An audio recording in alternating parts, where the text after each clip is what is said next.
Hello, hello. Hello, everyone. And good morning. This is new for me in terms of doing anything morning-wise for a stream. But guess what? We're here because I'm on vacation and I'm going to spend my time hanging out with you guys all here in the lovely Twitchverse sphere of things. I have to. We're gonna do it. This is the stream. I've got an early enough start. We're gonna do it. Oh,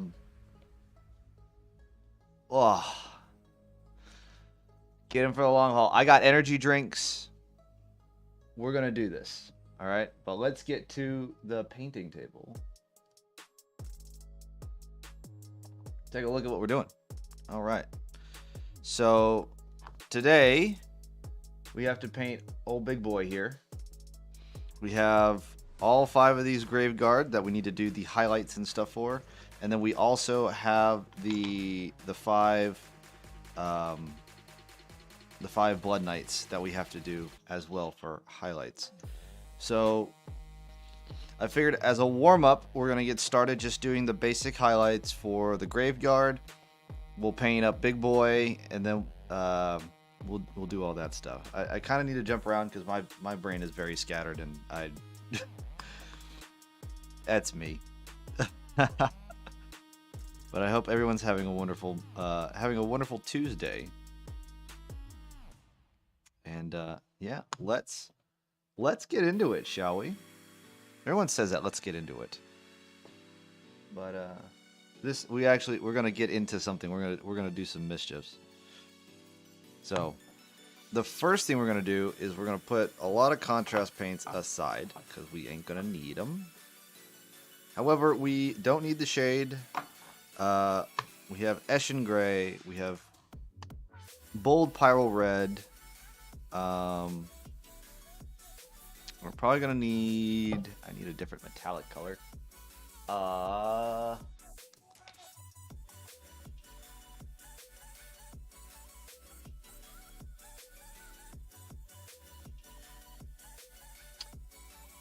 got a lot of silvers. I think I'm gonna do some Vallejo silver. I need something. As much as I love this stuff, when it comes to doing highlights with it, it's nigh impossible. It's too runny. You try to put some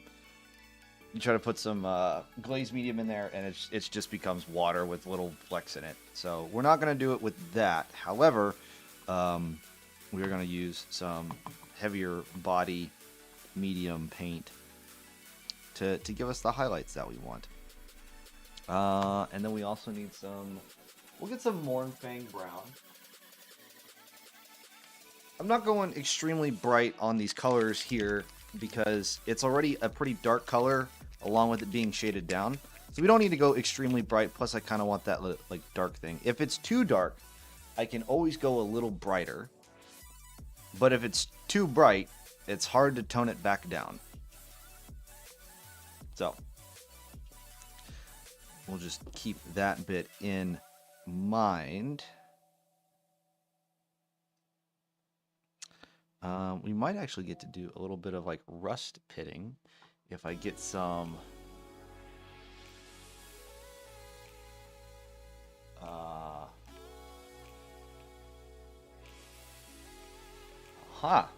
orange rust. Oh, it's an air color too. That makes life even easier.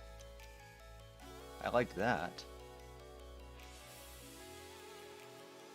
And we might actually need some Rhinox hide. Maybe Rhinox hide. All right.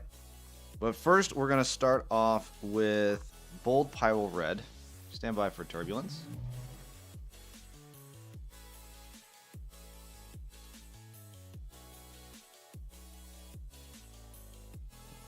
Okay.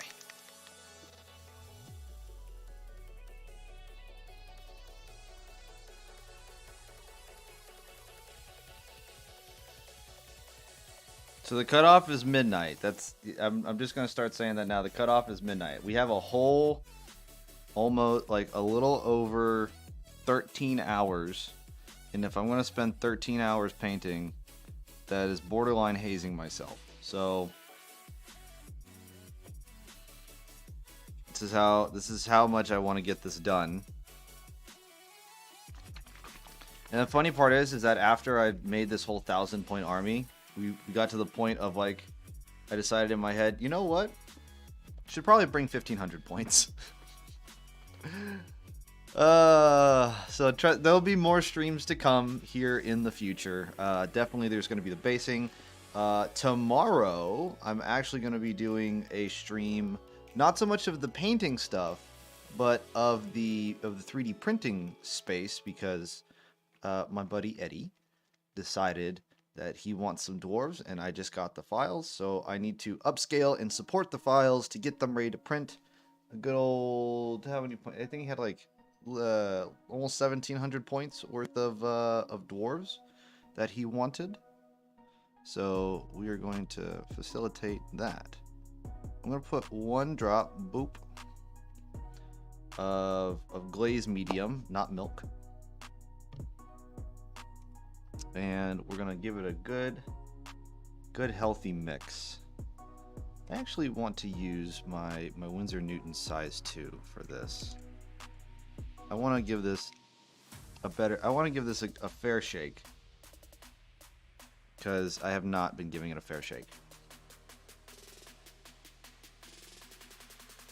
And we're gonna mix up that 1 drop of medium to the sizable dollop of bold Pyrrole Red, so that we can get it to a nice glaze consistency.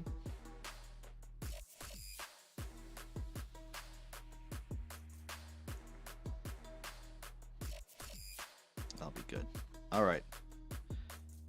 So now we're gonna so if we look at the model, we can see that there are parts of the model that are dark brown because of the wash, and there are parts that are red.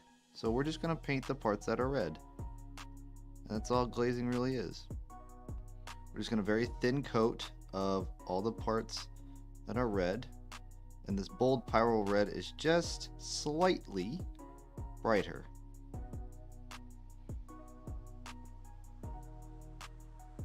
Hey, Dantioni. Catching you on the lunch break. You're already on your 30-minute break?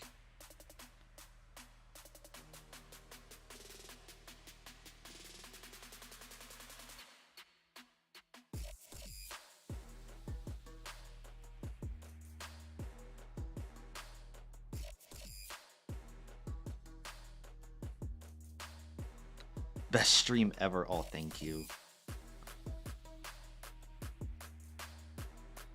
Yeah, this is where I haze myself trying to finish an army.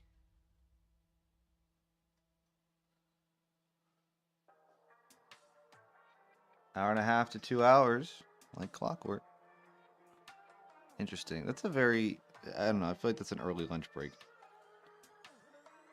If you start at 9 and then it's not even 11 yet and they threw you on your lunch break. I guess it is lunchtime, so that makes sense, but like you got there like, you know, not even 2 hours ago.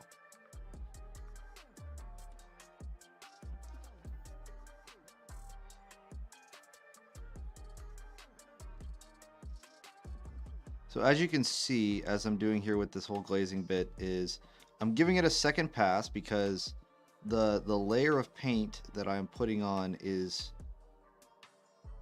fairly transparent. It doesn't look like it when I first put it on, but when it dries a little bit more transparent. And so I need to apply a few coats just to make sure that the red actually pops through. So I'm going to give it three very thin glazing coats.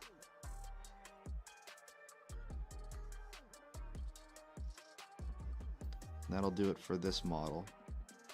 Now, this is not a necessary thing you need to do for your models in the slightest, but this gives it just a bit more color to help make it be a little bit more vibrant. And today's been slow. Oh, it's a slow Tuesday? Interesting.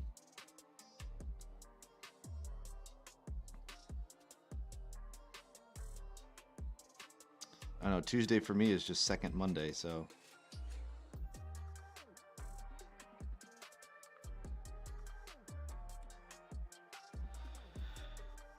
All right. Now, if we take that in comparison between the two, as you can see, one looks a little bit better of a red. Let me see if I can get a nice shot in here.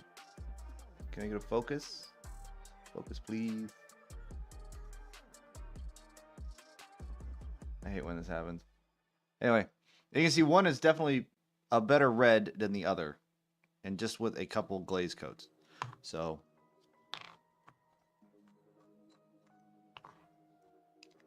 also Pro Acryl's color range is fantastic for glazing, in my humble opinion.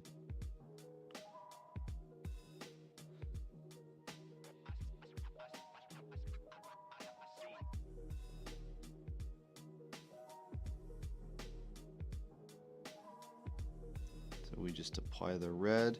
So all we're trying to do is just avoid recesses.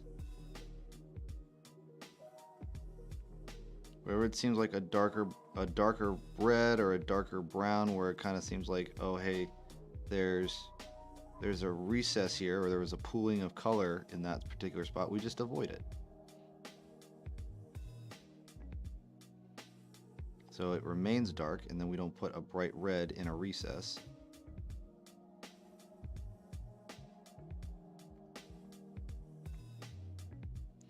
It's, as we have been saying, it is a highlighting.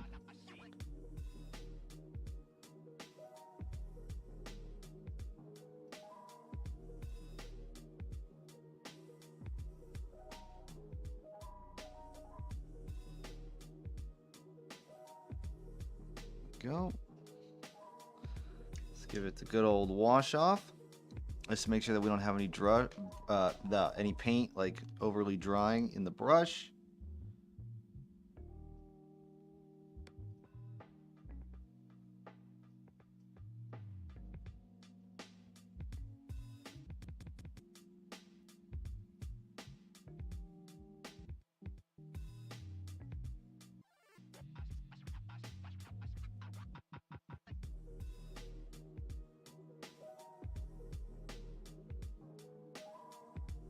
We just continue on.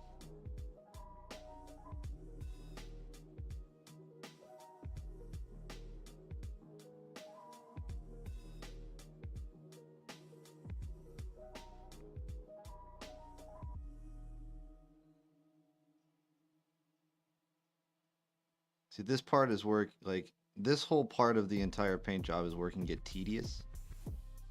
So this is also a reason why I didn't want to do it at midnight last night. I figured, let me get some sleep, and I will come back to it a chipper lad in the morning.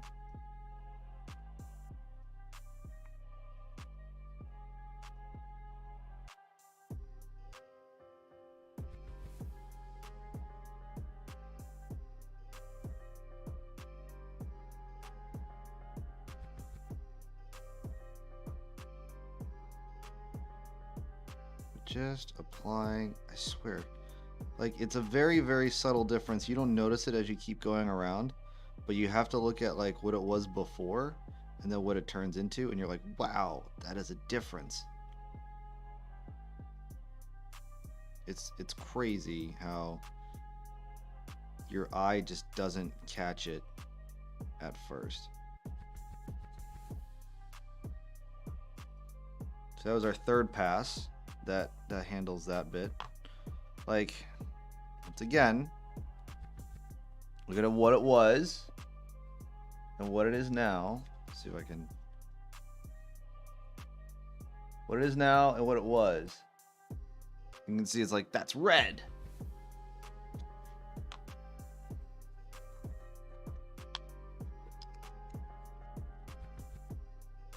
It's amazing. It's crazy how color and paint works. And that glaze medium formula I got from Nerd Gun Painting is also a fantastic glaze medium.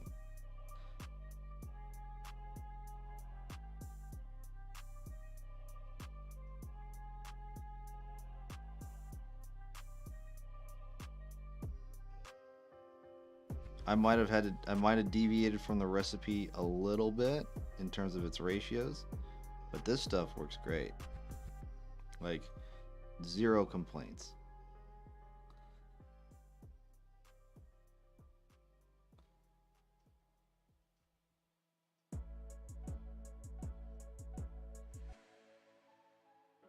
Because when you're doing things like non-metallic metals, it is just a slow, gradual, thin buildup of color. And it's just ad nauseum. Now, most of the time, I don't want to do that because I just want to paint something to look good on a table. And I also just want to play with my toys, because who doesn't? But for those who do it for, you know, for the sake of art, then, you know, then applying all those techniques is great. It all depends on who you're painting or what you're painting it for, and who you're painting it for will determine how much skill you put into it, because, or how much time and effort you want to put into it. Because despite what the box art and Games Workshop tries to tell you about Warhammer models, it does not have to be an heavy metal super display piece for every single model in your army for you to play and have fun with it on a table.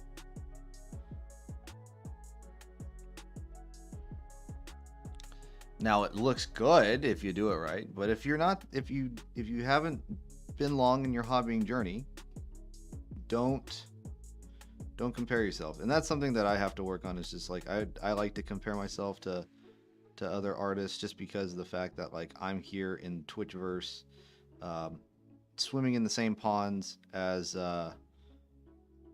these other Twitch artists. And some of them are way above where I'm at in the world. So yeah.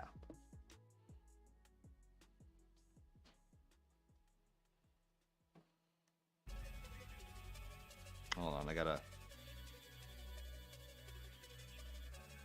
little thing on my lip. My lips be chapped.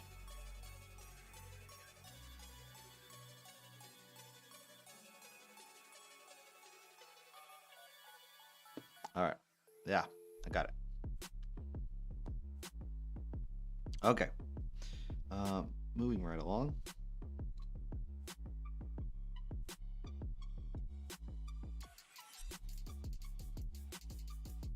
And just nicely.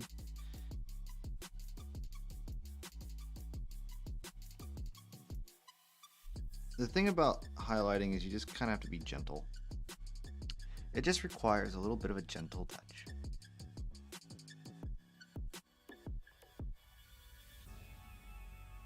It also helps to have a fine tip brush. That is another thing is nice to have. Kolinsky sables are always great.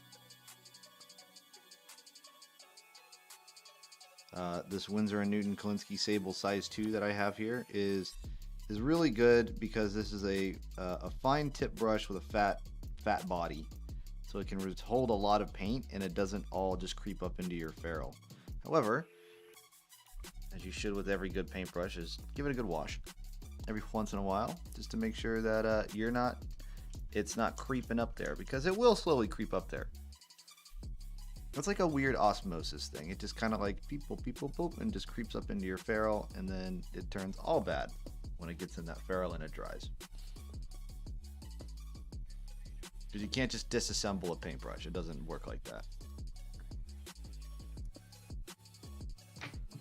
Also, no beer this morning. However, I do have a lovely monster. Today's flavor is Mango Loco.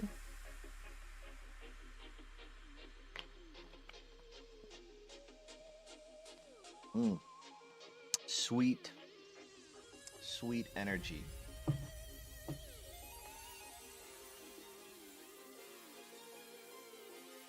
My lineup of liquids. It's probably not a... Yes.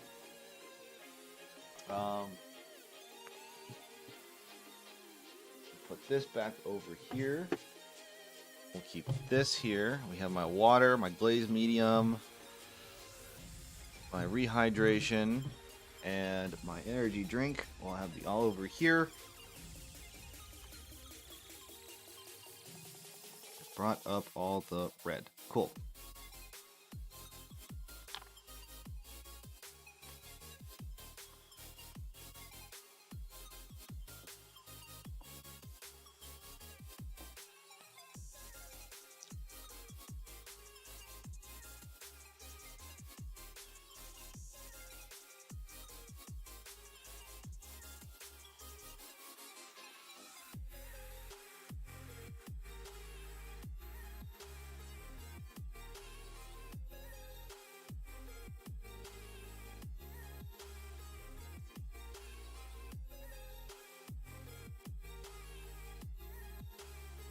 Nice.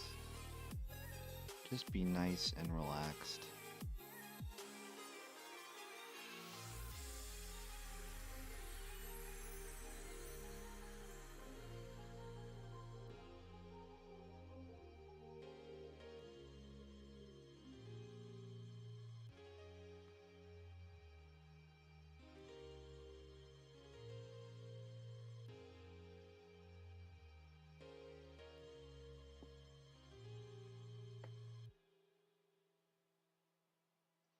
Now, some of you might notice, like, sometimes I will bring the brush up close to my face every time I wash it.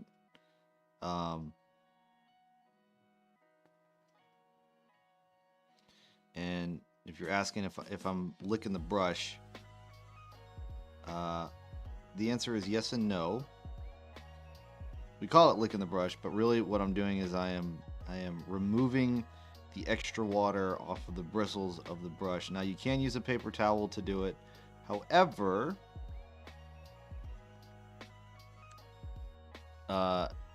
it's hard to tell when you wipe it off on a paper towel, so you just kind of lick the brush. It can be disgusting, but if you brush your teeth, you'll be okay.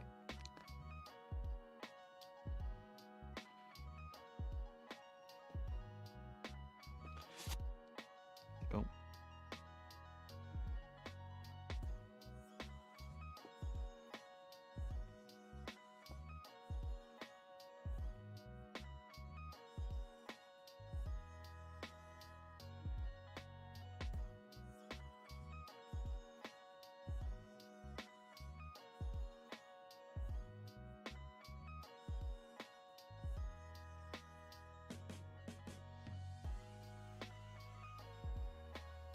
A little bit. This actually, the champion doesn't have a whole lot of red on him. Mainly because it's this black cloak, which we are going to highlight. We're going to highlight that with a nice gray.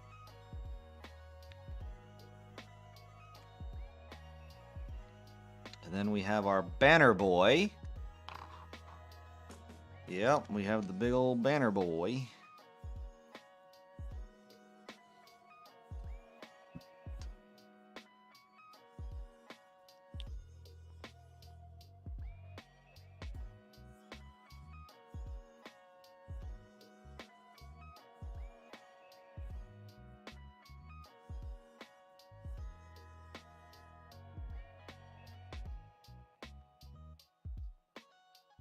Just gonna get the nice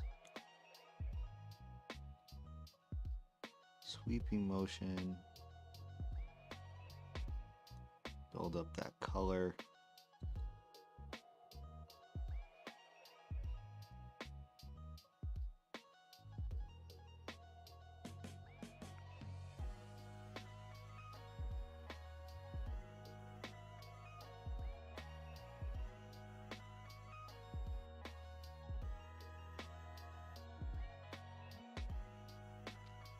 One of the things I've never understood was when they say like, "Oh yeah, for a good paint consistency, make sure it's that of the consistency of milk."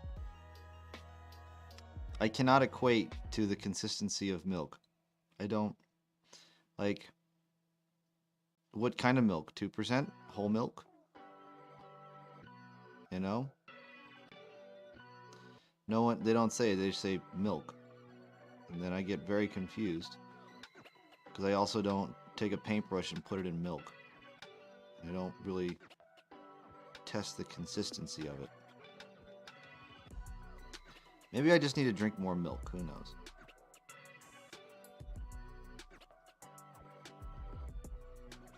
And then I usually, when I drink milk, I don't go, "Yep, that's paint consistency." That's the other. That's the other bit that I haven't. I really don't want to correlate those two together.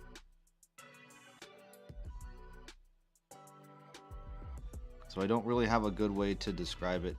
Duncan Rhodes doesn't even have a good way to describe it, like in terms of paint consistency. He's like, "Yep, to write about something like that." And then like there's a video showing it, but it's like I can't swizzle around my brush and figure that one out, you know? I don't know what brush consistency looks like because people's wet palettes are different and it gets confusing.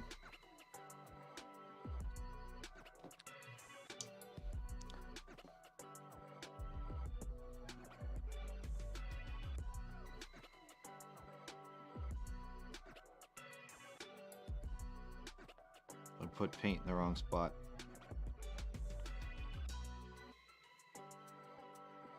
There we go. Fixed it.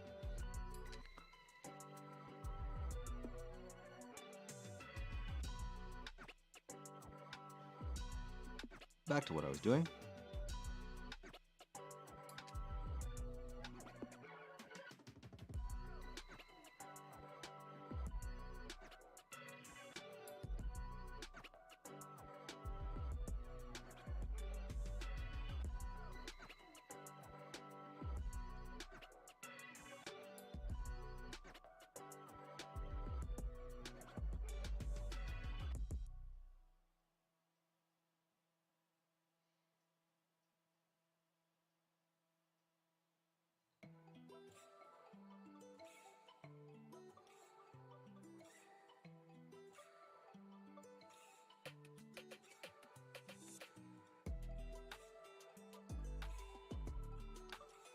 And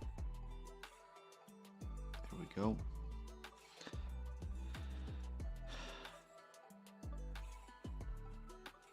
Now we just have to get the top of this crest here.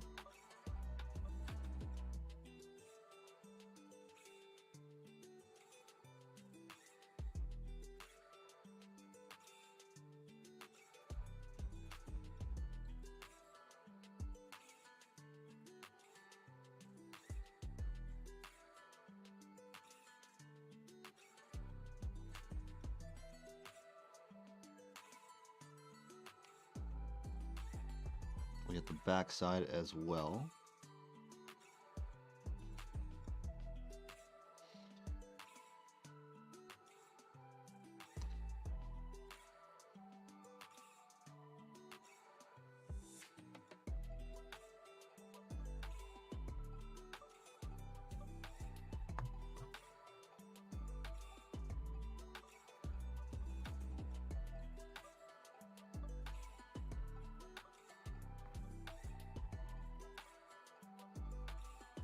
I like how when they did like this little insignia of the skull with the bat wings, like they made the ligaments of the wing, or the, it's really phalanges, I don't know, of the wing. Like they made them pronounced so that it's easier to do an edge highlight on them.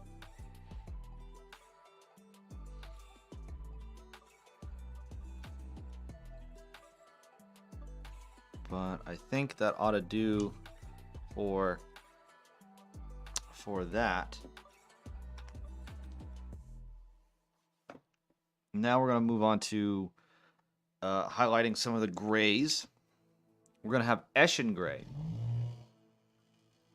This is a very underrated color, in my opinion. Hydrate, you bastard! Hydrate! Oh, time to hydrate. Okay. Get some hydration in me.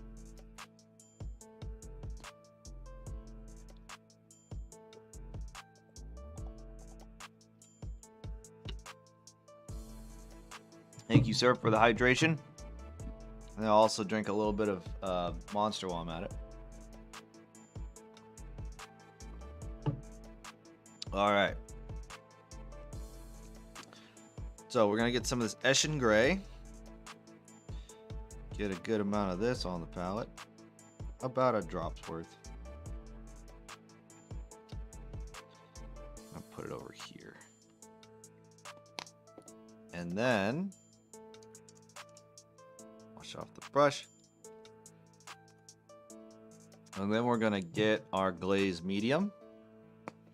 We're going to just put one drop of the glaze medium in with it just to make it our glaze consistency.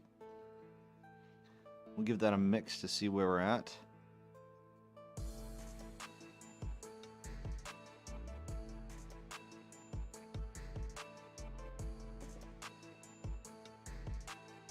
I think that ought to work.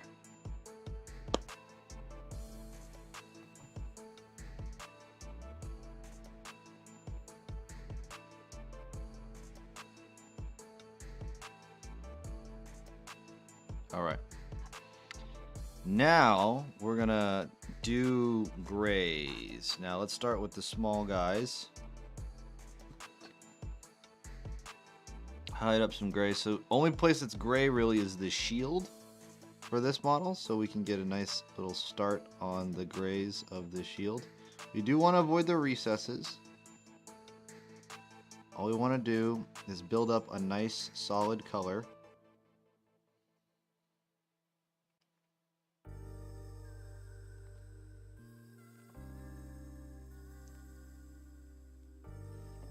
I actually need to add a bit more glaze medium into that.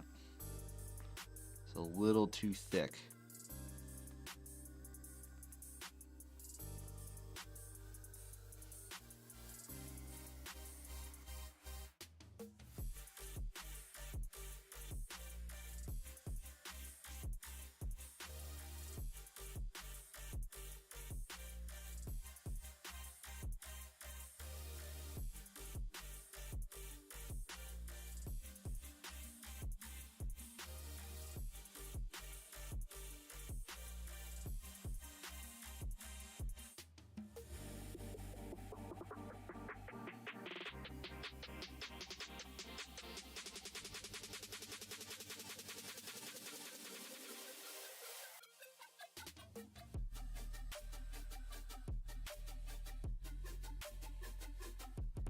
So now we're chooching.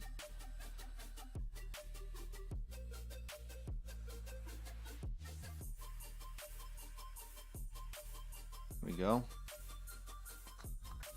Nothing too crazy, nothing too crazy.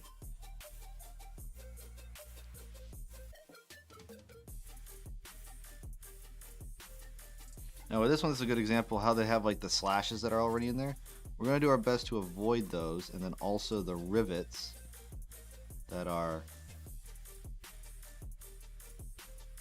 around. So we're going to try and give them as much of a wide berth as possible so that we don't get our gray, or Eshin Gray, into those areas. However, we want some of these bigger areas covered.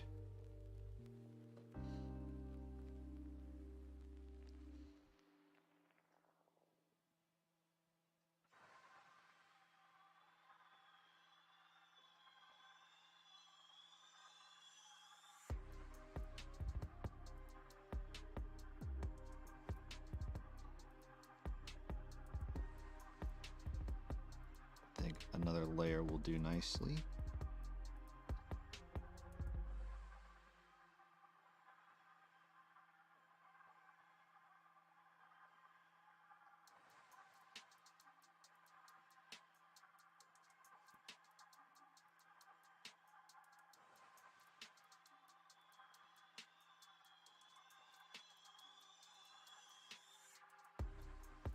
All right. God, I do love Eshin Gray. Eshin Gray is such a great, like, deep gray color. It's not. It's like right before you start hitting the black range is where Eshin Gray kind of sits and lies. I think, yeah. So this dude has like a little tassel. Let's just wash off the brush.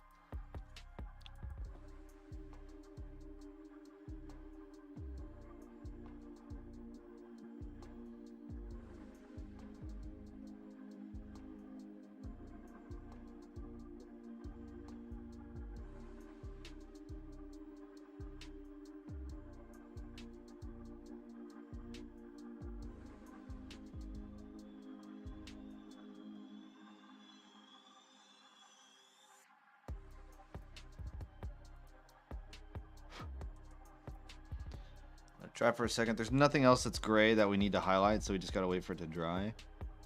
We also I'm gonna put a little bit of brown and then a little bit of the orange rust for pitting and rust in the pitting of the weapons. So that'll be nice. That's gonna be an interesting technique that we're gonna try and use.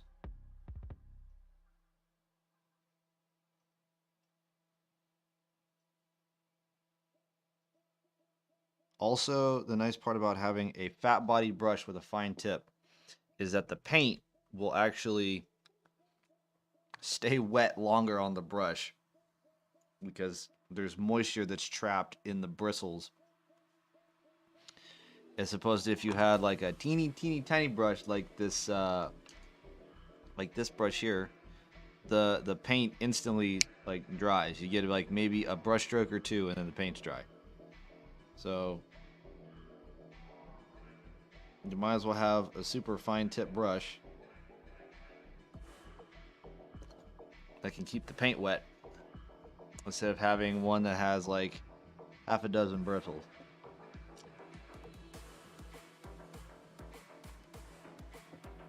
That is my recommendation to the world. Okay. Now this is where we're going to get a little bit more in terms of contrasty colors, or you can see that the gray will stand out a little bit more. It's because the cloak is black and not Basilicanum gray, Black Templar. And we are going to slowly build up color to get highlights that we want.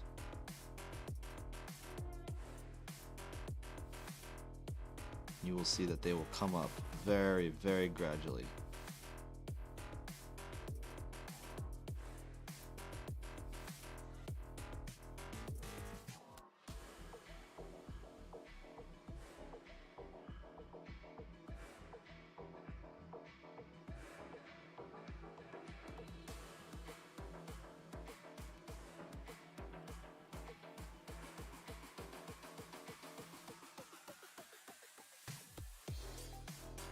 Remember, we have to get the swoosh. I don't know what you would officially call that. I call it the swoosh. All right. Because the cloak is never flat. It always swooshes in one direction or another. So it's the swoosh of the cloak.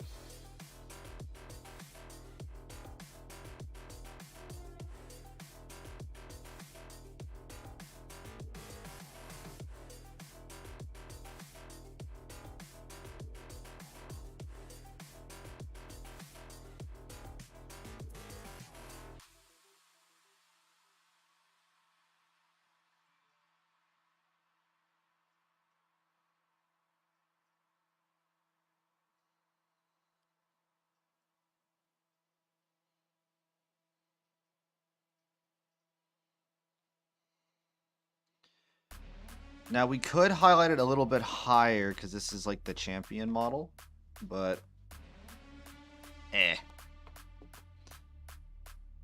That's a lot of work. Then we'll leave it at this for the time being.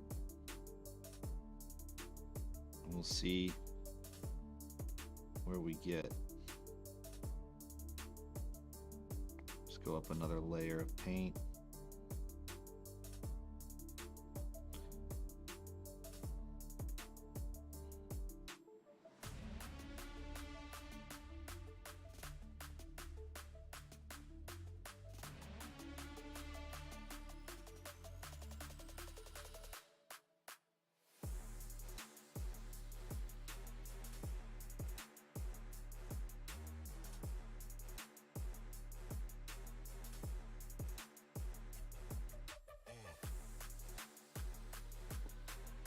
Almost there. We're going to put up on another layer.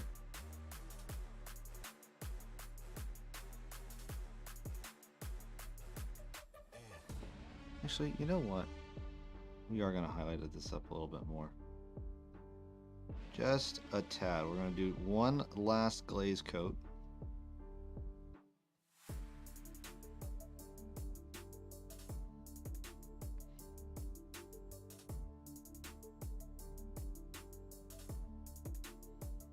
To get the inside of the swoosh. And then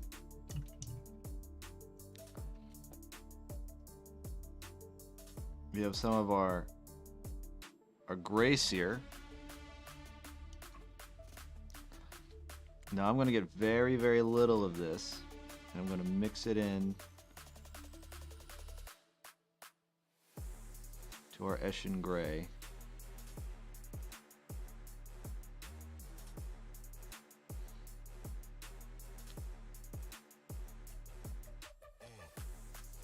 Make sure it's nice and thinned. I do not want a bold highlight with this.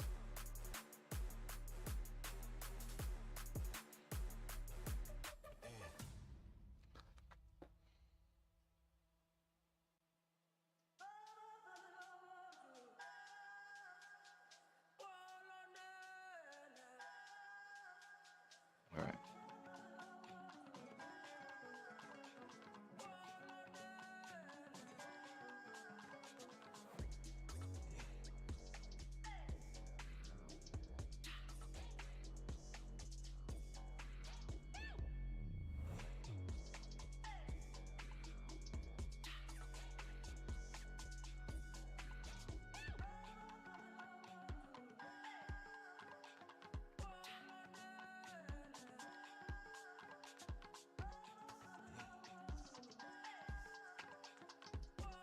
Bottom fringe, top of the swoosh.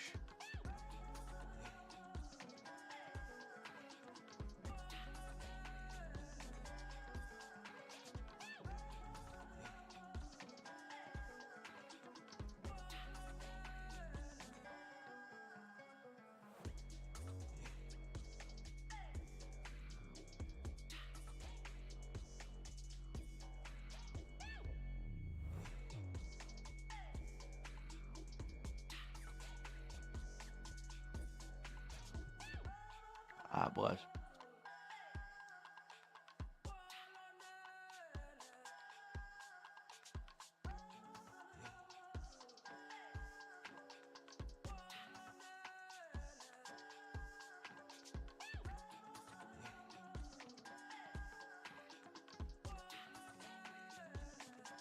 All right, we're getting there.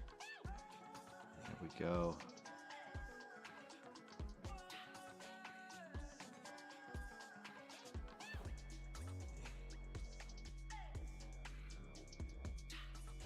In the end, all I'm doing right now is creating more work for myself and delaying the inevitable of trying to finish up the rest of this army by doing little tiny details. But, as I said, this is the Hayes train. Alright. Now we move on to... Now we move on to the crazy part, which is the banner.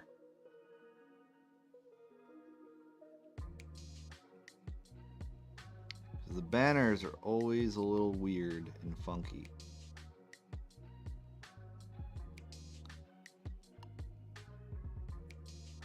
So we're going to get all the bold edges first.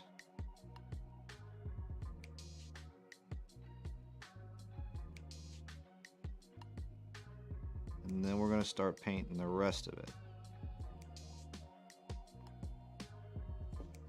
Might actually need some more Eshin Gray for this.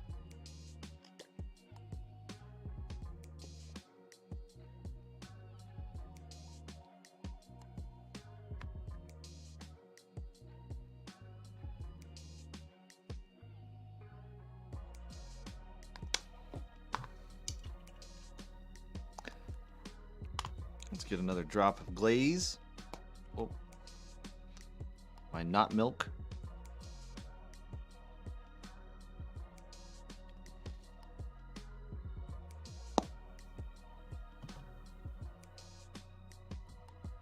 Good old mixy mixy.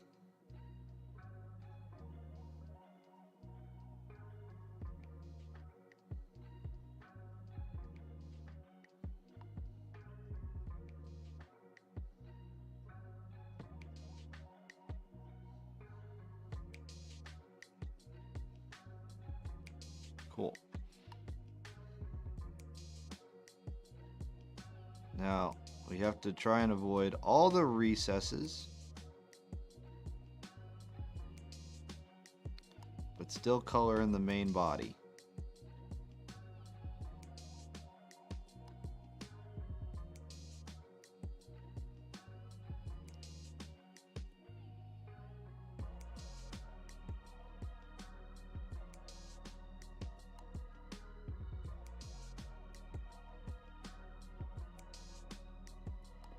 This is the part that's difficult because on this big flat surface it's hard to find out what is a recess and what is not.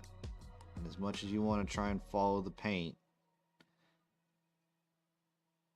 lies to you.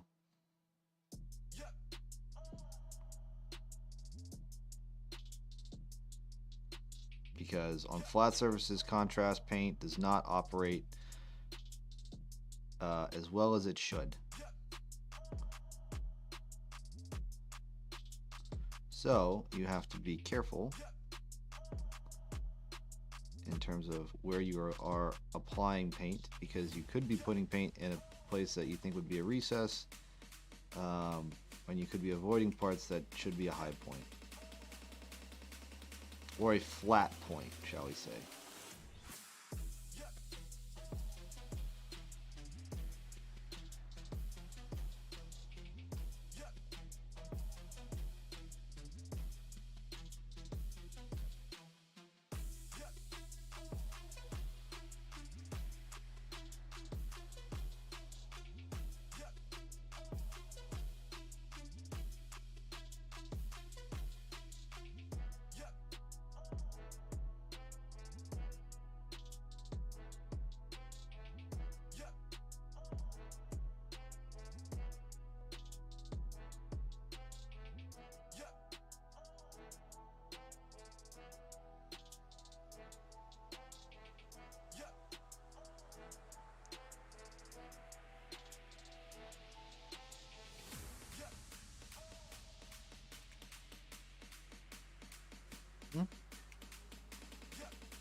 Down the side of this right here.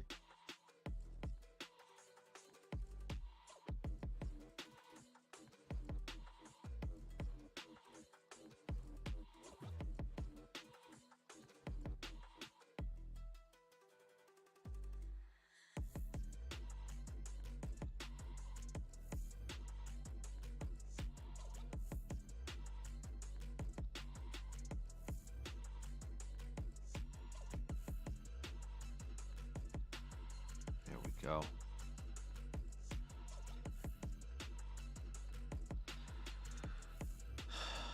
Okay.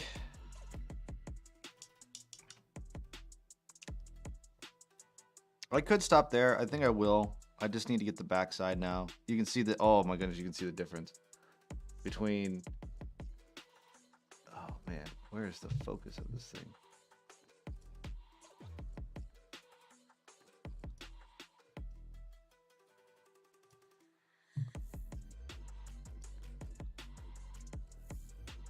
So between this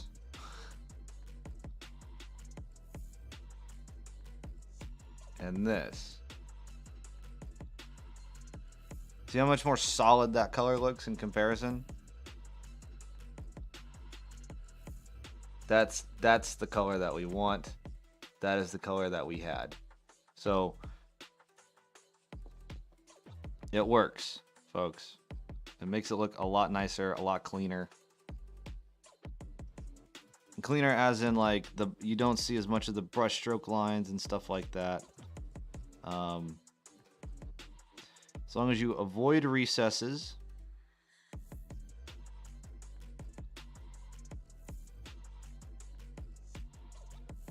Avoid recesses and paint in the flat parts or the high points.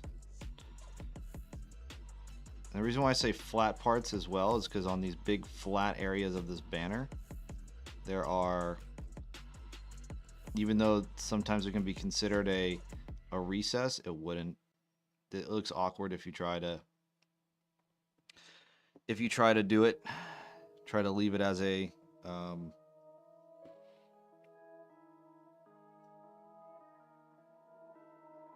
recess. It just like there's a random dark patch and it doesn't make any sense.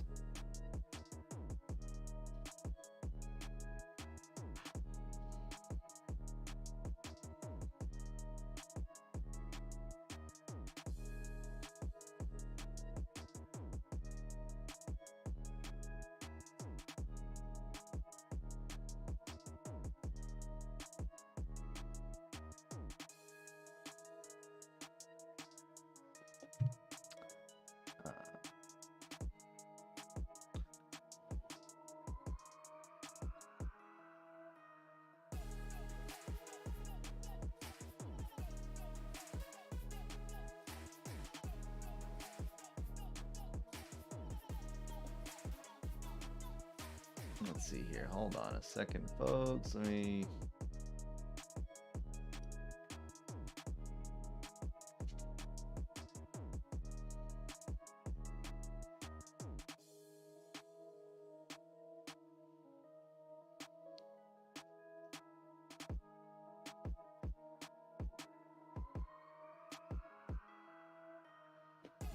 Hey, Nerdgun, how's it going? Hey, the progress is happening.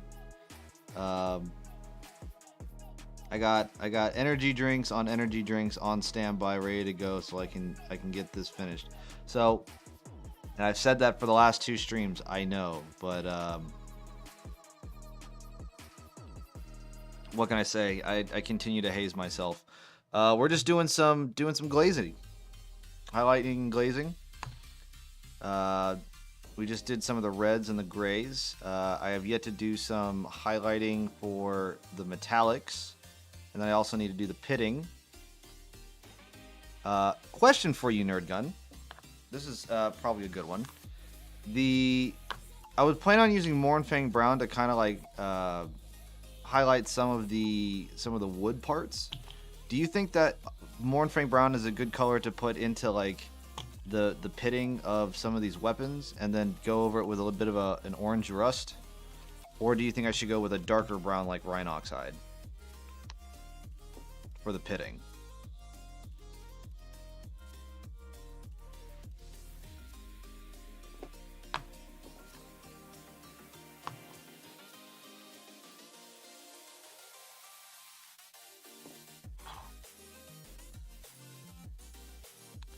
Rhinox? Yeah, I was thinking that too. It's just a darker color, gives it more of that. I don't know. I try to use the right terms, but I'm really bad at it. That darker rust effect. Because this is already an air color, so this is like an airbrush paint. It's already going to be thinned as it is. I don't need to like really, really thin it down. Just apply like a drop.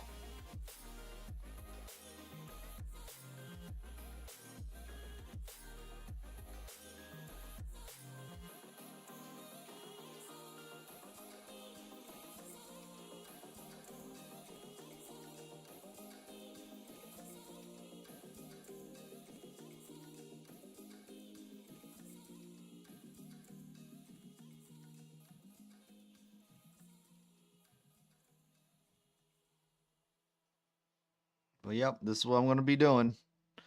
This is what I'm doing, just hazing myself, you know. Either I finish or midnight comes around, one of the two. Yeah, Rhinox good for pitting, and then Mornfang good for leather and such. Gotcha. Good call. Yeah, I like using Mornfang definitely for like wood browns. I think it's not like a light brown.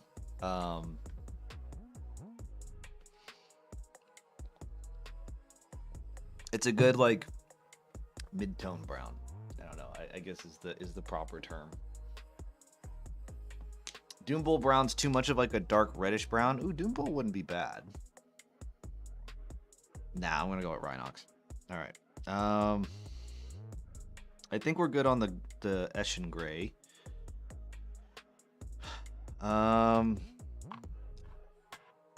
Start highlighting metallics. I guess while I have this one, I can glaze up a bit for the. What is this called? What is this? The ribbon? The ribboning? What is that called?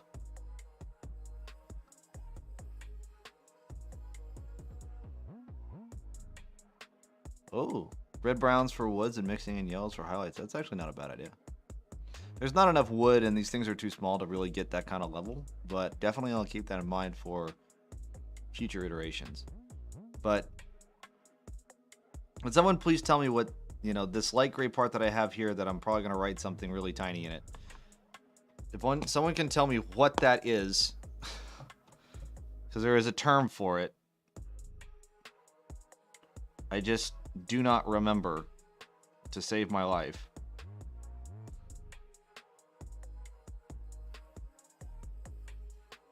The ribboning. I knew I had an idea.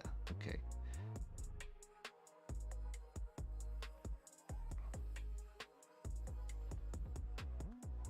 It's the whole event. Oh no.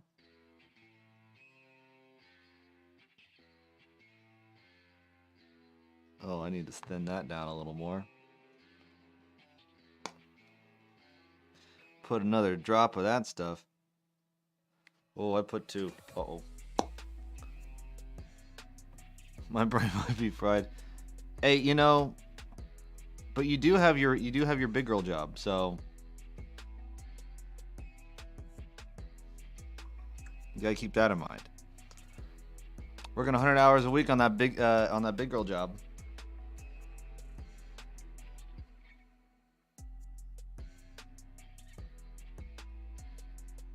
It's hard being a pretty princess. Also, if you tell Kitsune to look in the clips of your channel, tell her I say you're welcome.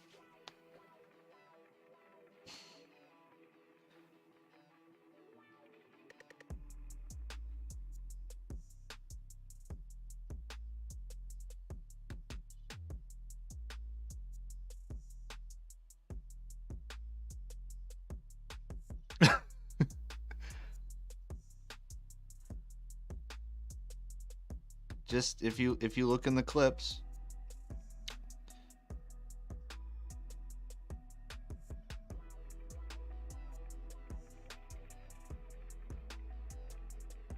You're welcome.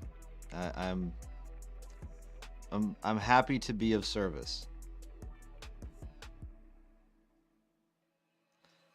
It's a good little inside joke. I'm just telling you. I think you need. I think building up inside jokes with the streaming community is definitely is a thing. I haven't been able to get one for myself yet, so I think Pretty Princess Big Girl Job is a real good one. Make some merch out of it. Paintbrush and a wash cup, and then just have like Pretty Princess Big Girl Job. Painting a chaos spawn on a table.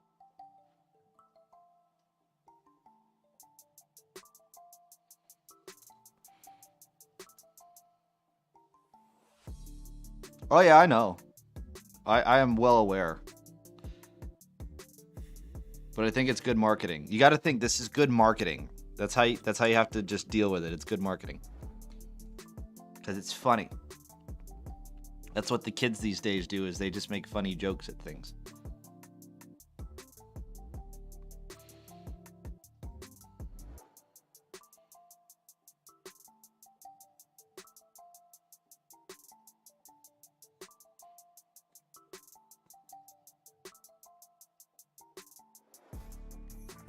You just gotta own it and just embrace it.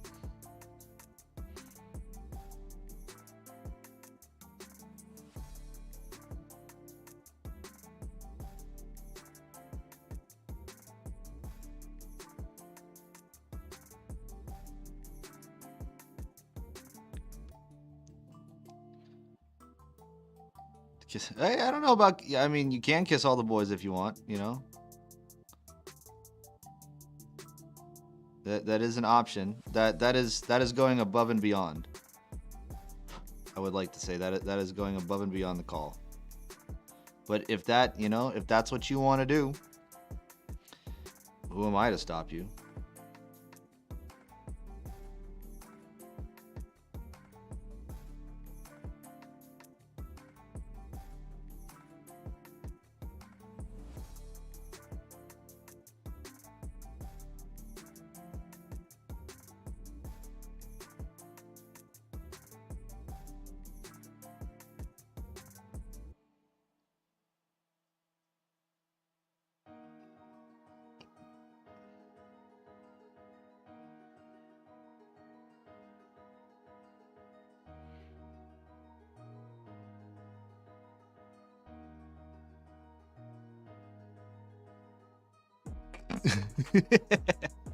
The red versus blue joke, yeah. Welcome to the Twitchverse, where the opinion of the crowd will supersede your own in a heartbeat.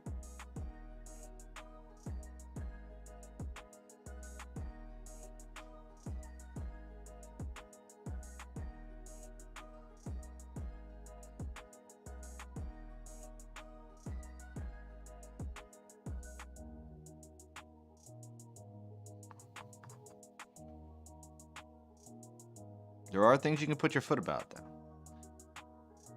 Oh, no, it's your channel now.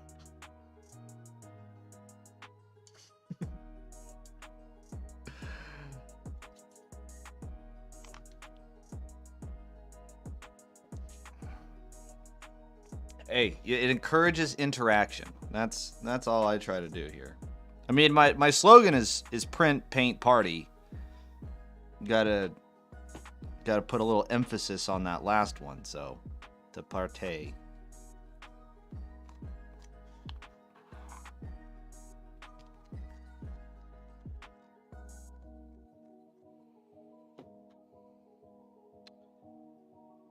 Get a little bit more highlights on this, on the cloak of our champion here.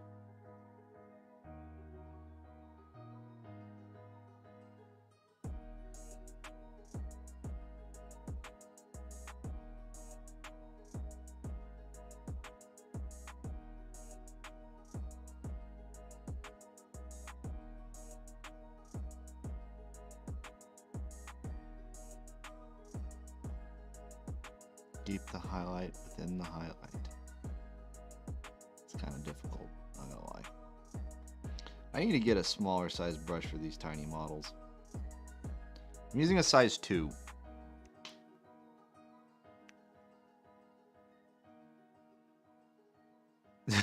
Hey, see, that's what you want. Giving out subs so you can wear a tiara.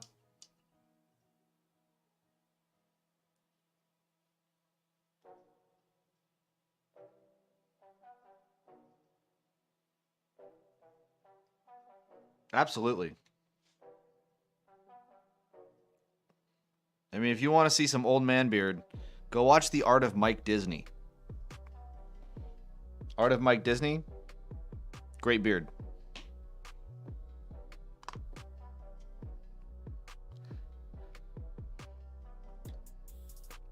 But if you got to split, fair winds and falling seas to you, good sir. Hopefully, I mean, I don't know how long you're working. If I'm still here by the time you come back, then please help. Please just send help. Oh no. All right. Moving on to silvers.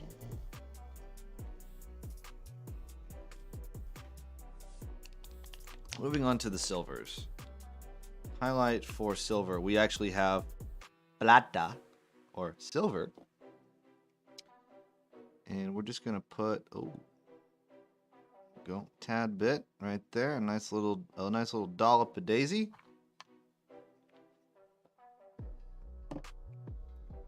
And we have our milk. I mean glazed medium. It's not milk.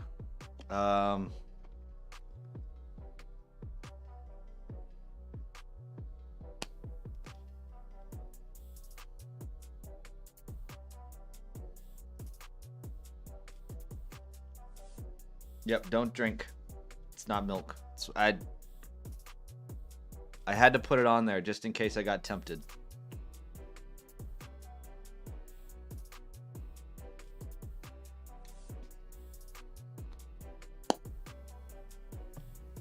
Sometimes I'm like, oh man, I'm thirsty. I just need some milk, and then I grab it and I go, oh, it's not milk. It's not what I need.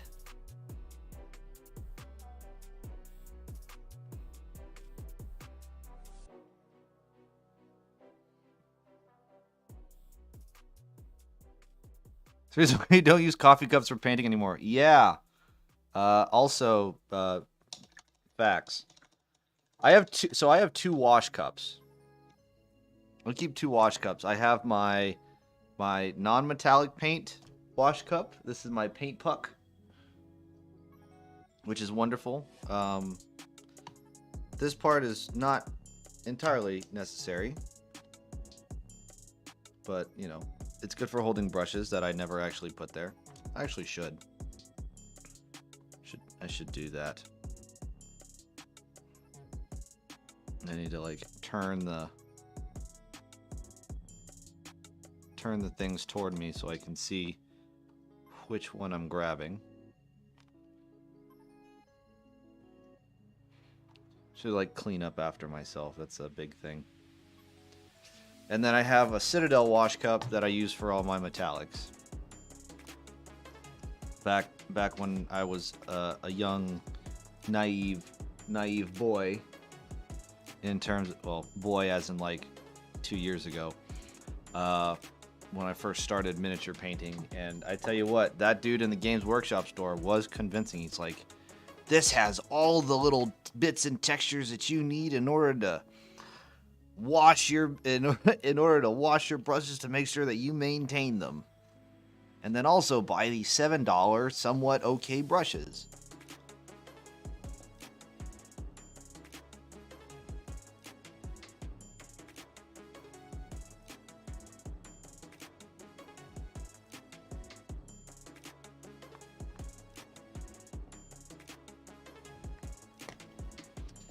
Hold on, I need to put another drop of glazed medium. There we go. This is actually some very thick paint.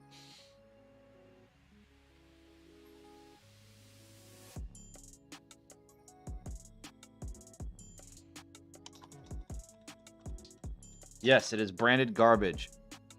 That's why I like when they came out, it's like, look, here's our new tools. Here's our new hobby tools. I was like, don't even look at it. hot garbage.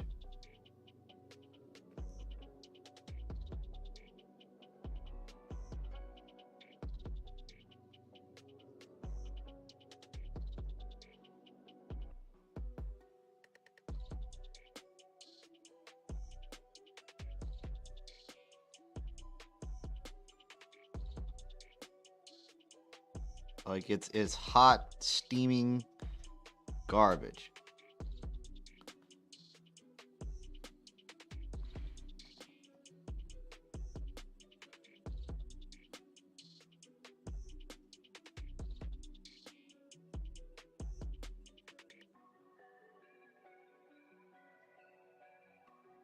I think if anything, if you're in the Warhammer store and you just bought your very first box of Warhammer minis, there is one brush that I will say like you can walk out with and you'll be okay.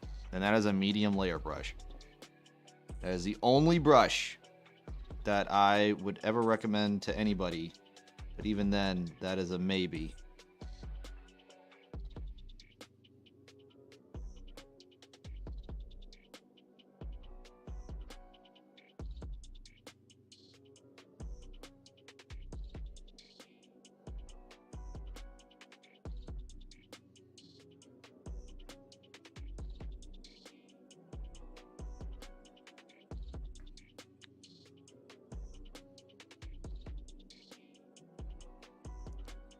Like, but the thing is that we need to figure out what the hell we're gonna actually recommend to people for brushes, right? Like, obviously, yeah, go down to Walmart, go get yourself a cheapy brush. That's always a good start. Go get some cheapy brushes and then go fuck up some models. But in terms of, you know, next steps, right? Someone gets into miniature painting. They show interest, they come to you and say, "Hey, I painted a few models. I really like it. What's the next thing? Like, what's the next thing I should get in terms of brushes? What brand and what size would you recommend? Let's say if they were painting Warhammer models."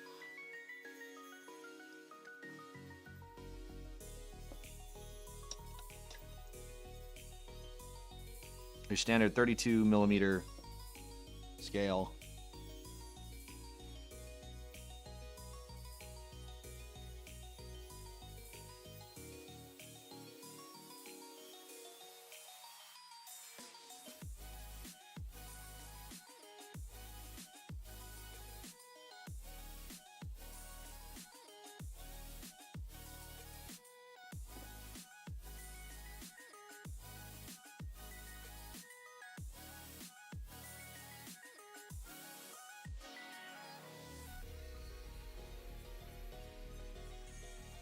Number 3 round, a number 3.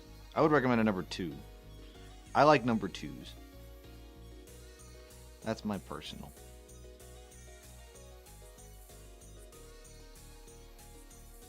Whoa. Whoops.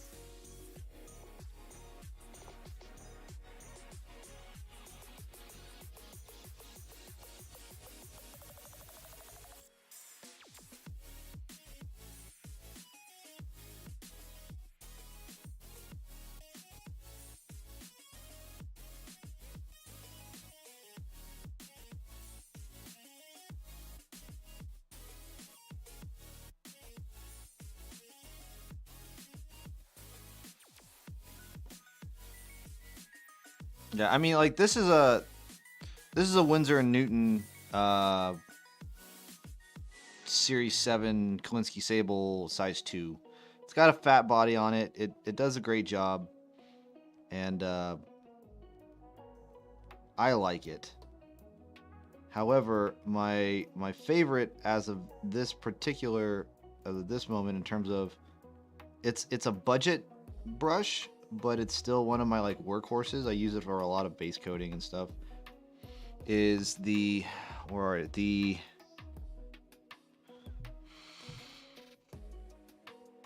AIT Art Kolinsky Sable rounds. This is a size 2, so it's got a little bit less of a body on it, but It's thin enough to where you can get it into places where, you know, you need to put paint, and it works great. It holds a point fairly well. It's more good for base coating. That's why I like to use this one for like highlights and stuff like that, just because it's got a fatter body.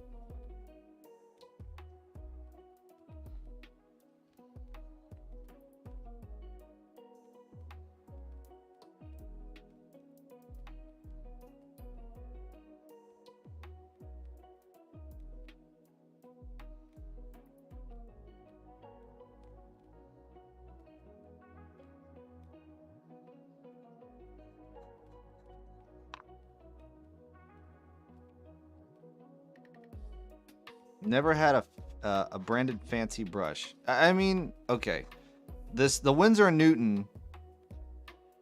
I think this brush cost me like 20 bucks. But the AITs, you can get them in a pack of 3, the size 2s. You can get those in a pack of 3 for like 17 bucks.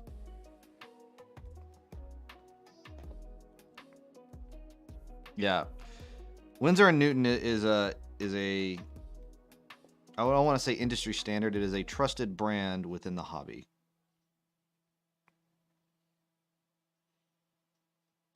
They also make great oil paints. Oil paints for your oil washes.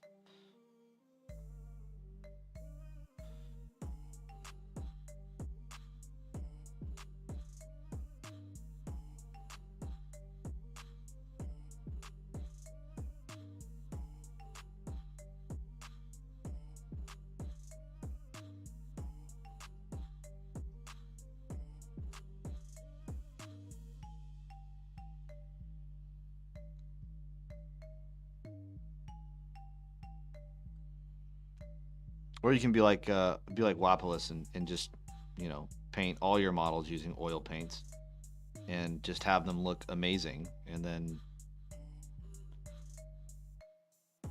you know, just be humble about it.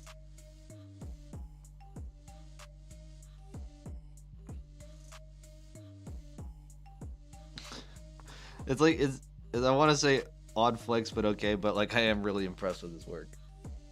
Wapolis, if you guys don't know who Wapolis is, you should definitely look him up here on the Twitchverse. He also has like really great dad humor.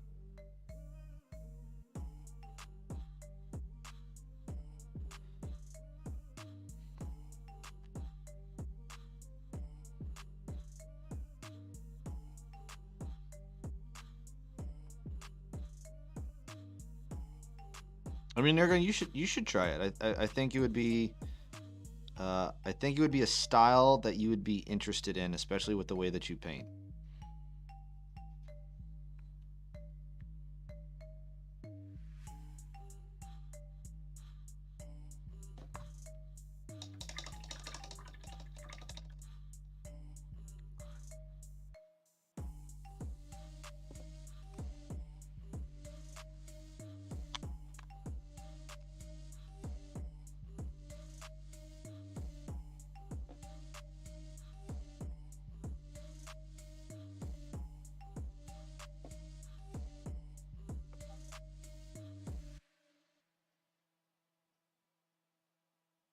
Here comes the interesting part on this big old weapon, because I do not want to highlight all of it.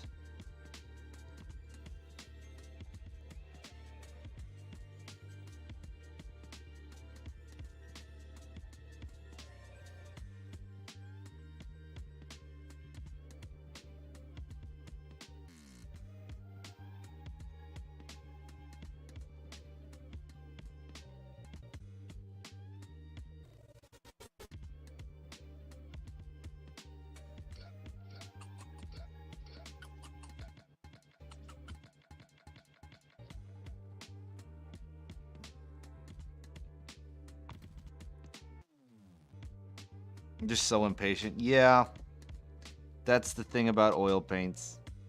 I'm gonna tell you what, if you have a chatty chat,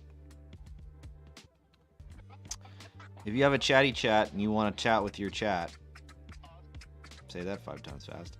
If you have a chatty chat and you want to chat with your chat, then you know, having a slow drying paint isn't always a bad thing. Every time I see Wapolis though, when he's painting his stuff, he's always like just doing minor little brush strokes on his models, where he's just doing like touch-ups and highlights and stuff like that, to where he's not doing like big old base coats and waiting for them to dry. He's just doing like one little brush stroke here and one little brush stroke there.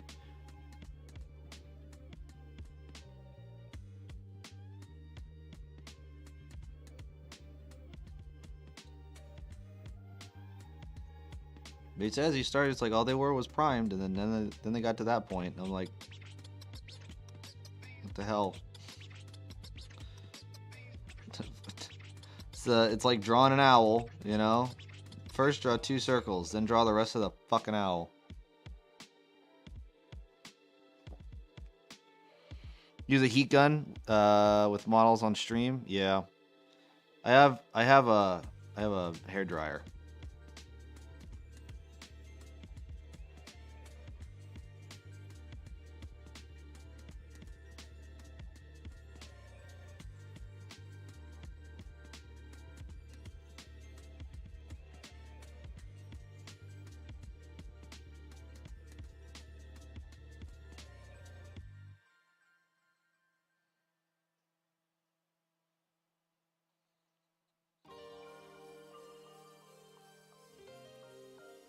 I have a pretty pink hair dryer.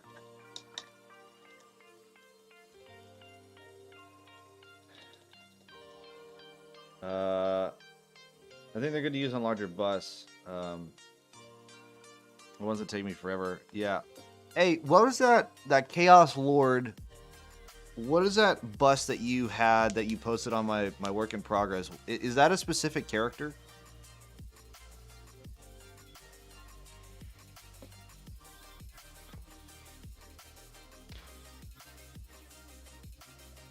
I gotta take a break for a second and like sit back up. You don't think so? I feel like there's a name, because I'm playing Total War Warhammer. It's that helmet, like a Chaos Warrior. Yeah, it's a Chaos Warrior, but I feel like there is also a certain Chaos Lord that has that style of helmet with the multiple holes in it.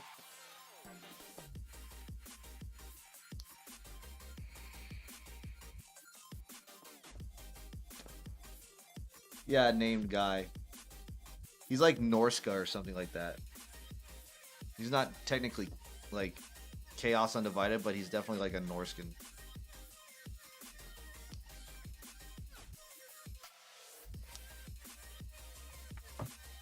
His name's like Ulrich something. Yeah.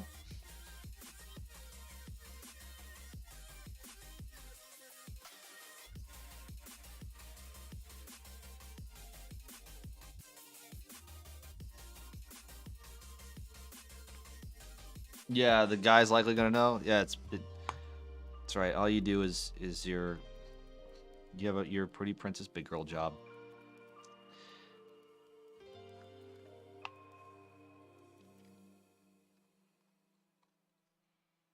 Look, not all of us have made a living out of our pretty princess big girl jobs, all right? Or our pretty princess big girl hobbies. I like to just paint for myself. For the majority.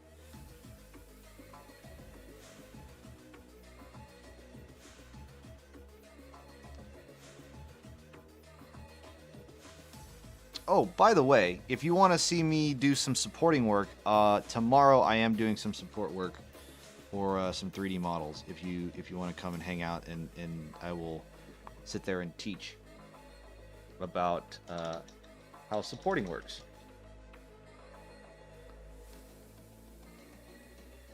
Yeah, I got some Deepkin models coming up for commission. Okay, that's cool. Looking forward to those. Got some wild ideas. Do they just say, hey, here's some models, paint them? Or do they kind of give you like a general color scheme?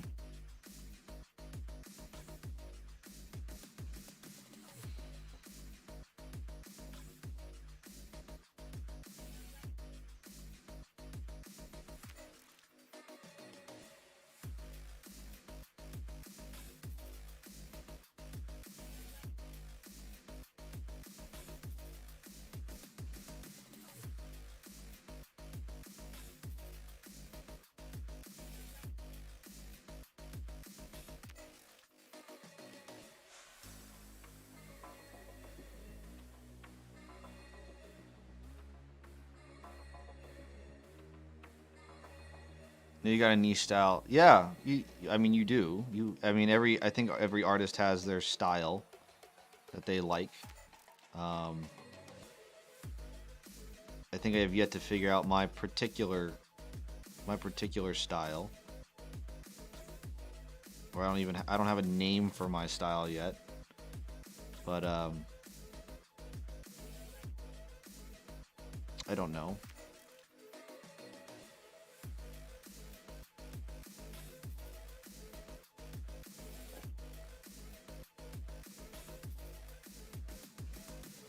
Yeah, where most customers wanting that. Yeah. It's like, can I get that? And you go, yep. You can have something like that.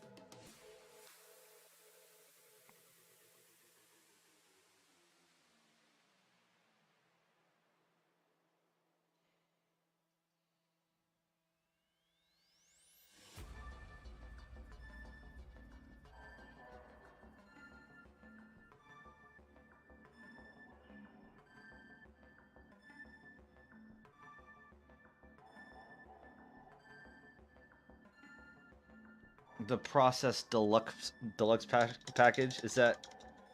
Oh, the Princess Deluxe package. I'm telling you, dude, you need to make that your marketing thing. Like, because then some will, like, they'll see the awesome model on the table and be like, oh yeah, what was that? It's like, oh yeah, I talked to Nerd Gun Painting. This is the Princess Deluxe package. They'd be like, princess? It's like, yeah, because it's his pretty Princess Big Girl job. That's what he likes to call it. And then everyone laughs because it's, and then they'll remember that it is a memorable thing. Pretty Princess Big Girl job.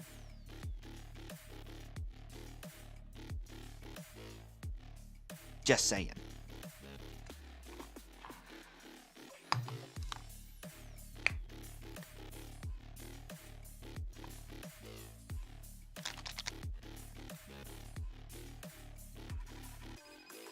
I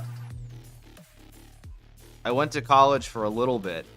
I didn't get no degree or nothing, but some of the classes I was in had to do with marketing. Ego shrank 3 sizes that day. No, but it's for memorable. It's memorable, right? I tell you what, your ego will get really big. The ego will get big when people start coming and saying, "Hey, can I get the Pretty Princess Deluxe package?" I betcha. And you start making some bank off of it, because all it is a joke. You're not defining yourself as. I think it's a good contrast, right, between Nerd Gun Painting. And then all of a sudden it's like, oh, what kind of package do you want? Like, what kind of painting job do you want? Oh, I want the Princess Deluxe package. Because you're painting toy soldiers.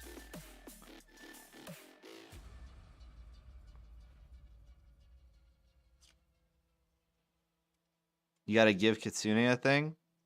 Like, in relation to what? For the idea?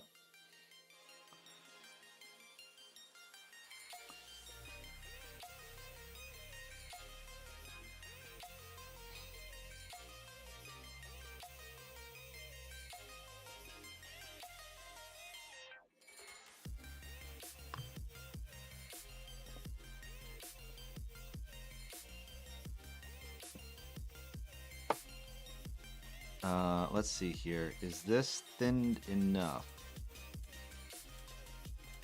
Yeah, I think this will work. Oh my goodness. She's your wife. She's gonna rib you about anything.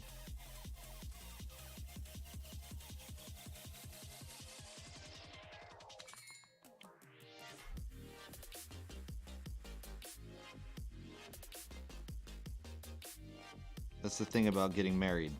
At least that's what's always been told to me. It's like, sometimes you can engage, and then most of the time you're just gonna lose.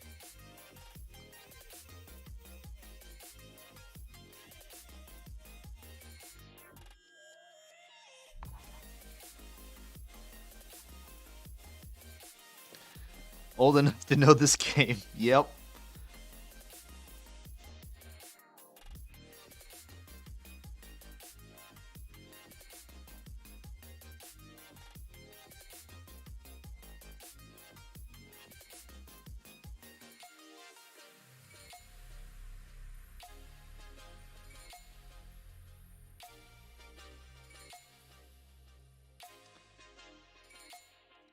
All right.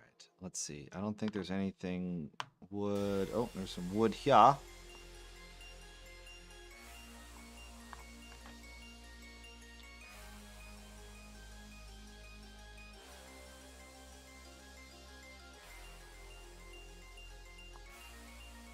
the fuck is that?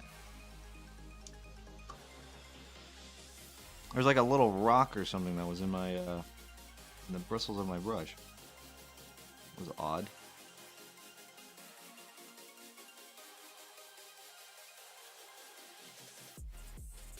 Oh, you're printing one of these handles? I don't know if you're a big fan of magnets. I got two different handles that I use. So I use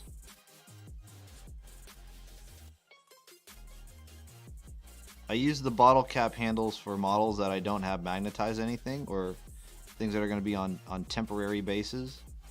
Because I like to paint the models and then paint the bases. Yeah. So there's the bigger one that is meant for like Gatorade bottle caps instead of just like Coke bottle caps. I think the STL files come with both, but I'm using a mag holder right now. I mean, there's this one that I think it's called like,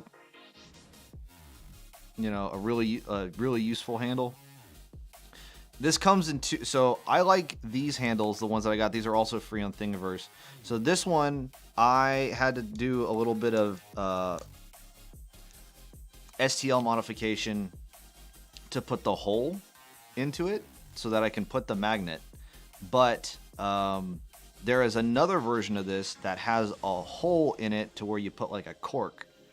And then you can use it as kind of like if you're painting little fiddly bits and you put them on like paper clips, you can just stick the paper clip into the cork that's in the middle of your paint, in the middle of your handle, and then you can maneuver like that. What this was originally designed to do was just put putty on it, and then you put the model on there. But I put the magnet because I print my bases, and I put a hole for the magnet, and it always will sit square. So.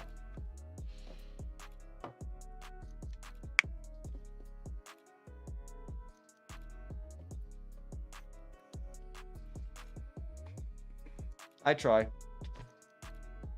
Like for these bigger bases, how I have the same thing for the magnet, right? Except for in order to increase adhesion, I put 3 and I split them 2 centimeters apart, and then they just sit nicely. They can also shift. But mainly the triple is used for the fact on how I store it, which I go to Home Depot, I get myself an 8x10 sheet of metal, and then I just use command strips and attach it into the very useful box.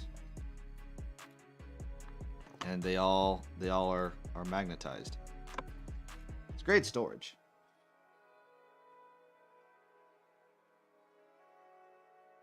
Using a soldering jig. Okay, soldering jig with alligator clips. That's cool. But yeah, I like these storage solutions. Very useful boxes. I mean, I can hold this puppy upside down, and nothing's falling out of the box. They're still there. So.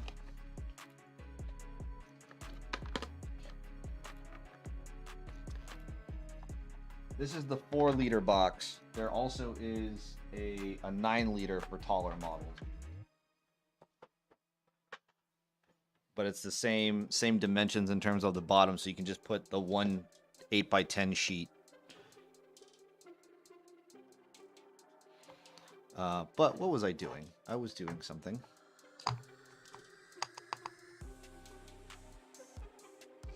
Next highlight color was wood. Wood on this dude. I got a little distracted. Whoopsies.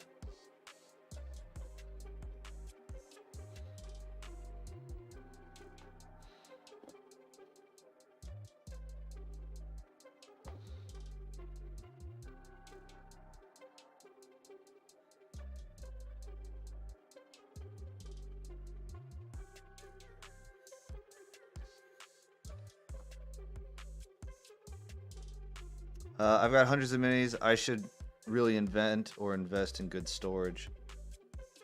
Probably thousands. So I'm telling you, the really useful boxes and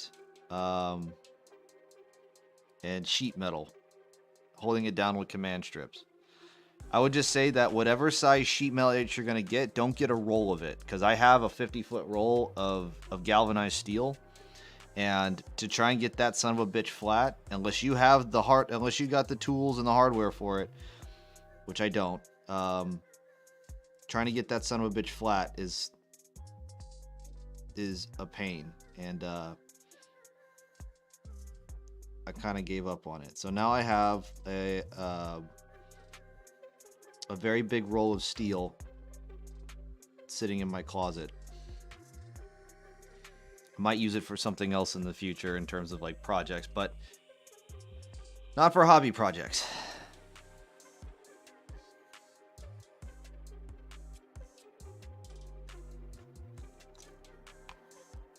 Yeah, I don't have a roller.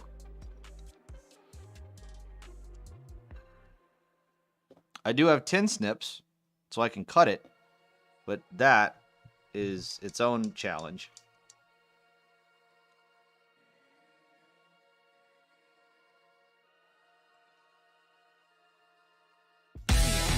Whoa! Black Rock Library, thank you so much for the follow. Welcome to the kickback. I appreciate you.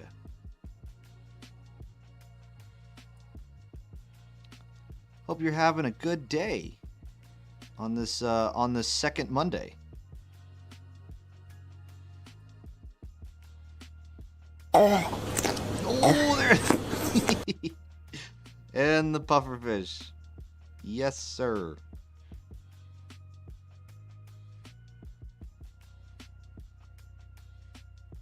I will take that. With the pufferfish, you are having a good day, because, you know, one cannot just drop the pufferfish and be like, I'm having a terrible day, pufferfish.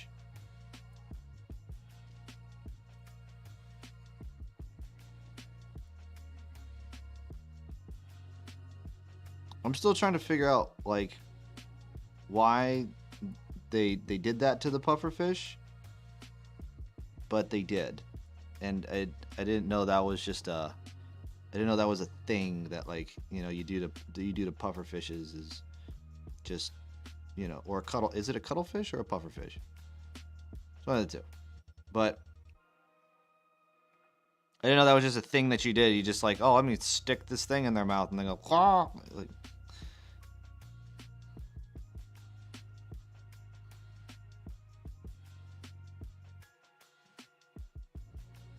who knows?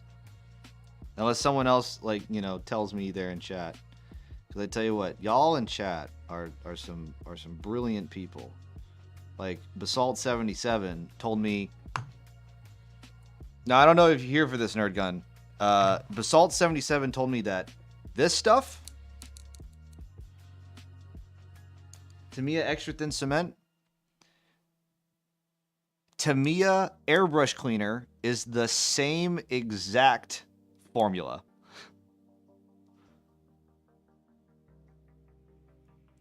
So you can, you go on Amazon, you can buy Tamiya Airbrush Cleaner. Tamiya Airbrush Cleaner, you buy a whole thing of it, 250 milliliters of it, for $12. I think this itself cost like $12, but you get like a whole, like 10 times the amount for $12. Yeah.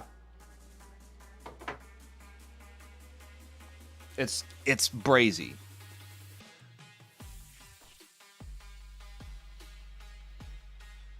Apparently it's an old modeler's trick. I didn't know. I don't know why you'd put it through an airbrush. Because the two ingredients in there are acetone and butyl. I like some science. I like some saline. Acetone and butyl acetate. That's what it contains. And since acetone melts sprue, I mean, what you can do is you can buy the stuff and use it as a refill. I actually thought about using the remainder of this and making it into like sprue glue, so I can put some sprue bits in there. And then if I ever needed to refill it, I have the airbrush cleaner like on standby. Oh, it's Tiffany. Hey, thank you so much for the raid. It's Tiffany. How was your stream? Now, Tiffany, you have to tell me. Please tell me you took a break from when I last left you last night to this morning, because I rated your stream last night, and then this morning you were streaming again, and I was like, this mad woman. I thought I was crazy trying to stay up late and do this and stream for 7 hours yesterday and stream for 8 hours on Friday, and I don't know how long we'll be going today. We're at what are we at? Almost 2 hours.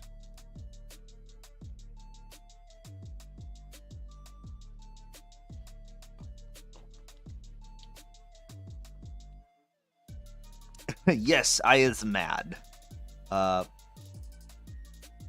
You're gonna continue? Crazy. You are an inspiration and yet crazy all at the same time. Hey, everybody, hold on. Let's give a shout out. Give me just a second. I might gotta walk over to my keyboard. Do a shout out for I is Tiffany. Hold on a second.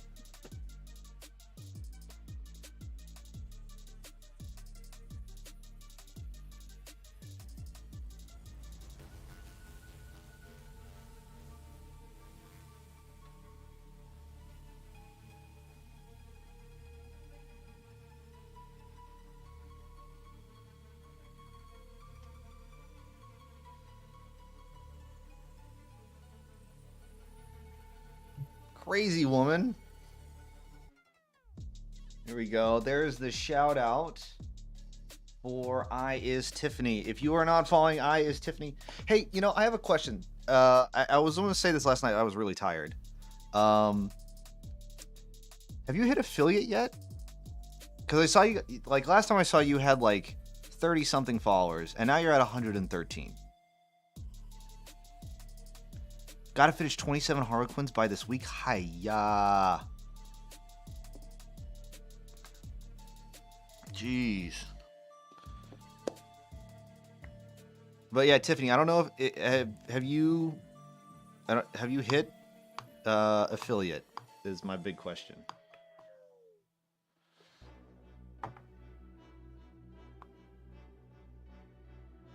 Yeah, the average views is hard to hit, especially because everyone likes to lurk in the background. Hey, that's awesome! Congratulations. Now, you're the one who's going to go back to painting. I think you need to take a nap. It's only Tuesday. It's only second Monday. I care for your welfare and your well-being.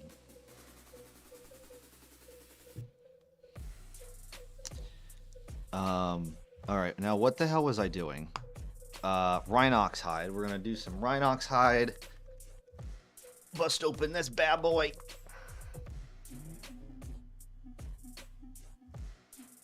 Yeah, go to bed. Go to bed. Get some memes.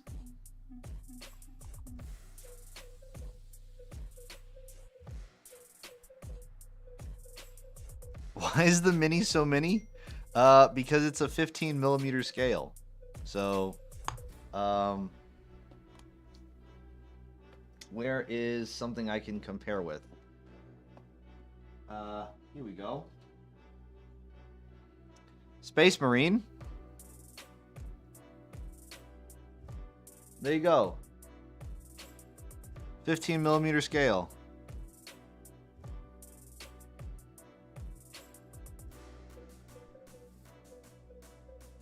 Put it next to this. Put it next to the Citadel bottle. Look at that. All right. So here you go. Here's the. Ta-da!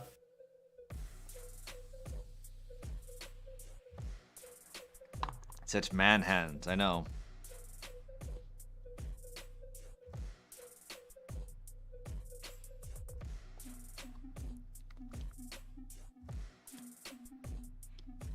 Nope, I don't wear glasses. I just use my pure eyeballs.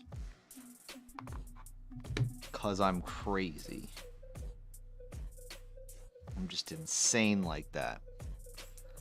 My eyeball... How? My eyeballs work pretty good.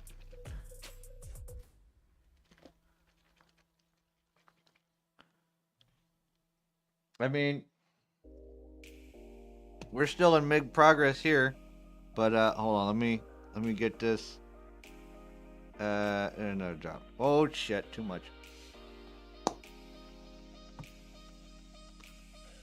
Oh, let me get a good mixy of this Rhinox hide, and I will continue to answer questions.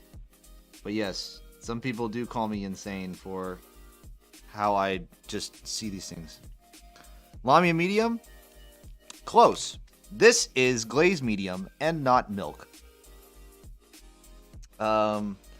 This is a two parts to a 2-1-1 mix of matte medium, flow improver, and distilled water. It is cheaper than Lamian medium, and you get like a lifetime supply. It's a good mix. Yep. In fact, I actually put a little bit more. I think I did a 2-2-1. Yeah, 2-2-1 of flow improver instead of distilled water. So two parts matte medium. Hold on, I'm pulling out all this shit.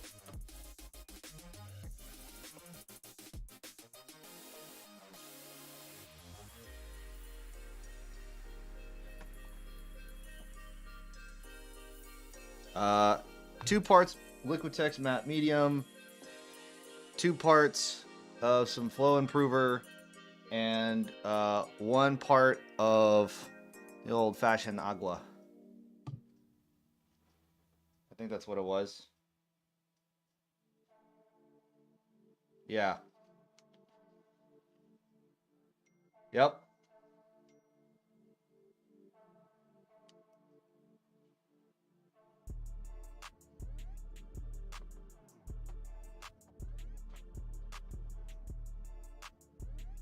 Yep, it is a wonderful mixture. Hold on, I'm getting a message.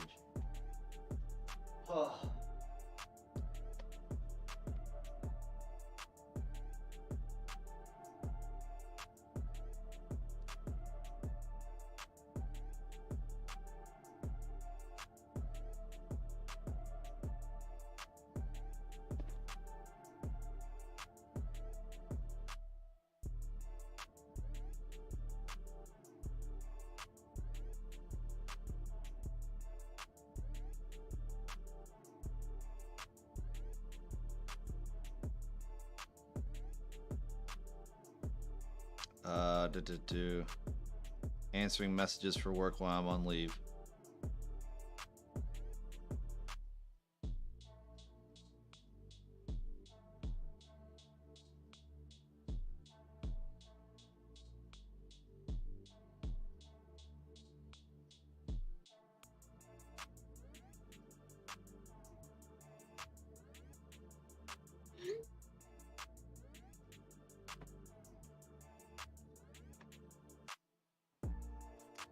All right.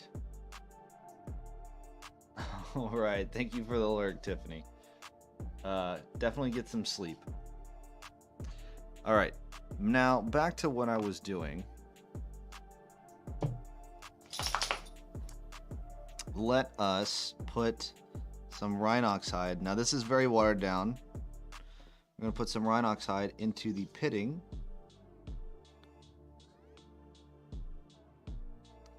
Of these weapons.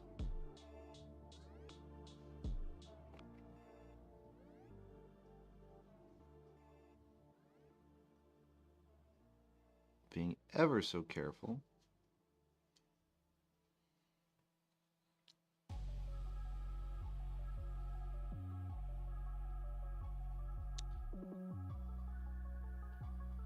You know, Nerdgun, I would love to see you. I would love to see you paint some 15mm scale models. I don't know. Have you ever done it before?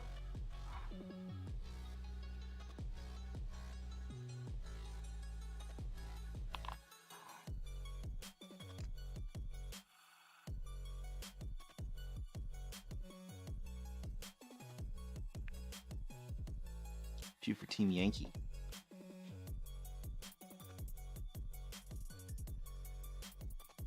I just think they're fun. They're fun little models.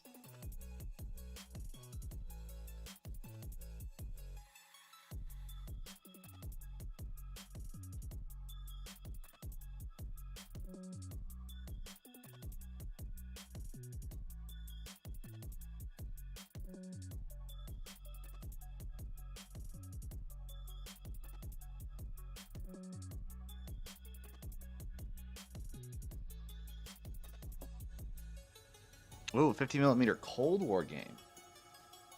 Oh. Ooh, jeez.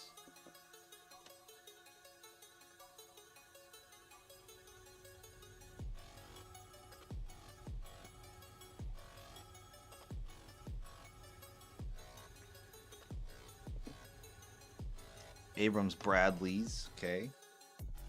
And A10s. Gotta have the A10s.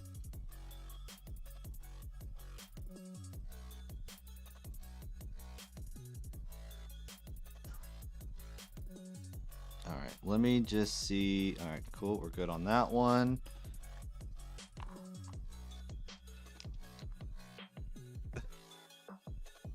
A10 go brr.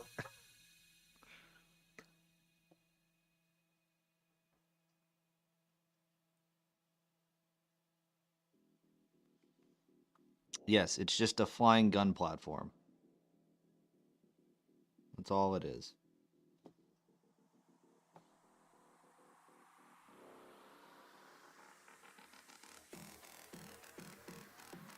I know. I've heard some funky shit, some crazy shit about A10 Warthogs.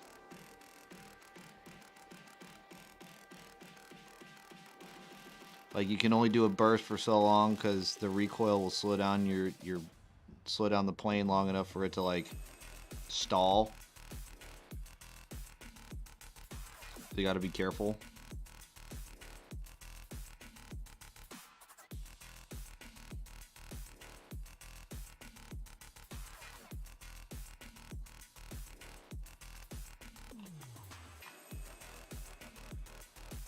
That's why I do it. We got to see him on a gun run. That's cool. Yeah, they have to accelerate before guns.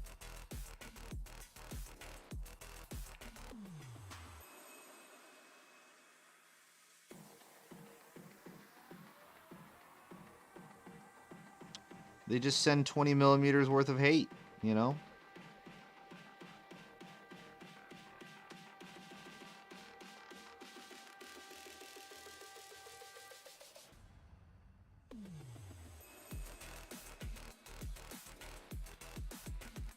Oh, they're 30 mils. 30mm Freedom Seeds coming at you in high volume.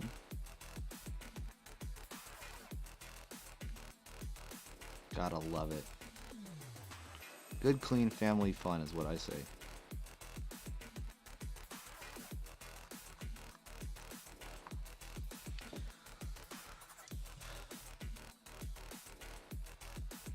That's whole highway's worth of freedom.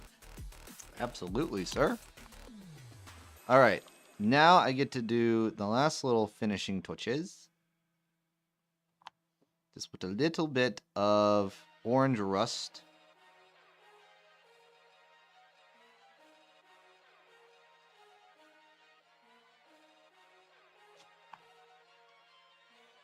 Two drops is probably way too much than what I actually need.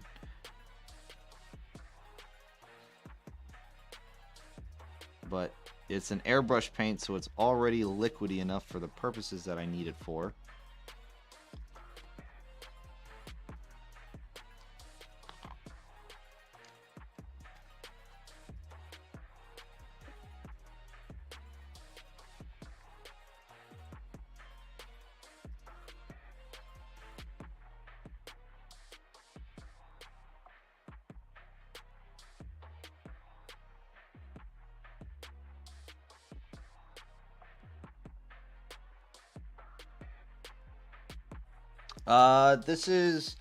This paint handle is a 3D print from Thingiverse that uses Coke bottle caps and water bottle caps as like the interchangeable part. So if you only need one paint handle and you wanna go through a batch paint, you just put them all in little tiny bottle caps.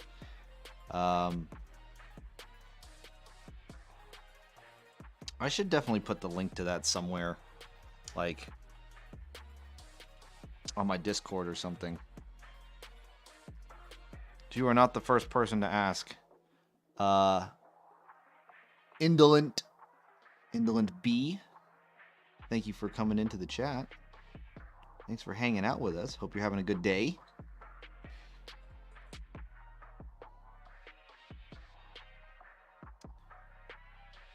Did I weigh the base? I feel like I want to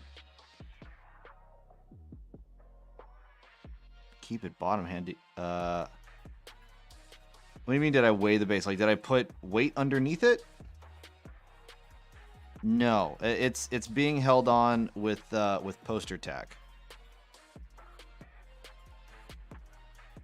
So I just put some poster tack. Now for the bases that I use as terms of final product,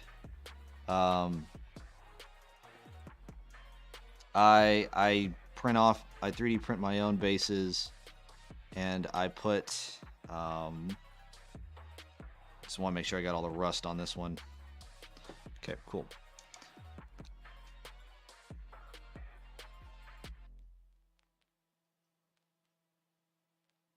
It is pretty light.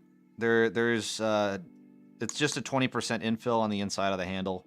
I don't like to have very heavy handles. I used to. If you want to have a nice DIY painting handle, let me show you guys. One of my old-time favorites was a pill bottle. You can fill it with aquarium rocks. You get like a whole 4 pounds of it at Walmart for very cheap. And you just put a magnet. Put a magnet in there. Dremel a hole. And put said magnet. And then if you need rocks for your bases, ta-da.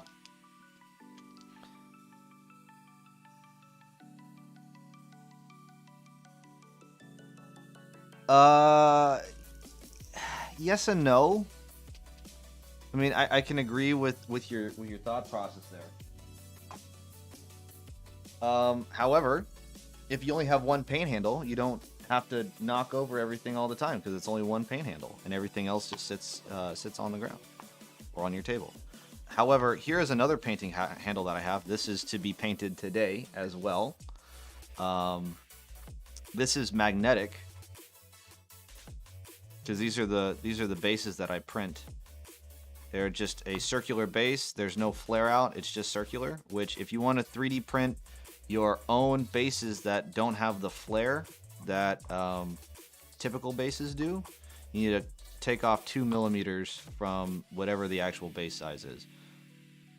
But I also 3D print a hole in the center put a magnet in there, make sure that the polarization's good, and then this painting handle, which also has magnet holes on the bottom to where if you want to have a magnetized surface and stick them to it, you definitely can, so they stay out of the way, and then they stay magnetized. I like to do this for some of the bigger models that I have, just so that I can rotate it as needed, and I don't have to like do the whole finger manipulation thing like I have to do with these.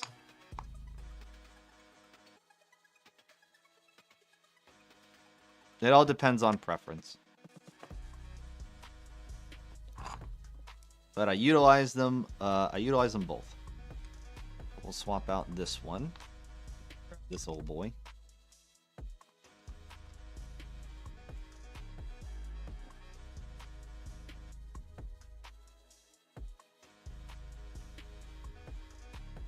Yeah, the painting handle debate is all boils down to preference. That is probably the best way to sum it up. It just comes down to which one do you prefer?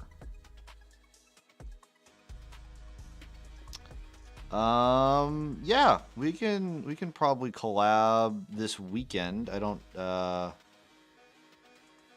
was going to do a big old, hang out and put all these minis that we painted onto bases. It was just going to be a lot of gluing on my part, but it's also showcasing all the stuff that I did. So if you want to collab then, that is a possibility, good sir.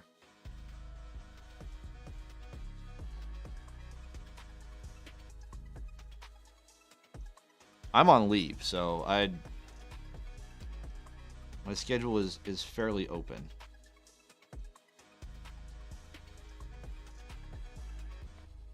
Weekend will be good. All right, cool. We can talk over Discord and figure out a time when we want to go live. I do want to try out the whole Twitch guest star thing that they've now implemented.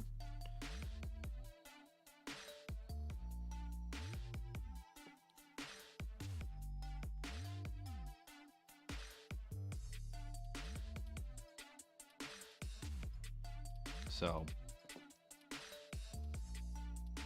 because I have a spot, let's see, do I actually? Yeah. So I have a spot for a guest, so that whenever I go live, it just puts whatever you're streaming up in that up in a box that I can just put into my OBS.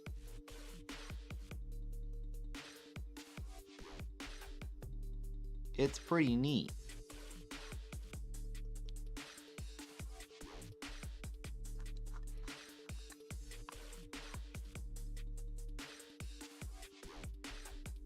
Before I pass out, well, we're making decent progress now. Yet again, we're still on the skeleton guard. But this orange rust is really, this makes me happy.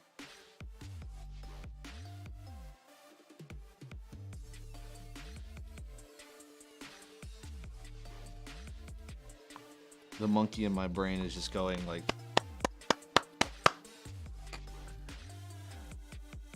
because I'm just a fool. I'm just a silly boy.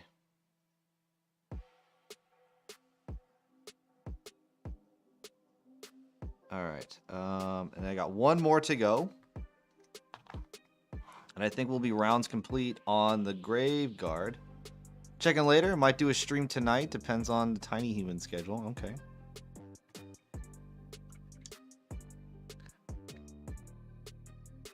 Well, if I am not live when you go live tonight, you will know that I have completed my task.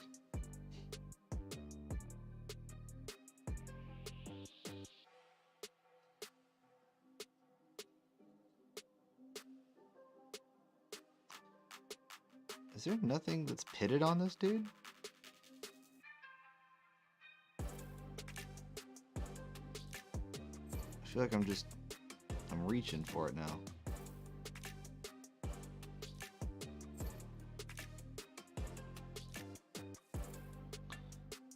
I'll just put a little orange here because I can.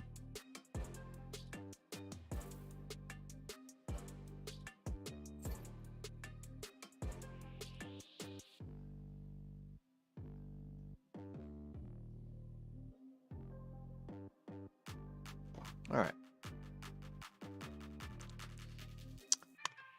And I think we are rounds complete for the Graveguard. They are all... Oh, I lied.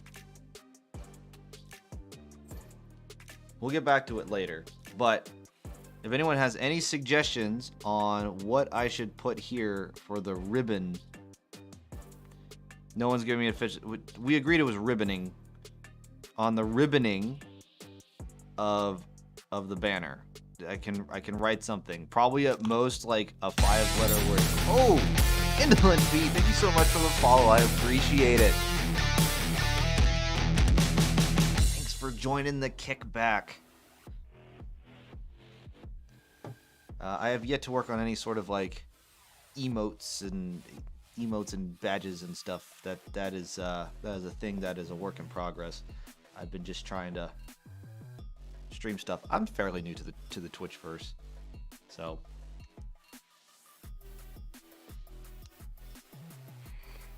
but yeah, thanks for the follow. I appreciate you. But yeah, if anybody has any suggestions on what to put for the ribbon part here on the banner, please put that in chat. And we will see. This is a vampire army, so think about that. And as I'm doing the change out for all of these models to put them in the complete pile, Sans 1. Actually, we'll keep this one on a base, and he'll be there as a taunting bit for myself. But things that we have completed 100%, we have 20 whole zombos. 20 zombies, all tiny, teeny, tiny, tiny. You can fit a whole horde of zombies on one hand. 20 tiny zombies. We have 10 dire wolves, which we can actually do some highlighting work on. Ooh, that is a rock. Yep. Do some highlight work on if we really want to. I really don't care. They're dire wolves. We also have 6 whole Mortis. Ooh, that's good. That's good. Thank you, Indolent. Thank you. Mortis. Let it figure out. I gotta like pencil that in on the banner and then paint it in and then make it fancy. We'll get there. We have 6 of these lovely bat swarms. Rar. Yes, Latin for death. Like it.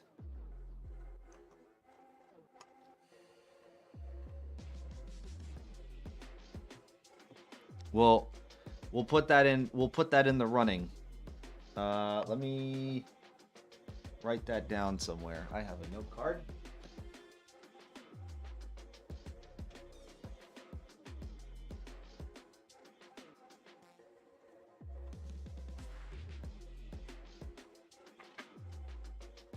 Because I'm going to be painting up some other stuff as well.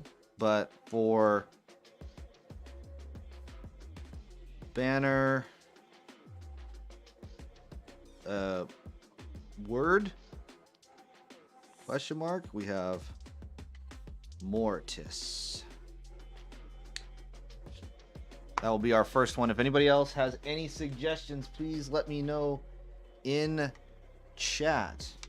But for right now, we are going to move on to the highlighting and the beautification of our Blood Knights. Yes, we are getting fancier and fancier as we go. We gotta get all our warm-ups and our reps in. All right. We have our Blood Knight. These are Green Dragon minis. You are 100% correct, sir. Or ma'am, I don't know. I don't want to assume your gender. That's how you get canceled these days. But yes, these are Forest Dragon minis, not Green Dragon. Forest Dragon. This is the Vampire Army pack from Forest Dragon Miniatures. Wonderful, wonderful sculpts. I also bumped them up from a 10mm scale to a 15mm scale in my slicer, so I had to resupport all these minis at 150%. So that was fun. I've also been building a High Elf army before I get started on these. So I have a High Elf army. I've been doing some spearmen. I use dude as a gender neutral term. Fair play to you. I have some spearmen. I also have a bolt thrower. I have way more. We have some Silver Helm cavalry. Ta-da!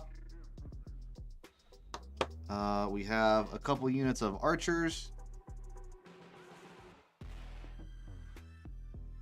And then we have some giant eagles that I haven't put on bases, but I also have a high elf noble on a phoenix.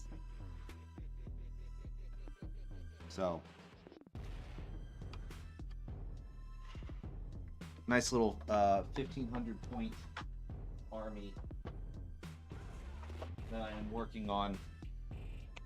I also have yet to paint some other things like the crew for the bolt thrower,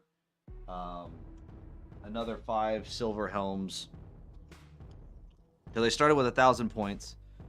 What game system am I using them in? I'm using them in one-page rules. One-page rules, Age of Fantasy, with a slight bit of house ruling to where you put your units. You put the units on a singular base because I use a smaller scale, so I can, instead of playing on a 6x4 board, I can play on a 2x3. And then for like horde units, right? So like this horde of 20 zombos, they're going to be on four bases. For your example, a 60x40 base is a 5-man unit. You put 5 of them on there, so every time like a unit takes 5 wounds, you just will remove a base. And then when you attack, you will just count the amount of stands that you have and just know that there's 5. And so it's like, okay, well, there's 5 things on here and 5 things on here and 5 things on here. And you'll just do the attacks like that. So some units have some staying power, and you can get extra attacks. So like your elite units of like 5, like the 5-man elite team, you don't lose your attack power until the unit is destroyed. That's house ruling though, but I use one-page rules as kind of the core system. My friends and I at least do. But let's get back to painting these. On to the glazing. Shit.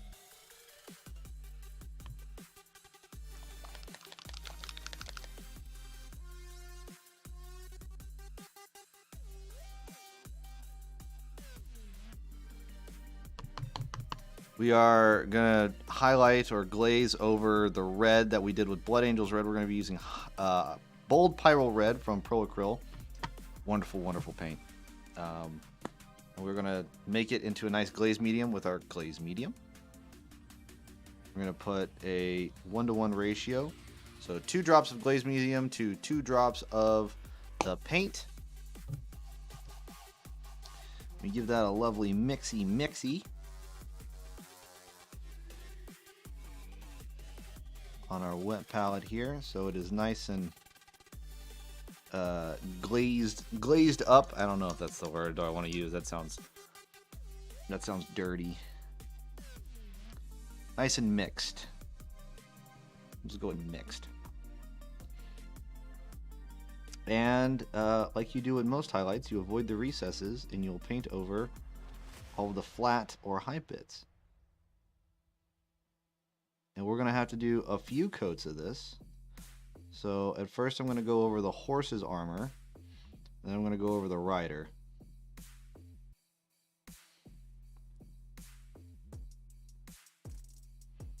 So I don't get lost in the weeds of what I'm doing.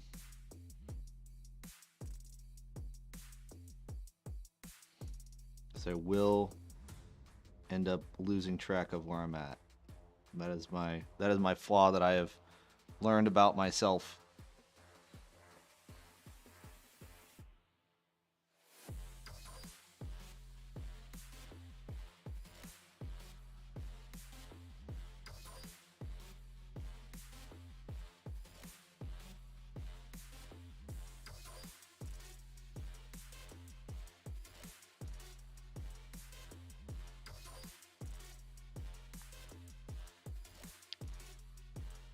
But yeah, one-page rules. If you're sitting in chat and you have no idea what one-page rules is, I highly recommend you take a look. It is a free-to-play core rule system that if you throw a few bucks at them,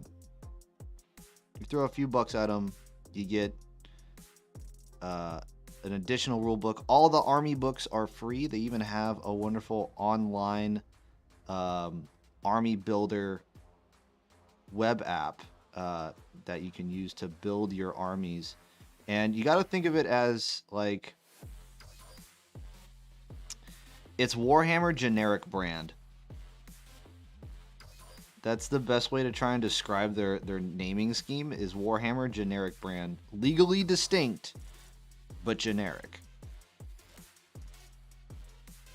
They cannot hit you for copyrighted terminology because it's the basics of basics. Like these are vampire knights.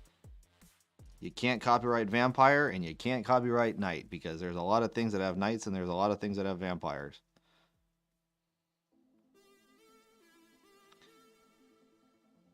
Even though these are 100% the vampire courts.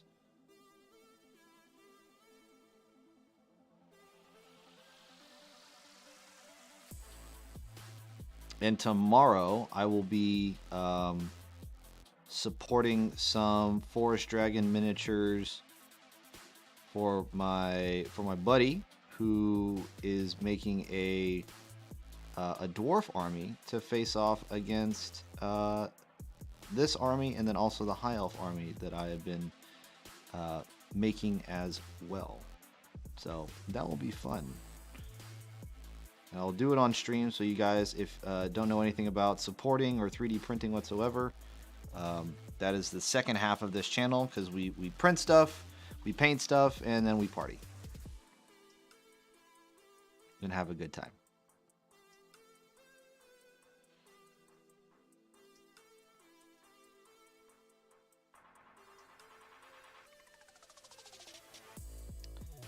Also, today is not a typical day that I would stream, but one, I'm on vacation, and two, I told everybody several times for the last couple of streams that I would try to finish this army on that particular stream, and then I haven't because I got tie-tied and I went to bed. And it's like, either I'm going to paint angry or I'm going to go to bed, and I decided to go to bed. I'm weak-willed, I know.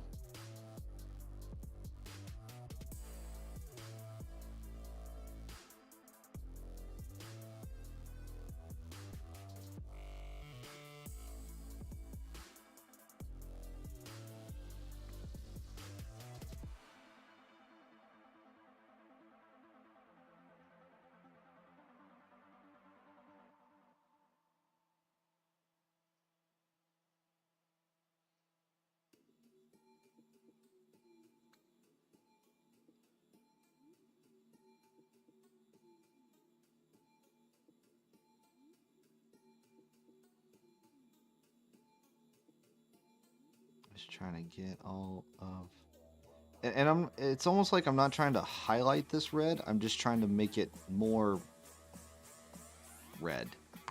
I don't know if that is probably the proper term to use, but yeah, just making it more red. A solid red. There we go.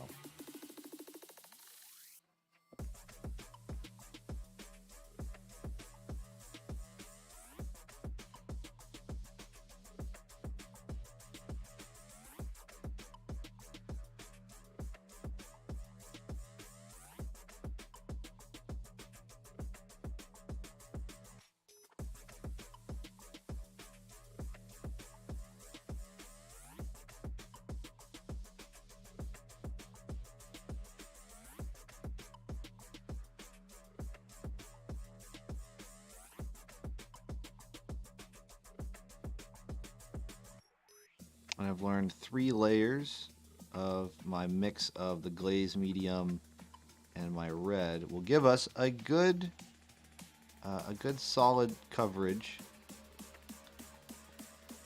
of the color that we want.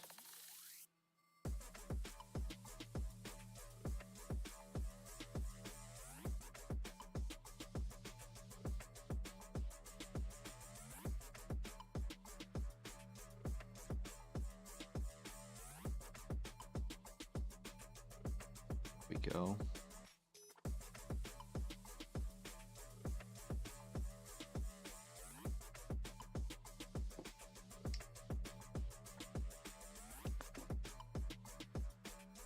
Did a mischief.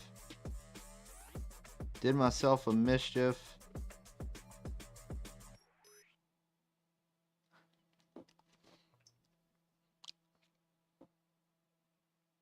There we go. Now we're back on track.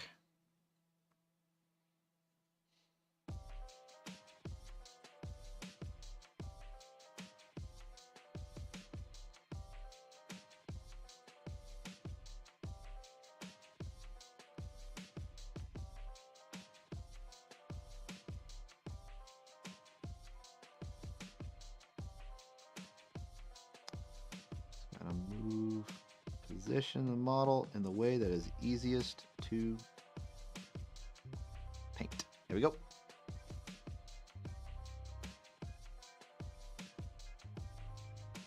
Any pointers on 10mm Skaven? Force Dragon is great. Are you talking about any other companies that would be good for 10mm Skaven?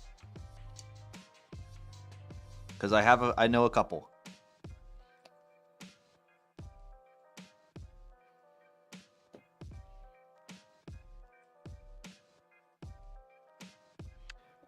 So there are 2. You know, I can actually let me finish this last bit of red, and I will show you. The 2 are Cromartie Forge, and I think it's called a link. Ankylo Miniatures. Cromartie Forge and Ankylo Miniatures are 2 other companies that have Skaven models. In fact, Cromartie Forge also has an army pack that is like a more Eastern style themed Skaven, where they have like samurai and archers and stuff. So, and also a rat riding like a rat dragon, like a Eastern style dragon rat thing. So those would be the 2 that I recommend for Skaven. Just know that Alinco Miniatures, their website browsing, I don't think they have like a full army pack for it, for their models, which is unfortunate because then you have to go search for all the models. But they do have the army packs with Cromartie Forge.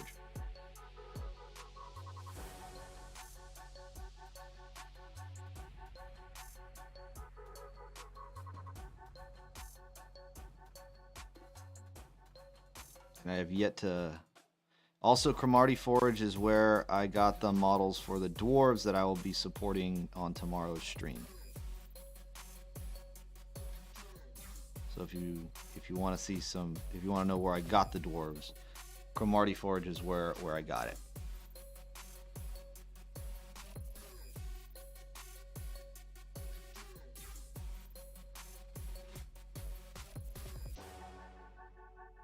Yeah, no problem. I am, when it comes to the reason why I got into smaller scale wargaming was because I don't have space for a big table. And I like skirmish games, don't get me wrong, but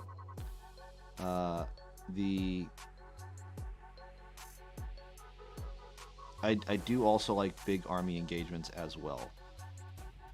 But I just want to play it on a smaller board. Small toys are the best toys. Yes. Agreed, sir.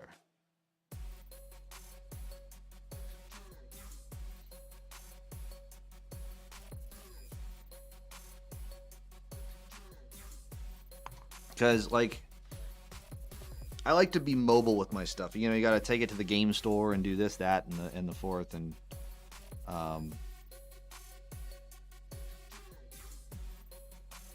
if I can put more miniatures in a smaller box, I will, because I have had friends that will show up to the friendly local game store with like boxes upon boxes of an army that they have, and it's like a whole logistical trip to get all their stuff put together. And it's like, well, I got a 3-hour block and we just used an hour and a half just to get all your miniatures out and you know, your army assembled for the fight.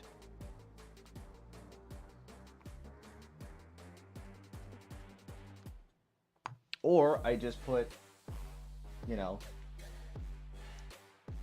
like 10 stands or 10 bases in one box, and I'm like, hey, look, here's my X amount of point army.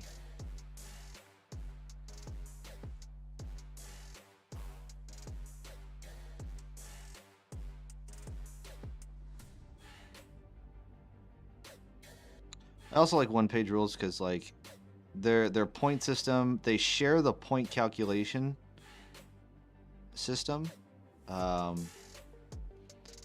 and also the ability to build an army is free.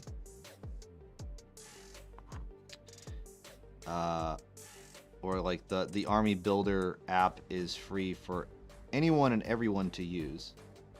But I highly recommend that you support them either on Patreon or I think they have a Tribes. I don't know if they have a Tribes. I think mainly Patreon though.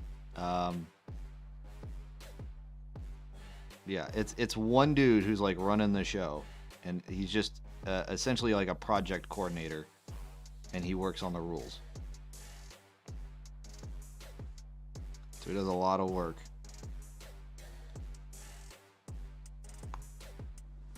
The only 28mm I play is skirmish stuff like Rangers of Shadow Deep and 5 Parsecs from Home. Those are fun games. I've never played them. I've seen gameplay of them. I watch a lot of battle reports of that stuff because I use it to get inspiration for my own kind of games that I want to create. I cannot be bothered with 20mm rank and flank. 6 to 10mm are kings of rank and flank. Yeah. In fact, I have seen gameplay of Kings of War played at a 10mm scale, and that looked pretty entertaining. However, the way that I play, I play like a hybrid of rank and flank and I don't know, is it called traditional? I don't know what the non-rank and flank version would be called. Like, you know. And round bases. But I just put my units on oval bases. And then to keep coherency for all your units, all you have to do is just have all the bases touch. And then for, depending on the size of the unit, you can have a different size base. Like I have here, so a 5-man infantry unit's on a 60 by 40, and you can have multiple of the same as long as they all touch. Then they're all in coherency. For your, let's see, I don't know if this is an accurate, I might need to bump up the size from this one. 1, 2, no, I'd have to bump up the size. This is my reference for how I want to design all the bases for this army on some Vampire Corrupted Ground. My proof of concept.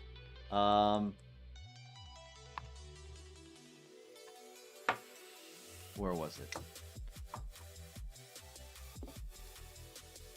For some of the larger units or swarm units, you have a 90 by 52. 90 by 52. Those are also good. And then for your very, very big units, like your monstrous type units, you have a 105 by 70 that you can put those on. Like these giant eagles that I have. This three eagle unit of giant eagles, they all will fit. Where'd that damn base go? I thought I had a base that had stands on it. Oh, I do. Haha. Hold on.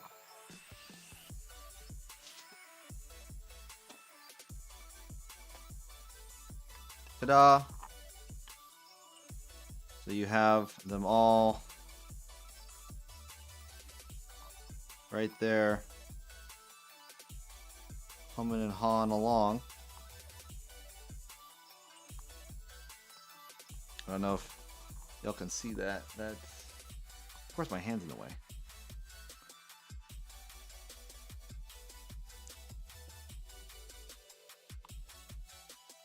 Stuff and thing. Anyway, yeah, put eagles on it. And that's for the 105 by 70 base for your bigger unit.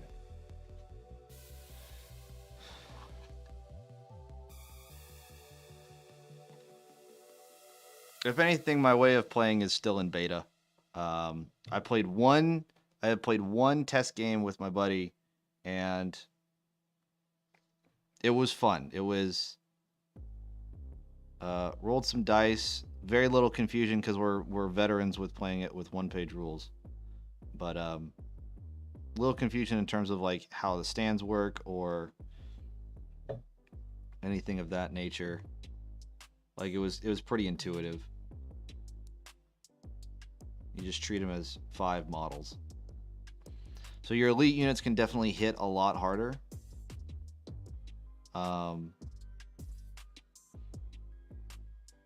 Because if they're not completely wiped out, they still hit with full force. Which I think was a big problem with one-page rules, is that everything kind of dies really quickly in one-page rules.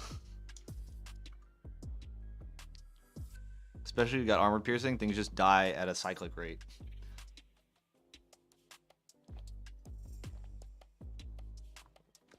All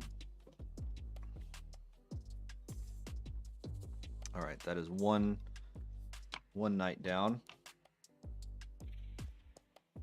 On to the next knight. I need to get faster at this. We're already... Oh, geez. How many hours are we in? Almost 3 hours in.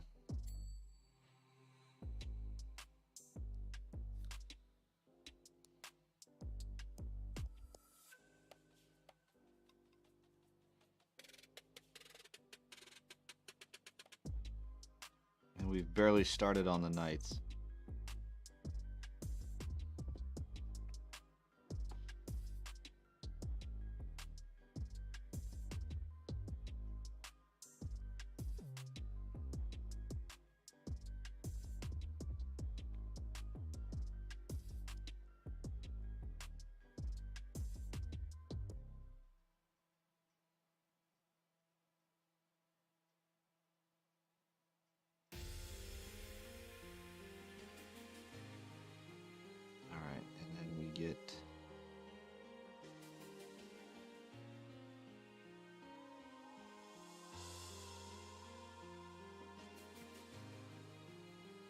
I think I'm gonna try with this one. I'm gonna just try and get one side, and then get the other side.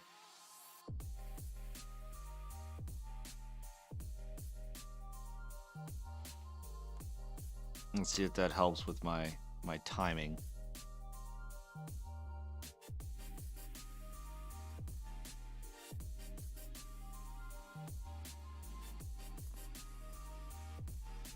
Or my speed, shall we say.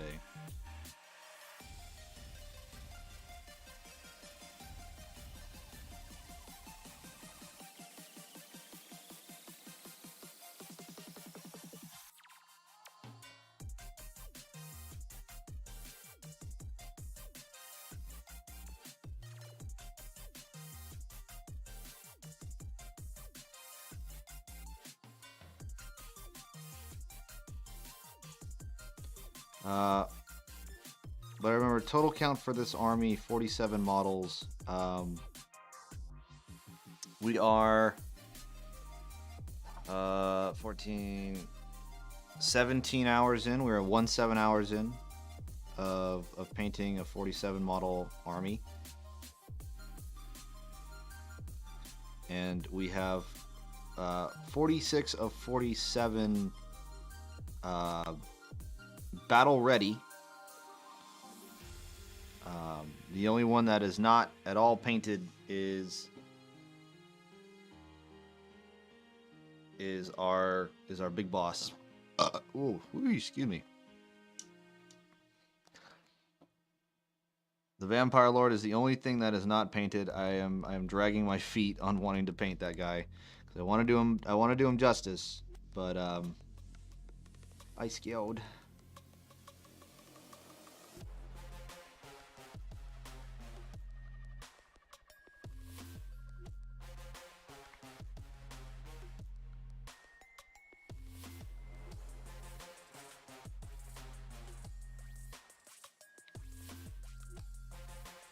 So we're just doing highlights and making the elite units nice and pretty, because you got to make the elite units nice and pretty, because you hope they're going to stay on the table a little longer. Which these guys hit on 3-ups and they have a 3-up save, so they're pretty good.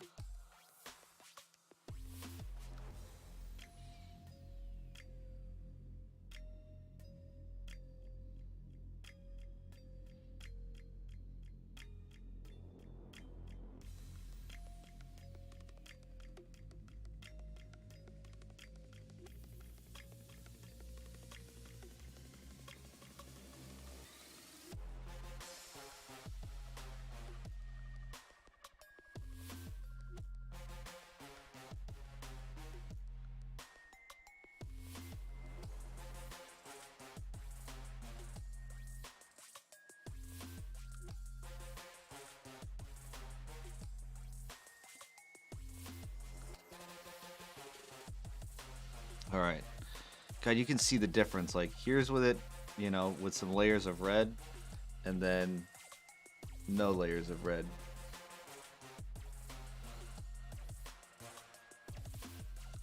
It just looks so much better. That looks too dark. That's too flat. This is like, wow.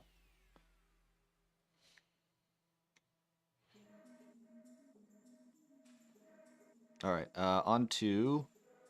Well, we're going to finish up the face. We'll do some more layers on the face here.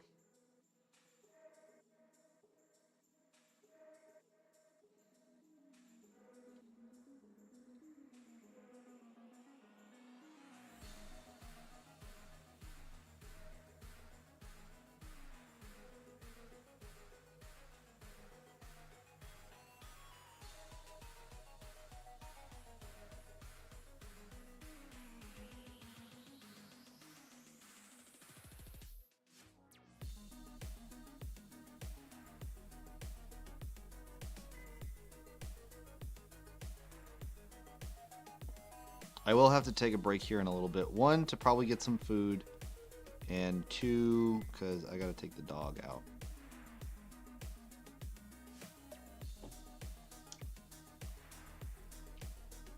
Gotta take care of the Doge, because The wife is at work.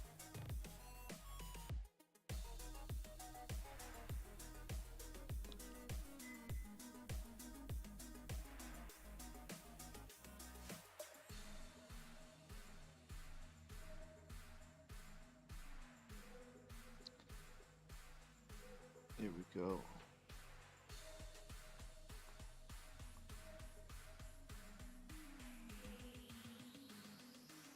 That is a really difficult part.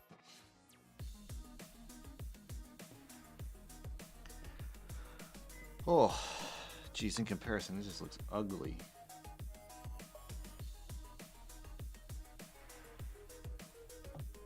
Put another drop of this glaze medium in here. Oh, that was more than a drop.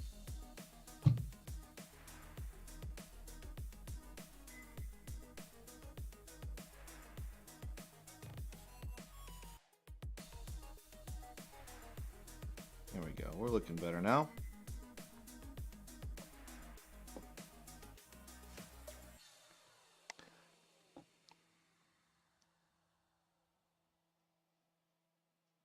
Because then I'll be, I have 2 down and 3 more to go. Hiya.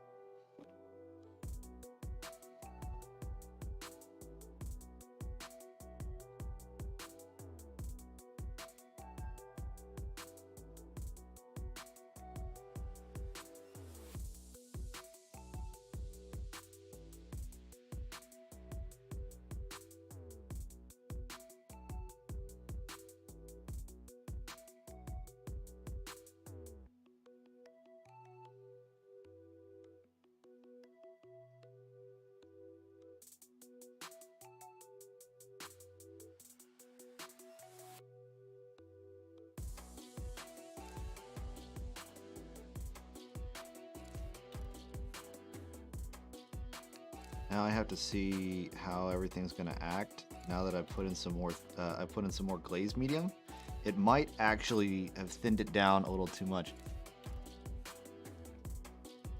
Hey, thanks for coming by, Indolent. Also, thank you for the follow. You have a good one, all right? Thanks for stopping by. I know things are a little dry, but I appreciate you coming nonetheless.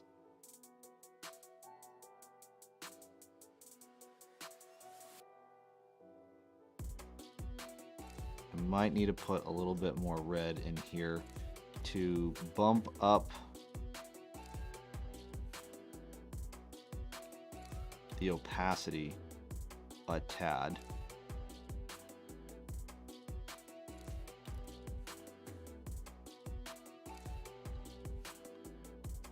Because this is actually very, very, very translucent. Yeah. Here we go. Boop. Just a little bit more red. Actually, I might need to put another drop. We'll put another drop because I definitely put in more than one. Boop. There we go. Got it.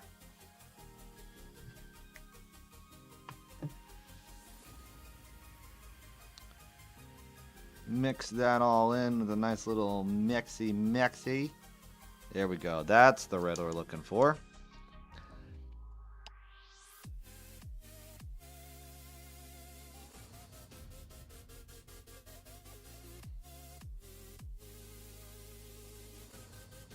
There we go. That's the color we're looking for. Haha. A little too diluted. Now we're cooking with gas.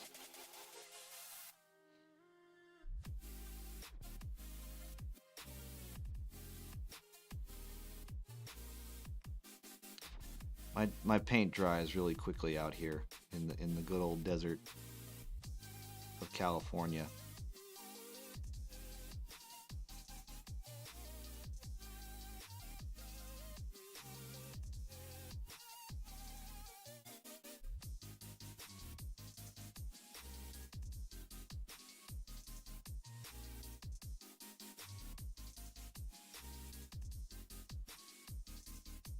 Get up here on the neck armor.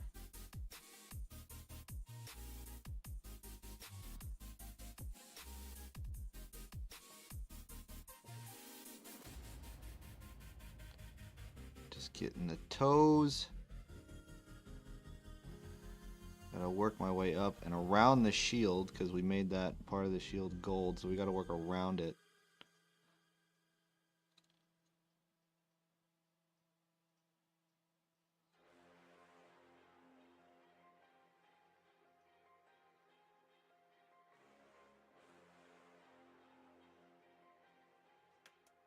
And also this side of the helmet.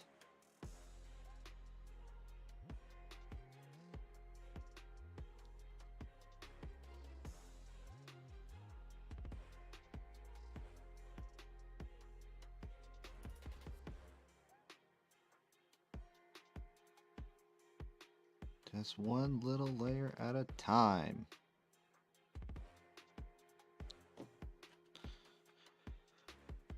As I'm getting red on the black cloak that I don't want it to be there. We're gonna go over it with Eshin Gray, but you try not to put colors where they're not supposed to be. Coloring within the lines is like, you know, step one. Sometimes you don't even need to color within the lines. Depends on what you're painting. For this particular model, yes, coloring within the lines is a good idea.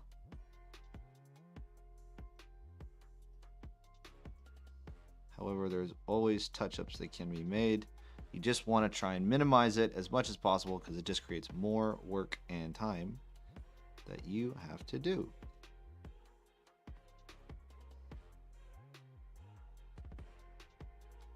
I'm also using a fairly fat brush on a very small miniature, so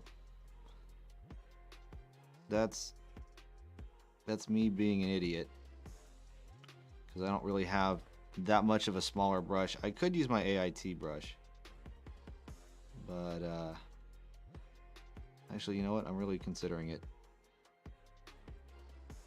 That might actually be a good idea for this particular part of the paint job.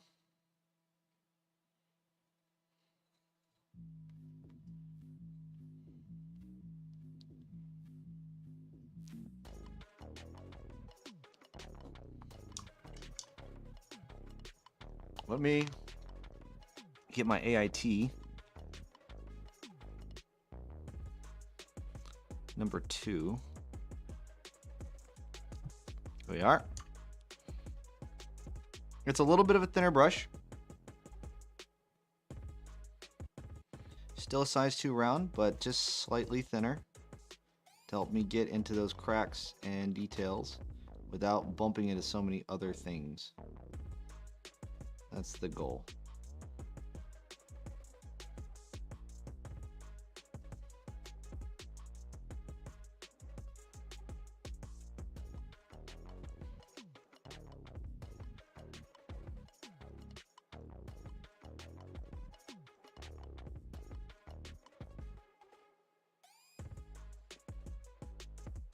Also, having a thinner brush, I can work more on speed instead of brush control, because I'm not worried about bumping into as many things.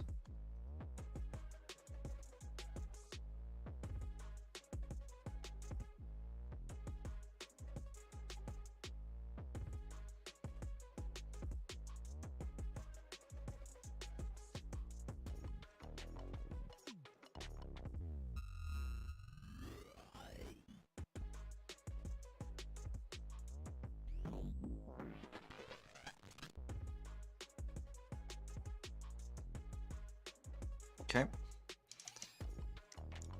And that deals with the red for this model. Move on to the Champion. I like to save the banner dude for last because that's what we have next is the banner guy. We're gonna save him for last just because there's more stuff that you got to cover with him. I don't know if that's bad to like save the longest one for last or try and knock it out first.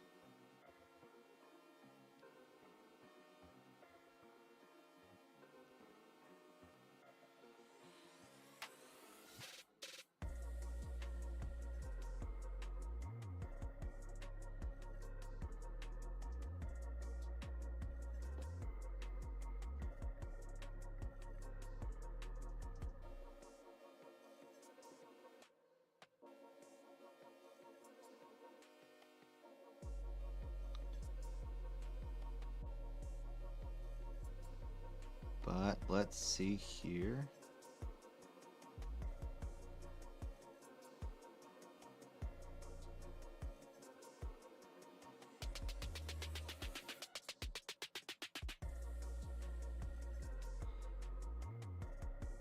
Just got to put all the red in the right places.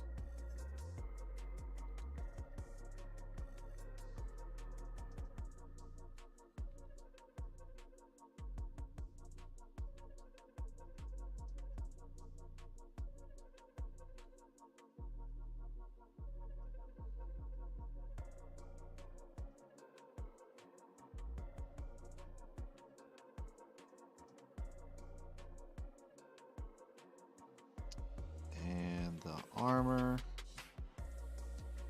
and the front of the horse.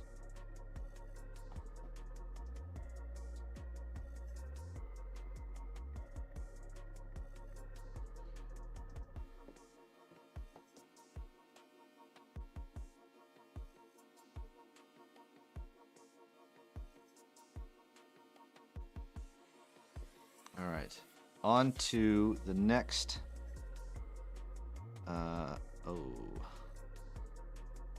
Not onto the next layer yet.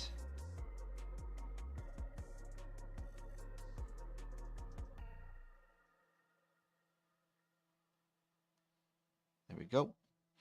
Now the other part that I want to do with this one is I want to make the blade a little purpley tinted. So we might do some glazing with a shade? Question mark? Maybe a contrast paint. Or maybe just a regular paint and just apply a glaze. But usually you would glaze up and you won't glaze down. So I might have to repaint that blade overall. Which is okay. Because I do want it to be purple. I want the blade to be purple. And I think I'm going to start like a purplish blue.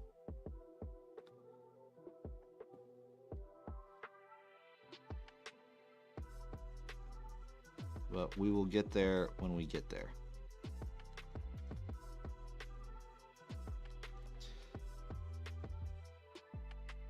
And y'all can see the actual time it takes to do glazing. I mean, you're seeing it now. How it takes a few coats to actually get to the color that you want. Which you do want a gradual buildup, because if you don't, then you just have like these really stark changing colors and it doesn't seem very blended at all. And you don't want that. You want nice smooth transitions. Unless that's the style that you're going for, where you don't have smooth transitions. And that is a style in and of itself. But it is not the style that I am using today. It is a style that other people use. I've yet to figure out my own style.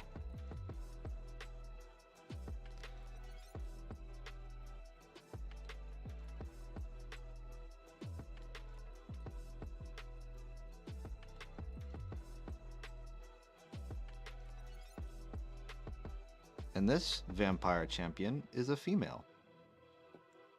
I just noticed that.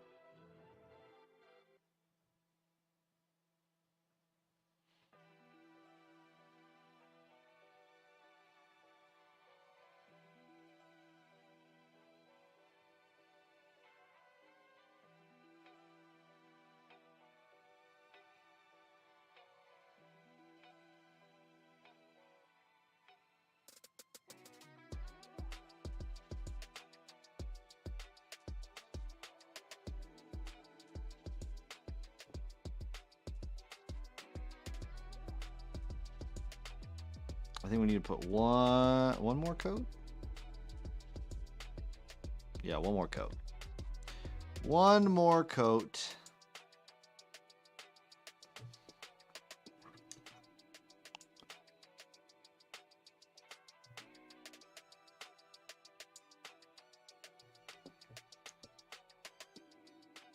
To get us to our desired level of opacity.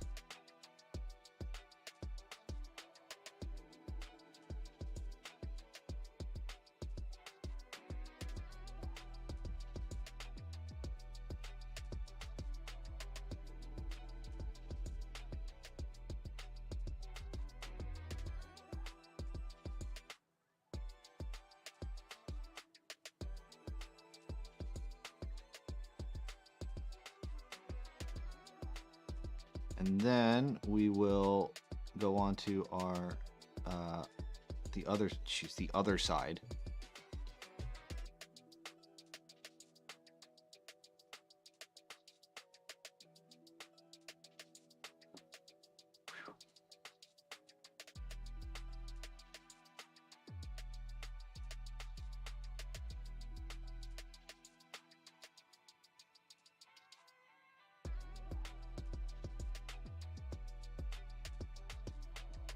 Go.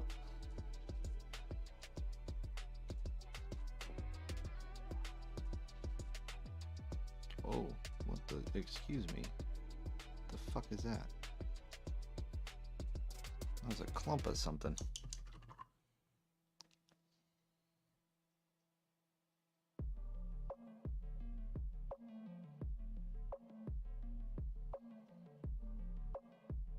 That was a clump of something.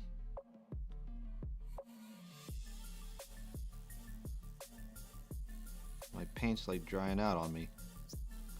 It's not a good sign.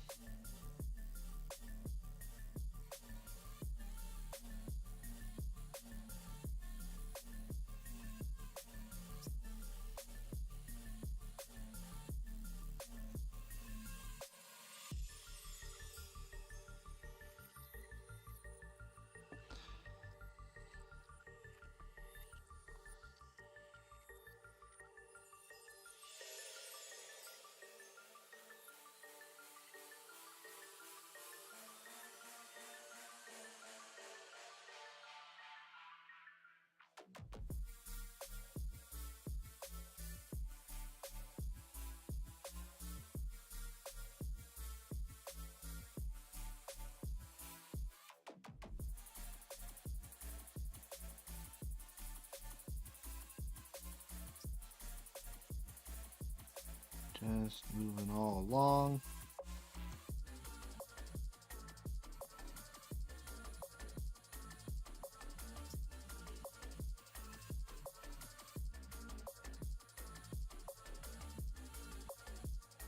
Gotta get the red bat wing. The top. And the neck armor.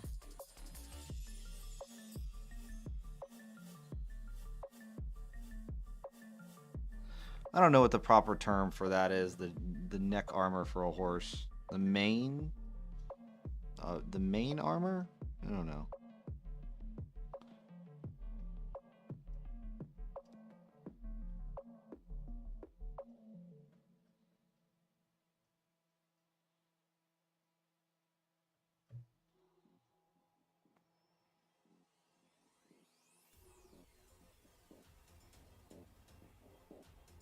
Here we go. And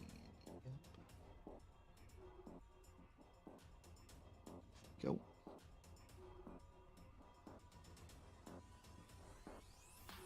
My phone is buzzing in my pocket, and I don't know why.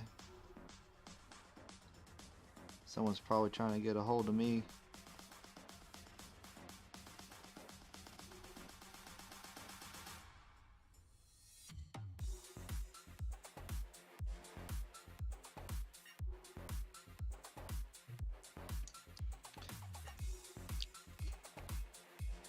Got a little bit of red in a place I didn't want to put red.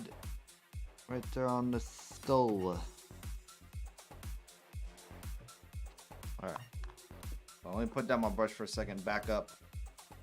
What is this? What is everybody, people?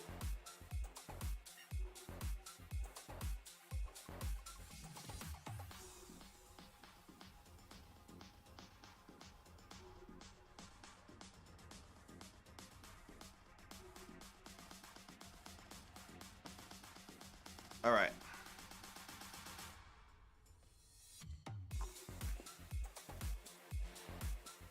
I think we need another coat. What did he only do? 2 coats? Need another coat? Alright, we need to recharge our red.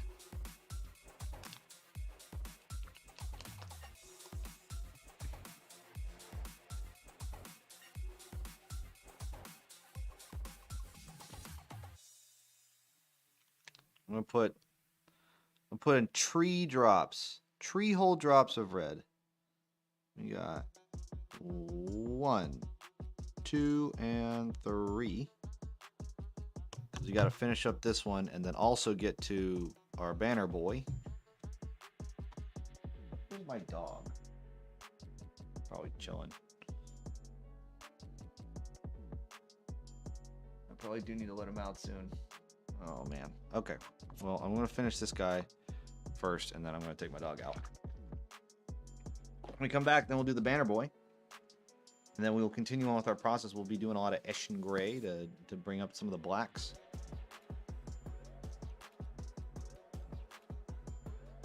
3. There we go.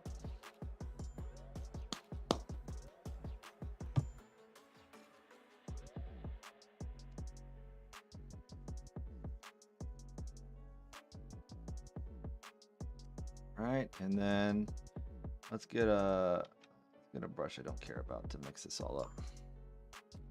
I don't like to use the AIT brush to mix things up because I want to paint running into the ferrule and getting in places it shouldn't.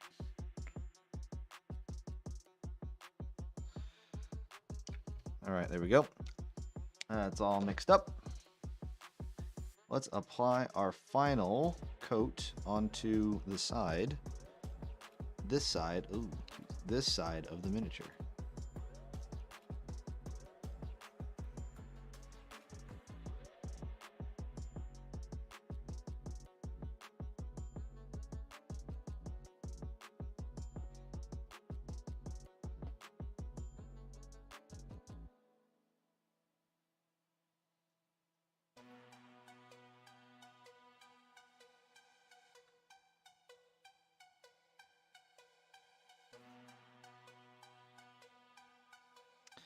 Now it's time for the armor.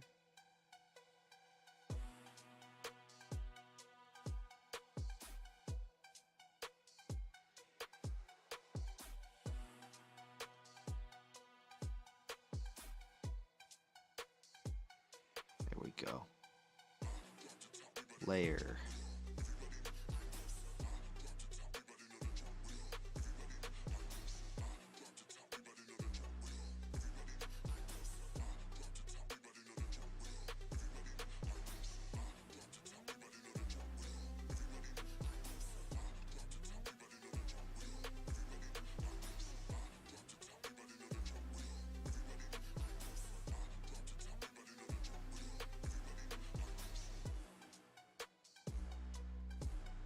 Go.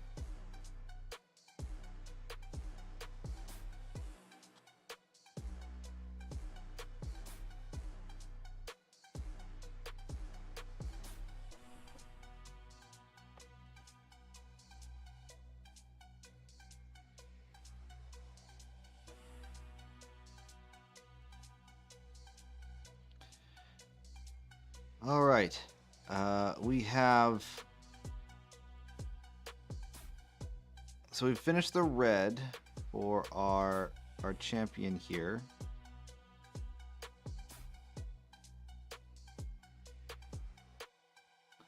So we finished bringing up the red. We still have our banner bearer that we have to do. But before we do that, we're gonna take a quick break. I have to go let my dog out because he's been inside just chilling, probably waiting to go outside.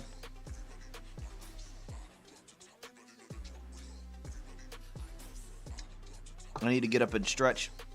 So probably about like a fiver in terms of when we're gonna be back.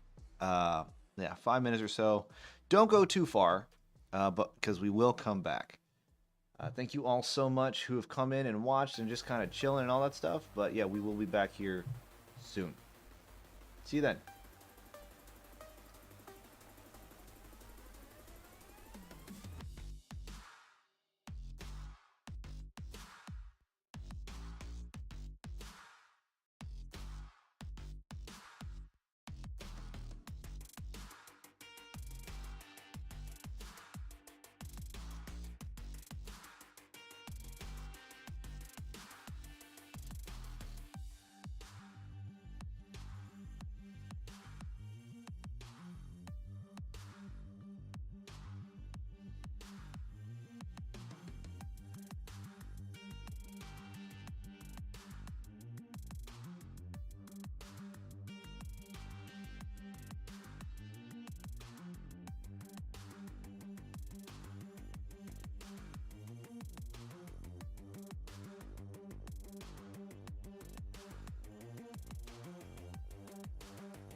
Okay, everybody, we are back. We are back, indeed. Hold on, let me paint you.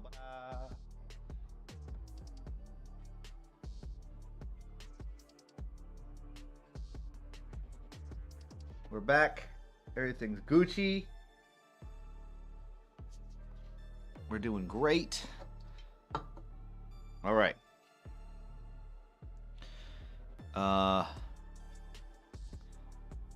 Red. That's where we're at. More red.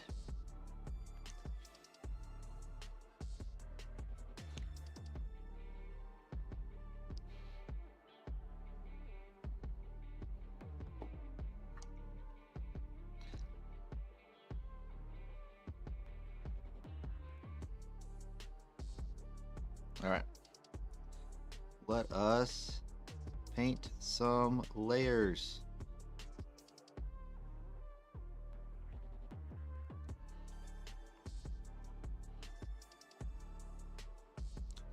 Continuing on with our work. Yeah, I had to take the dog out. Dog didn't do a damn thing. I went to get some food, and all the dog cared about was my food. So now he just gets to sit there and suffer quietly.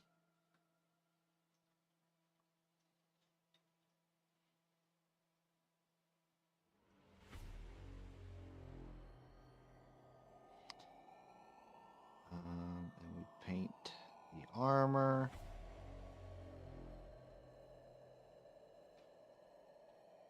Oh, I did not paint the horn gold.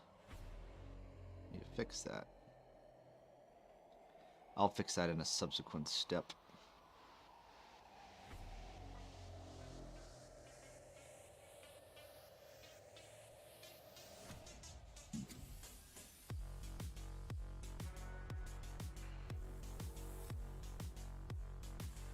All right.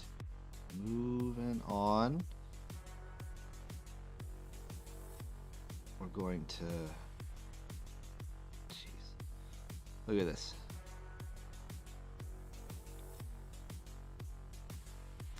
I almost kind of want it to be that shiny, you know? But... I don't know, that'd be harder to work with, to be honest.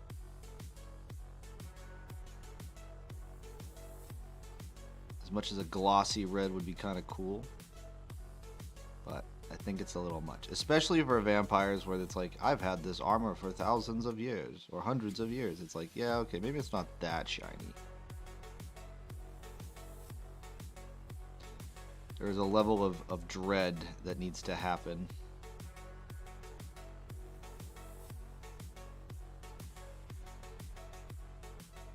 You don't have... You don't look dreadful when everything's all nice and shiny and pristine. There's a level of decay that needs to be there.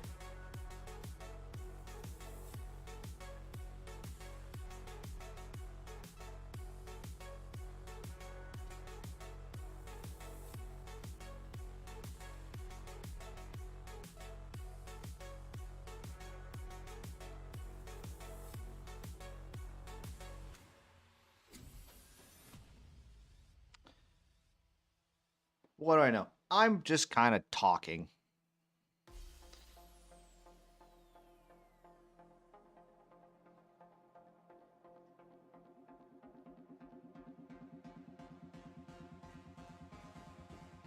Trying to get all my layers. There we go, we're getting there. We're at about like 4 layers in order to get a good...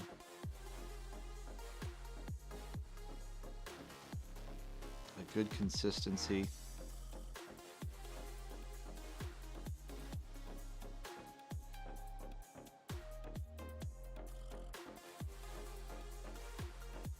Or good coverage.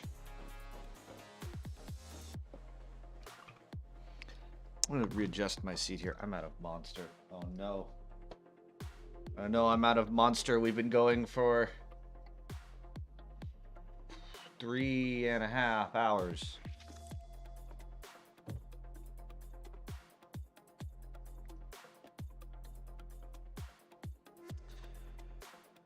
Okay.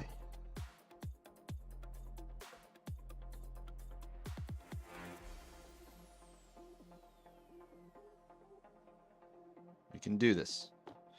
We can do this.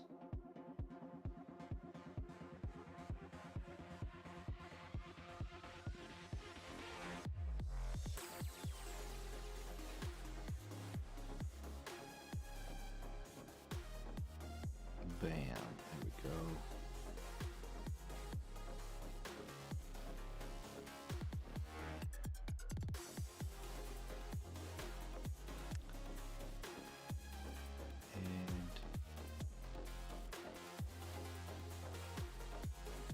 And the dog left again.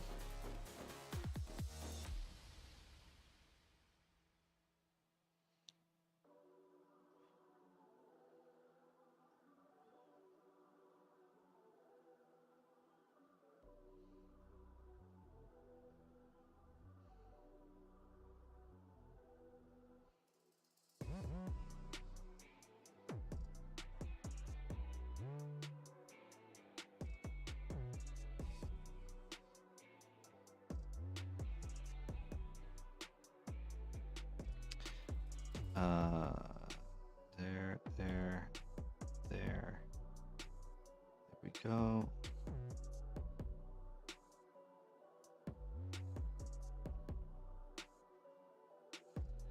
All right, we got one more layer left to go.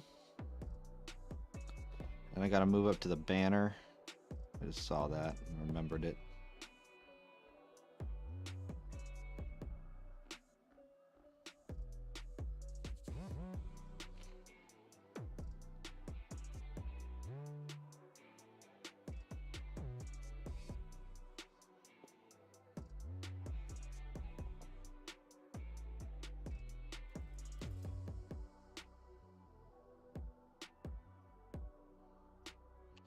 The one thing that people, I feel like people don't highlight or do any layering is because it is very time consuming.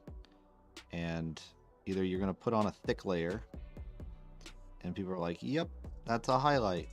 And then they call it good, but then it looks like just kind of blotchy or doesn't look clean.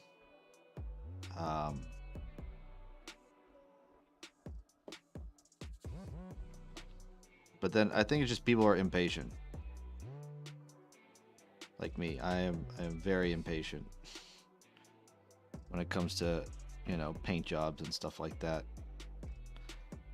This is a test in patience for me, and I don't know how I am doing. The fact that I'm still doing it is a positive sign.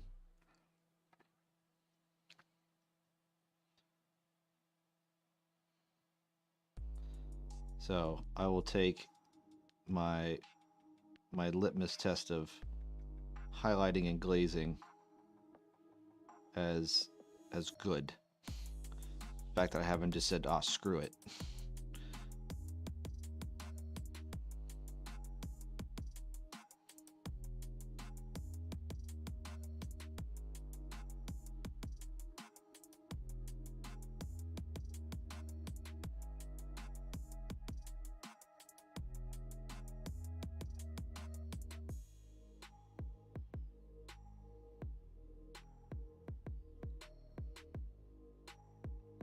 Look at that. Oh, that red looks so nice in comparison to that. Yes? No. See, when it dries, you're like, wow, that looks so good. You're satisfied with yourself. All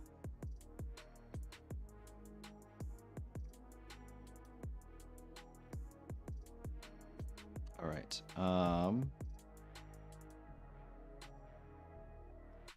The banner.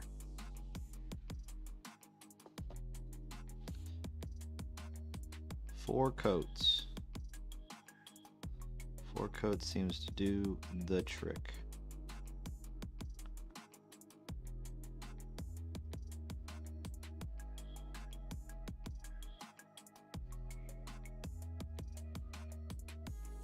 Now this wing is the tricky part because you want to have some shading in it. So you try to follow the phalanges of the wing.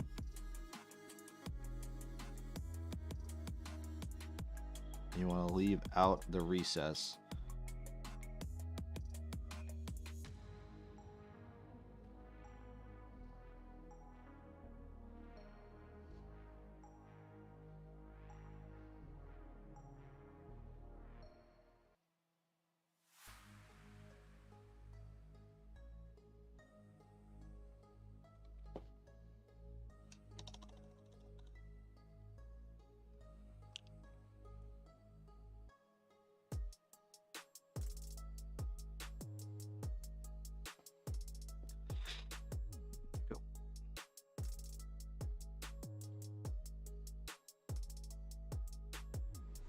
To get this part of the wing, so you want to get the lower bit, you want to catch the crest of the wing, and then you want to catch the flange, and then also just kind of the upper portion of the flange. And I'm doing a couple passes on it just to make sure that I get a nice solid even coat.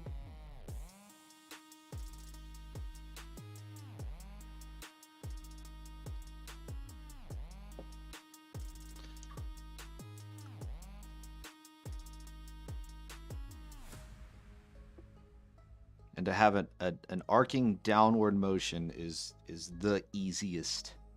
That's the way that your hand naturally wants to go.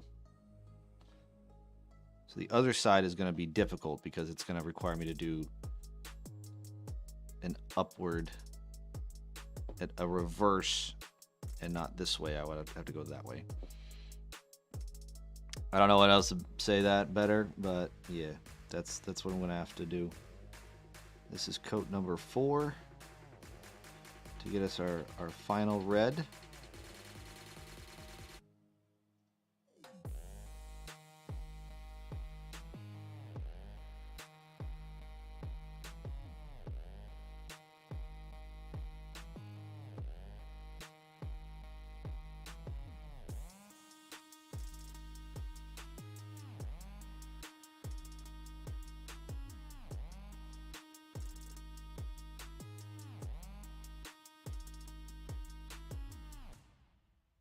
All right. On to the other side, or the other poopy side.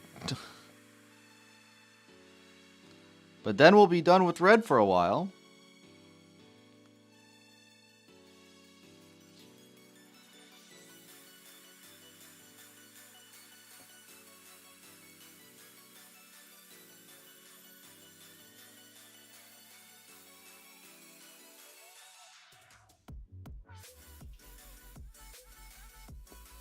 So hallelujah for that.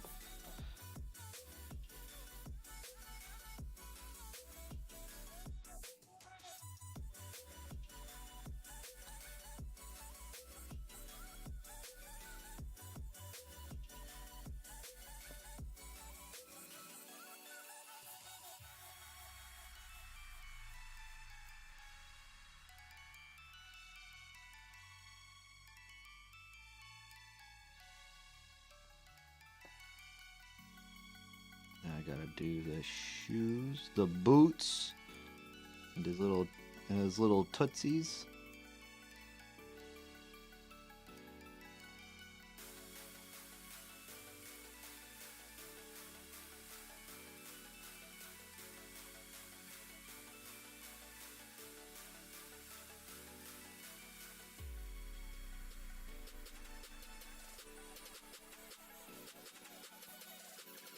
Get the helmet.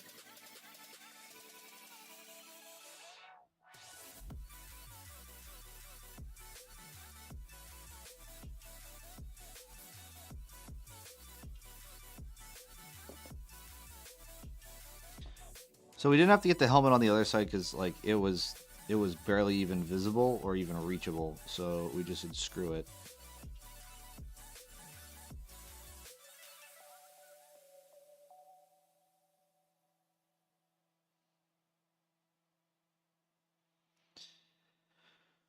Okay, and then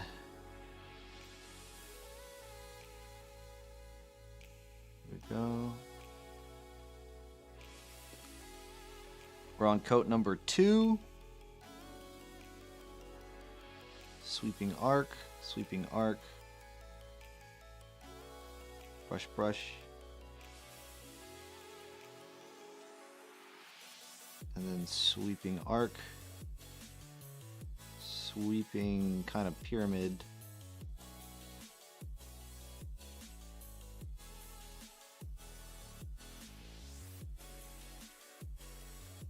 Here you go. Boot. Tootsies. Calf. Thigh.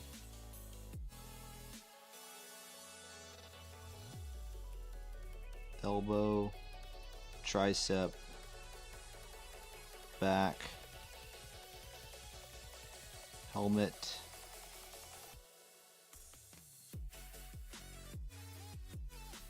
Shoulder.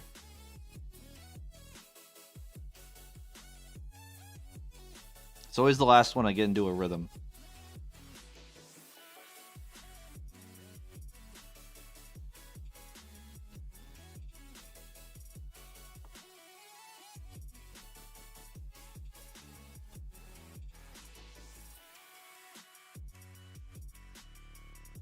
Neck.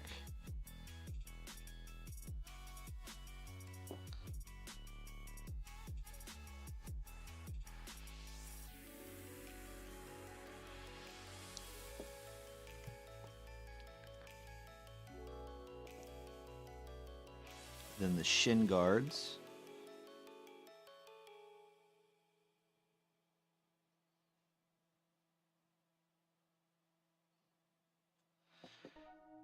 Coat 3.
Shin,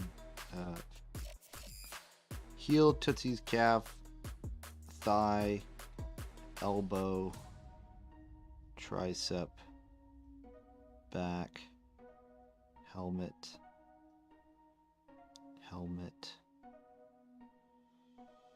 shoulder,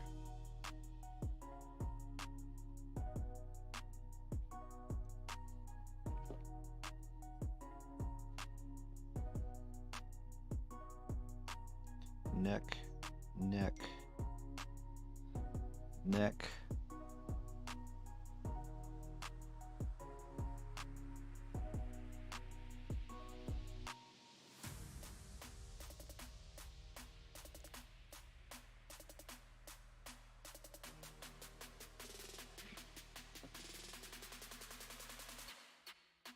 All right, and then we have one more layer to go. It'll be our 4th and final layer.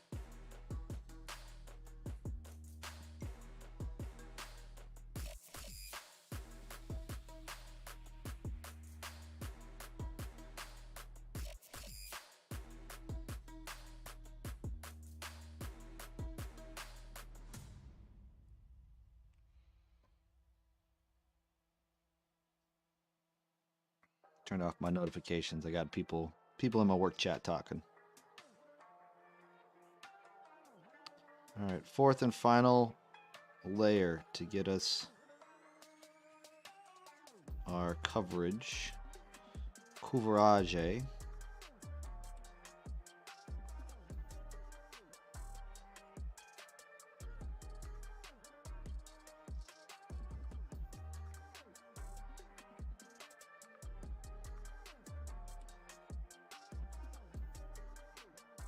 boot, toes, calf, thigh, back, helmet, shoulder,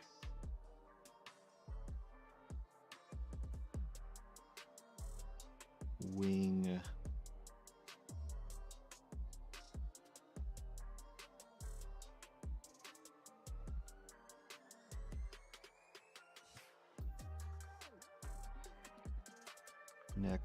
neck, face, then shins,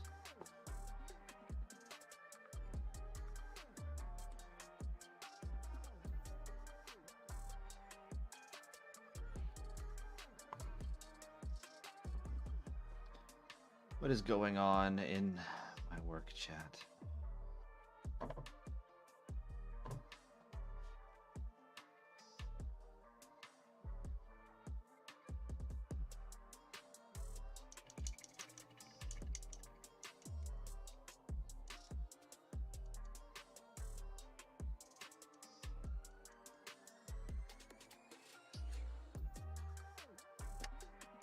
Da, da, da, da, da.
Oh, dang it. All right, here we go. On to the banner. Coat number 1.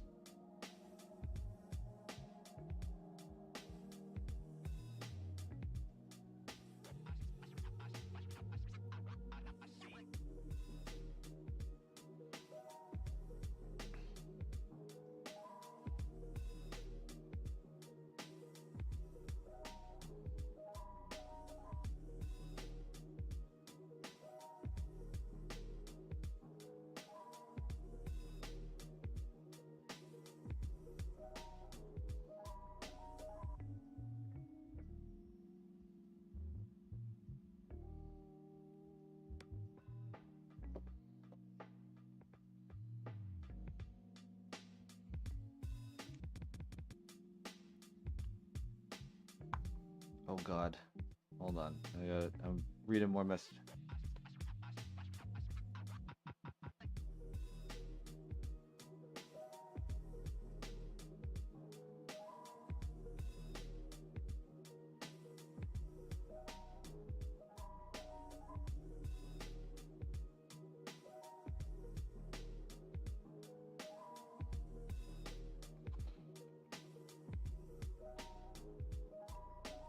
All right, coat number 2 on the skulls, or on the banner, shall we say?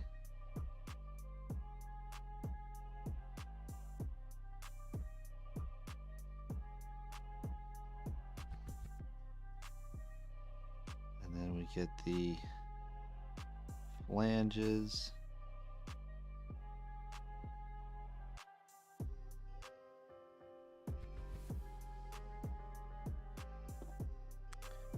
Coat number 3. I'll put some water back on in the sponge. It's getting a little dry.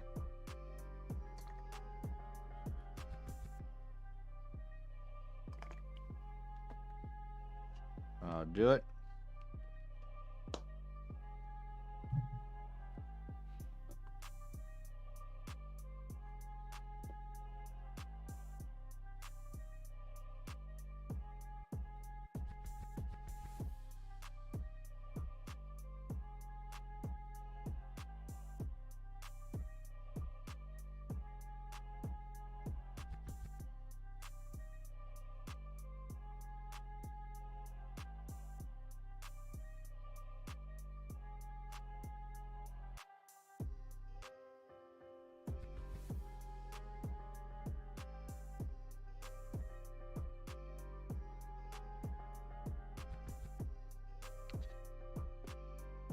All right, and one more layer. One more layer of red, and then we are complete on the red for the knights. Then we move on to the grays.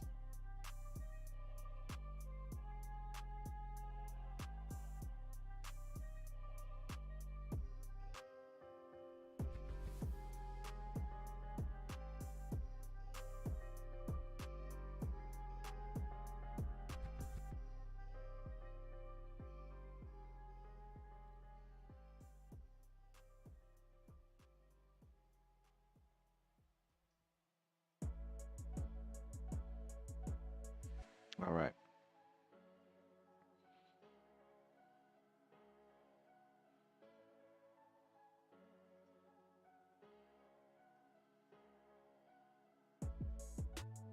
And there you have it, folks. All the red accented up.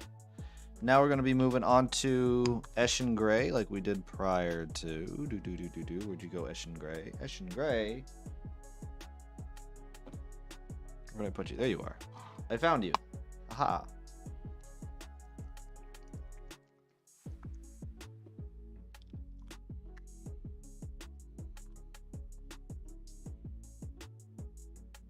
A little dollop of daisy right there. A little dollop.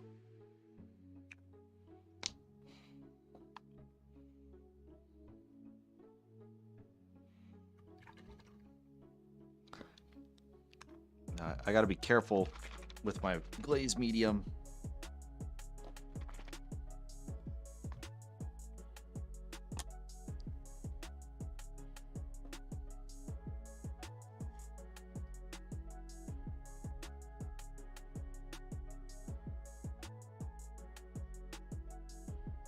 One, two, three. All right.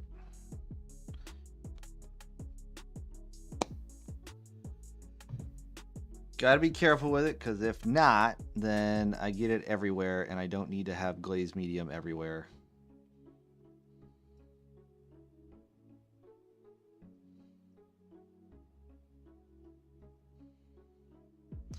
That would make my life infinitely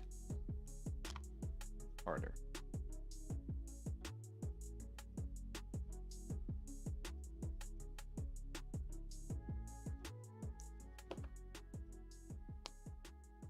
Okay. Let's get back to our first guy. Whoa. I think he poked me there. I felt a little bit of a pokey poke. This is a pokey dude.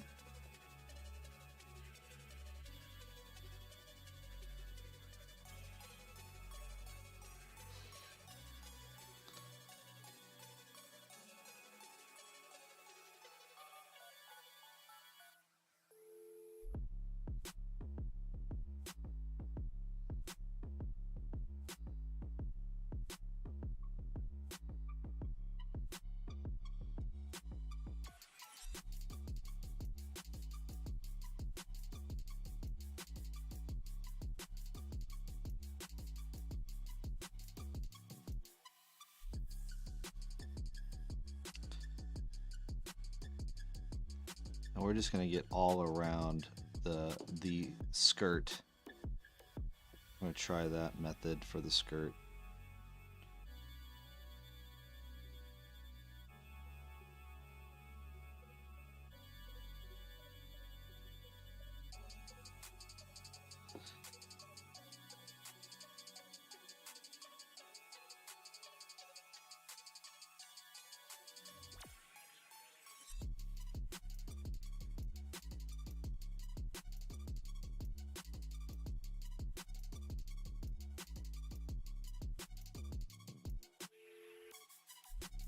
We might only need 1 or 2 layers for this. This has got some pretty decent coverage.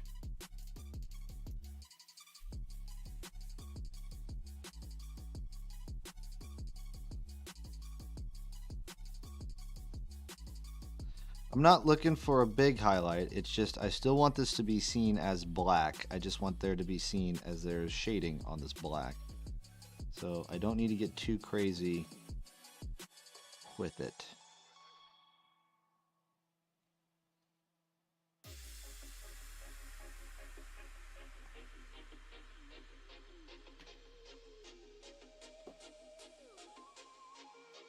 Give it a third pass, see if it makes a difference. The answer should be yes, but we'll find out.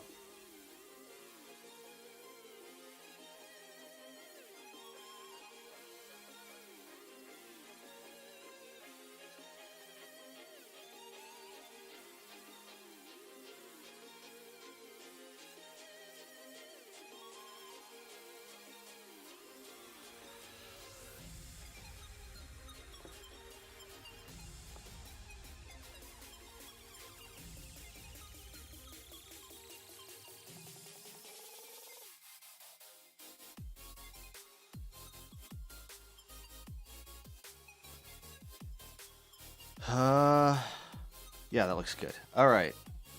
The second coat didn't really make that big of a difference, but it's good to try out. But we also need to get the reins.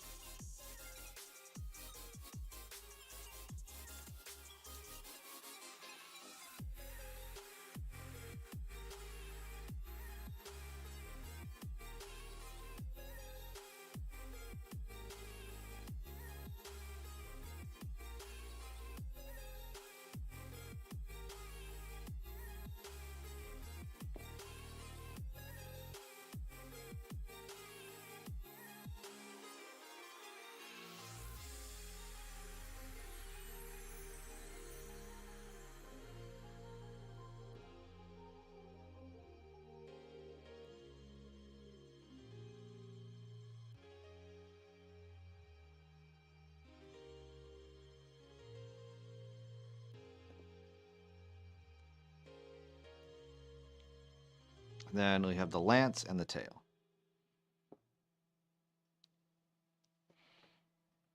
So we're going to do the tail. And the idea is just to hit the higher points, because it's a bushy, it's a floofy tail. Now, usually you don't describe horses' tails as floofy, but this horse's tail is pretty floofy.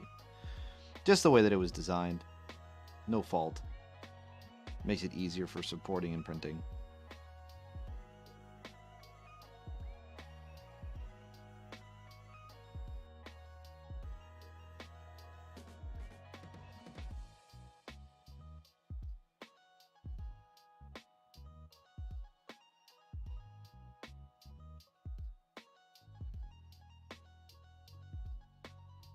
And then for the lance itself,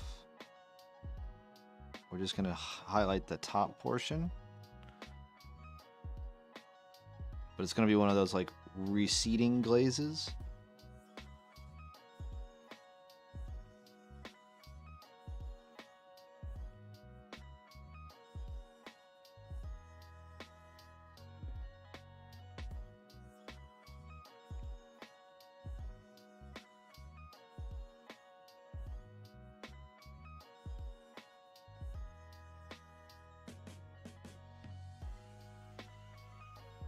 All right. Oh, jeez.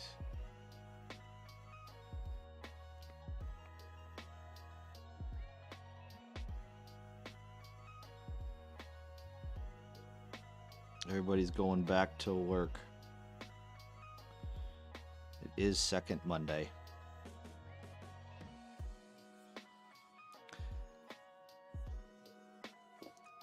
Or everybody just going to sleep on me. You know, it's one of the two.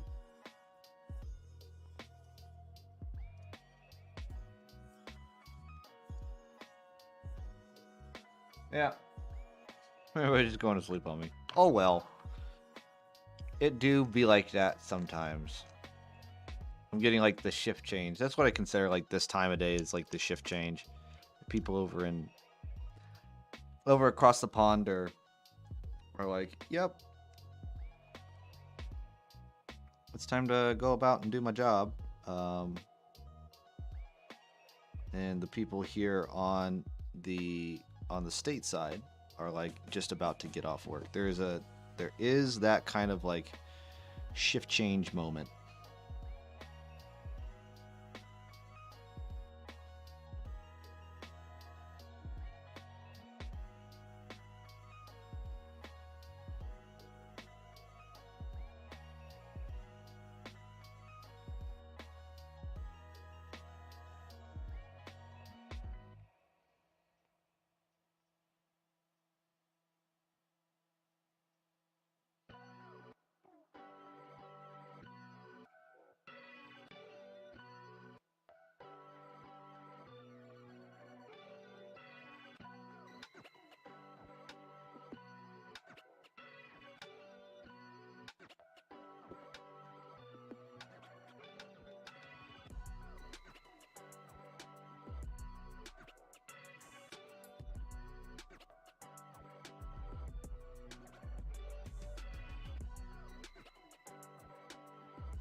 One of these days I'm going to get a nice camera so y'all can get a nice zoomed up look of what I am doing.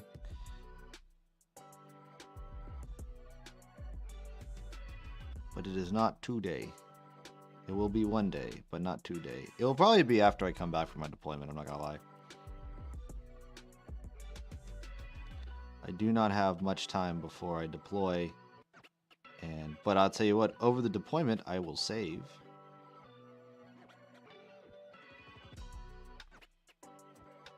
And I will be radio silent for a very long time. It will be an eternity in terms of Twitch time.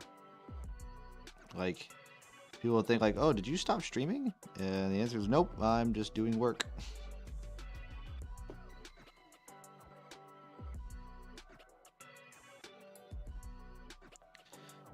I feel like if you're gone for like a week, people just start falling off the bandwagon.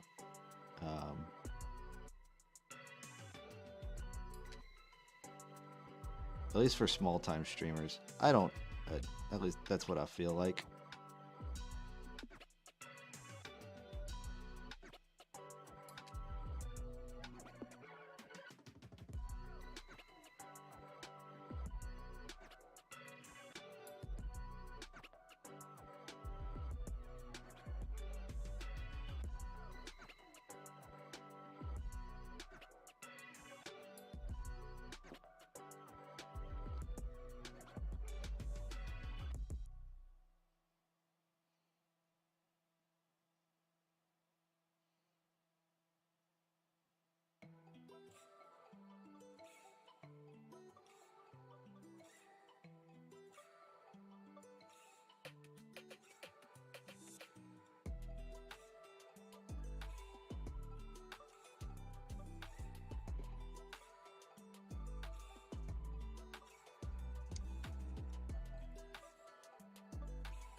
Back to the reins. Here.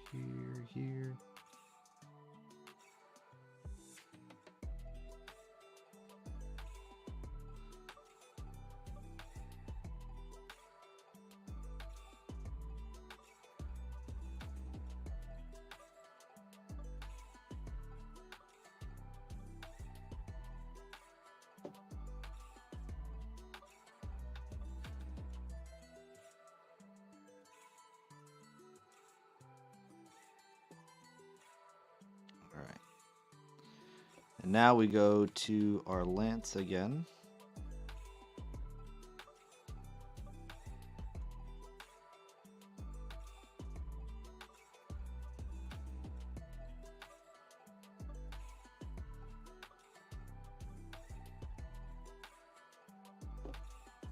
Oh, and the tail. Gotta get the tail.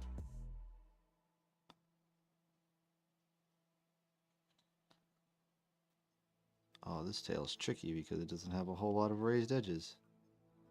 So we're gonna have to hand do it. Yep.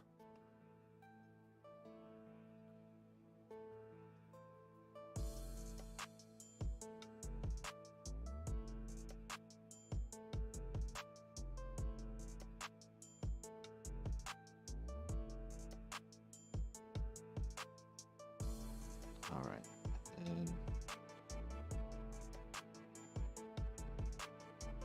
build up another solid layer there.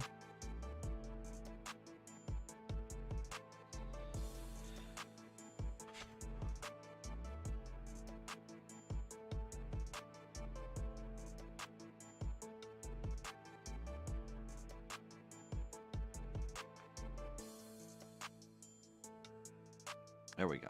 All right. Now we move on to the next.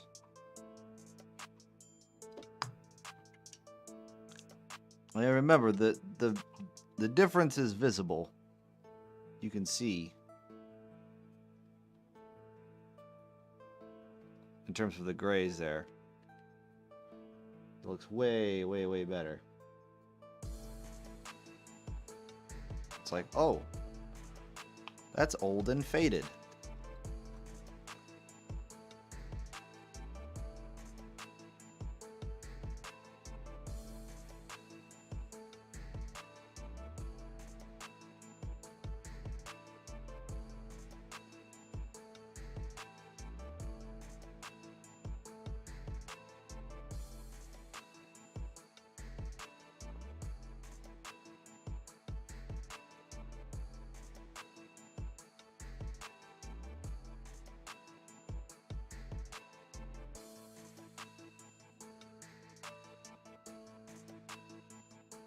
We have the champion.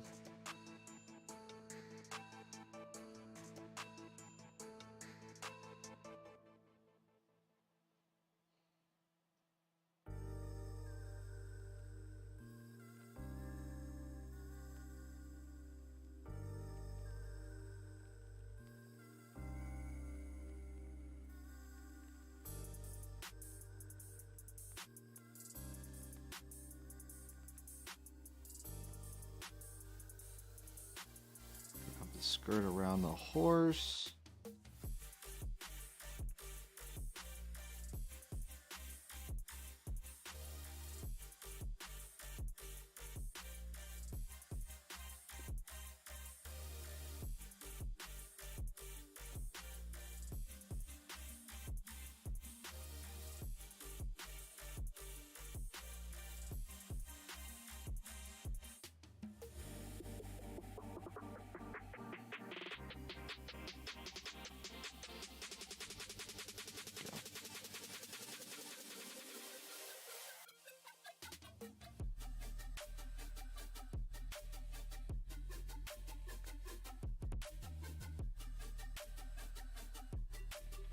Now we're cooking with gas.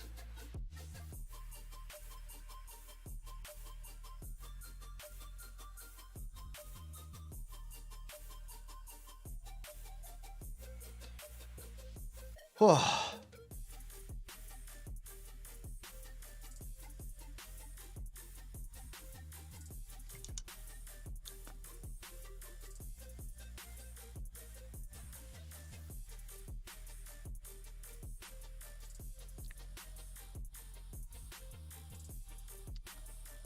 We have our third coat.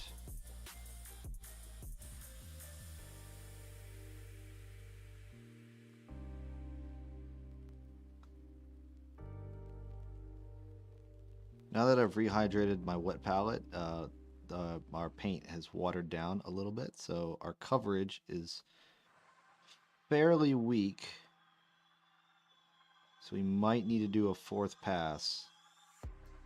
to get the level of Eshin Gray that we want on the skirt here. Possibly. Actually, I think we might be okay.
Go back to the reins.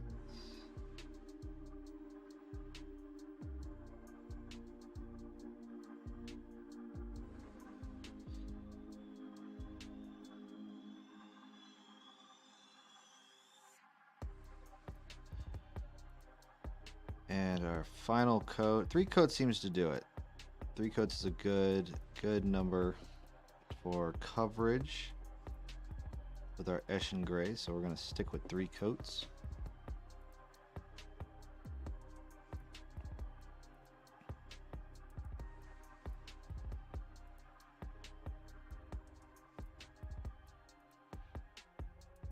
Just going to put a little bit here on his glove.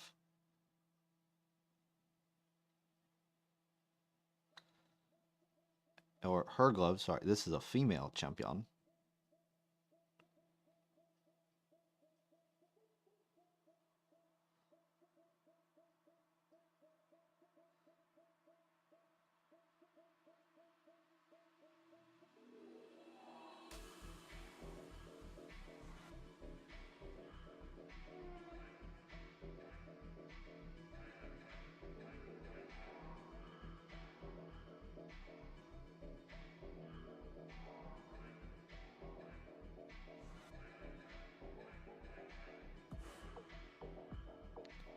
Just get the tail. Coat number 2.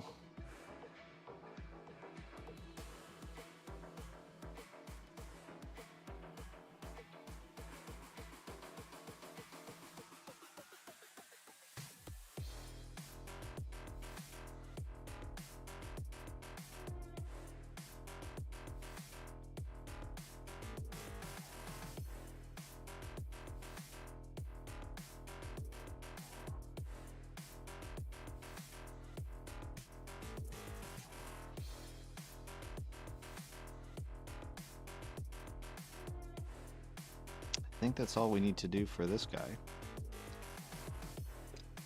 That sword is going to be the bitch.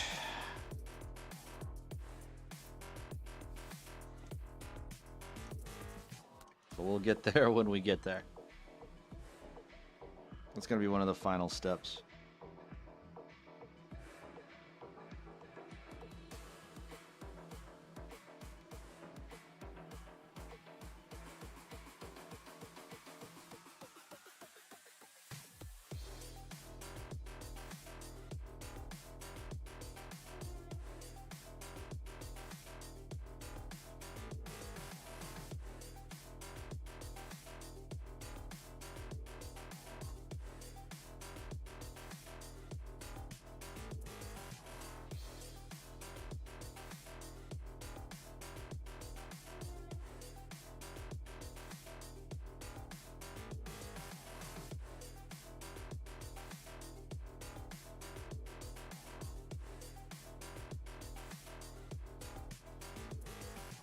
Get all of this. Just grab all the skirt first. Skirt and skirt and skirt.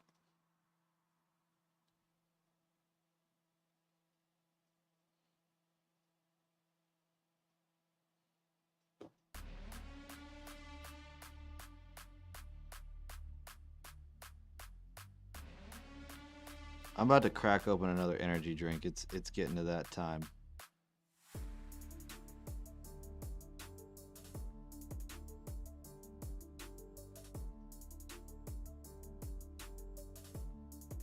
I got a Nos grape on standby downstairs in the fridge, ready to go.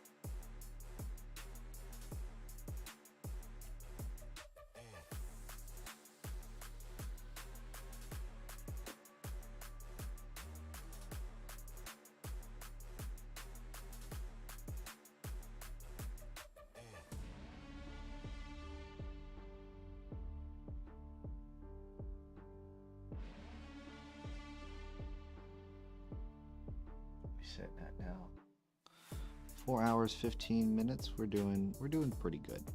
Doing good.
Oh shoot! Sons of Rolo. Tell you what, y'all scared the ever-living shit out of me. That was loud as fuck. Thank you so much for the raid, you and the 7 viewers, Sons of Rolo, and all viewers. Welcome to the kickback, where I'm just I'm painting up some stuff. Where are we at? Where we at? You know, you haven't really popped, oh, hell, hey everybody, yo, Master Mouse, Embassy Cooler, Captain Chaos, Sons of Roll, thank you so much for the follow. Hey, oh, hey, Master Mouse, thank you for the follow as well. Oh, y'all woke me up. I love all the emojis. And Captain Chaos, hey, everyone's giving the follow, guys. Shout out to you guys. Sons of Rolo, what were you streaming? Oh, jeez.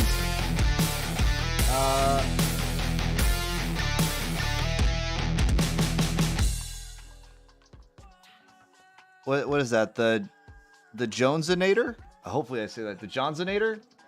God, I hope I said that right. Thank you so much for the follow. You guys are awesome. You guys, like, I tell you what, I was hitting that, like, wall. We came, we saw, we blew it up. Yes, you did. Indeed, Master Mouse. Oh, my goodness. Well, welcome. Welcome in, everybody. I have been painting for a hot minute. Painting up this vampire army. Yeah, no dramas. No dramas, Embassy Clerk. All right, Johnsinator. My man. Okay. Well, might as well give y'all a little nickel tour of what the hell I'm doing. I'm painting up I think it's like 1,260 points worth of vampiric undead for 1-page rules using 15mm scale models. this unit of Blood Knights that I have here is one of several units that I've been painting. You have to start AOS Army. Well, what were you doing for your stream, Sons of Rolla? Hold on. Let me... Where are my manners? I didn't drop you a follow, my friend. Thank you so much. Sons of Rollo. Watch this. Watch this. Bam, follow. Hey, and then let me give you a little shout out, just for the sake of it. My chat kind of died, and now we're here.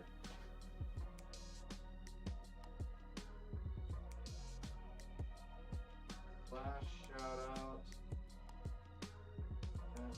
Sons.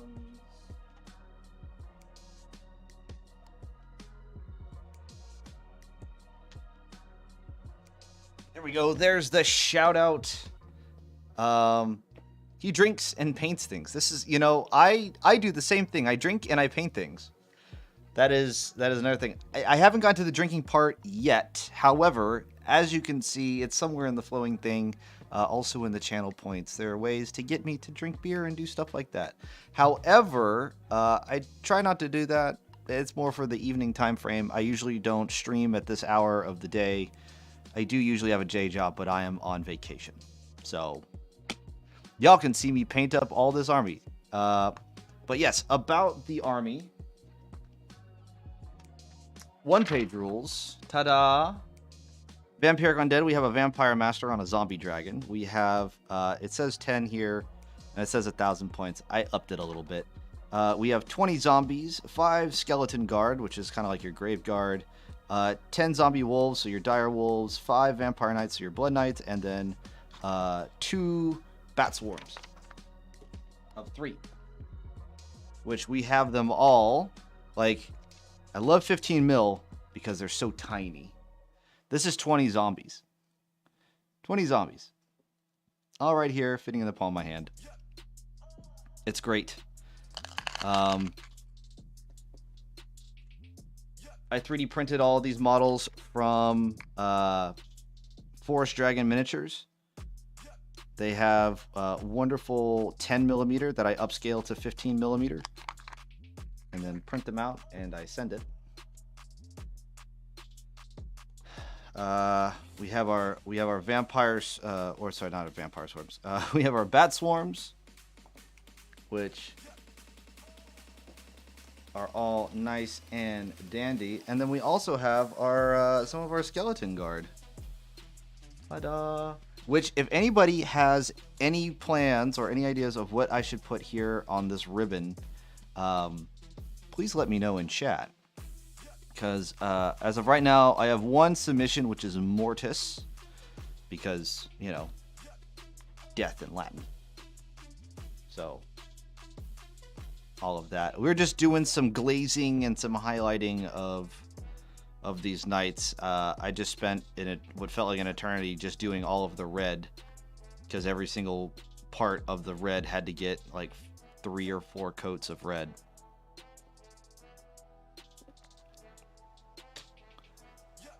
So, oh my goodness. All right. But yeah, that's where we're at the moment. We also have in the pipeline for tonight, because I said I have to finish this tonight.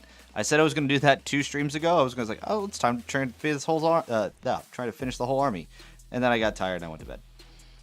But it was like, first one was an 8-hour stream, then I had a 7-hour stream, and now I started early in the morning. So yeah, this is the big guy to paint tonight, or this evening. The Vampire Lord on a zombie dragon. Awesome sculpt. My sight isn't good enough for 15 millimeter. I tell you what, I don't even use glasses. That's how much of a madman I am. But if you want to see some finished product, because I've also 3D printed and painted parts of a High Elf army in opposition to the Vampire counts. We have some lovely silver helms which I think I love these things. Some Silverhelm Cavalry. We have some good old fashioned archers. Hecatone. How's it going, my man? Welcome in, welcome in. I tell you what, hey, if you are in chat and you don't even follow Hecatone, you should follow Hecatone. Hecatone is, I want to call you a variety streamer in terms of you swap between doing painting and then also playing games.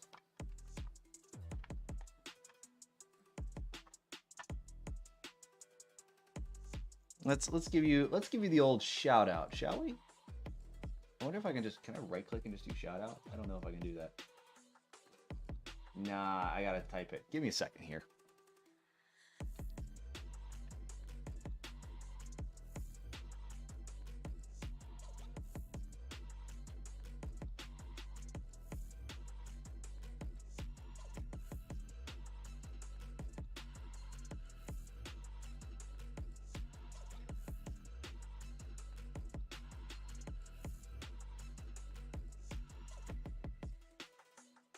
There we go.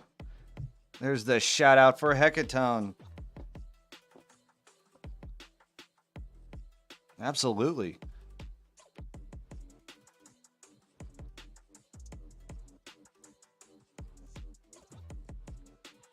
Hey, no dramas. Hey, have a good one, Sons of Rolo.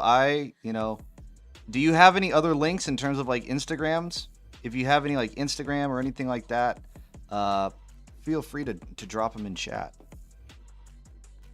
so that people can check you out and see what you are all about.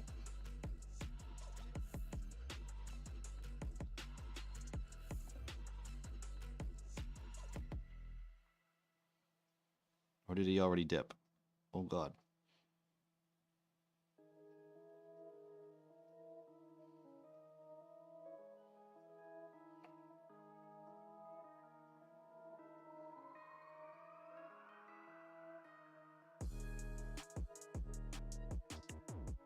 It's a raid and dash.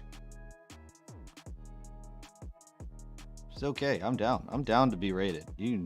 Everyone can raid me. More people we can have at the party with.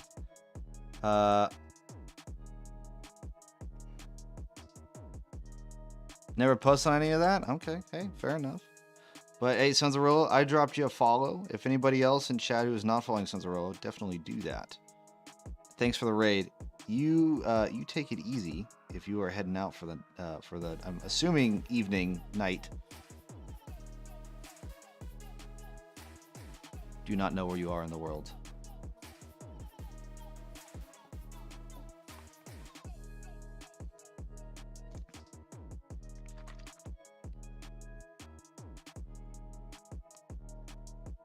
There we go. Boop. There we go. Get a little bit more glaze medium into our Eshin Gray mix.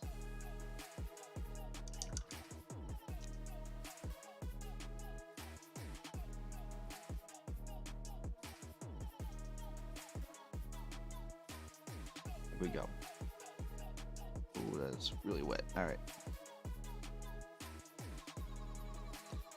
Now, some people will say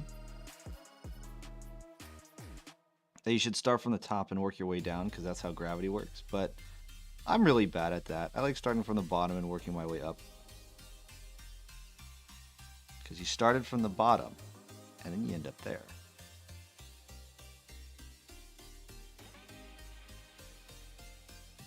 That was a really cheesy joke. Oh well.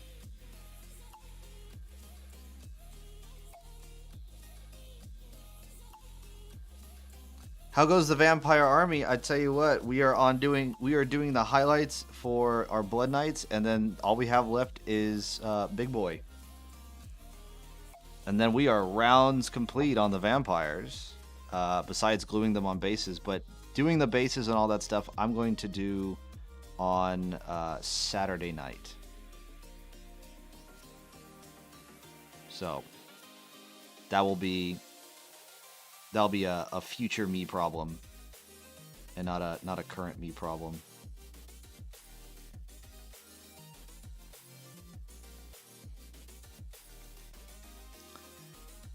Take my time on terms of which one, the big guy.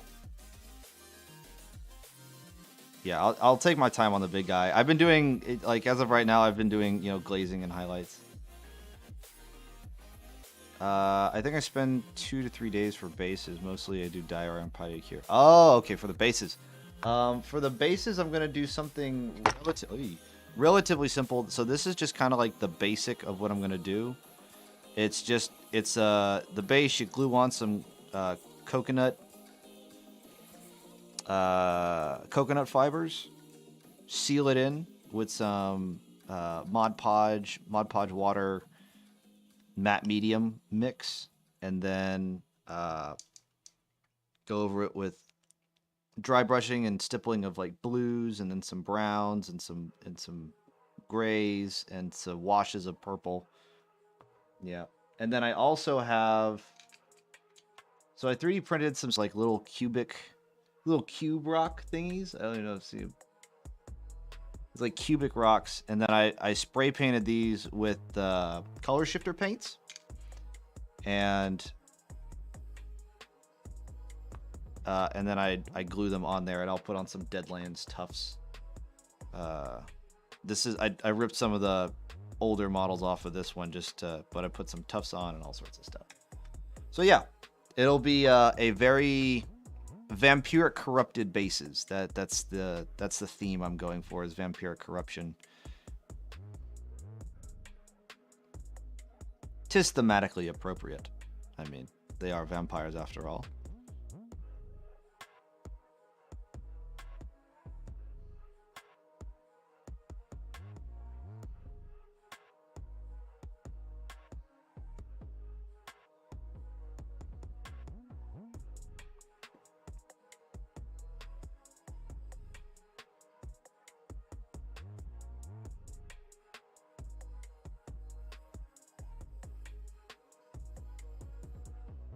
Yeah, it's a nice way to do a well-trodden path. Yeah. Honestly, the thing is, like, I would use things like sand or something like that, except for a lot of the sand, because I can just go outside and go get sand. Walk outside my house, go get some sand. That's not an issue. What becomes the issue is the size of the grain of sand that's outside, because then it looks like everyone is just walking on boulders. So I don't need that, especially for a 15 mil army. As funny as that would look. We're fighting over the mountain. It's like, oh shit.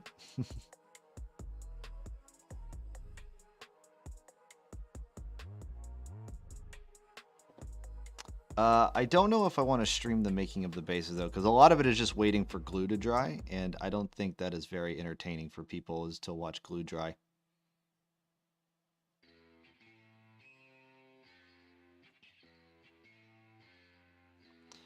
That is,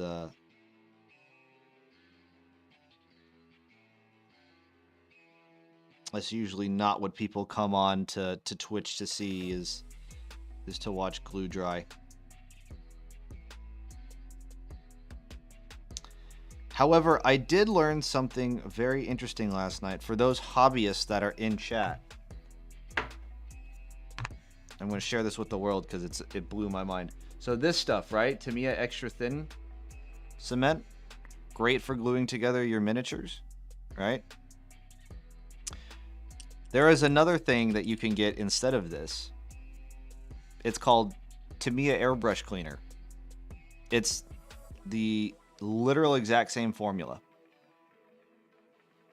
and you can get about 10 times the amount for I'm in the US, so it's about $12. Like, this cost me about $12, maybe $9. But the air cleaner is the same. It's the same formula. Tamiya air cleaner is the same formula, and it does the same thing. You just get significantly more for same price, if not less.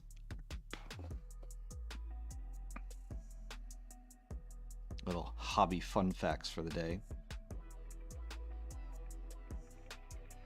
Found that out yesterday. I was yesterday years old when I found that out. One of the other lovely people who come by in chat just dropped that truth bomb on me.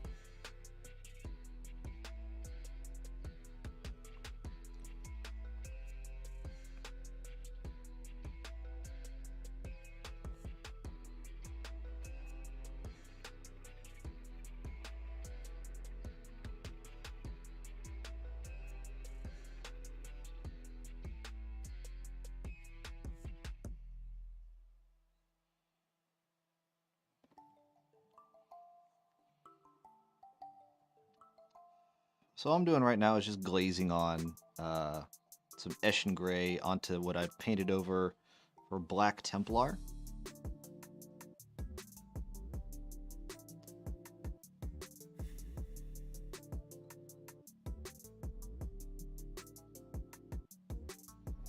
Because, so, like, as much as I love contrast paints are great for putting a base coat. But then, you know, if you want to make it look nice, you have to glaze over some colors, just to get it some more solidarity.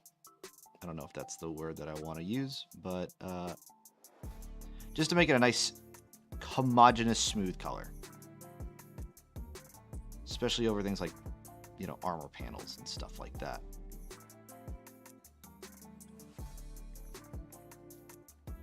I gotta wait for all the paint to dry before I can put on another layer. If not, it's gonna tear. I tell you what, I will be right back. I gotta go get an energy drink. I will keep it right here, but bear with me for, like, you know, 1 or 2 minutes. I will be right back. I'll give it a drink. Crack open another energy drink. We'll keep chooching.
Okay, I am back.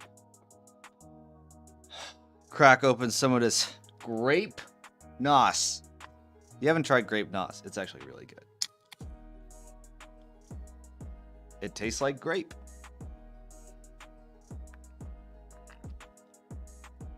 Ah, lovely, lovely, lovely.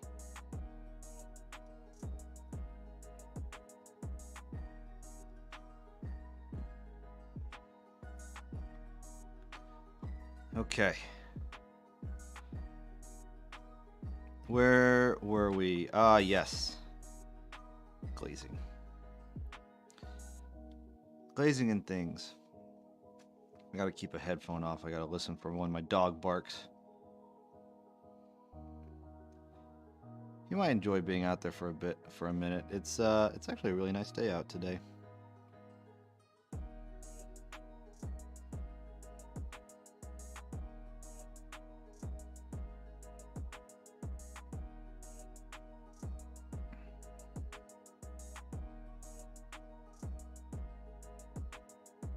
All right.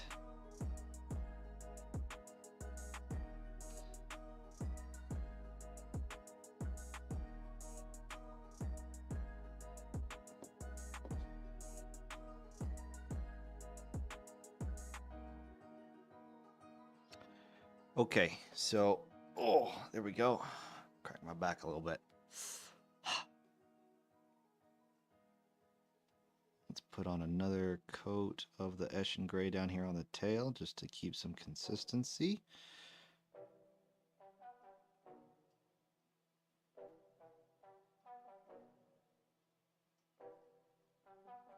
All right. And then what I'm gonna do is I'm gonna highlight up the banner a little bit with some grace here. Or is that Stonewall Gray? I think it's Stonewall Gray. Anyway, it's a light gray. Highlight it up with a light gray, and then I'm going to focus on the sword of this old boy right here.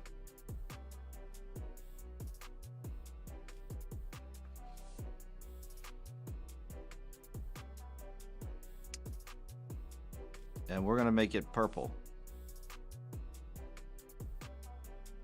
Purple and something else. What does our color wheel say? What is a complementary color to purple?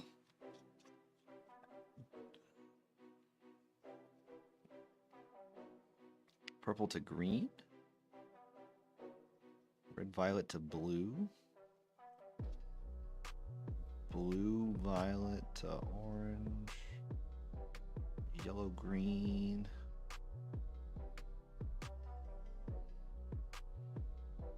I might do green. Purple to green? Doesn't sound right.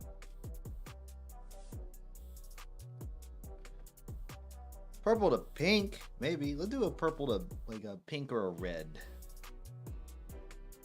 No.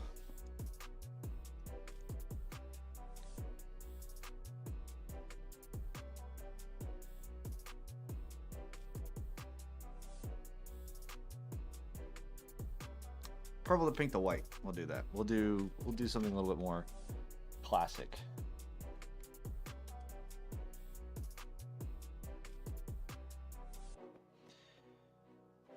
Okay. But let us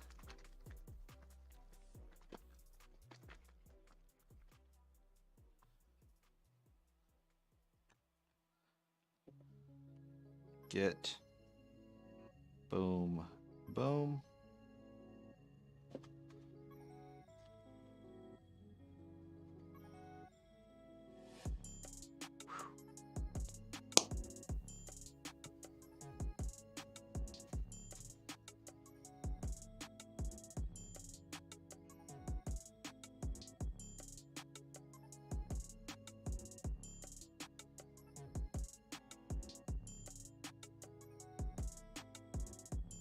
Get some of this Stonewall Gray for some of our highlighting. Just gonna mix a little bit of grace here and here just to thicken it up a little bit.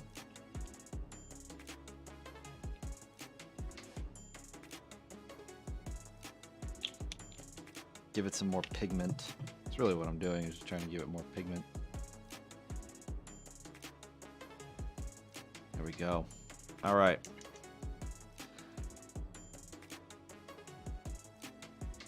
I'm being very careful.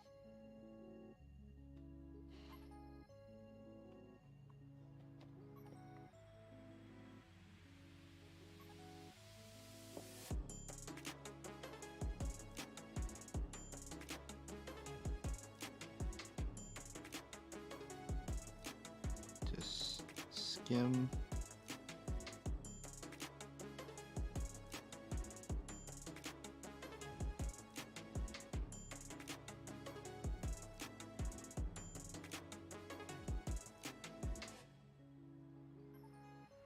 Trying to catch all the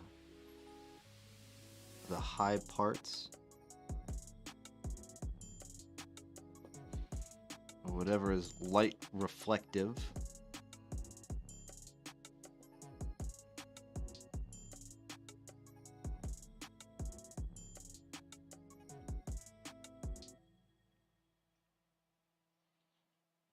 go.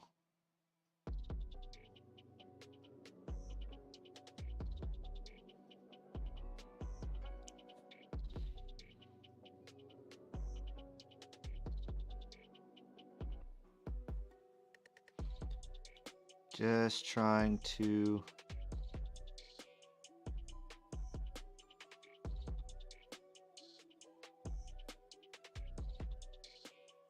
get all of the nice little high parts.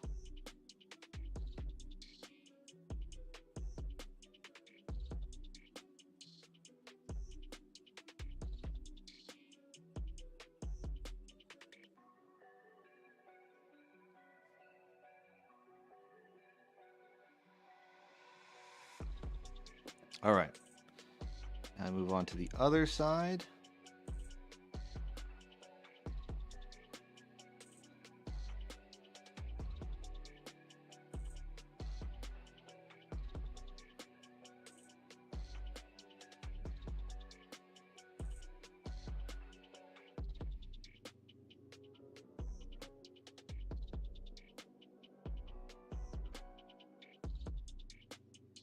A little right there.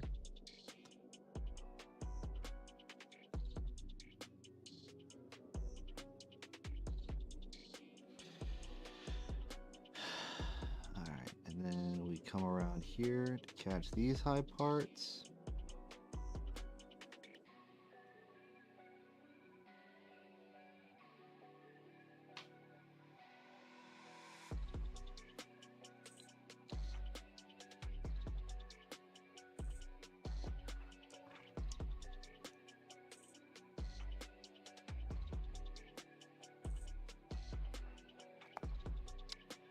Or I eat paint.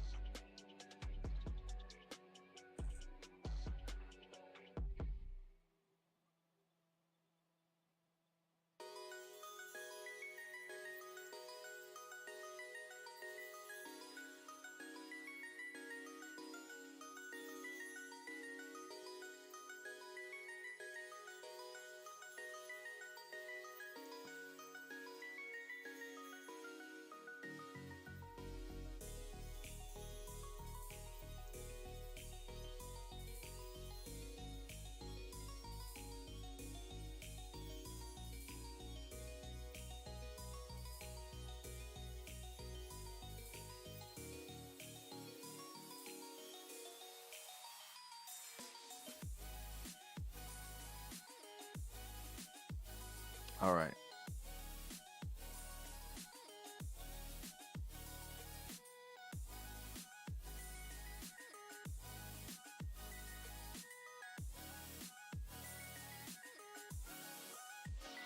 That was pretty good. Not the greatest in the world. It looks pretty good.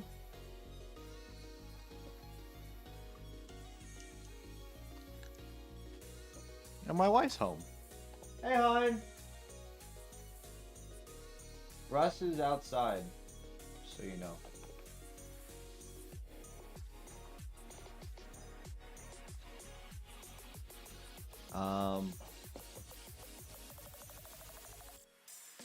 Okay, cool. Now we can work on.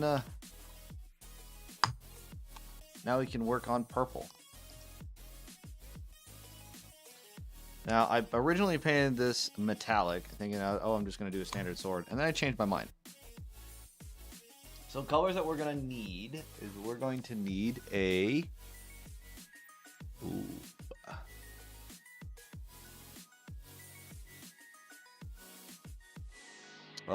A blue violet. Might actually need a darker than this one. Darker than this. Do we have any purple that's darker than that? Nagaroth Knight. Yes. I don't think I might have used this color maybe twice. Hopefully it's not a brick. Oh, it's chunky. It's chunky. Well, no problem. No problem at all.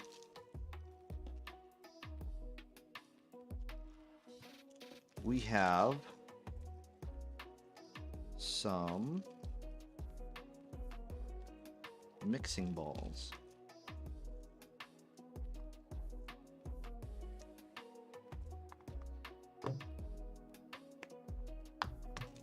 go.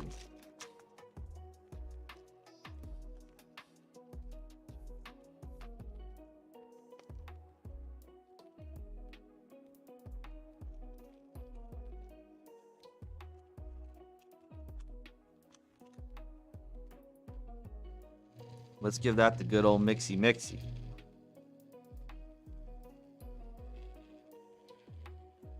This might take a little bit, folks. But hey, you know what? If you're hanging out, chat, hey, thanks for coming by and hanging out. I do appreciate you. This is this has been a long stream. We've been going on for 4 hours, 49 minutes so far, and I feel like there's gonna be more to come because we still have to paint this big old boy. This is the last model that we have to paint for the night. And tell you what, he is bigger than all the other models that we have painted so far. I say for the night. This is more like it's afternoon right now. Yeah, semantics.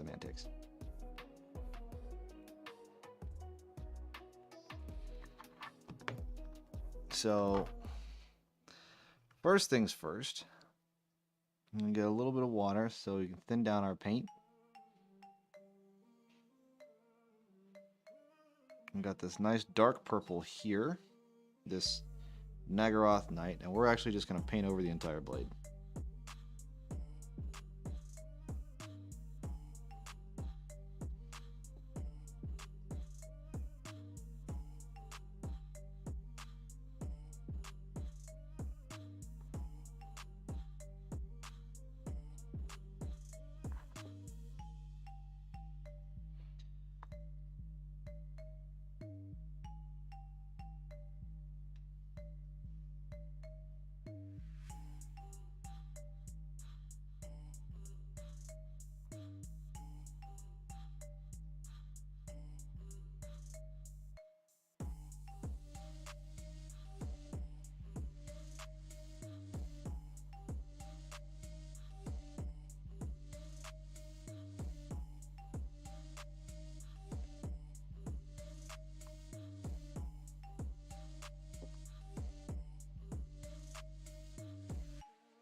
Go, and we'll put on a second coat. The old Duncan Rhodes classic 2 thin coats.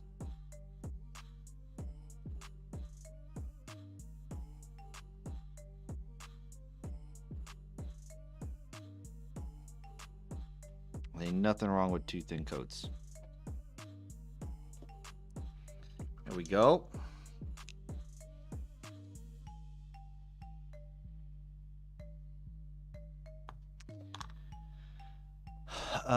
The next color we're gonna need is pink.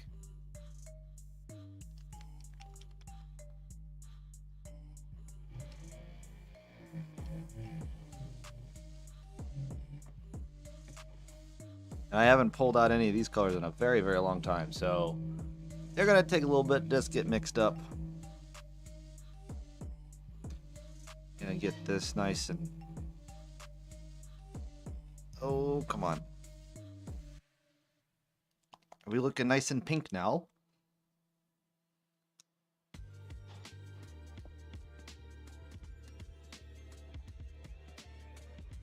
Oh, yes. Yes, we are indeed. We are being nice and pink. Now, we have to make this, we have to really kind of water this down with our glaze medium. 1, 2, 3. So I got to do nice, thin coats.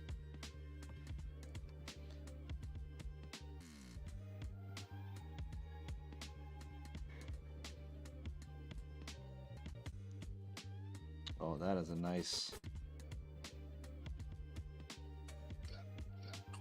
I might need to water it down even more. That's some very thickly pigmented paint. Ooh, that is a pink. All right. Well, hold on. Let me put another drop of my glaze medium. That's very pigmented. That was way more pigmented than I was thinking.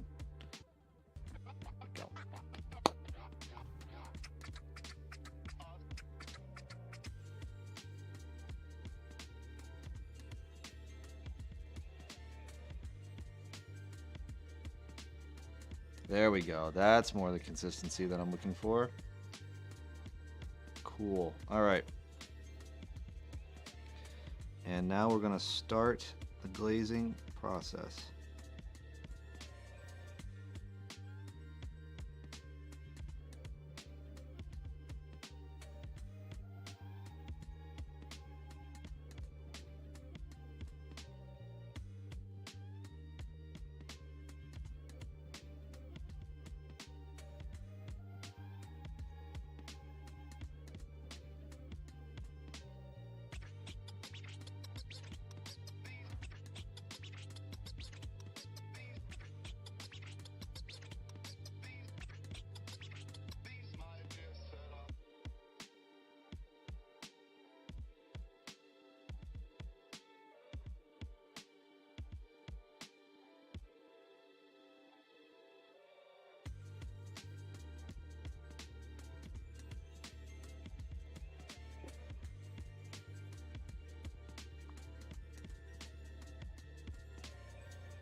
Might need to thin this down even more. I'm not gonna lie.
Be oh so careful.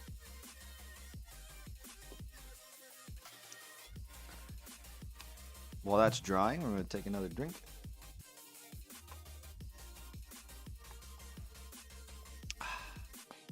Lovely.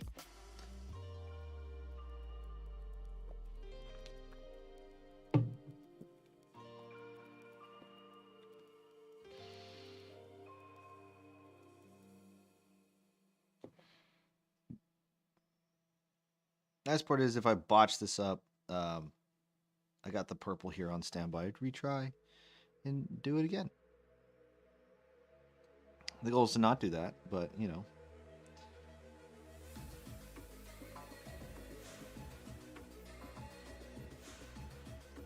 Sometimes it just happens.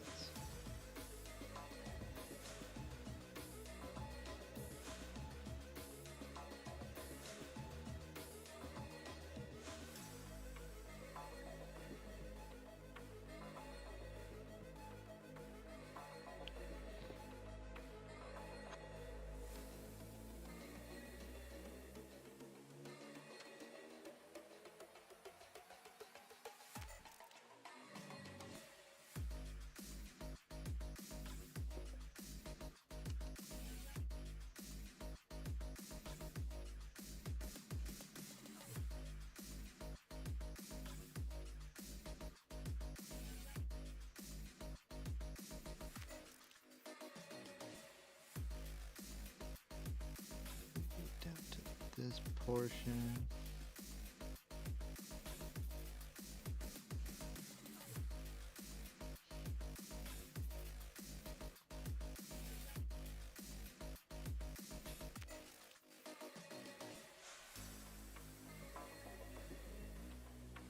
No, we're gonna start this again. This is not. It's supposed to be a gradual transition, and that's not what's happening.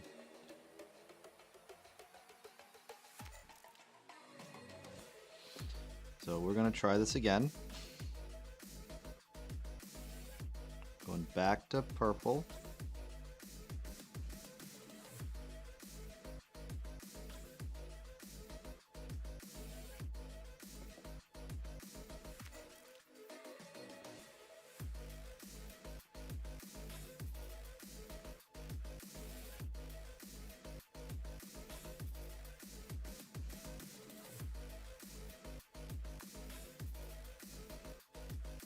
I'm really gonna have to water down that pink. That pink is a strong pink. God bless.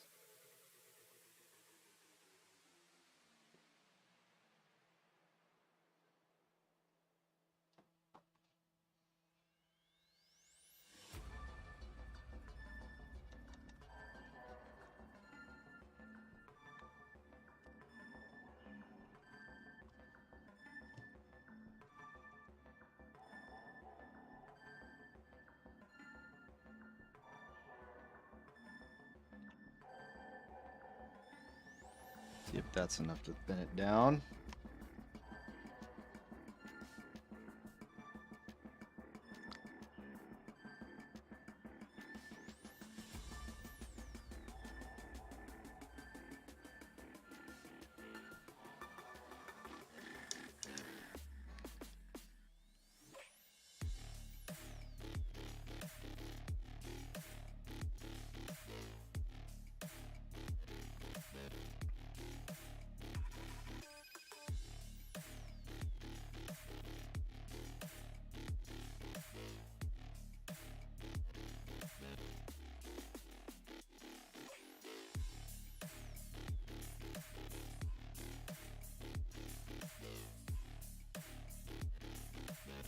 Yep, that's thin enough.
This is going to be difficult because this pink is...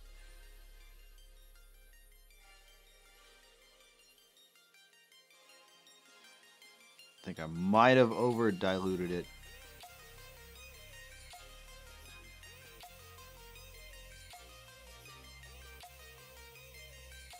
We're going to pray that I didn't.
concentrating. I know I'm not doing a lot of talking, but I'm just concentrating. This is one of those moments where you need concentration.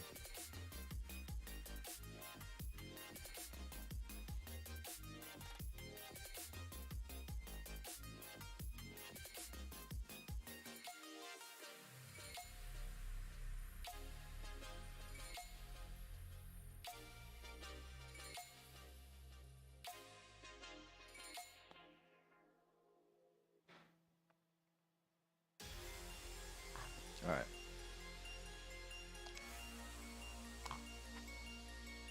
I think I botched this pink.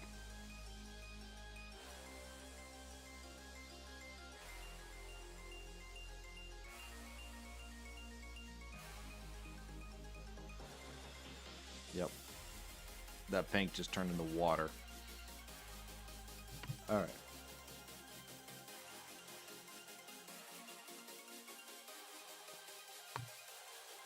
Nagaroth Knight.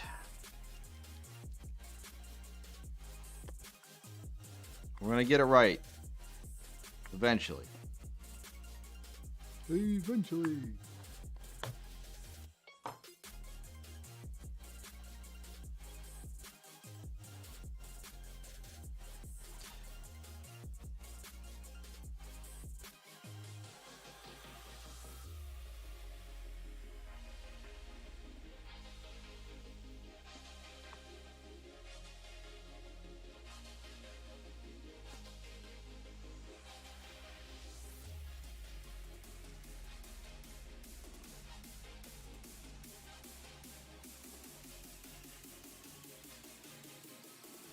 Perhaps instead of pink, I should try going to a lighter purple. I think that might be a good intermediary.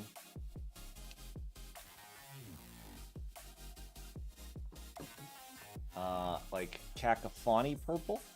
Venetian purple? No, Venetian purple, not black. Cacophony purple. Which is like a pinkish purple.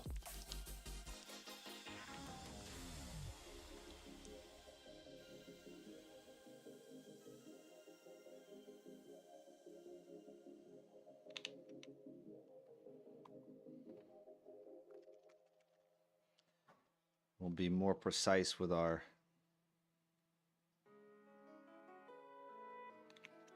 medium here.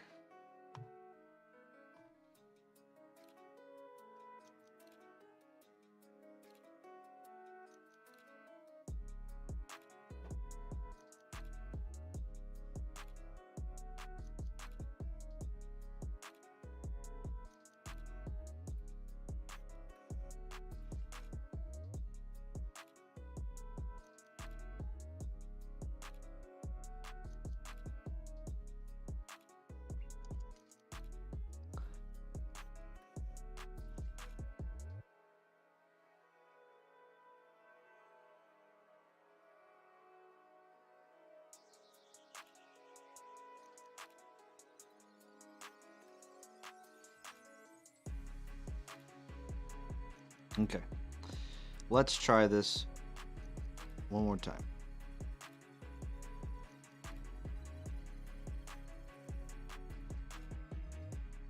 Okay, good start.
All right.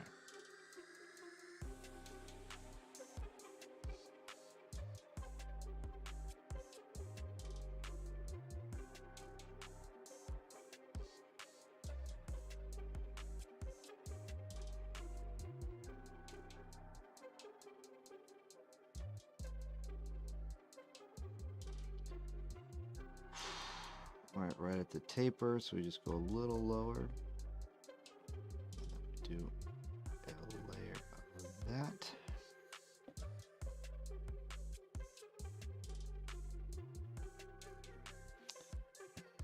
Right at the taper, go a little lower to the belly. There we go.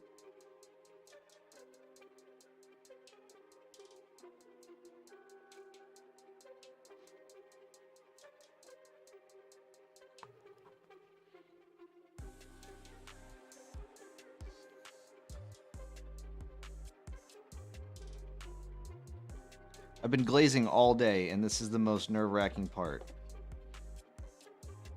I don't know.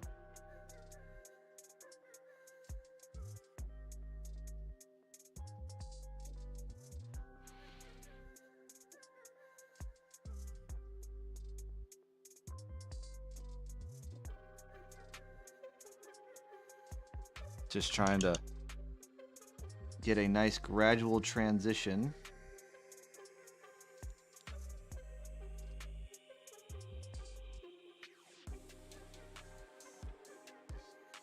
From the dark purple to the light purple.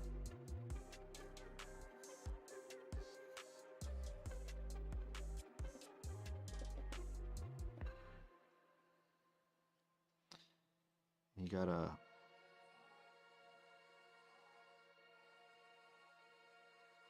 wait for the previous coat to dry.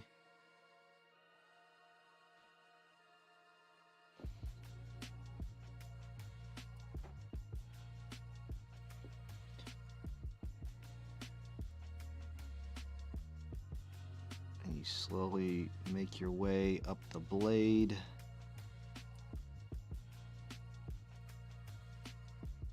So that your highlight or that your glazing area gets smaller and smaller.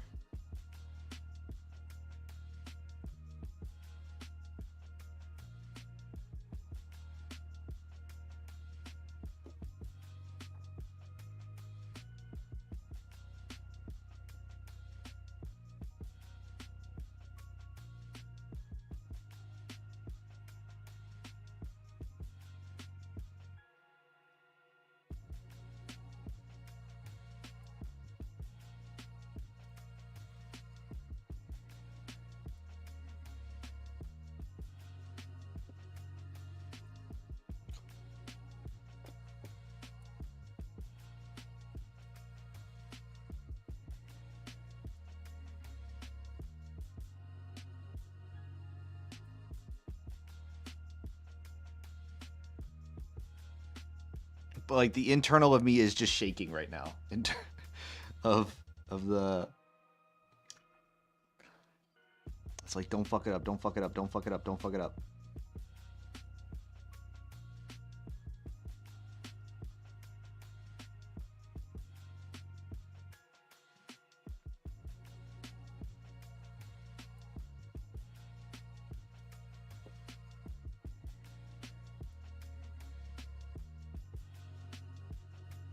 Alright, we are now at the midway point of the blade.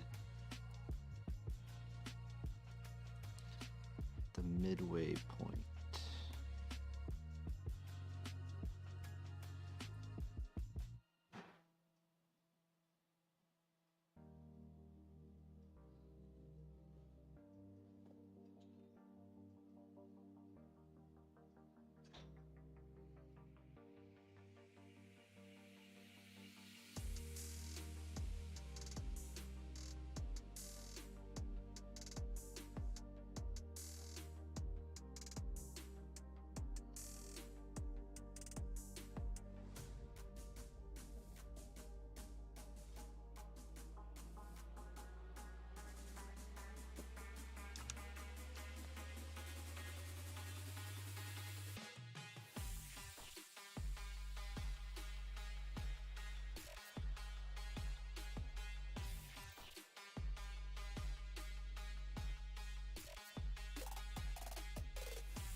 We're almost there. We're on the home stretch.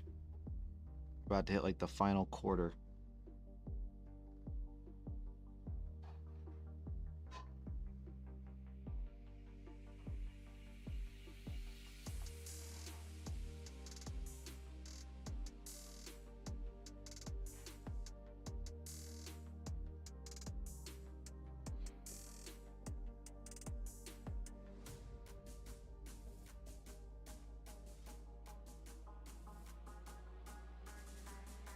Go, we're at the taper. It's the final quarter.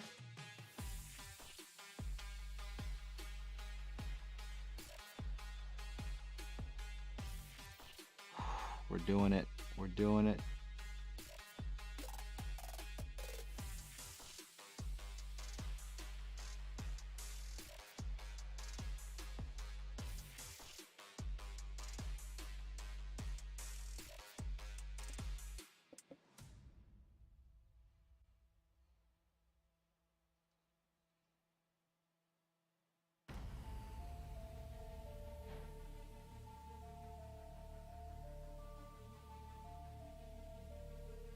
Bam.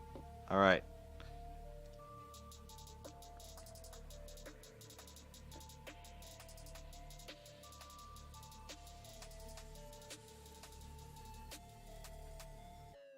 Now I have to do a weird thing with gray.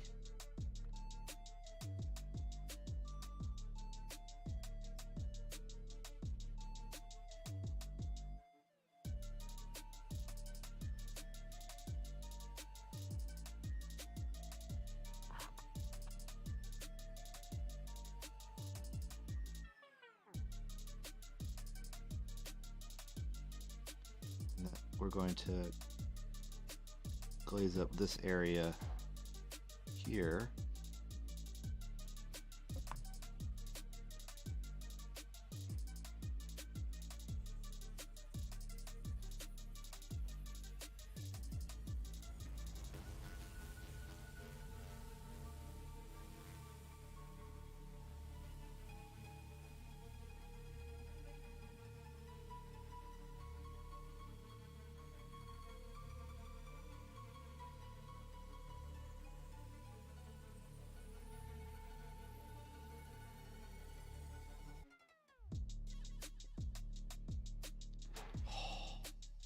Doing so good.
Almost there.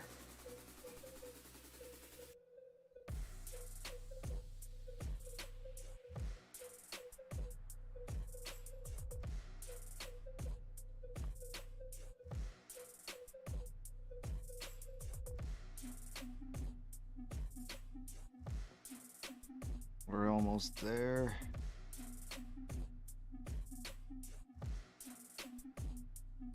Come on, come on, come on.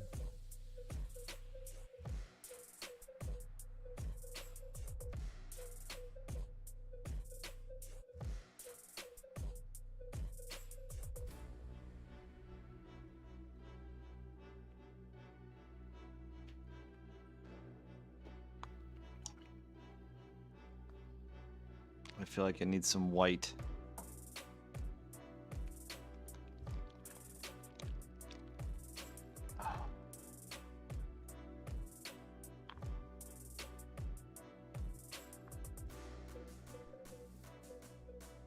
You alright, hon? Okay. It's not a very reassuring, yeah.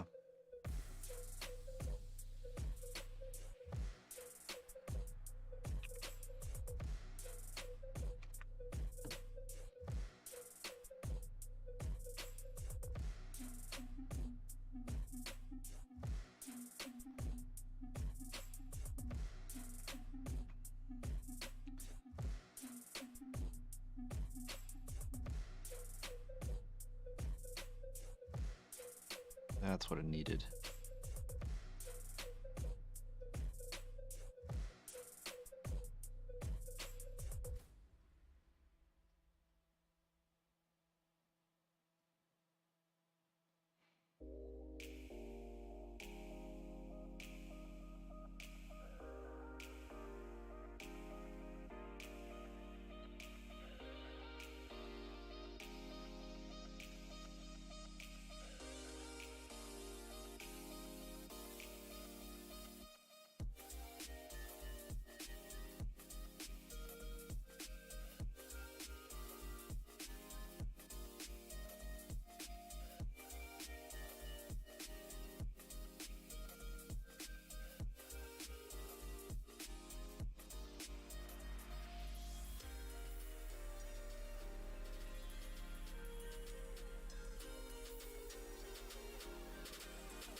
There we go.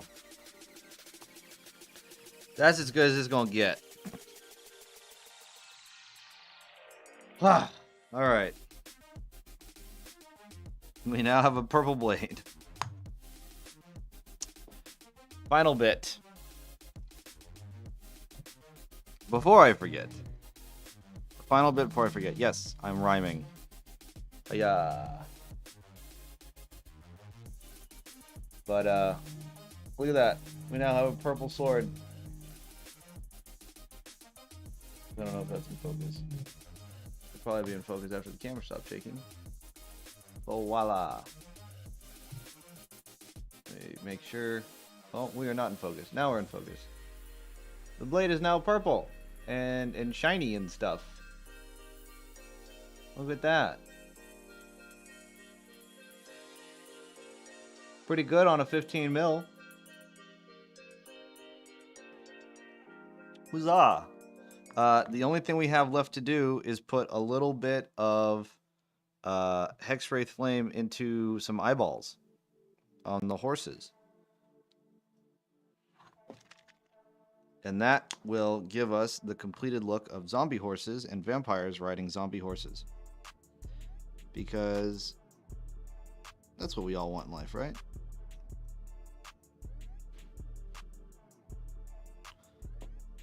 Vampires riding zombie horses.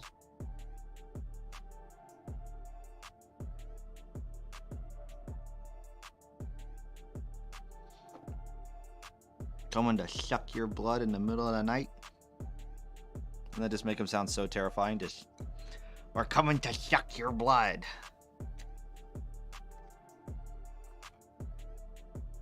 Probably not.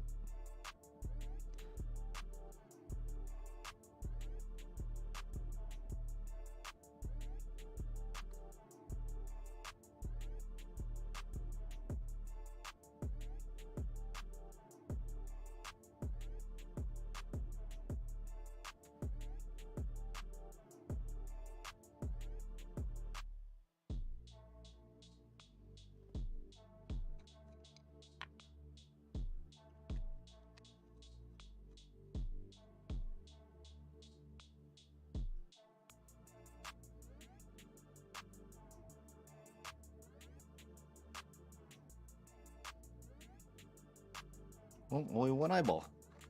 The other one is covered up by a lance. This one we have 2 eyeballs.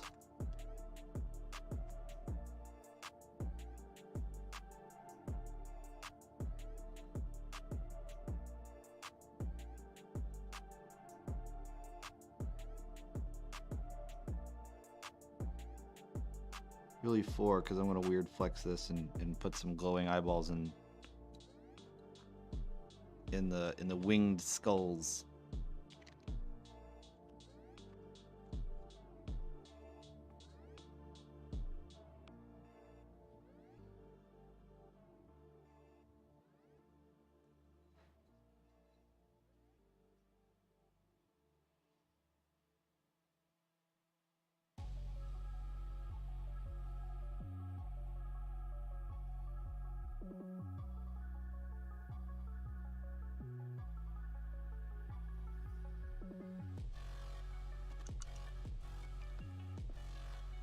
Here we go.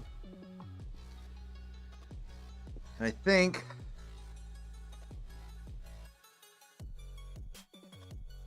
does that conclude?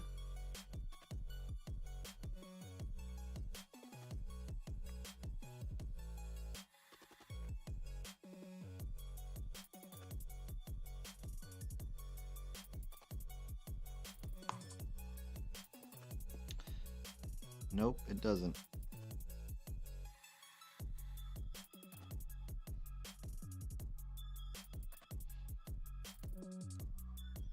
Just gotta put some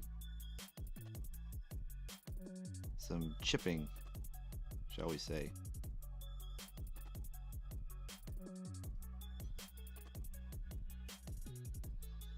Just gotta put some chips.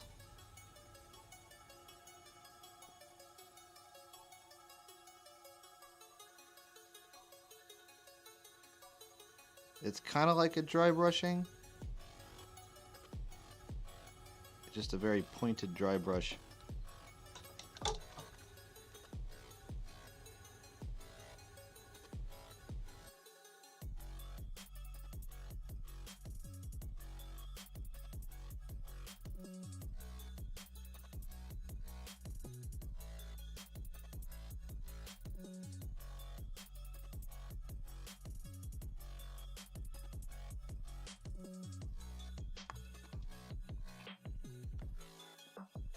Just to scuff up the armor a little bit.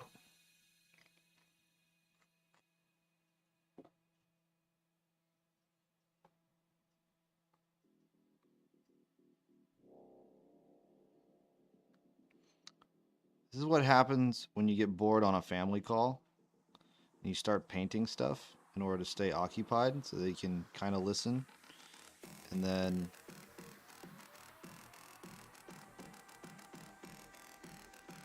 then like when you go back to see, oh, was there anything else I need to do? And the answer is yes, because you did so many like little details over the course of a family call.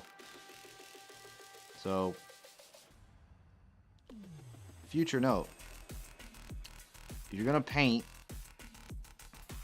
to occupy time or to like keep your hands busy, don't do it for an army project because then you have to match it all.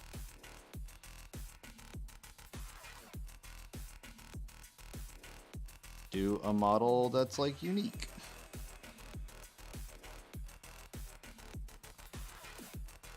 Okay.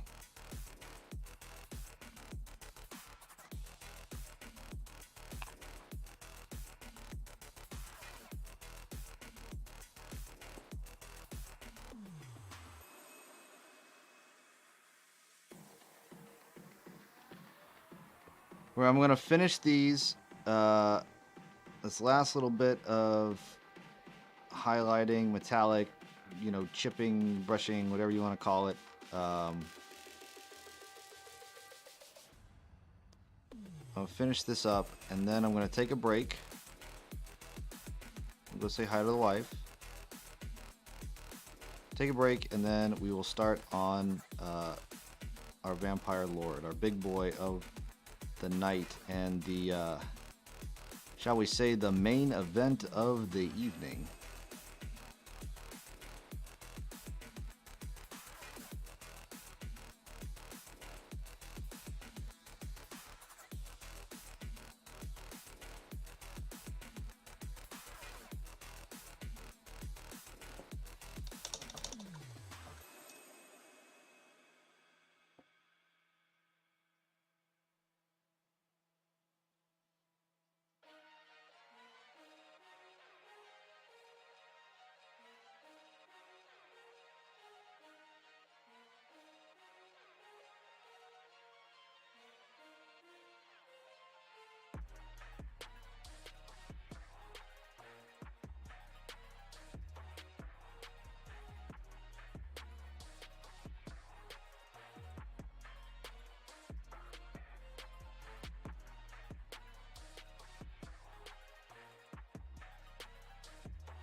Okay, and then our final one. Final one.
Okay.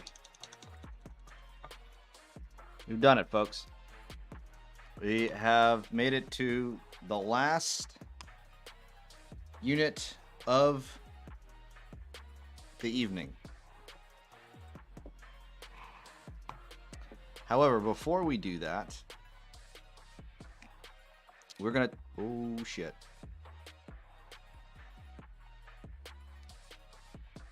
Oh, he's off. He's off the base. Before we do that, we're going to take a break. A lengthy one, not super long, probably like a 10-minute. So let me see. Can I put a timer?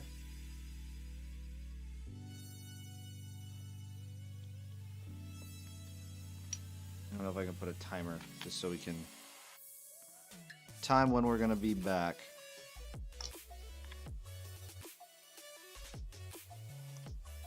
I don't know if I can do that on the fly.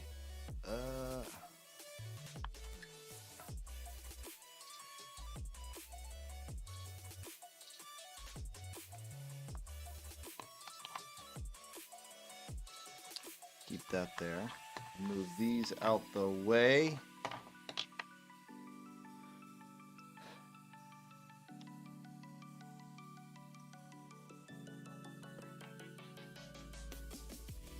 But yes, it has come to the main event.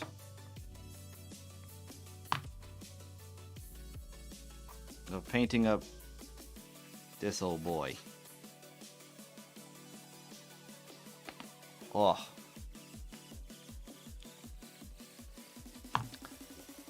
I'm gonna try and get some stuff in the pipeline.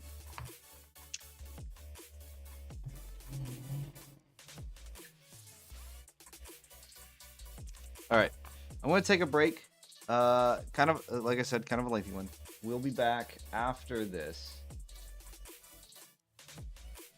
But once we do that, then we're going to be in for the long haul to... What is it? Jeez, to finish up the army, and that'll be this dude right here, the final one. Who knows? He might actually be easy to paint, and I've been procrastinating on painting him just because I'm lazy. Who knows? We'll find out after this break, though. So stay tuned, guys.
All right, everyone. I'm back. Here we go. It is time. Time to begin. And one thing I am going to do, I'm going to change out my paper.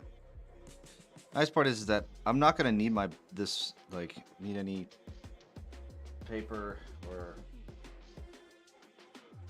any of that stuff for a little bit, because I'm going to do all the base coating with contrast. Just like we've been doing everything else. Base coat with contrast, highlight up. Highlight up with glazes. Doing much of the same.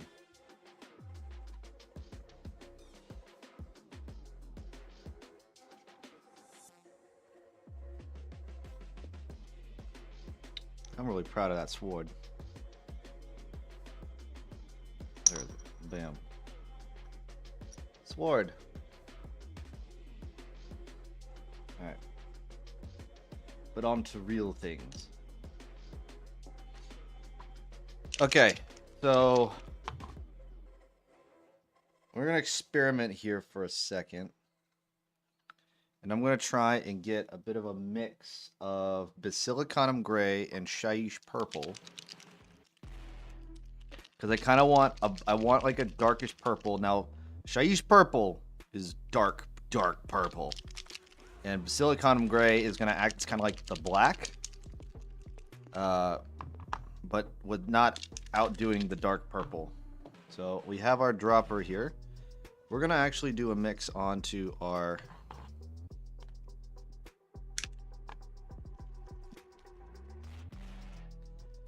onto our little tile here.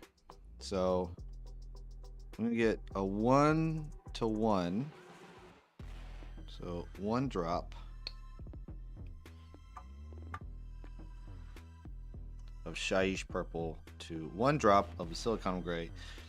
And the reason why I'm putting 1 drop of Shyish Purple is that I'm pretty sure that Basilicanum Gray is gonna have to be the additive that we're gonna have to throw in. Because Shyish Purple, like I said, is a strong purple. 1, 2, 3. I bet you it's gonna be 3. As some people say, the ancestors tell me. My wife tells that to me when it comes to cooking. It's like, yeah, the ancestors telling me it needs to go in for another minute. Who am I to argue with the ancestors, right?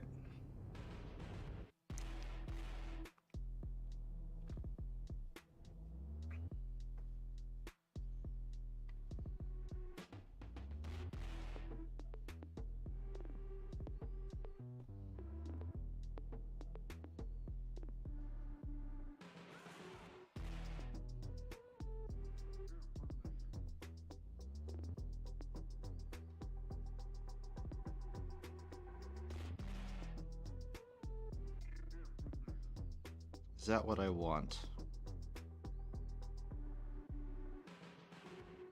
No, it is not what I want. Okay, well, that experiment's done. The purple is too dark. I want a lighter purple. So we're going to go with Magos Purple.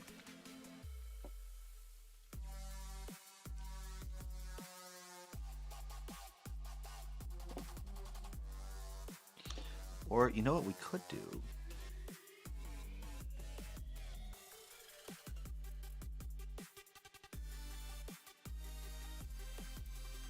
No, we'll try Magos Purple. We'll mix it in with some Basilicanum Gray, and we'll see what we get.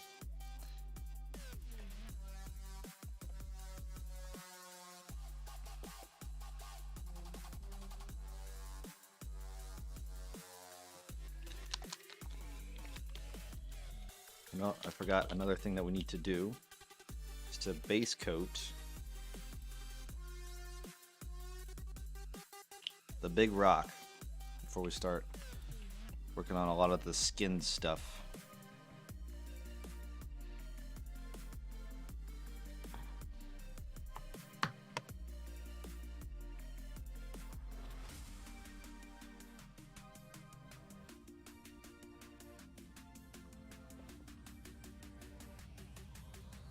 So we're gonna just apply some gray sear onto this rock.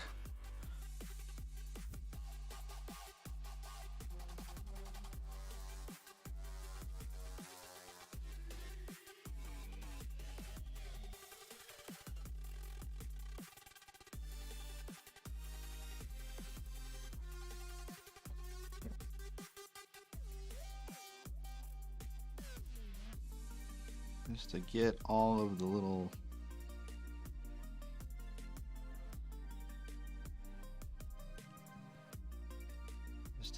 the rock.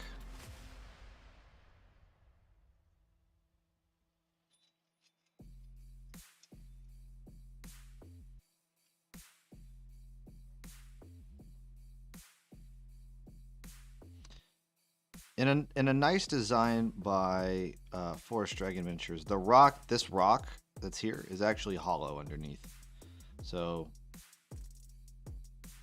good, smart design choice when they sell the files, that they actually hollowed out the rock before they did anything else. It just saves resin. You don't need a solid rock anyway.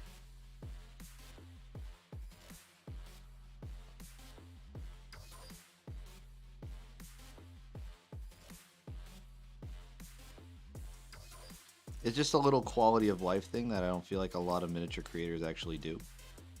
That or it's an oversight, right? They're worried about getting the product out, but they're not thinking about little attention to details, like, oh, make sure that the rock is hollow.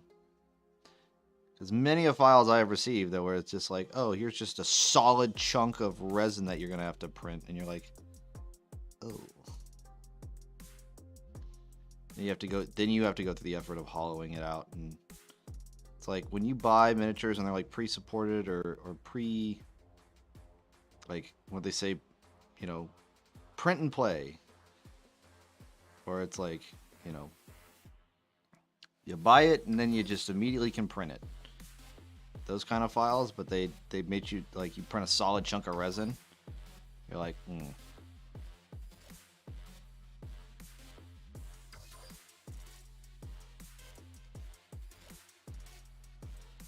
And some people say, like, oh, well, that's for FDM. Well, it could be, except for but they don't tell you that. They don't tell you that it's meant for, like, designed for FDM printing. Some companies do, some companies don't. Most of them don't. They just assume that you're like, oh, you'll print this part in FDM and this part with resin.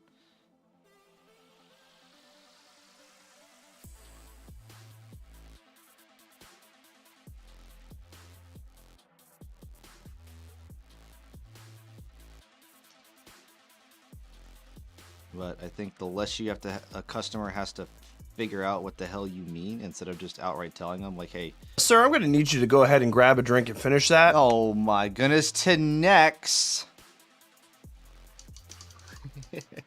Yeah, I guess it's time for a beer. It would be beer 30. You're in 10 minutes. I don't have a beer at the moment. Hey, how's it going? Let me go grab a beer here real quick, and I will drink it. I'm at that point to where I'm gonna need need some hydration. But yeah, let me be right back, and I will get that beer so I can finish it, and then grab the next one. So, be right back.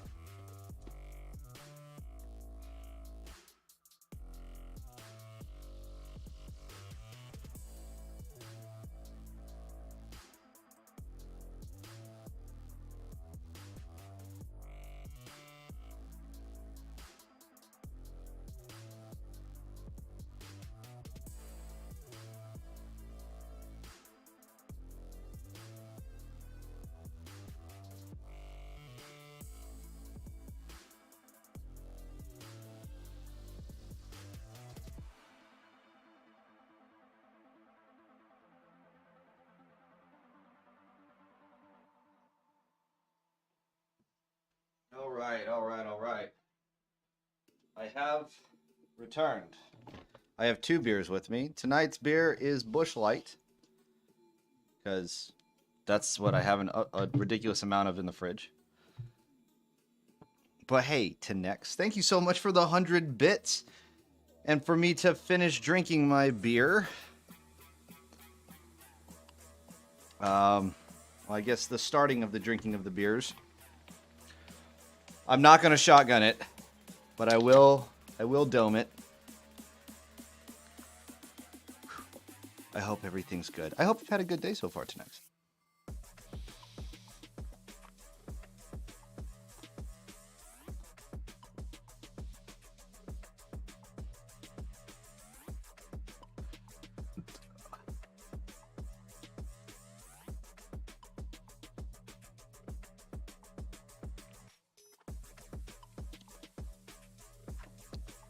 Woo! Also, you came in at a good time because we are on the main event. Everything else is done. Yeah, I need a face cam. Hey, I'm working on it, okay? I'm working on it. It'd be hilarious because I am not good at chugging beer, especially once fresh out of the fridge.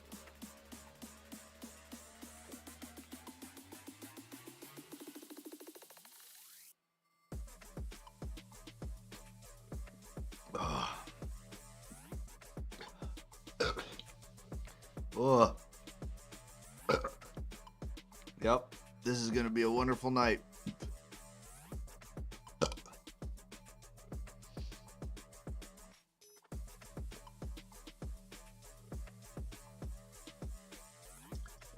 Well, yeah, I got the drag. All right. Blessed Almighty.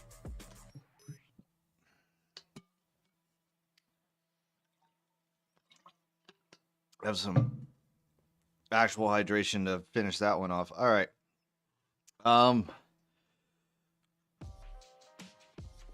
Let's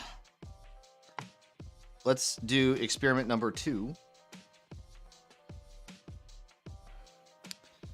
of pipette. Seeing what mixture is going to give me a kind of like a grayish purple. Now, I did just try to do Shyish purple and Basilicanum gray. That was not it. It was way too dark. It gave me this kind of ruddy, icky color.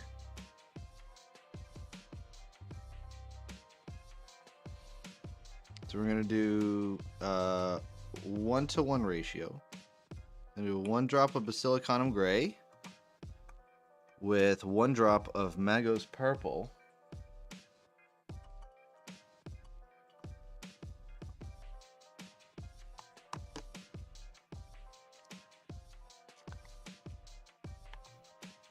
And I think I might need to have like 2 drops of Magos purple, but we're gonna start with 1.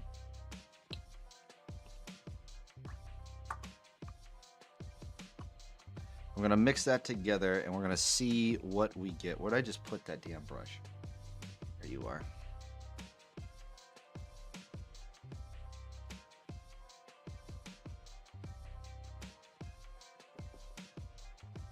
Ooh, that might give me what I want. Let's add another drop of purple in there.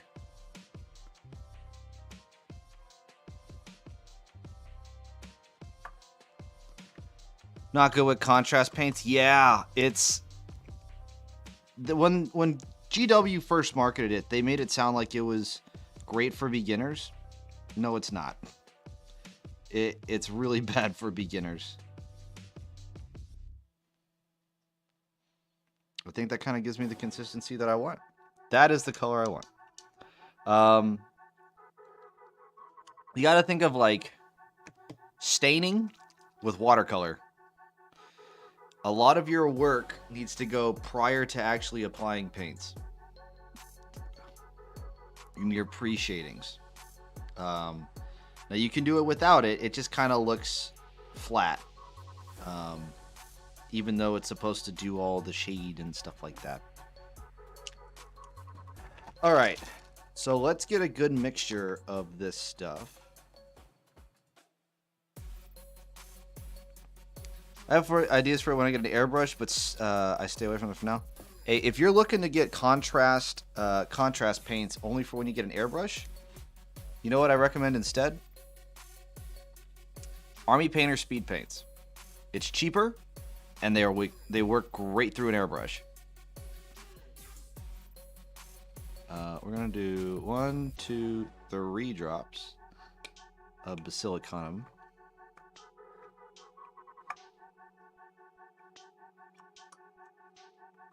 Army Painter Speed Paints are awesome through an airbrush. Like,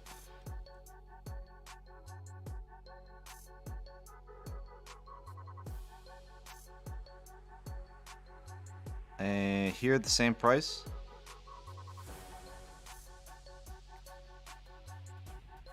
They're the same price? Really? Army Painter Speed Paints and GW Contrast Paints are the same price. Where are you in the world where Army Painter paints and GW paints are the same price?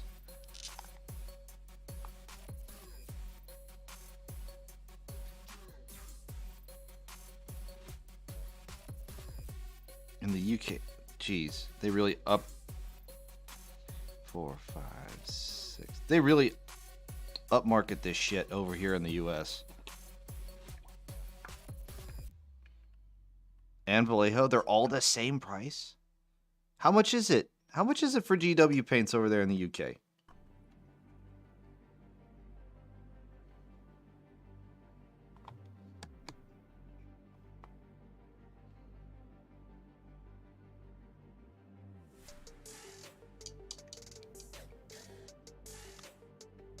Because I thought it was like a $5 for a pot of paint.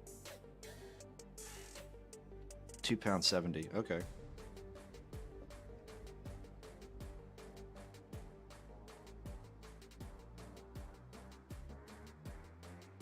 What is that in terms of US dollar?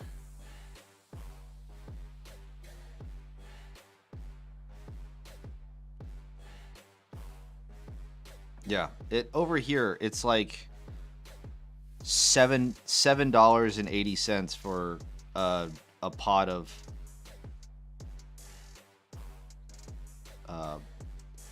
contrast paint. It is ridiculous. But if you pay £2.70 for it, then you enjoy your pick of the litter.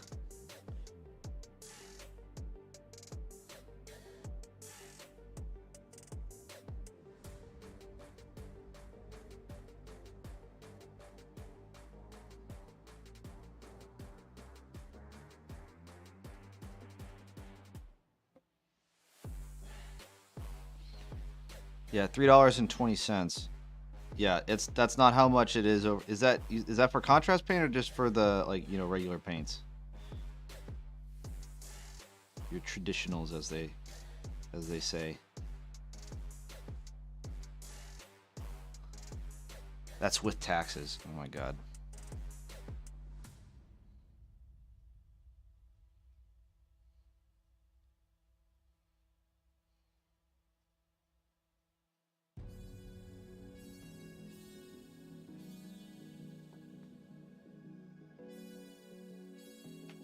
More expensive pots are $5 as a $5. Okay.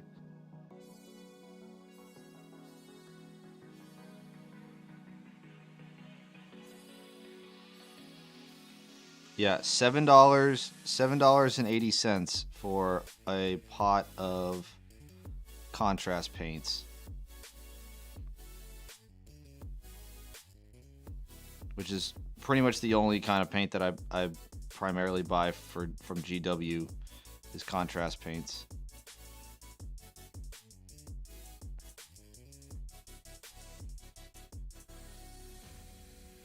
I might start switching over to Army Painter depending on, you know, their new formula.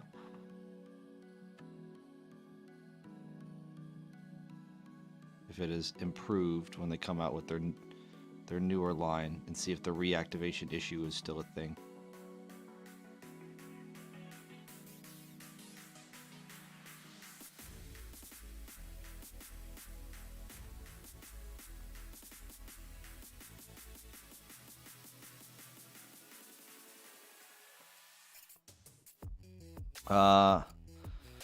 That's why that's why I go GW because it's 10-minute walk and I can get them anytime. Yeah, I mean if you can get them at any point in time, you know, convenience is always a thing. I agree. If it's the same price and it's closer, then by all means, you know, do the G dubs. Take the G dub route.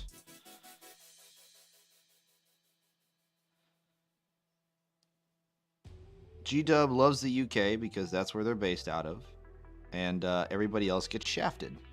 So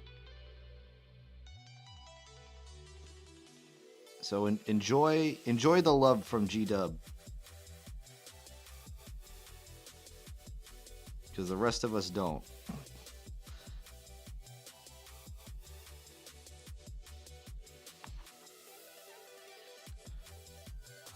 Pots are terrible? Yeah, pots are terrible. Okay, it depends.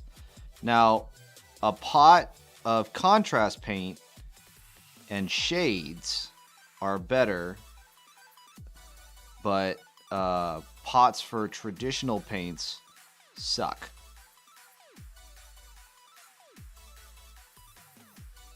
So getting a pot of any contrast paint or a wash is completely fine. I'm completely okay with having pots of washes and pots of contrast paints because I can just dip my brush directly in and apply it however I want. But for the traditional paints, I mean, I put it on a wet palette, and I'd rather just be able to squeeze out what I want out of the wet, onto my wet palette instead of having to scoop with a brush.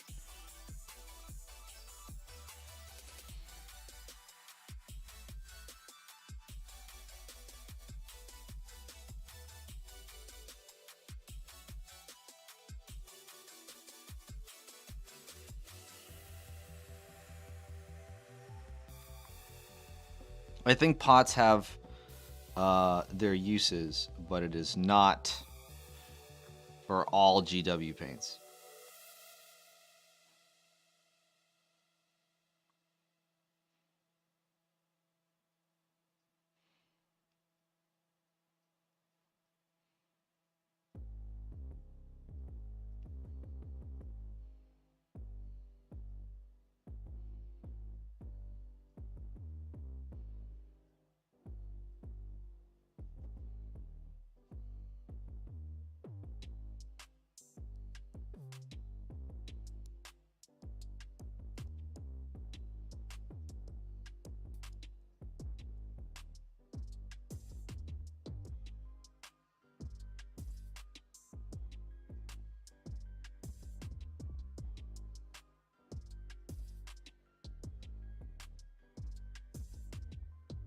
Make sure I get all of this.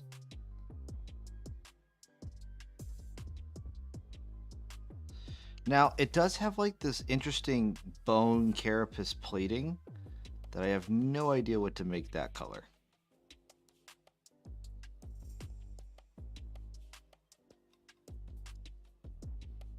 I have no idea what to make that color.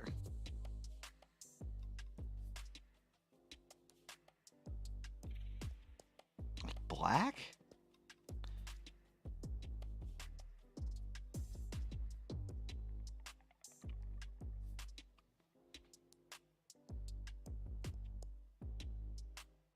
What color dragons do vampires ride?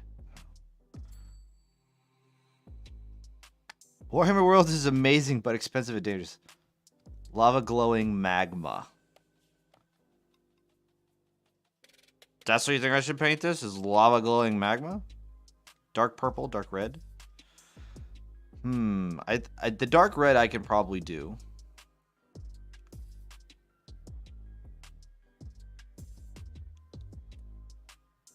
I can probably do dark red.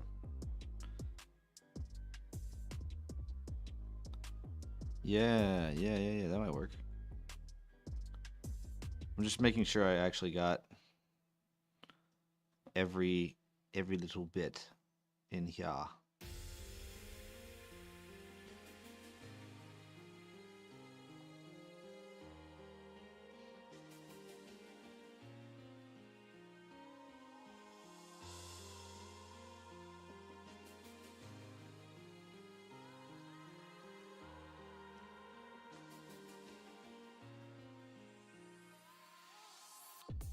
Ooh, all right, and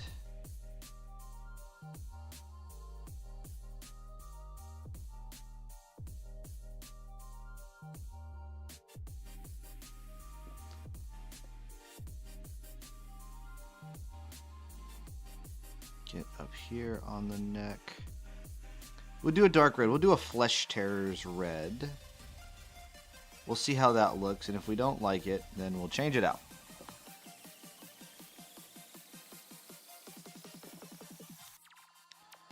I do have an idea for the webbing of the wings.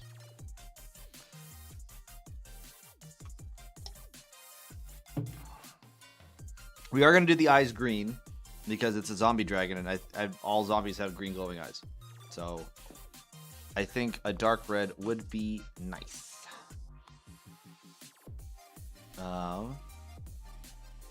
Let's get some Flesh Tearers red. Ooh, a burgundy. How about burgundy? I have Sigvald burgundy, and I've never got to use it. It sounds like a good idea. But we'll take a look, because I might instantly regret it.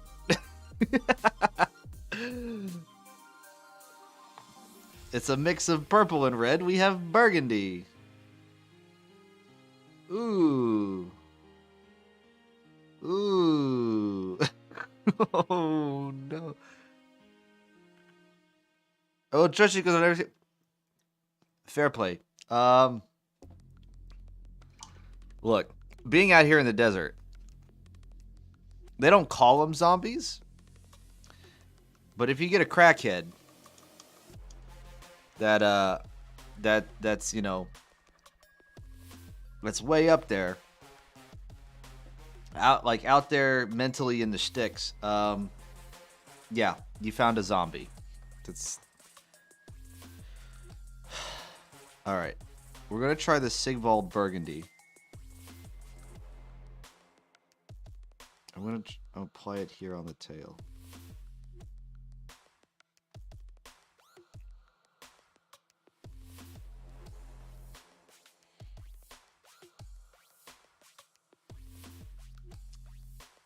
Nope. That ain't it. Sigvald burgundy is not it. It's gonna be Flesh Tearers red. And the reason why we're not gonna use that color is Barney. I do not need Barney. I need a zombie dragon.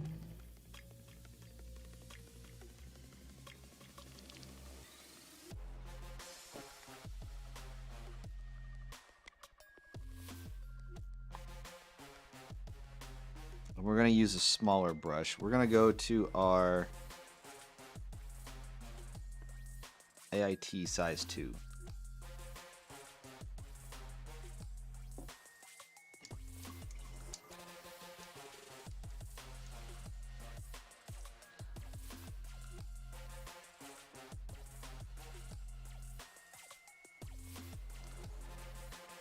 Okay. Let us start with the tail.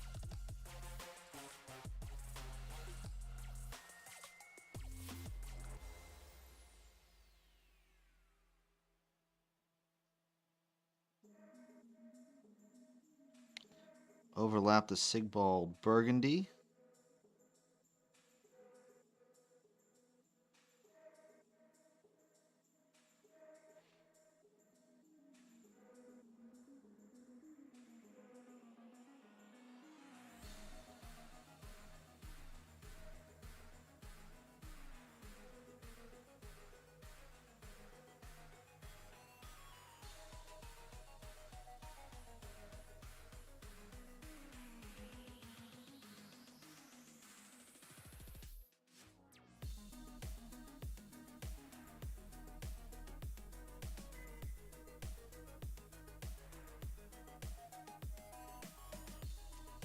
All right, Tinex, have a good night. Thanks for stopping by. I appreciate you. You have a good night, sir.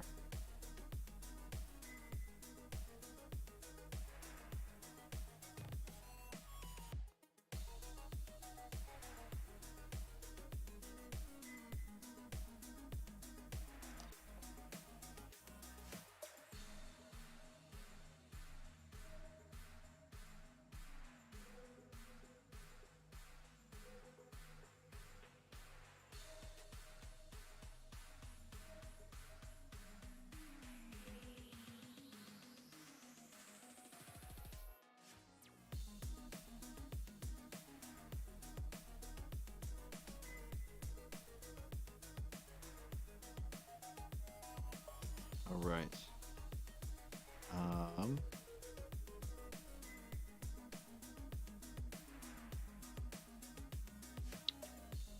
Yep, that's starting to look good.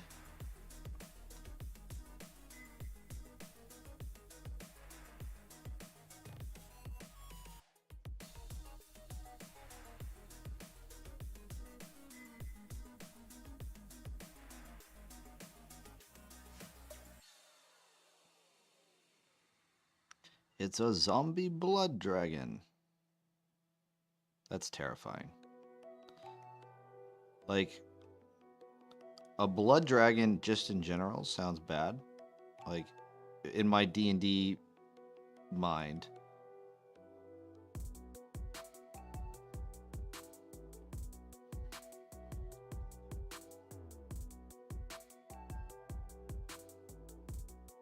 And then a zombie blood dragon.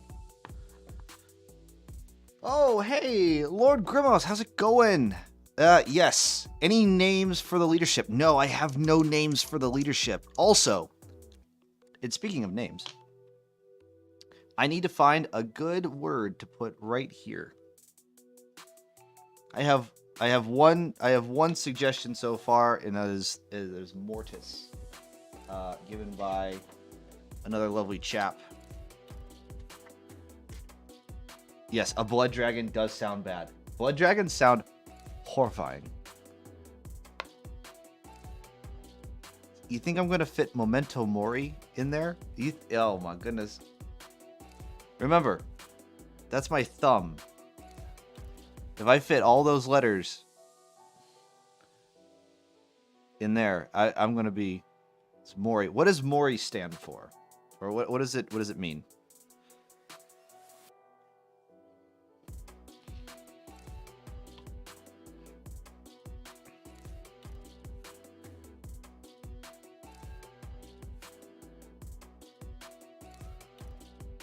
Oh, I actually lied. I do have a name for this guy.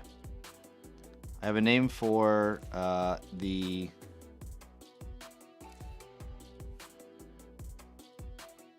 It's to die. Yes. The vampire lord, his name is Karl von Liechtenstein.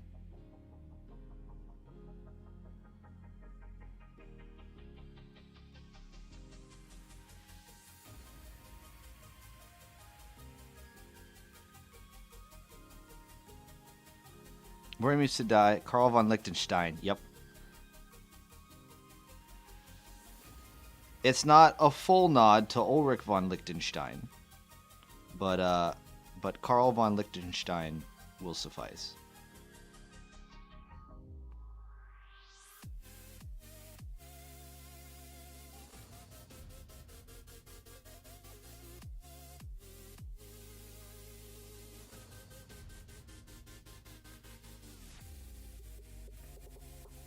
But how you been, Lord Grimos?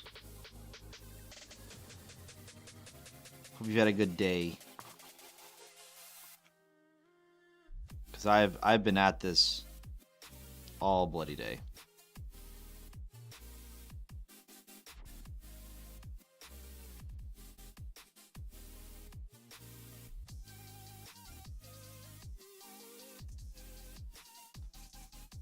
The more I look at this, the more like it pops in my head of Blood Dragon. The more that this thing is terrifying me in terms of like oh, what if I don't? What if I, play a game and I play my high elves and they're like, oh, I want to play that vampire army that you got, and I go, oh,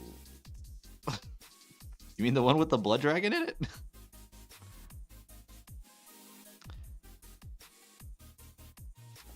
And I'm not gonna lie, this one unit, for one page rules, this one unit has 15 wounds.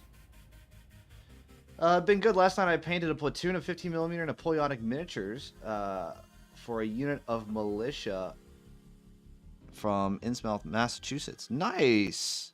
From Eldritch Horror Times. Oh no. Hey, that's cool. 15mm Napoleonic. Were those miniatures that you bought, or did you 3D print them? Shadow over Innsmouth. Ooh. Nice, bought them. Who was the creator?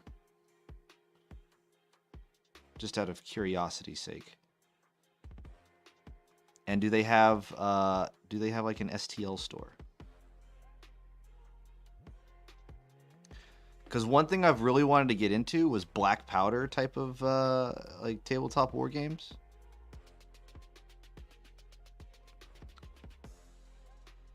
XP Forge. Okay, XP Forge. I'll write that down. I'm always looking for good 15mm stuff because I like it. As you can tell, I'm painting a whole army. Pen. Ooh, a link for you though. Thank you. Let's click on that bad boy. Thank you, good sir. I appreciate you. Good looking out. Let me put this this name. So Mori. So this means death. Mori means to die. That's where I'm at. Mortis and Mori. What geez.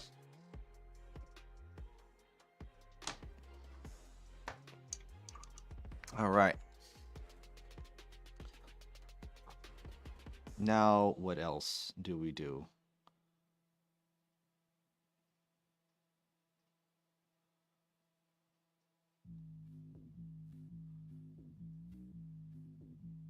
There's going to be a lot of bone color that we're going to do. However,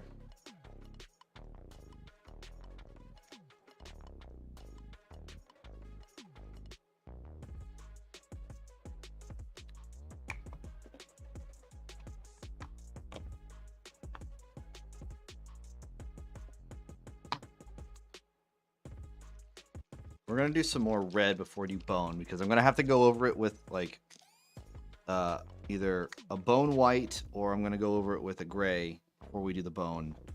So I want to get all the other base colors done first. So we're going to go with Dark Angels or Blood Angels red, and we're going to apply the Blood Angel color to all the armor.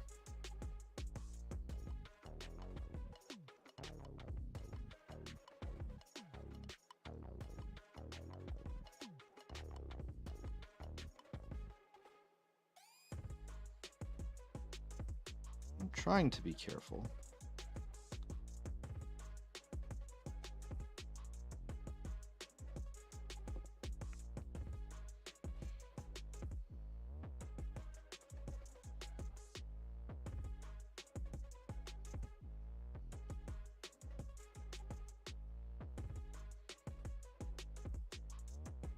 But I have to make sure that I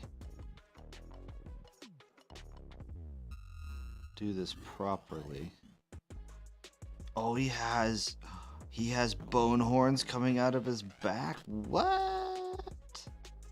I've never really looked at this model like up close in terms of like all the details that I'm trying to paint. And now as I'm painting it, I'm like, ooh, that's cool, and that's cool, and that's cool. But yeah, these Napoleonic miniatures. Ding ding ding ding ding ding.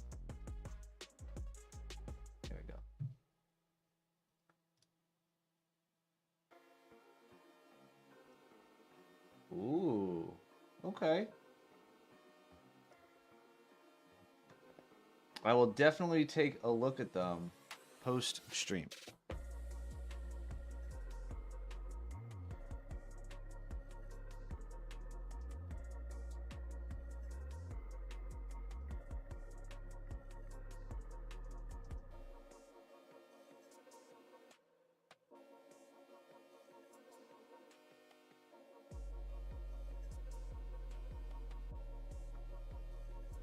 But let me continue applying some blood red onto our vampire lord here. Upon Karl von Liechtenstein. For he must look good. In order to prove how terrifying and horrifying he is.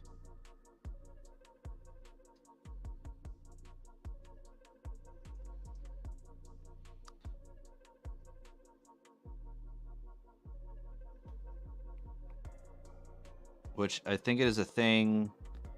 Oh,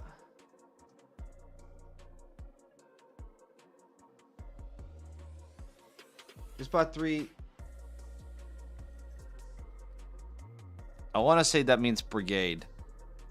I don't know what BTG stands for. Of Swedish infantry, to fill out an op 4 of my Innsmouth fish boys. Ooh.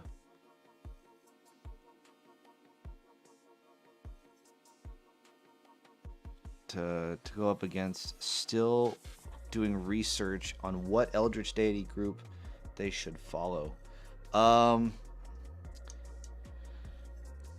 Wasn't there that one like investigative game, Call of Cthulhu, that like came out for consoles that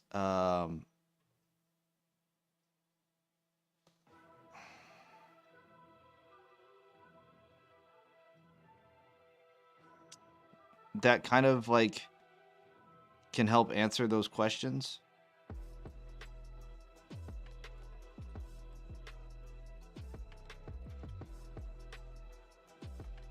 Yeah, they also have a tabletop RPG and other stuff. Yeah. Like I knew Call of Cthulhu. Oh, that's what you're looking at for answers. Okay. Yeah, it's like, because I remember Call of Cthulhu as a tabletop RPG game well before they came out with the video game. Because before I started any sort of tabletop wargaming, I played tabletop RPGs. I was a big Dungeons and Dragons Dungeons and Dragons got me into everything in the TT realm. And the only reason why I picked up Warhammer miniatures was because I wanted to have miniatures on my table. And I hadn't gotten into 3D printing yet. So I was like, oh, who sells fantasy miniatures? Lo and behold, Games Workshop. So that's where it all went downhill.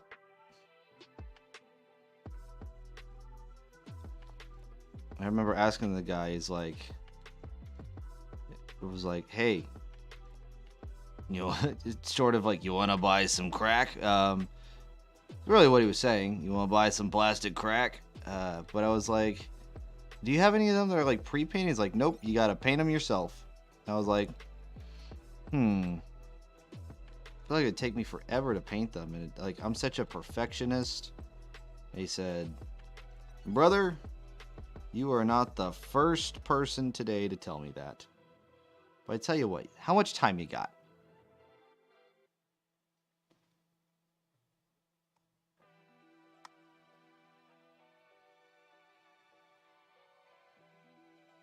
And I was like, I got an hour. And he's like, well, I tell you what, let's see if you can paint a mini in an hour. And I grabbed a Stormcast Eternal that was already pre-primed, and they showed me the little, it was like that little stall that I have set up in the store for you to paint a miniature, and it tells you like, hey, take this color, put it here.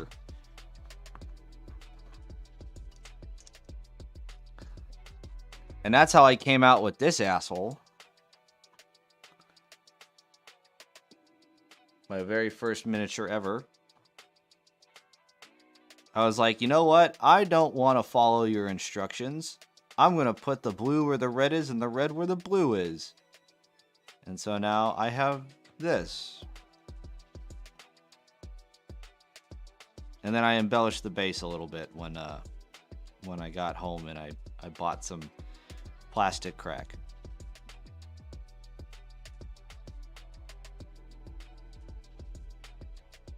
So, this was the start of my miniature painting journey.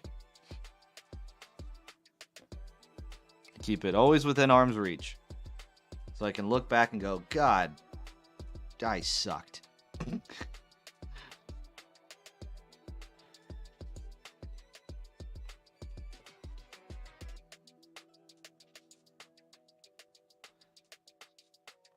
But yeah.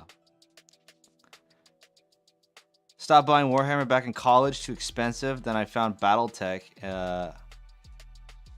I'm back on the horse again. Yep. It happens. Happens to the best of us.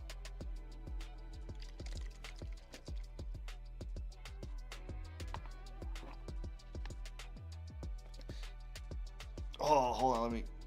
Oh. Okay, just popped my back. It was quite relieving.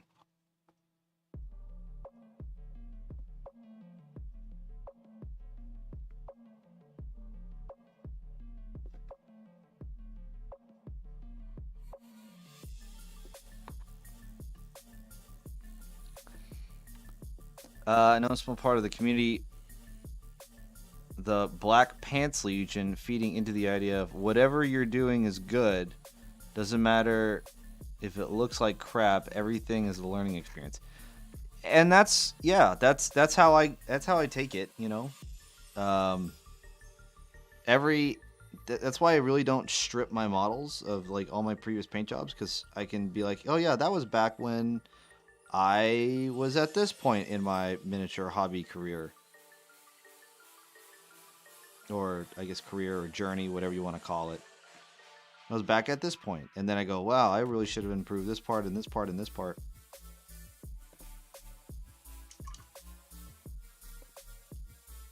But if you're not one of those kind of people, like you have to keep your first one. Because that is your baseline.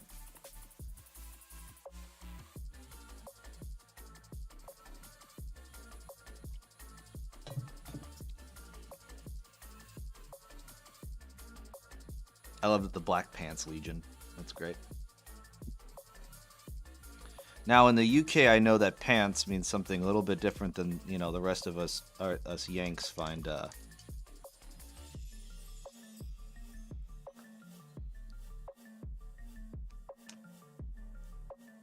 Yeah, if you find it, hey, if you find it, post it in the Discord under Final Shots and just be like, or the Hall of Fame, and be like, my first mini.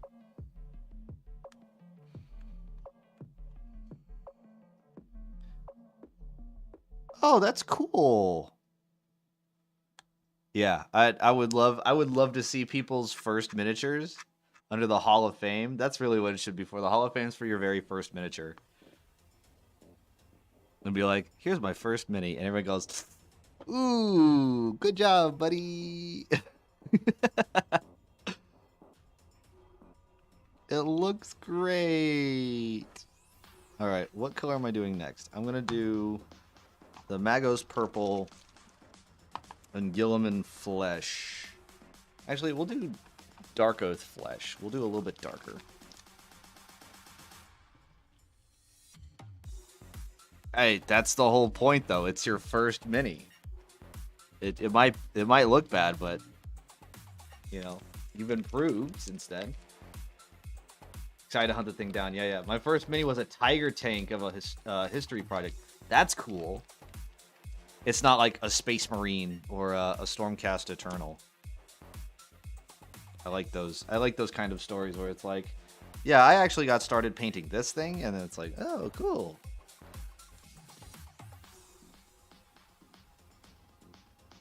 Something a little off the regular trail.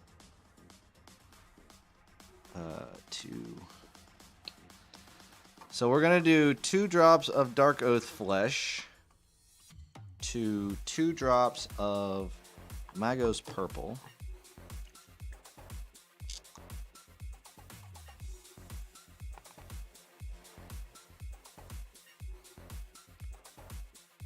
That's what it means about some cultists, some tanks, some mechs, and the Swedes. You know, funny story. My uncle, God rest his soul, he was Norwegian, right? So he was, I don't know, an uncle-in-law? I don't know. It's my, not by blood, but uncle, nonetheless.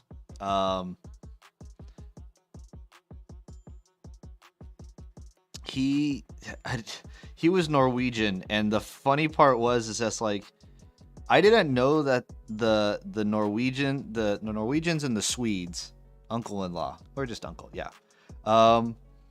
Like, I didn't know that the Norwegians and the Swedes have like this weird beef with each other. It's so funny. It's like it's a beef that no one cares about. Like, that beef is bad. Oh God, yeah. Like they got beef with each other, but like over here in the States, no one knows. No one really cares. Yeah. It's just like, because we'd mention just like, what about it's like, isn't that Swedish? And then my uncle would be like, we don't talk about the Swedes. Like, I was like, okay. The weird beef between the Swedes and the Norse are so funny. And the Norwegians.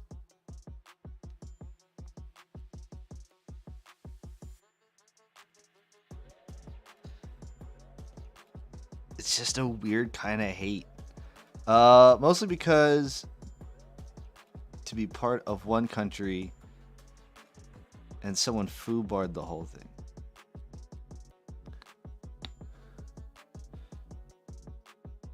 Are you talking about the Swedes, or are you talking about the Norwegians? They used to be part of one country, and then someone fucked it up, or was Norway and Sweden one country, and then someone's like, nah, we're gonna do our own thing. We're gonna be our own country.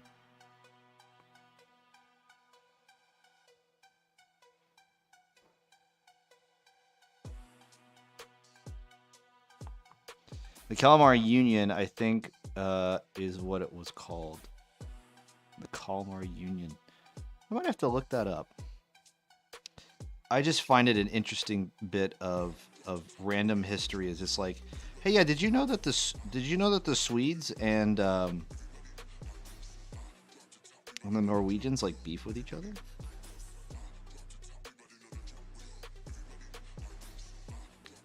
Norway, Sweden, and Denmark are all part of one country. Political BS, and someone screwed stuff up, caused massive internal wars. Got it.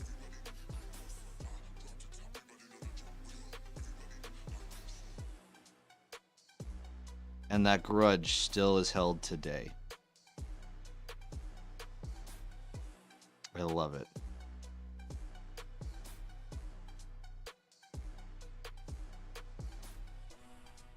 See, now that just reminds me of Warhammer Dwarves. Just like, that Book of Grudges is still holding strong.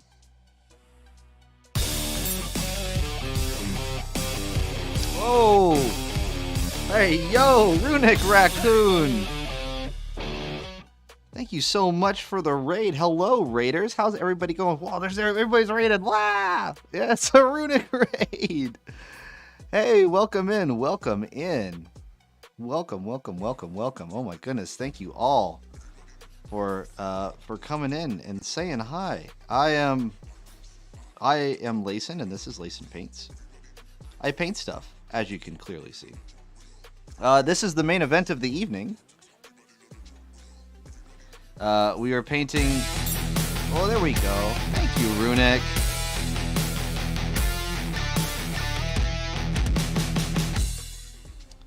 Thank you so much, Runic. I appreciate it. I remember.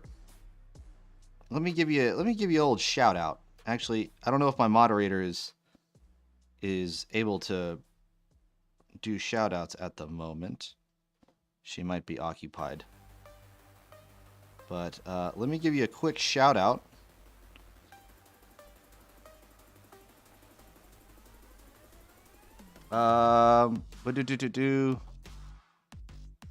This is War Master. This is funny story. This is for one-page rules. You are correct, Lord Grimos. But it's an upscaled version of War Master miniatures.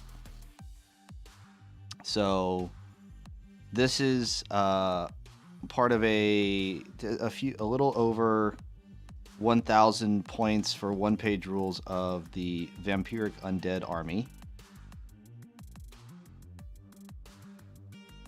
Yeah.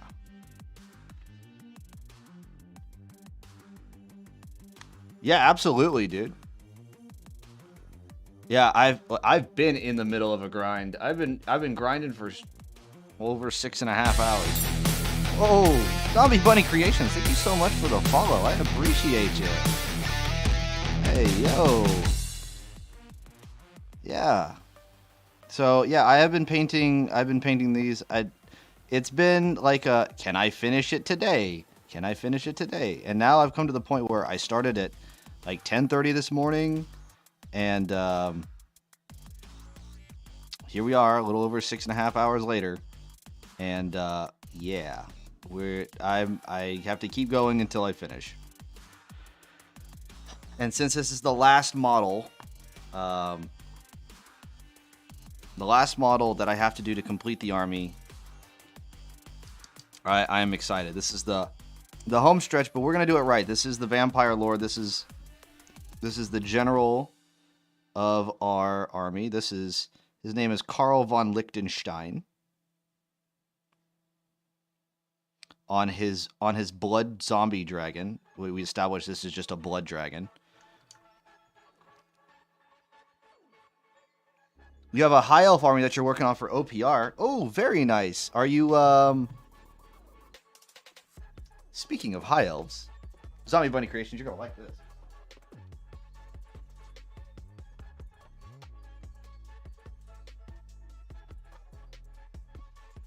Like these kind of high elves?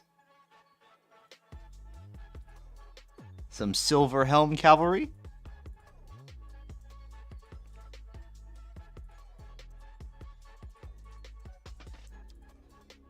Yeah. But yeah, I'm also printed out 2,000 points. Hey, what creator did you use for your high elves? I'm out of curiosity. Because I feel like it's hard to find STL files for high elves. I don't know. It's not a popular faction. It's not that I've been able to find.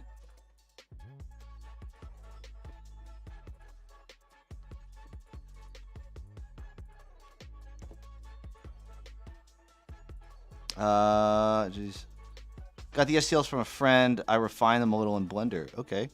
Then print them. Okay, cool. So, no idea on the creator? That's unfortunate. But it's okay. We'll be alright. Hey, Zombie Bunny. Say Zombie Bunny Creations. That sounds like a content creator title. Do you do the whole Twitchverse streaming thing? You love the Zombie Dragon. Thank you so much. Yeah, we're getting there.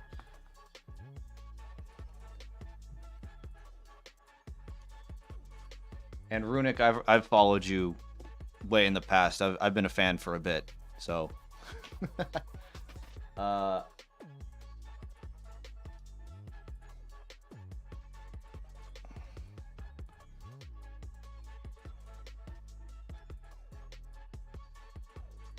Where are you? Where are you at? Where are you at? Hold on. Let's take a look a little bit.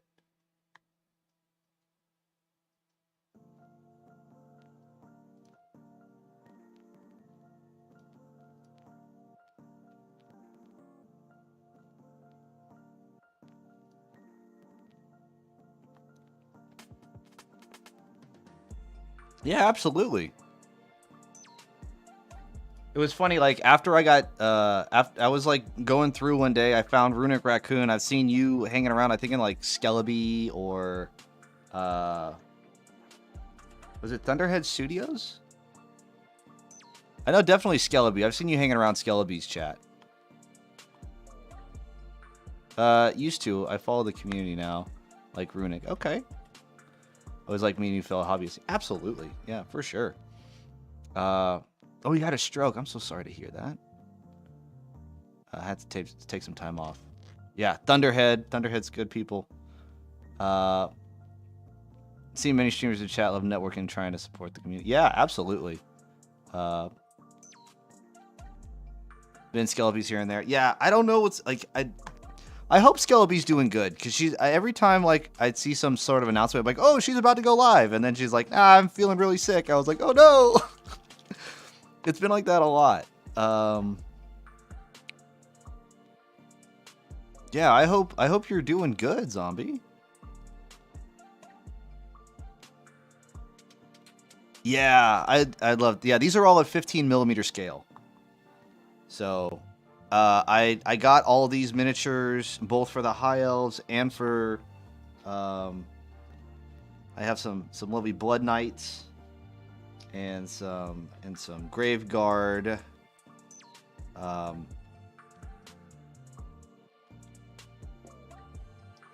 We got 20 zombies and a little cup.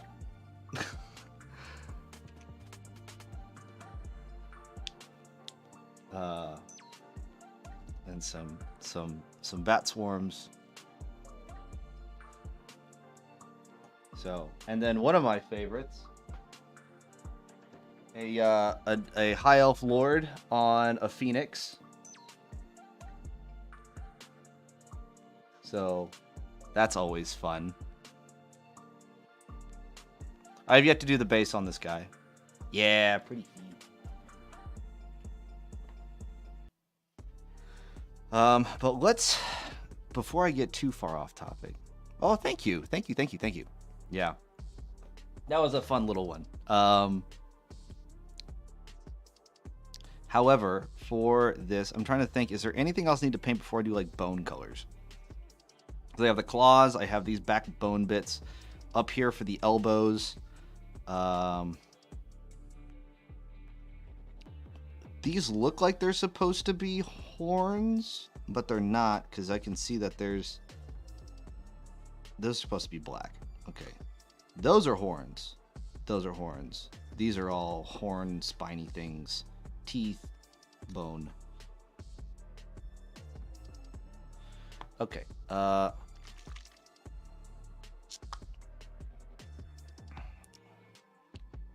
sometimes think I'm talking to myself, but I forget that I have an audience sometimes, and I just kind of I just start saying things. So if I stop making sense, just tell me.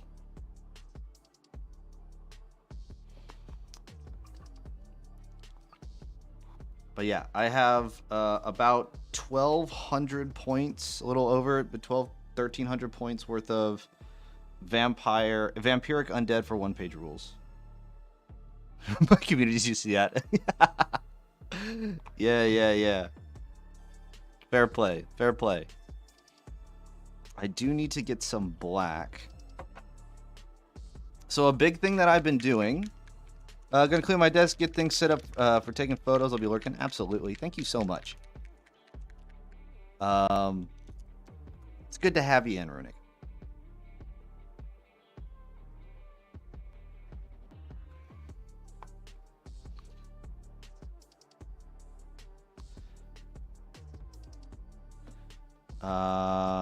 I need to do things that are black. That would be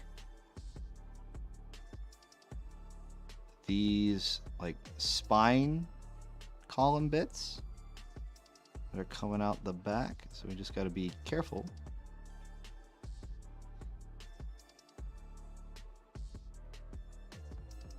And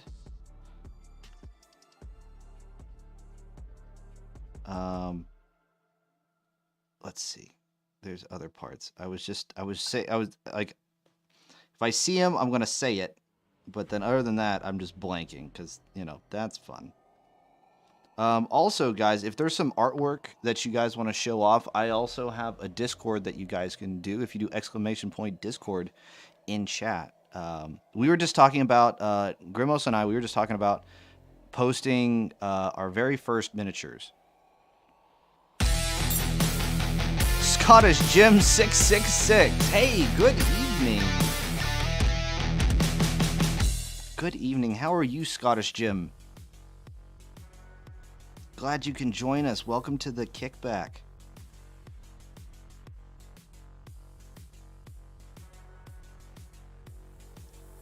Hey, yo. Good. Well, go ahead, get yourself a drink.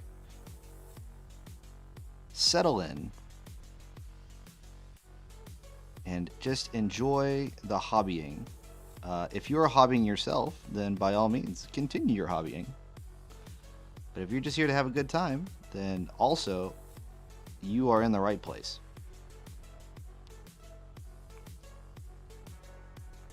Okay, non-alcoholic. That's fine. But you know what? You might not be an alcoholic, but I like to drink a little bit. So you rack up some of those channel points, and I'll drink for you.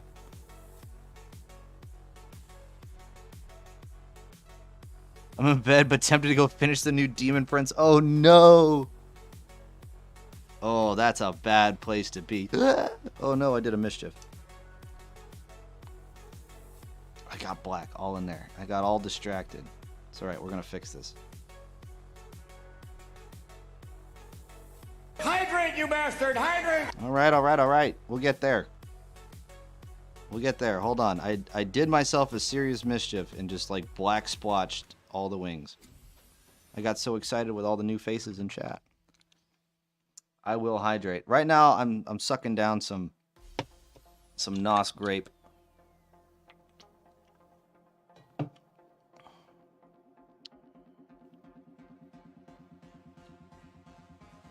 I'll have to fix that later. That's unfortunate.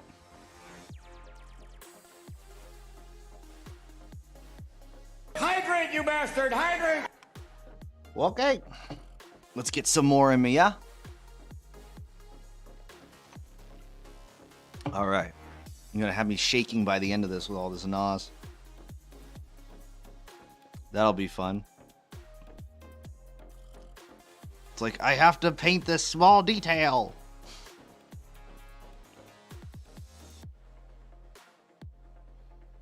No, I feel like because of my job, I have drank enough caffeine to like give people heart attacks.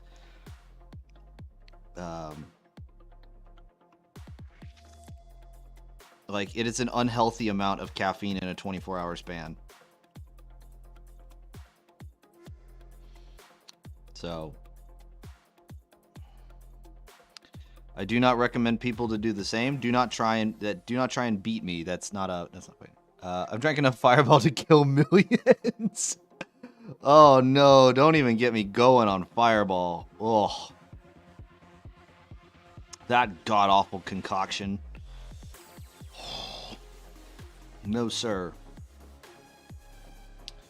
No, sir. No Fireball for me. Thank you.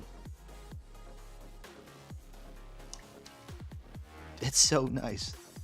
It's not very nice. It is a very evil drink. It's like Christmas till you shoot yourself. No, it just gives me the worst hangovers in the world. That's what it does.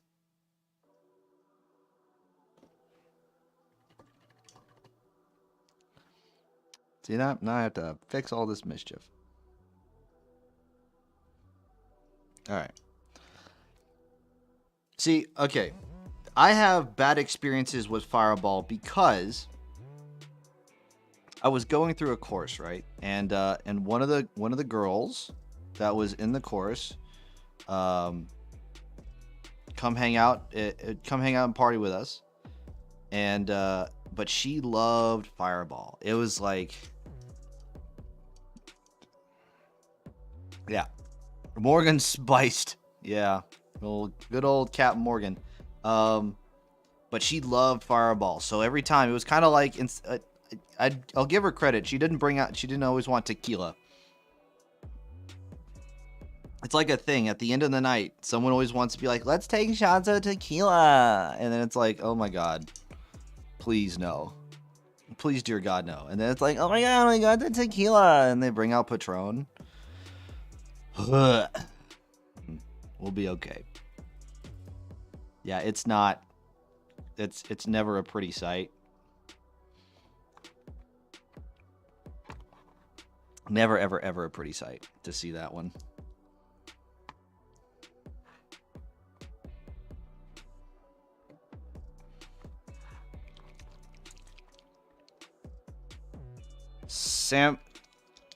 Sambuca. Jeez, I was trying to. My dyslexic ass mind could not read that right. Sambuca. Yeah, Sambuca is. That's a dangerous one. Speaking of dangerous things, I've had to do a drunk exorcism before. Because I had a friend of mine that drank. Oh, geez, what is this? Had too many tactical thunder chunders. Oh, no. That is a name, though. Thunder chunders. That's good. I like that, Thunder Chunder. But yeah, I've had to do a drunken exorcism before for my buddy who drank too much Southern Comfort. That's what it was. That's a dangerous game you play if you drink a whole bunch of SoCo.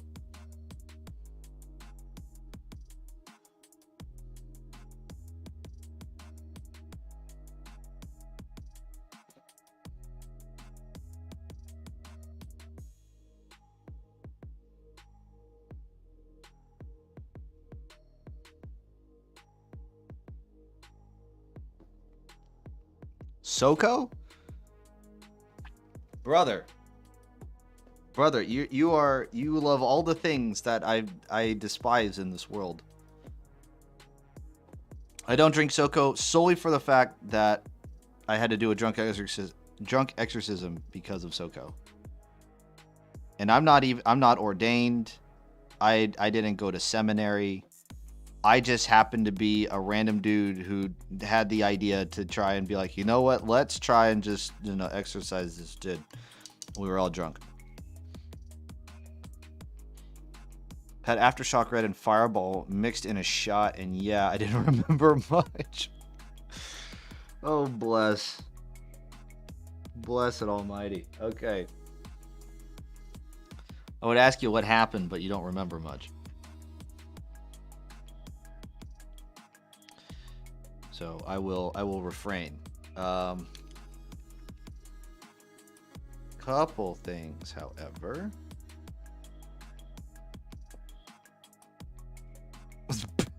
Pissed as fuck. Oh no.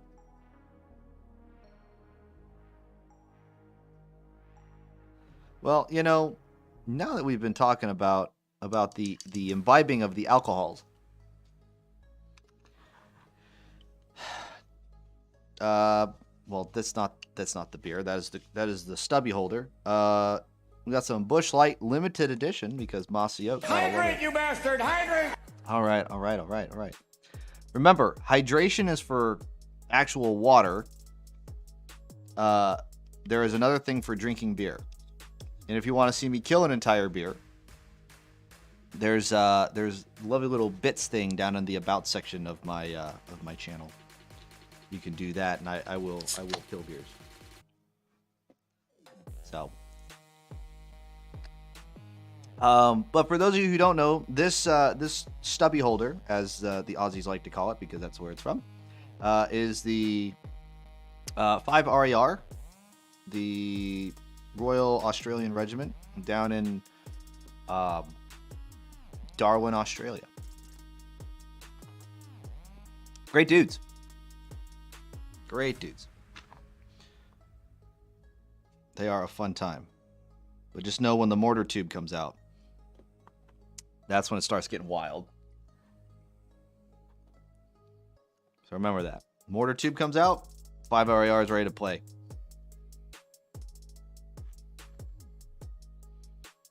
Okay. Next up, Browns.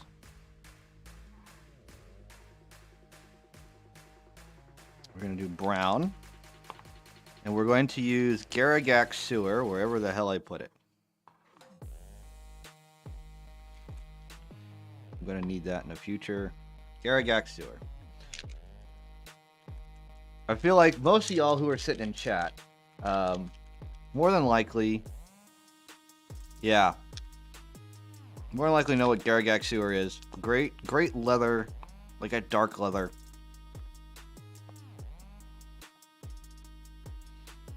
It's good. It is good. It's one of my favorite browns. As soon as it came out, I saw it and I was like, "Ooh, this is nice."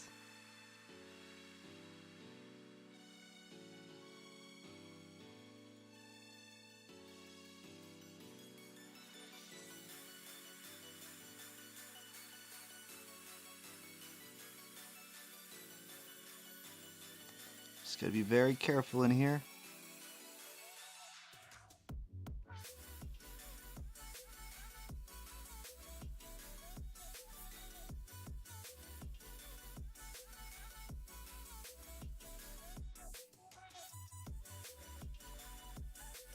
All right. Now that we got that brown, I don't think there's any other like brown straps or anything. Not really. This guy's just full sending it.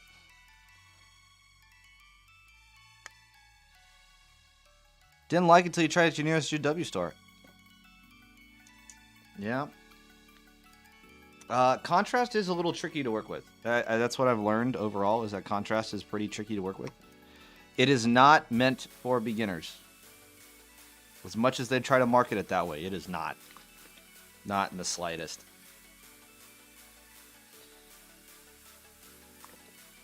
I would even say Army Painters, like all contrast type of paints, like the staining kind of stuff, isn't good for beginners. I think they need to. I think sticking with the traditional kind of paints is a better start, because then you can teach them to paint within the lines, and then once they can paint within the lines, then you can start using contrast.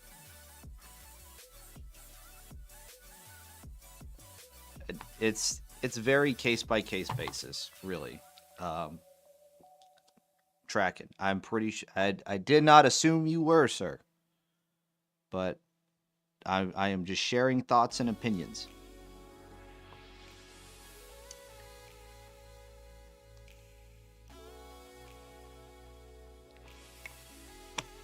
Are you a content creator?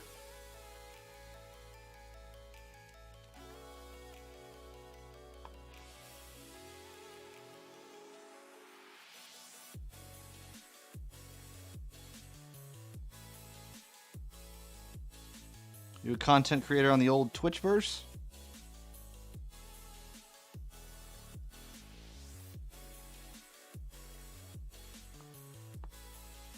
Used to be on TikTok, but it was toxic as fuck, so I left. Okay.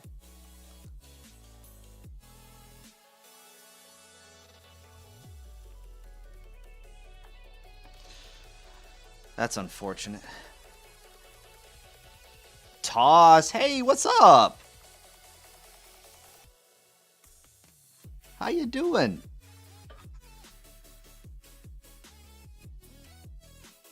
What am I working on? I am working on the last model of my vampire army. It's been a journey. We've been going 7 hours so far. And I think I got probably another couple hours before I can like label this one as done. Maybe 3. Yep. Oh, hey, oh, Toss, thank you so much for the follow. I appreciate you so much. You guys have been rookie numbers.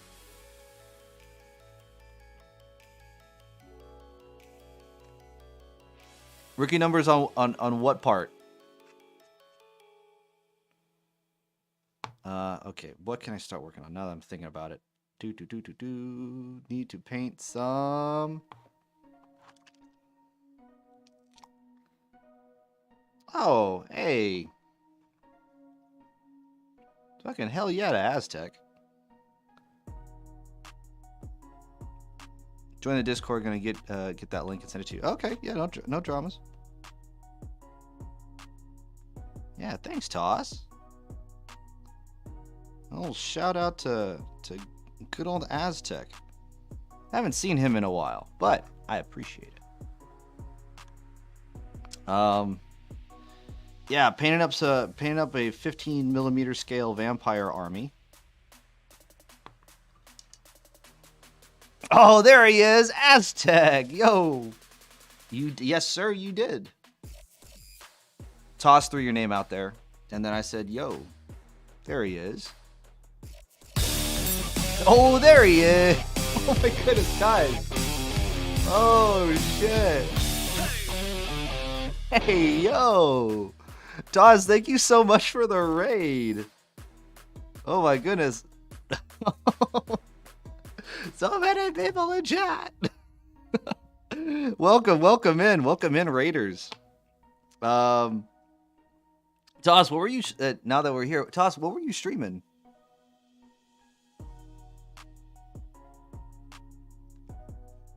Oh, hi there. Hello. Tried death. Oh, geez, everyone's spamming a hi. Hello, everyone. Death Looper. Never heard of her.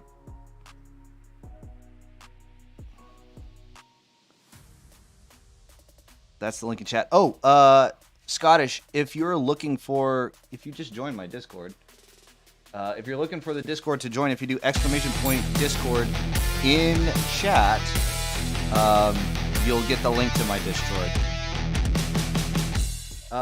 Basic Dirty D. Oh, hey, yo. Welcome. Thank you for the follow. I appreciate it.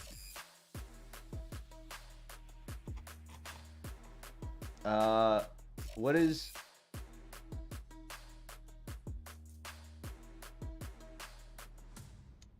Hold on. What is your... Oh my goodness. Old School 72. Thank you so much. Hey, yeah, hold on. Let me... Oh my goodness. A little bit.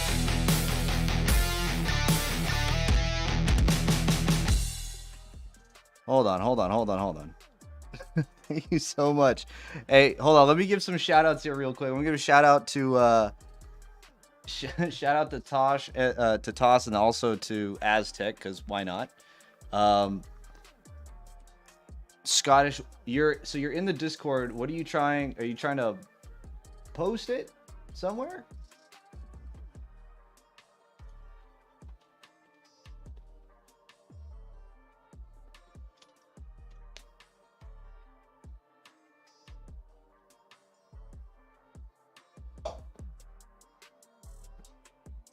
Oh, send it to me to look at.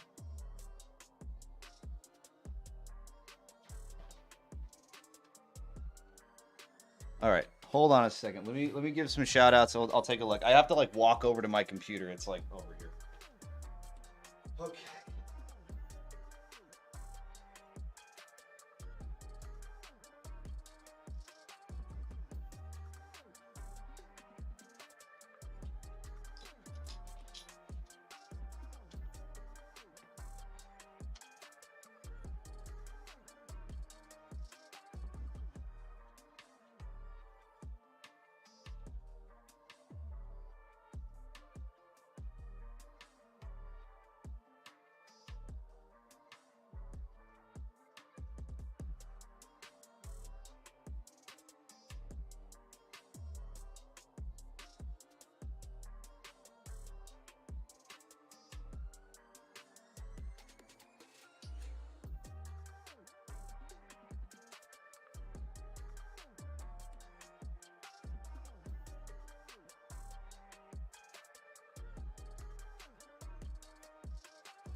All right. Yeah, absolutely. I just want to share the love. Scottish, I reacted to your message, the one in the welcome chat, so you should be able to like figure out which one's me. It should be just be Lace and Paints. You're absolutely welcome, Aztec. Absolutely. Anytime. Bone color. Now that we're here. Oh my goodness.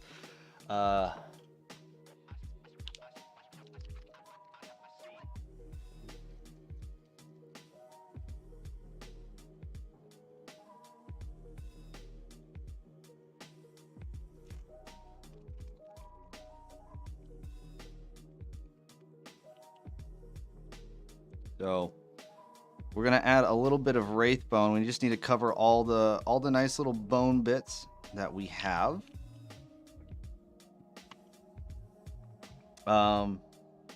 For everyone who just came in, I was saying you'll be back shortly. Gonna get some personal hygiene. Oh, absolutely. Cleanliness is close to godliness. That's what I always say. Well, that's what a lot of people say, but you know, blah blah blah. Things that we have been doing though today, we've been painting up vampire armies of things. We have blood knights. We have skeletal guard. I have this. Just if anybody has any other recommendations of what I can put on this little tiny part of the ribbon on the banner. Like one word, probably no more than 6 letters. 5 or 6 letters. There's all the options are still out there. I have Mortis and I have Mori. So if anyone has anything else to put in there, that'd be great.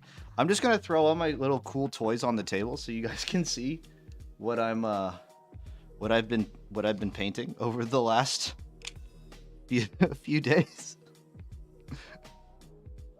So we have a bunch of dire wolves.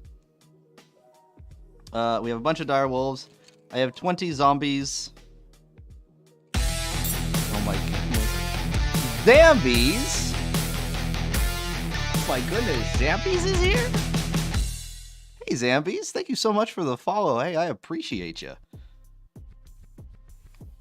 Zambies, am I following you?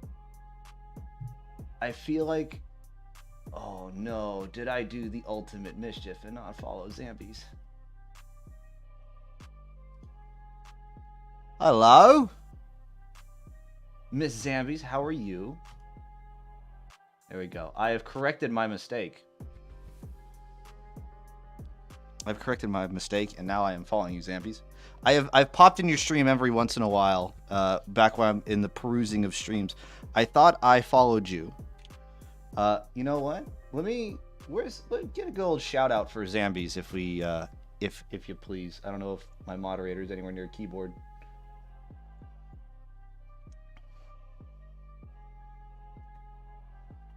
There it is. Thank you. But yeah, here's what we've been painting. Lots of vampire stuff, and we are on the pièce de résistance, our big boy, our vampire lord on what I now call a blood dragon. So, but we have bat swarms, we have blood knights, we have grave guard, we have Zambies, 20 Zambies that I can put in the palm of my hand because they're all 15mm scale. So that's also fun. And then some dire wolves. Also, this dude, he fell off his base, but that's okay. He's gonna be put on a base. My first attempt of a 15mm shiny sword.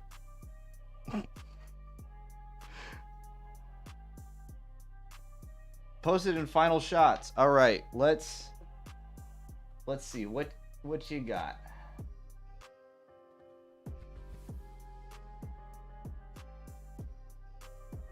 Oh, God bless. Hold up. Hey, yo. Oh, yes, sir. Hold on. Hold on. You mind if I throw this up on the stream there, Scottish, so everyone can see this, because this is amazing.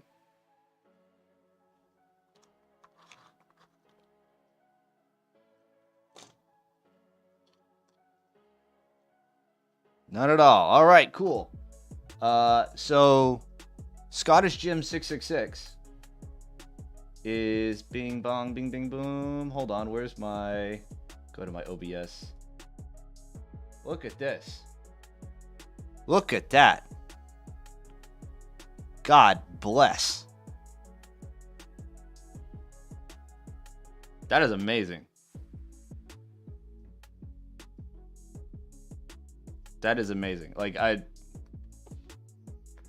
oh boy.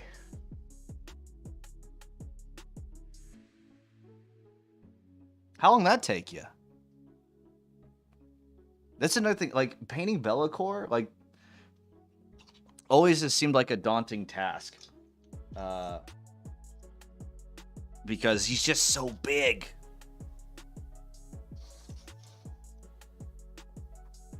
About 20 hours. That's actually a really good time. For that kind of quality, 20 hours? Oh my god.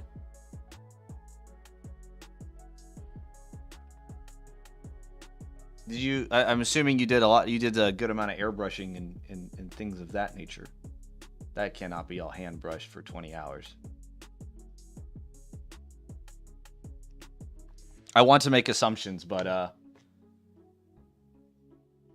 and let's get the other side, the back side. Look at that. That looks great. You have the lighting, you have everything. You did it with an airbrush. Just base coated with an airbrush. Okay. Yeah, it looks good. Your lighting's good.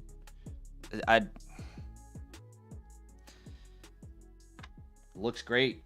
And if anybody else in chat wants to share off their artwork, by all means, you can do so. You can just join the Discord. But yeah, that's really good.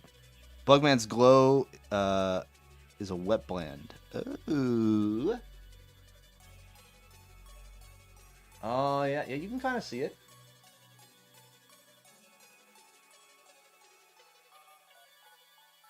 Uh-huh. Yes, sir. Did you do stippling on the wings as well? Or did you just wet blend all of that?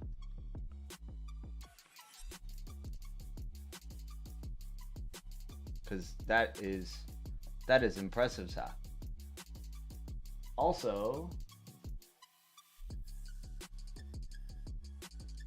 let's see here. I'm just seeing if anybody else has posted anything. Things that just wet blended. Wow, that's impressive. I would love to do more wet blending in terms of my paint jobs, but like here in the desert, it's so dry, like your paint just dries. It's the worst. Fast painted battle cistern up in like 20 minutes. Yeah, that's fast. I used to think I was a fast painter, but I'm more on like the average side. Oh well. I am faster than my friends, but I am not the fastest. That's all right. Hey, thank you so much for sharing this, Scottish Jim. I appreciate it. This is cool. Like I said, if anybody else has anything cool that they want to show off, and share with everybody else on stream, by all means, go ahead and share it in Discord and then let me know in chat. Oh, wrong thing. Bing bong. Let's get back to the painting table and let me continue making progress. I'm getting distracted by all the new people that are in chat.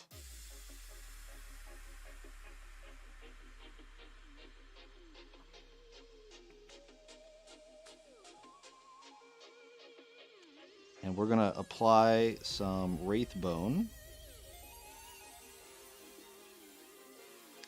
onto all of the bone bits. Go figure.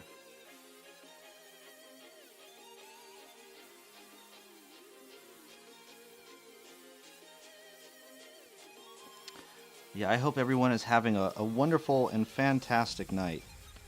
As much as I want to say that this is what I usually do, this is not what I usually do. I do not haze myself by streaming almost 8, 9, 10 hours a day painting minis. I tend to be more moderated in my approach.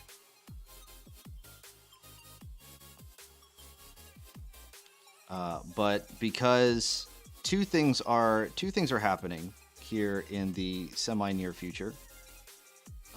One is I will be deploying soon, so I will be going. I wouldn't say radio silent, but I'll be going. I'll be popping in and out of the radar in terms of Twitchverse things for a good while. And then I am on vacation as of right now. I'm taking some pre-deployment leave. So I will be streaming a lot more often for these next couple weeks because I can. And I figured my goal was to try and get to like 200 followers before I deploy. Oh, I'm sorry. I am out of frame. Let me fix that. Thank you. It's rude of me. So rude of me. I didn't put you guys back. But yeah, that's where I'm at. So I will be. That's the big sad. I will be deploying soon, and I don't get to hang out with you guys for a while. But I signed a contract, and therefore I must fulfill my contractual obligations. Such is the way of things.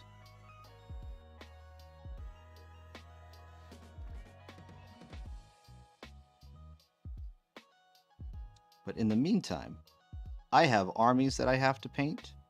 I have an army that I have to print for a friend of mine who is also going on deployment with me. Hydrate, you bastard! Hydrate! Okay, I will hydrate. Yes, sir. Yes, sir. Yes, sir. Let me get this horn before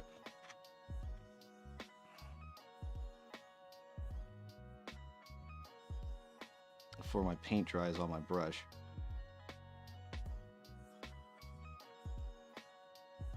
But yeah, tomorrow I will actually be preparing. I'll be pre-supporting. I don't know about pre-supporting.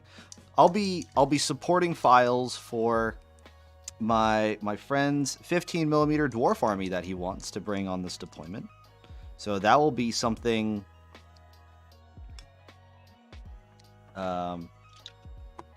Cheers. That'll be something that I'll be doing tomorrow here on stream.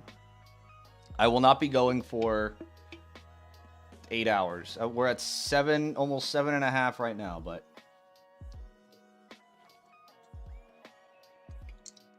yeah, we won't be going for that long. However, I'll still be live, so you can come hang out.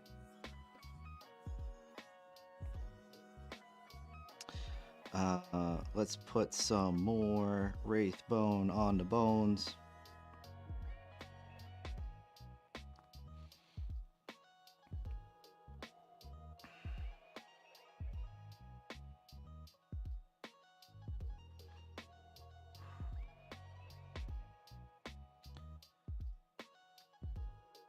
Part of me is like, I can see the light at the end of the tunnel, but then at the other times I'm like, oh, I still have to highlight all this.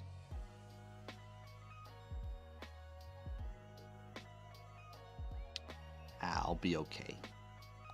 We'll be okay, folks. The more I get to hang out here on stream, and y'all can hang out with me and all that other good stuff. All right. Teeth. Teeth.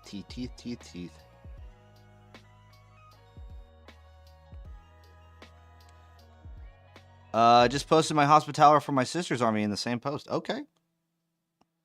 Give me a second. Let me paint this teeth, and we'll take a look here in a sec. Is this the one you did in like 20 minutes? I don't. Or is that just a regular Battle Sister you did in like 20 minutes?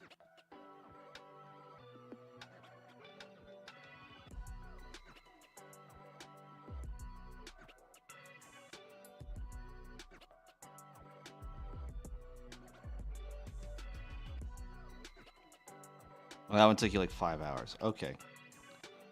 And be like, damn, you busting out a Hospitaller in 20 minutes. You're a madman. What a madman.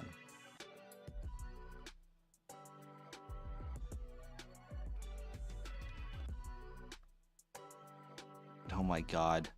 It was Celestine's Gemini. Jeez. That is... I don't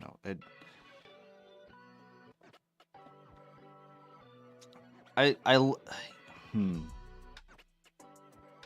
Love me some Sisters of Battle. There's something about them though that like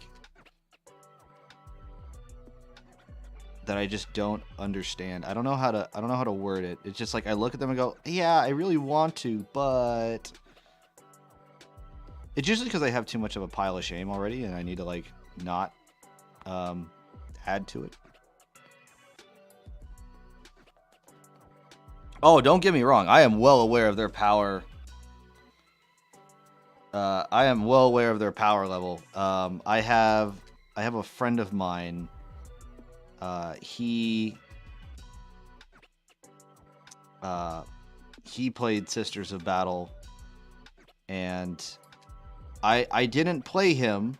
I never played his Sisters of Battle, but I have seen him play as Sisters of Battle, and let's just say he had a lot of fun, but his opponent went home early. That's what happened.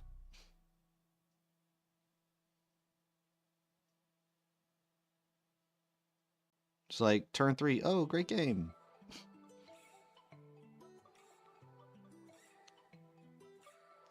Also, my friend Trevor is what we like to call a power gamer, I guess is a term that we can use to describe him in.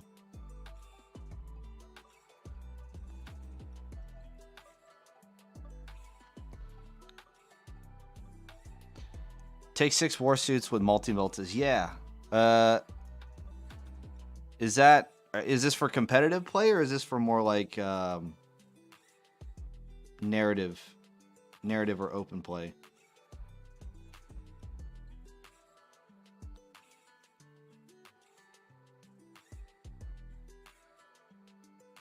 It's not nice when the front 3 can re-roll any failed rolls. Yeah. Both? Okay. Yeah, see, so my buddy Trevor, right?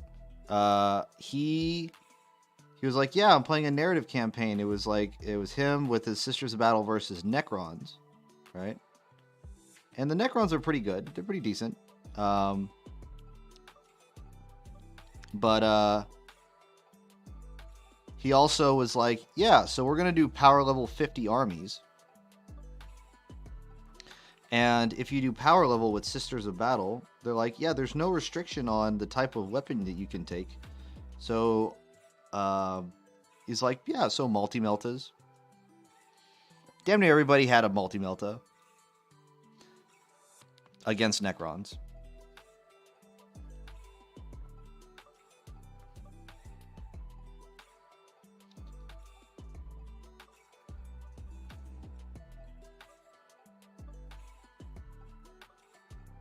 Yeah, that's what I'm saying.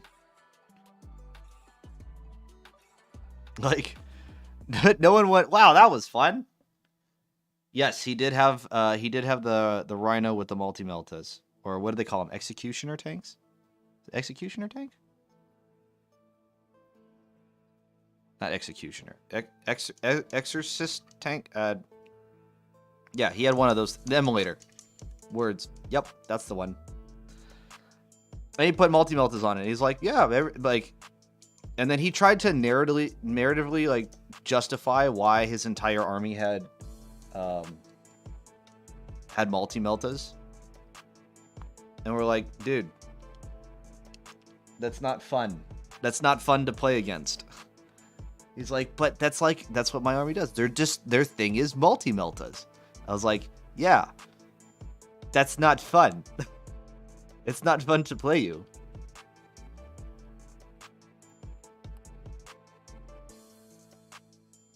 He also liked to follow the meta. So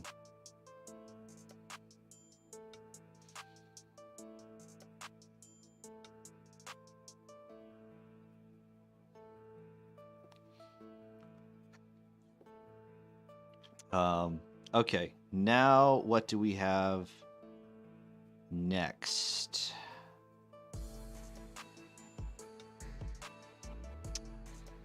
We have metallics. I ran an all melee list, but put everything into tanks and ran up the board and took them out of the tanks and then charged. Oh man. Did your opponent have fun? That's the question. Did your opponent have fun?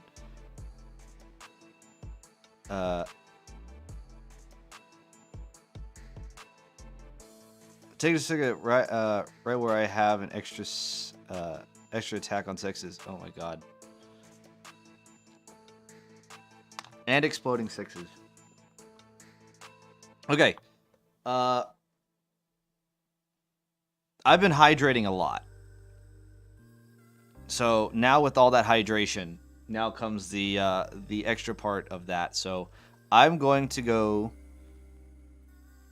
use the bathroom real quick, and then we will be right back. It'll be like 2 minutes tops.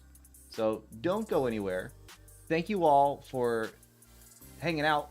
But we will be right back. I just got to go use the bathroom.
Okay, we're back. Told you it'd be quick. Told you it would be quick. Let's get back to the painting table. Whoa. All right. Metallics. Metallics. For our base coat of metallics, stand by for turbulence. We're going to be using Vallejo metal airbrush colors. We're going to be using dark aluminum.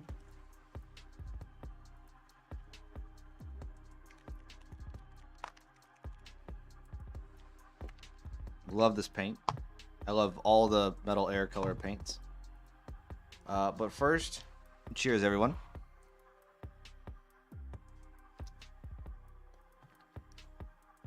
All right, let's get into it. Let's put a couple drops onto our wet palette.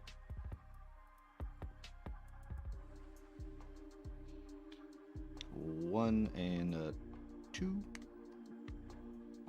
Just a couple. I don't even think I need that many.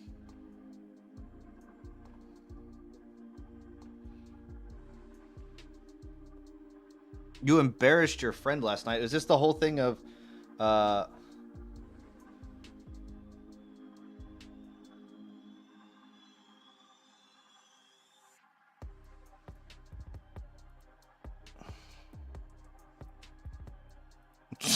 my god.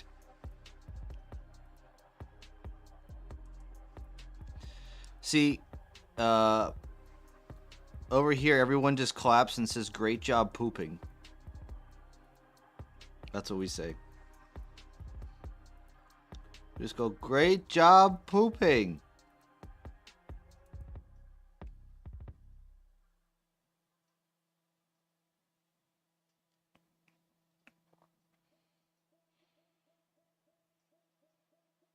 That's how you win them over.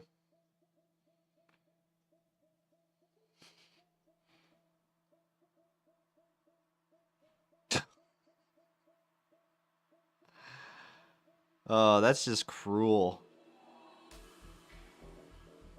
That is cruel. Funny, but cruel.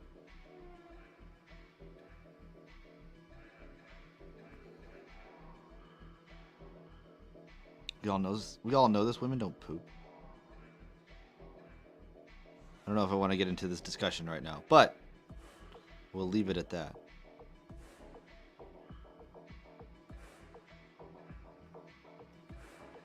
Oh, she's done the same to you? Never mind. Fair game. Fair game.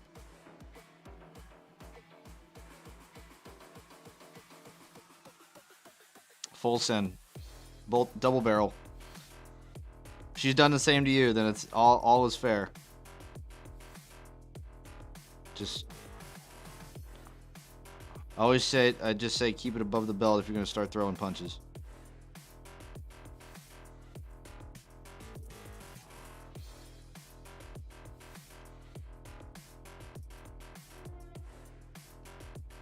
Oh my god.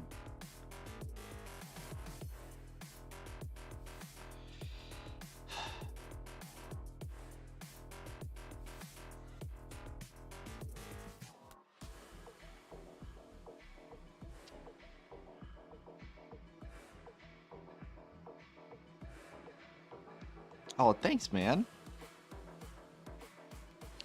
We still have gold left to put on him, too. We're going to do some gold. We're going to do we got gold, we got highlights, we got a wash. We got the everythings still left to do for this guy. So, we're going to be here for a minute. So, I hope you got all your beverages in order and your snacks in order, because I'll probably be here.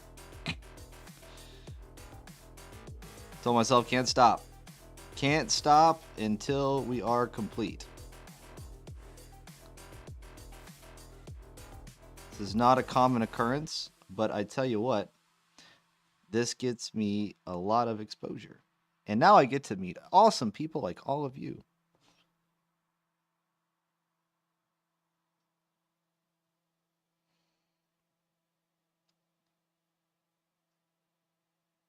Oh, it did a mischief. Oh, man. It's all right.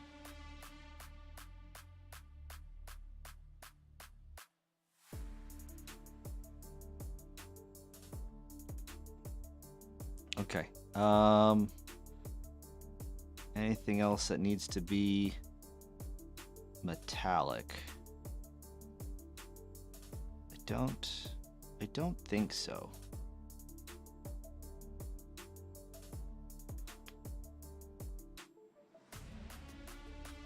I don't think so.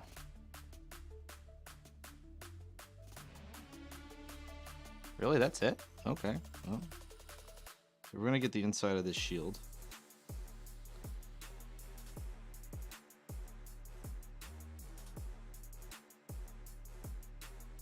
The part that no one will ever see.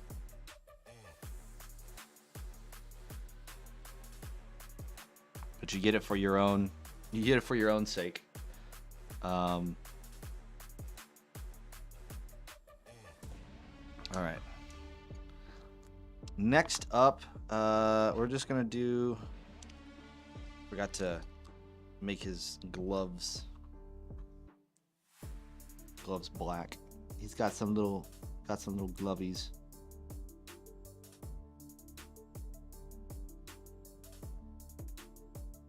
There we go. Make his gloves black.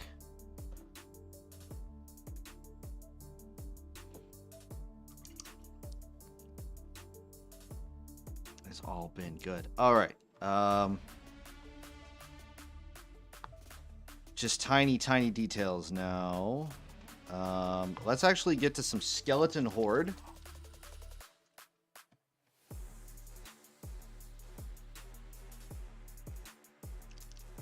Let's get to some skeleton horde, and we'll just apply it on the bones.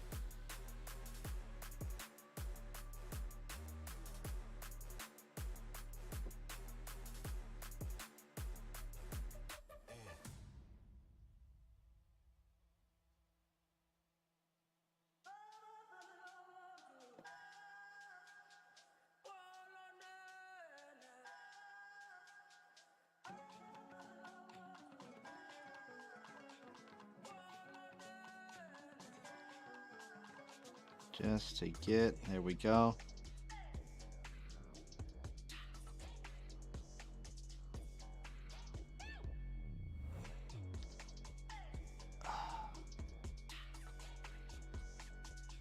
And then I'm gonna have to highlight these up when I'm done.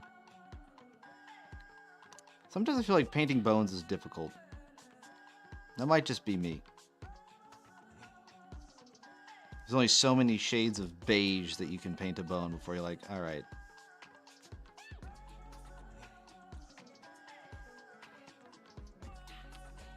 Does anybody in chat have any hot takes? That is a big that's a big thing.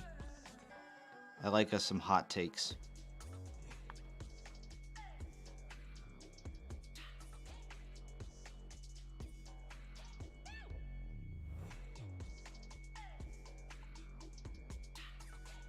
Let's see, do I have any new hot takes? What new hot takes do I have? Oh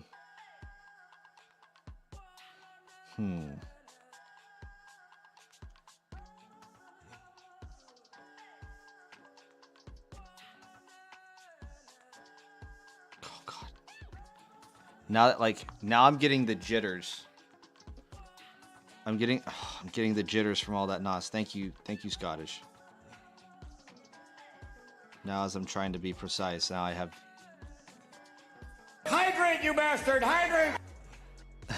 Okay. Alright, I will hydrate. I did finish it. Alright, I did finish my NOS, and now I have jitters.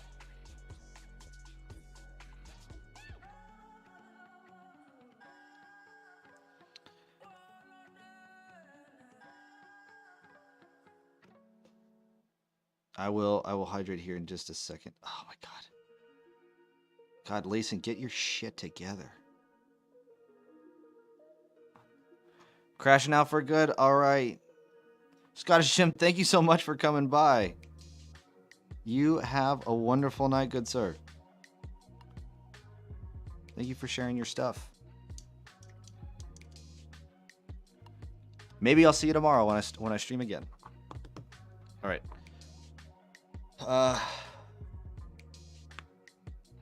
Oh, your wide awake ain't going yet. Crashing out, man. Not good. Oh, I thought you said you were crashing out. Probably not tomorrow. You have work. Okay. Okay. Let's take a look at these. Look at these final shots of your Hospitaller. Ooh.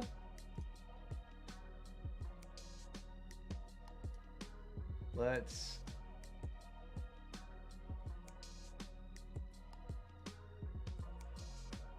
Okay.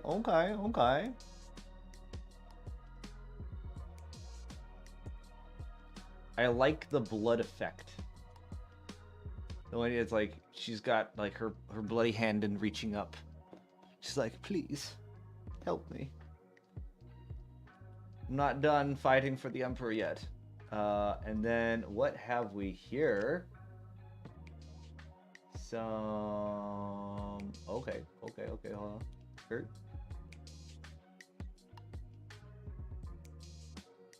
Some Battle Sisters with some Black Templars. Very, very nice. Yes, sir. I like it. Oh, I'm not crashing yet. No, we're good. We'll be okay.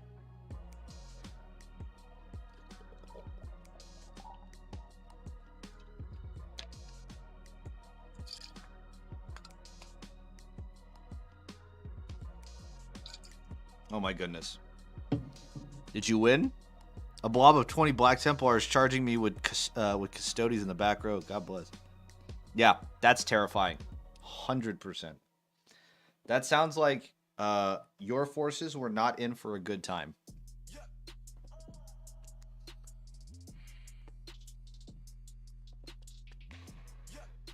All that into a squad of 5 sisters? Yeah, it sounds like those sisters did not have a good time. It sounds like they did their duty.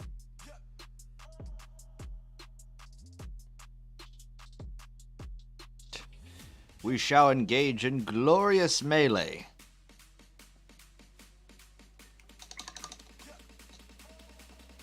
The blob of 20 is horrible. Wait, you saying that 20 Black Templars got beat by 5 Sisters of Battle?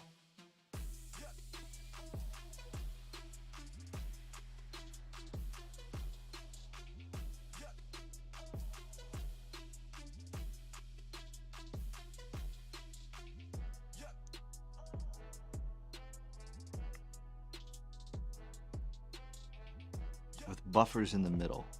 Jeez.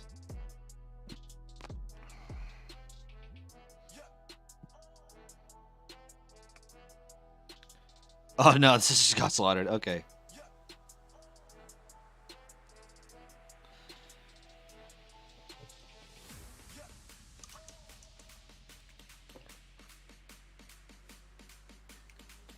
I'm debating on painting this rock a different color. I think I might paint the rock a different color.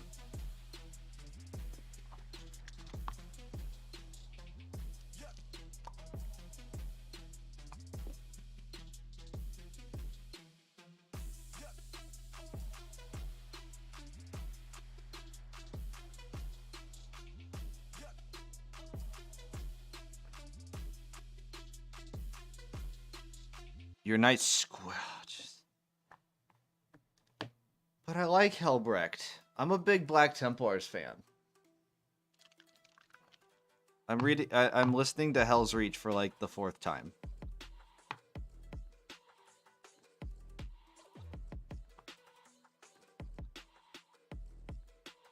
Used to fight on and crushed him with the fist.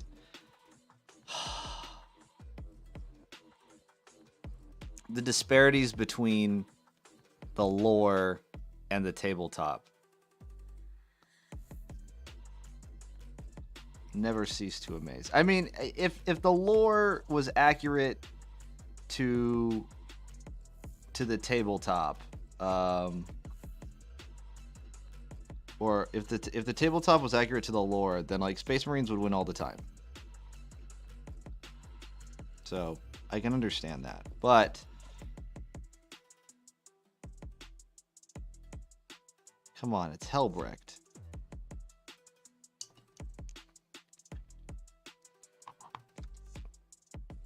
I see some touch-up spots that I need to get some Blood Angels red up in the collar, up here on the crest, down here in the collar. There we go. Ooh, almost messed up. All right.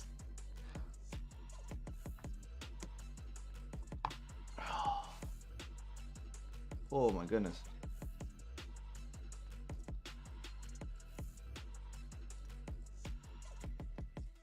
Hold on, let me keep that one, but let me keep this up.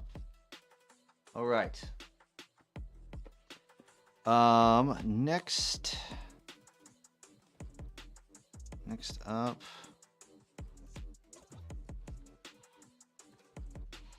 we're gonna make this dude glow from the inside.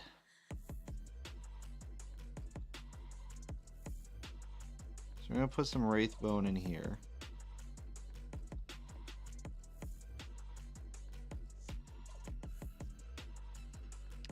Not those little holes. I don't want to put those little holes. I want like the chest cavity.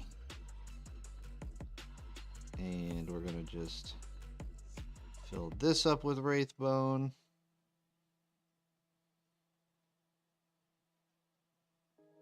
That's good. Any other massive gaping holes in old boy's body? I don't think so. Okay.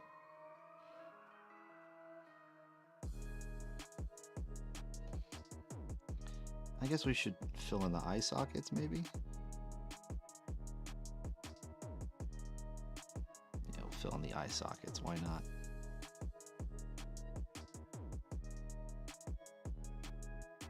All right.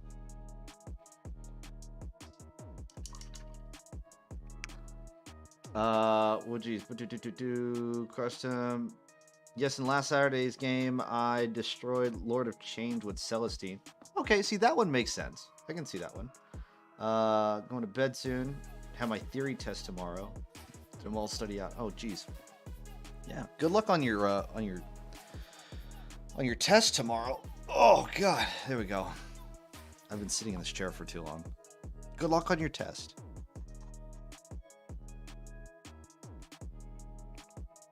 You'll do good. It's your fourth time. Fourth time's a charm. All right. The changing of the color of the rock. We're going to use dark warm gray. And that costing you a fortune. Yeah, I bet. Stand by for turbulence.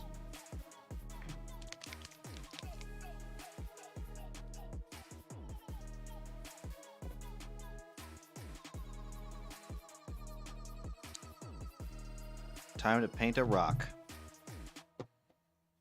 That's everyone's favorite part, right? Everybody wants to see me paint a rock.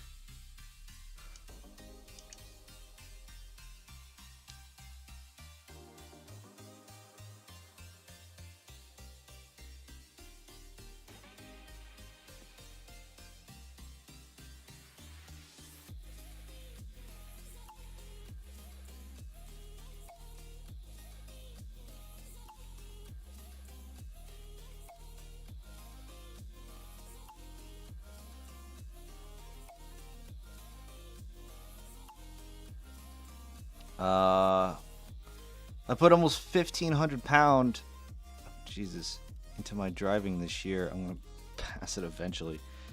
What do you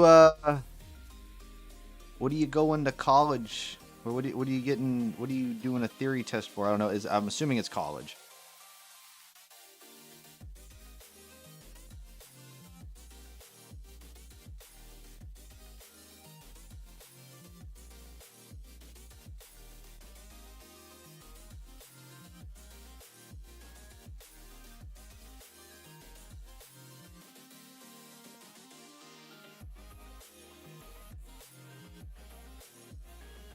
Who's live right now? I feel like Nerdgun Painting's live, and he's like, oh God, Layson's still at it.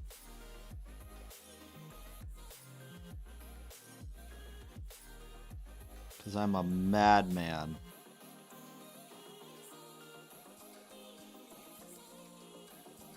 Who doesn't understand the concept of, like, quitting.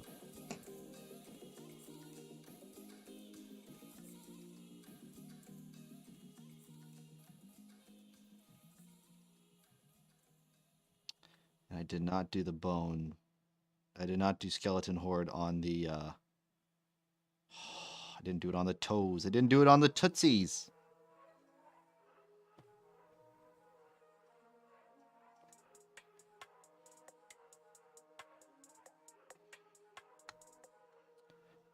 No, in the UK you need to pass a theory test to then book the practical test to get my license. Oh, gotcha. That kind of sucks.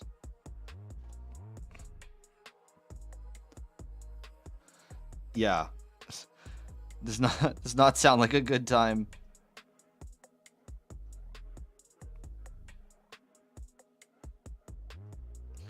You have to pass the theory test in order to book to schedule yourself for the practical examination, in which you must wait 3 to 5 weeks before you can then finally apply to get your license, and then wait another 2 months before your license comes in the mail.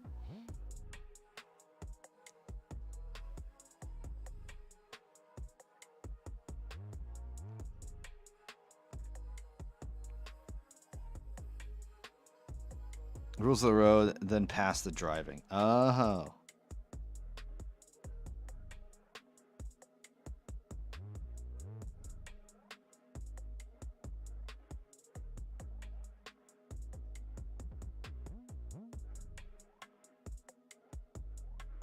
My mom's car since June, so I've been driving almost every day. Okay. But you've been driving without a license. Shame, sir.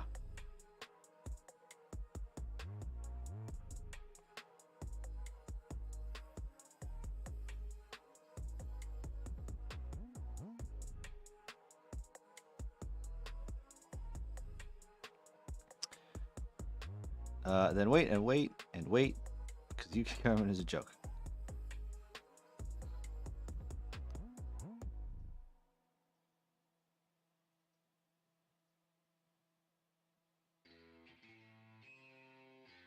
So now I'm confused. Do you have a license or not? Because you say you have to take the theory test to then take the practical test.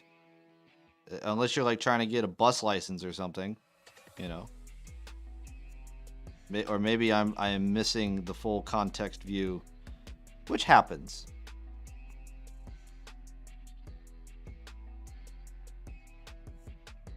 You can have someone that's been past 3 years, that's over the age of 21, sit next to you to learn to drive. No, you don't have one. Okay.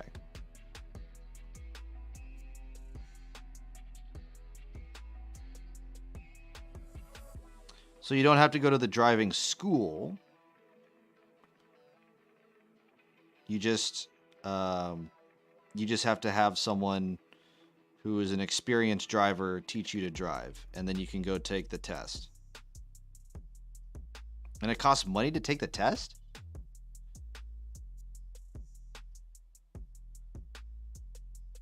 I'm an ADHD kid. I feel like that's a lot of us.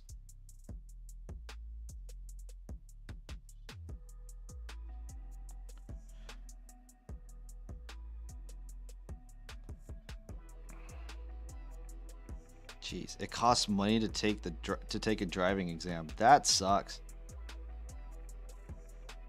Here in the U.S., you just say, "Hey, I want to take the driving. I need to take the driving written test," and they just take you over to a little kiosk, and they just say, "All right, take the test." And if you fail, you fail, and they say, "All right, come back later. You know, come back in 24 hours." And if you pass, they say, "Congratulations, you passed." It's the practical exam that I think costs money because you have to schedule it with a certified driving instructor or evaluator or something like that. I don't know. It also varies by state. Yeah, both cost over here. Jeez, how much is it to take a test?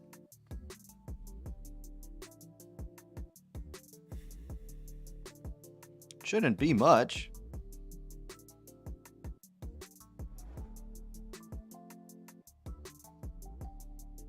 I'm saying that from an American perspective, it shouldn't cost you much, but I don't know. 23 pound for the theory and about 100 for the 100 pound for the practical exam. God bless.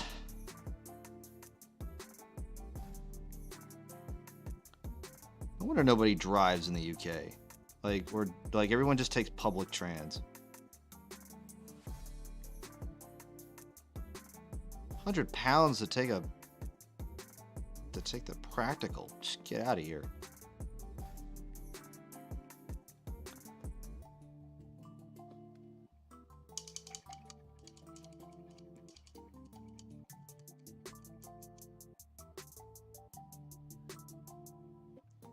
Hey, 100 pounds, 100 pound. All right.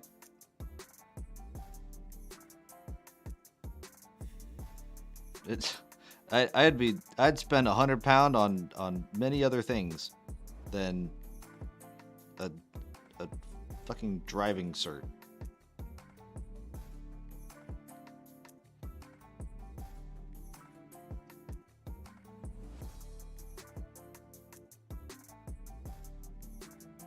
Yes, driving gives you the whole freedom of movement thing, but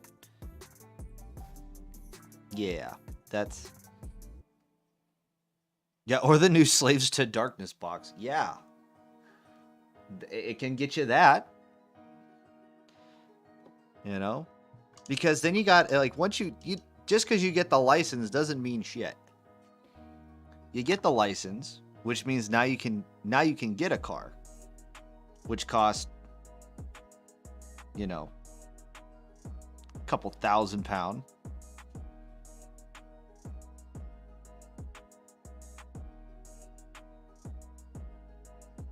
A few £1,000, you know.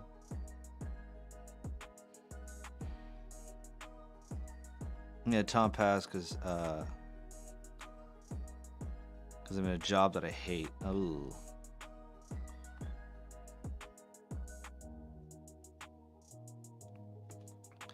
I mean, they're screaming out for drivers. That means that the pay must be pretty good.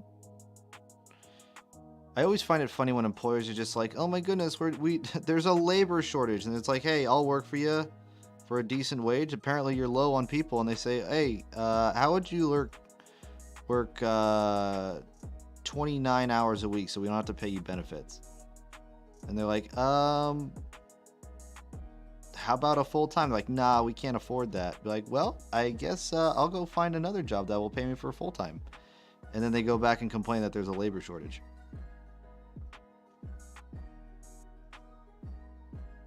That's always fun.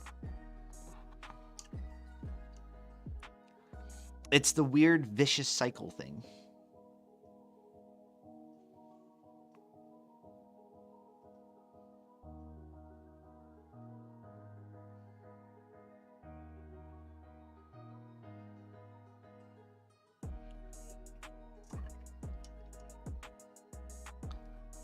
It's in a bakery and I hate cakes. Oh no. Oh, bless you, sir.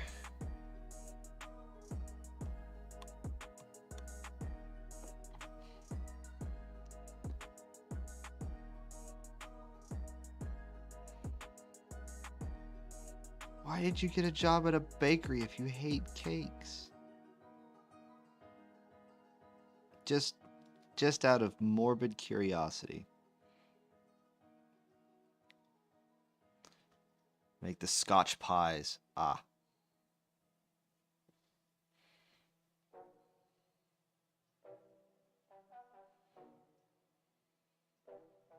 You're working at Quarry, you got let go. That's unfortunate.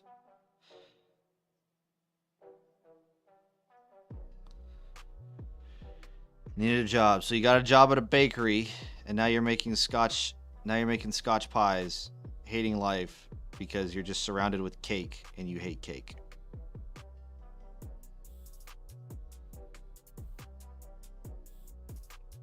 I'm sorry, sir. That is quite unfortunate.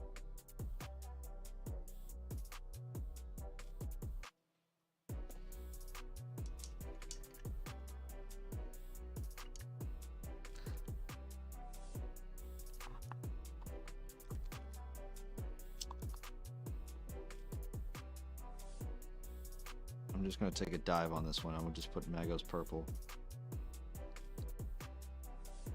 Yep, that was a good choice.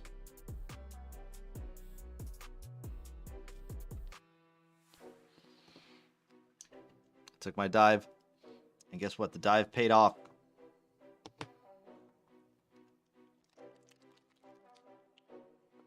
I meant to be at work just now, but I called in sick. Took a fizzy turn. Almost passed out in the shower. Oh, God. Uh-oh. That's not good. Should, well, what the docs always tell me is to hydrate and change my socks. Now, I know that doesn't sound like solid advice, but hydrating always seems to work. Speaking of hydration, cheers.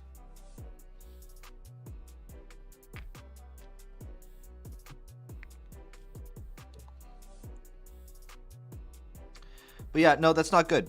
One should not just turn around and be dizzy. Thank you for the pufferfish. Yeah, one should not take a turn and just be dizzy. That is usually, as in the most medical terms, not good. That is not healthy. It would be the opposite of healthy. What was that? It was the pufferfish.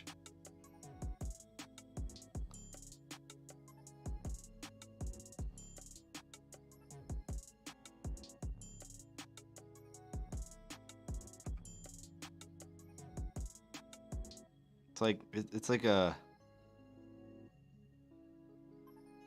I guess it's somewhat famous. I don't know. It was a TikTok thing where they have like the whole, like not the collaborations, the thing for Call of Duty that, you know, they do that thing where they, like, you know, prank them, John, and then they also, like, you pop somebody, they go, and then you have the pufferfish is like paw.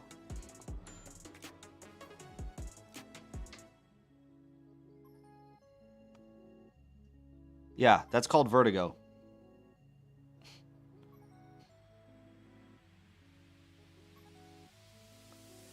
Yep, that is vertigo. That is vertigo if I've ever heard it.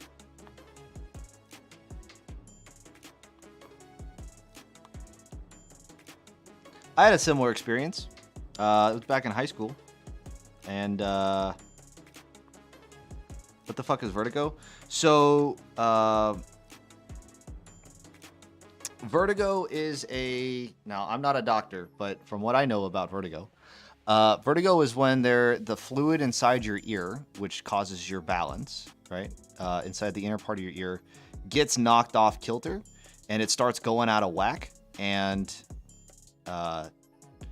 you get dizzy, and the room starts spinning, and your eyes will start reacting with the imbalance of the fluid that's in your ear, and it will cause you to get extremely dizzy.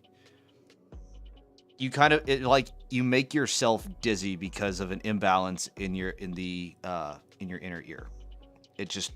Sometimes it just randomly happens. It's happened a few times, yeah. I mean, I would go talk to a doc. I don't know if there's any way. I don't know if there's anything to prevent vertigo. It's kind of one of those things.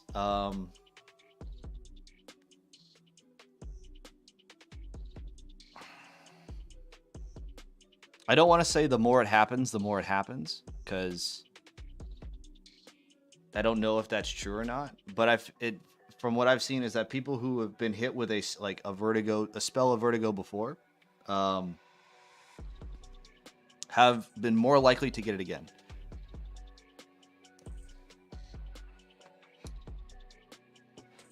I've had vertigo once in my life. It was not a fun time. I was in physics class, and the room just started spinning.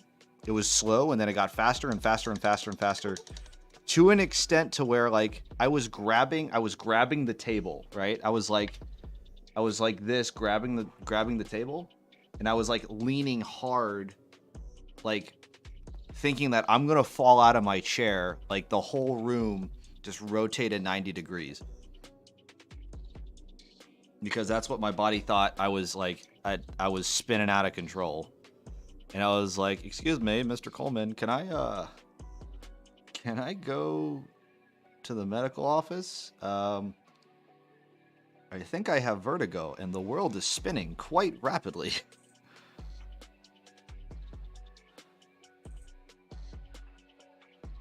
Oh, yeah, not fun time. I think there's probably something to help out with vertigo. Last time it happened was like 10 years ago. Yeah.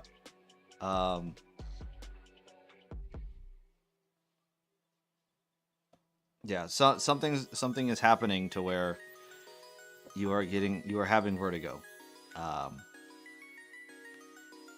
would do a little bit of research on it. But that is what you got hit with.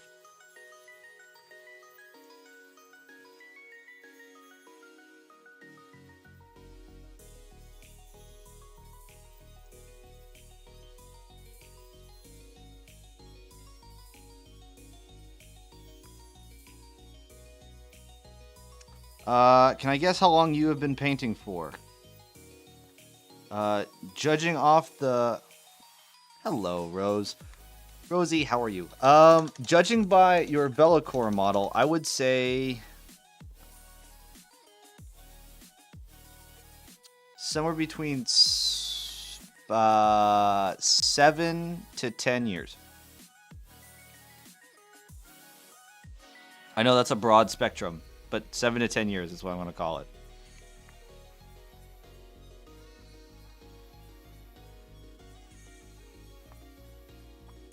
Glad you could stop by, Rosie. 1 year. You've been painting for 1 year and you painted Be'lakor like that.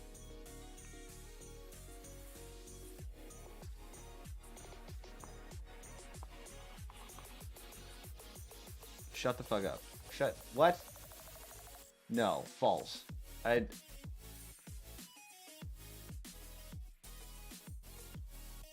That is 1 year.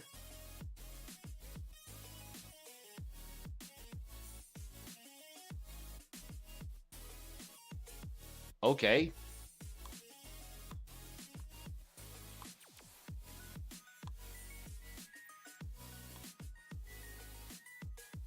I want to not believe you.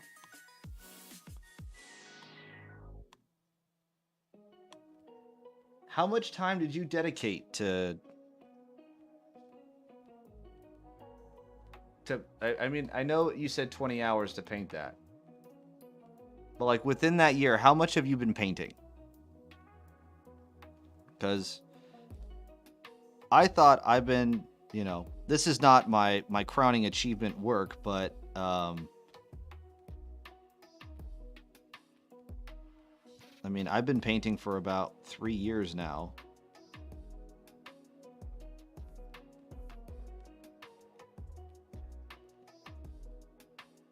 So, a fuck ton, yes. Yeah, I'm set. Nerd Gun, what's up? Yeah, I'm still crushing it. Are you streaming right now, Nerd Gun?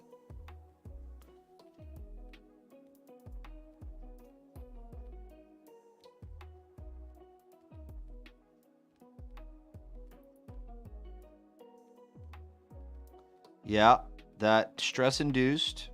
A lot of things happen when stress induced. A lot of not fun things happen. The human body does not like being stressed out all the time. Go figure, right?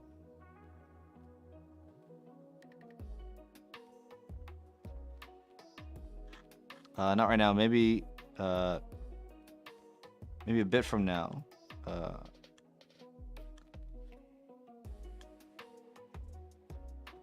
We'll see. Building my comp tonight. Ooh, you're doing your competition piece. Hi, Russ.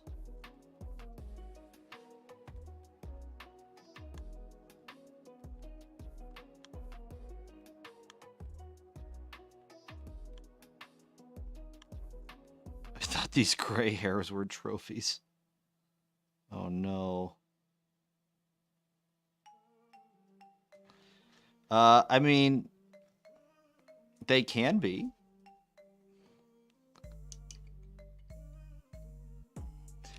It is a dragon. It is a vampire lord on a dragon. I don't know if is it in focus for you guys to see? Have I been painting out of focus this whole time? Oh no, we're good.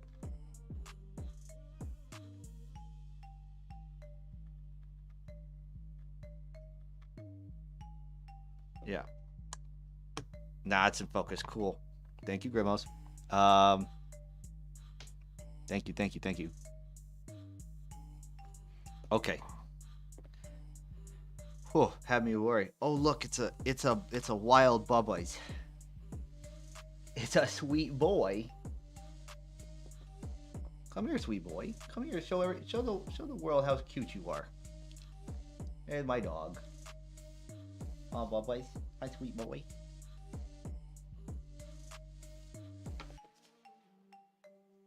Yes, it is Russ. It is my sweet boy. And of course he wants to be camera shy. You're never camera shy, sweet boy. You're never camera shy.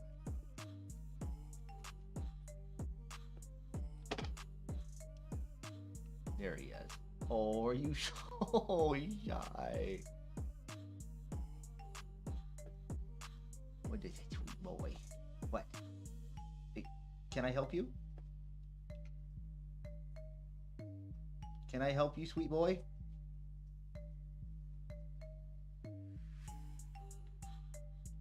It's the boy. Yes. One's on your bed being cute and sleepy. He just wants attention. That's all he wants. He's just a sweet boy though. He's watching himself on the computer screen over there. Cuz my desk is over there. Hi. Oh, hi, Bubbles. Okay. Are you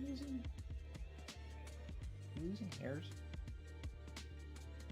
Jesus. Are you getting old? You better not be getting old. You're only 2. Are you having fun watching the back of your head, Russ? He's watching him. That's so adorable. That's you, Bubbles. Russ, come here. Hey, come here.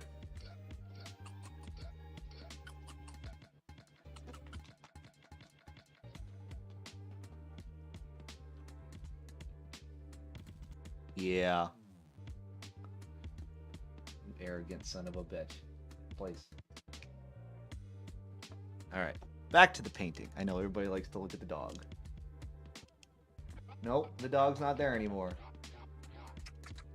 The dog that was you is not there. Sweet boy.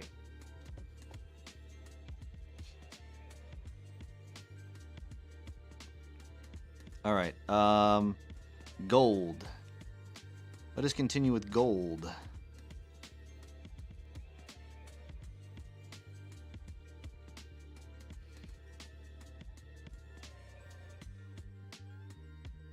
Oh, he will.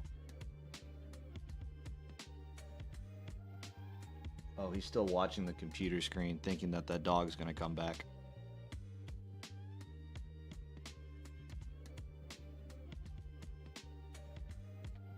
This boy loses his mind when he sees another dog. The funny part is he's lost his mind thinking that he's seeing another dog. He's like, oh, there was a dog there. I swear it was. Like, I watch, like, Incoming Your First Minis. Oh, boy.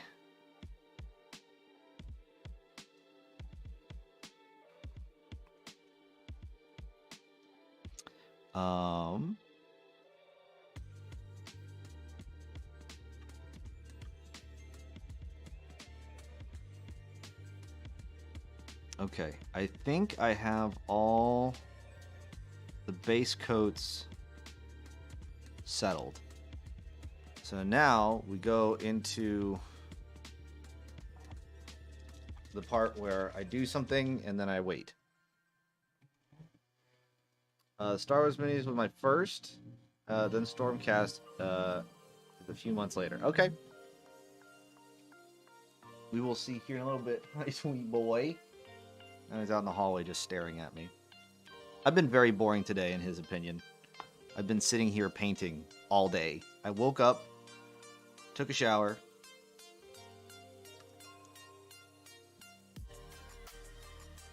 and been sitting here all day. So, in the mind of my dog, I am the most boring person in the fucking world.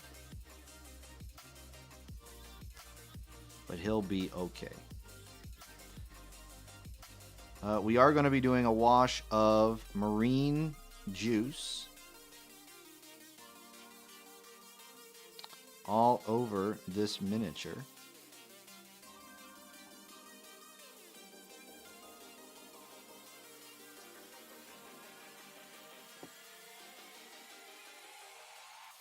And for those of you who don't know what marine juice is, it is a mix of Nuln oil, Reichland Flesh Shade, and Lamian Medium, all equal parts. And if it's good enough for the heavy metal team, it's good enough for me.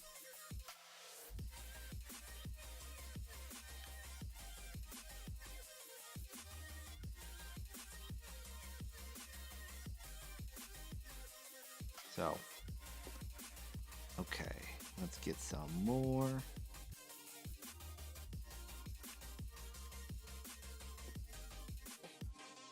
Let's get all up here in the wings.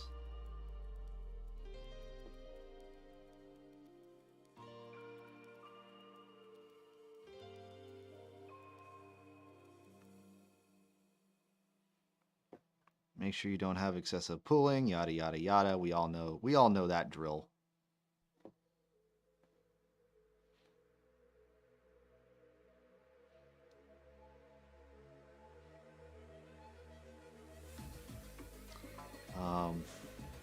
But then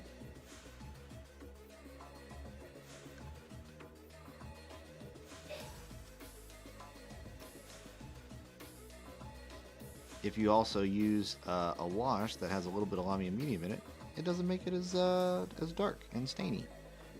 But I guess I haven't really tried out the new shades as much. I've still been using my old supply of washes. Oh, thank you so much. Oh, I have to change that name. Jesus. Thank you so much for the 100 bits, Rosie. Cheers. Cheers, cheers, cheers. Ta-da.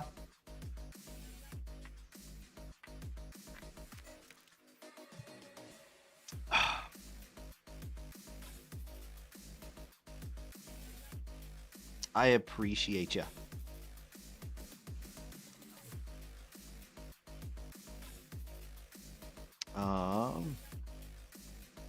Is there any parts that I have missed?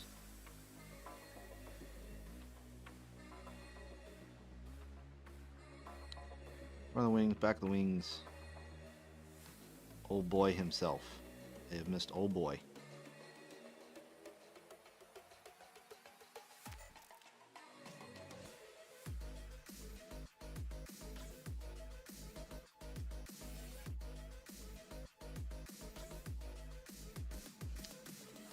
And then after we're done painting him, or getting all this wash on, then we get to play the waiting game. And as that one guy says, while we wait, we hydrate. So we shall. And I think we're good.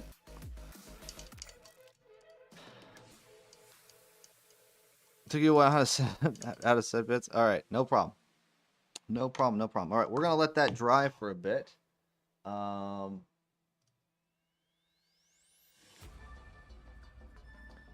So we're gonna let that dry for a bit.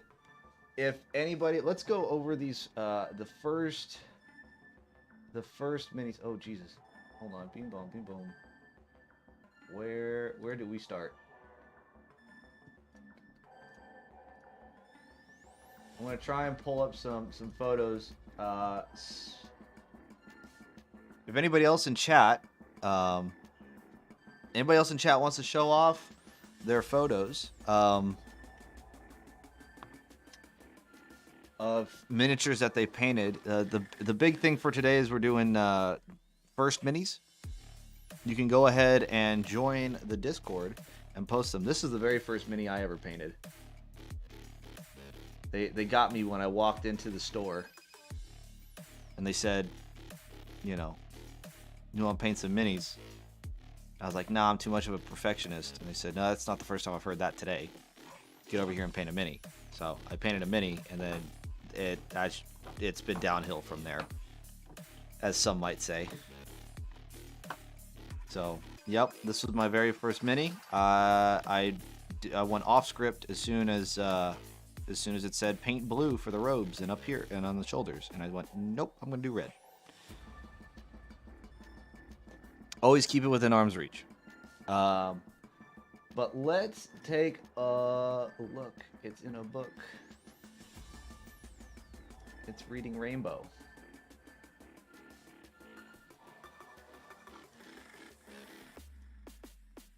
Oh my goodness, Scottish, you sent so many photos. Oh my god.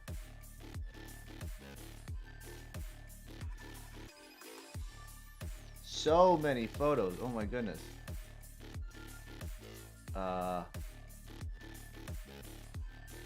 Okay. This is we'll go with these.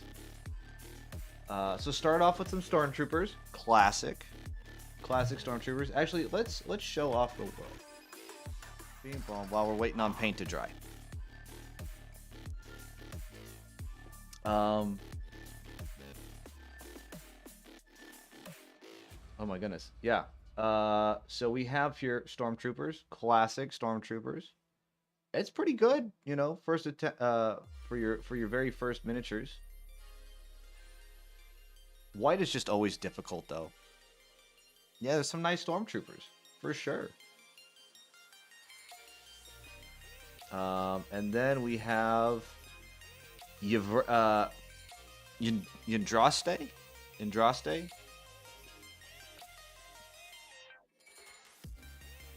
I want to say Yvraine. It's not Yvraine. It's Yndraste. That white got slapped on. You know what? I think it looks better than Duncan Rhodes' first mini, where he did his white and black with the construction stripes, with the hazard stripes.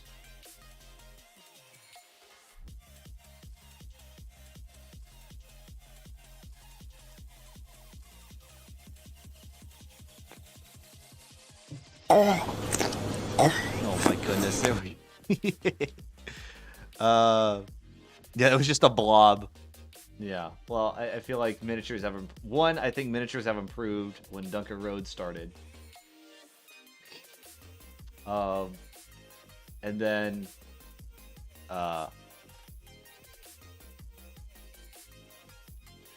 also techniques have definitely improved and the ability to share information. This one was a few months in. This looks good. I do like this. Let's zoom in a little bit so we can get a better look.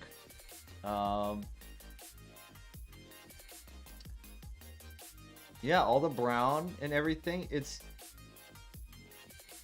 looks dry brushed. Maybe over brushed.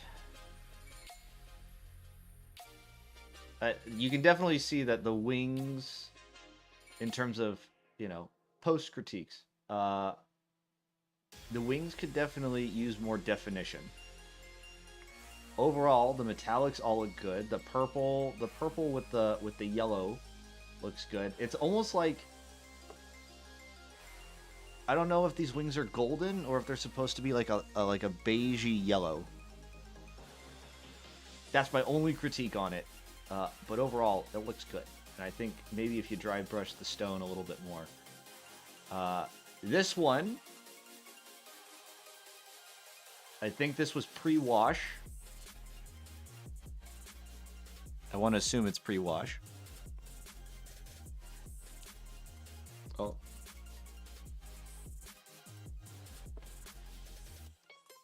Hey, you got the color where it was supposed to be. That is always a plus. This is all from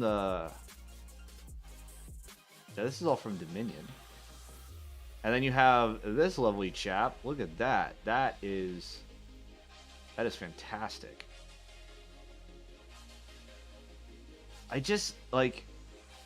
I like the fact that they use a bit of like these tassels in order to have it stand on the ground so that it can actually like float in the air. It just looks so, yeah. It just makes it so fragile, especially like a big model like this just being held on by like two little contact points.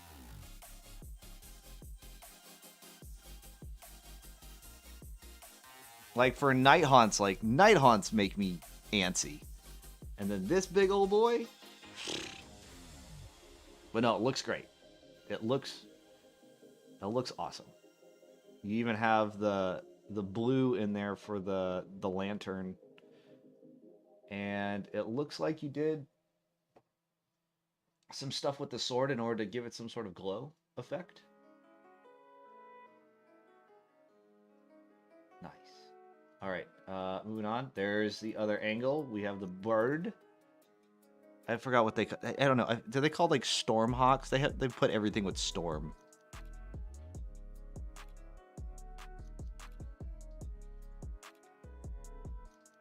Everything has storm in it.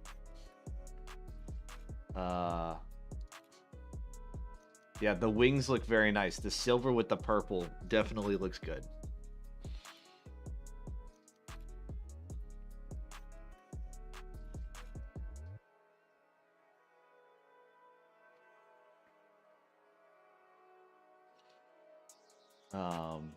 Let's see here. Yeah. And then we got a couple more photos left. Here is... Oh, what is her name? She has a name.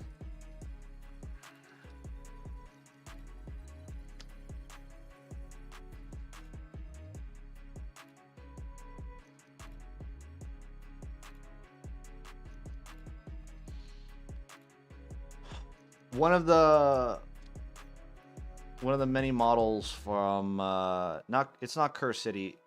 Is that from the Curse City set? The dog chewed that one? Ooh, you should train your dog not to chew on things like that. That's not a good thing for a dog to chew on.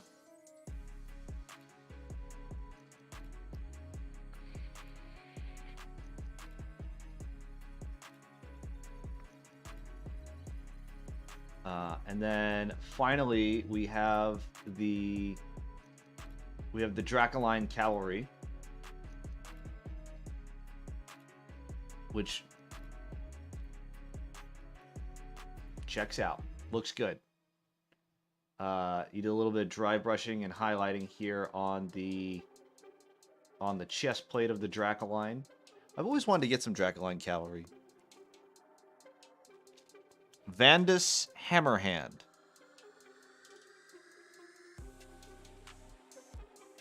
Huh. Wait, that was this one? Or is this Vandus?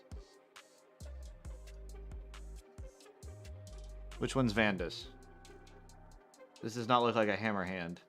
This looks like a hammer hand.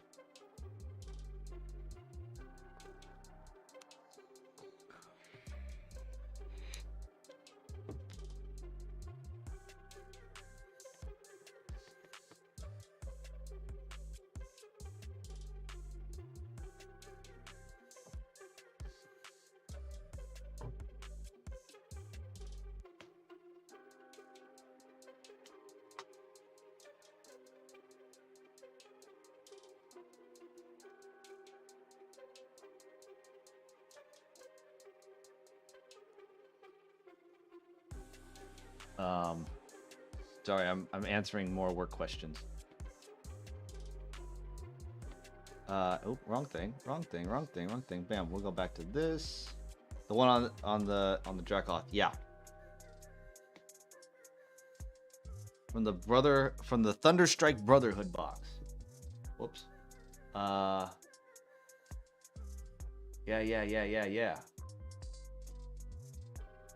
They always have hammer or storm. Storm, hammer, lightning, thunder, maul.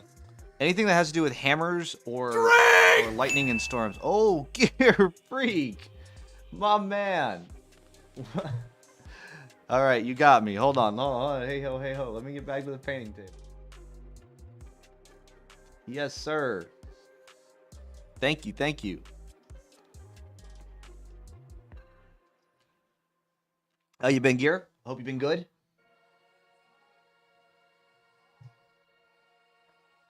Hope all has been well for you in your part of the world.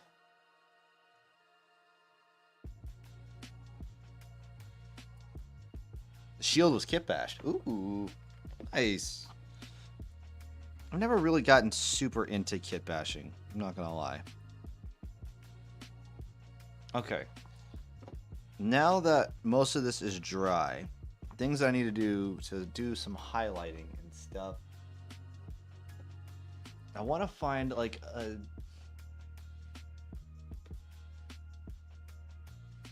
a semi. I need to find a skin tone and then make it sickly.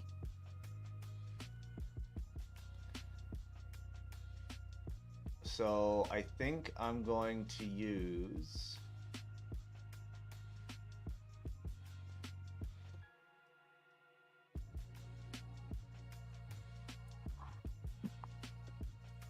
I don't like this pink. This pink offends me.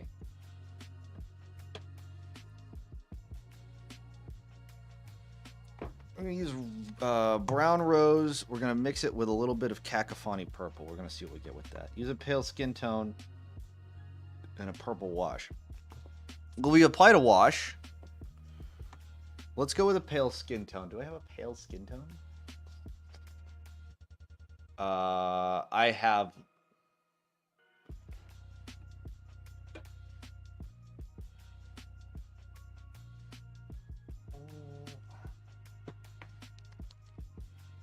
We could do brown rose. I'm going to do a little mixing.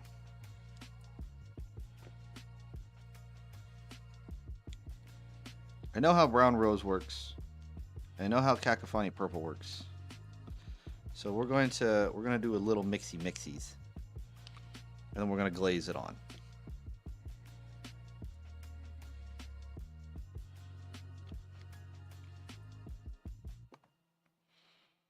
So let's get a little bit of this. We get a little bit of that.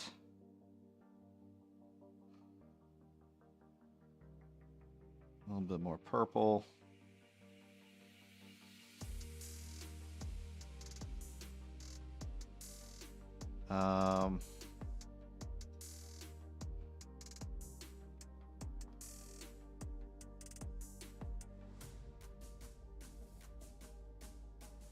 It's honestly insane. Oh, thank you so much, man. Don't worry. We're going to make it. We're going to bump it up a little bit. Add some gray to add some paleness. And it just makes it more pink. I know I have a pallid witch flesh here somewhere. I do have pallid witch flesh.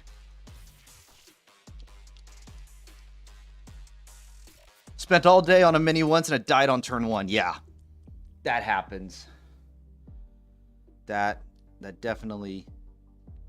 I've been there. I've spent so much time and I was like, I am so proud of this miniature and it's gonna kick ass on the table.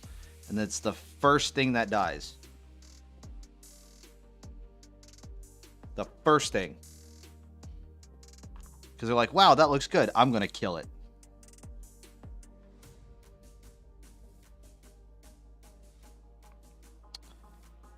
That did not do what I wanted it to do.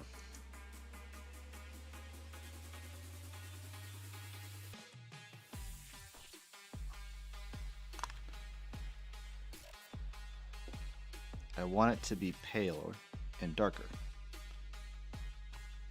All right, you're off to sleep. Hey, you have a wonderful, wonderful night, Scottish. Thank you so much for hanging out. Yeah, absolutely. And that goes for everybody else in chat, too. If you want to share your work and share it to the rest of the world, then by all means. And I just turned that all gray. Tight.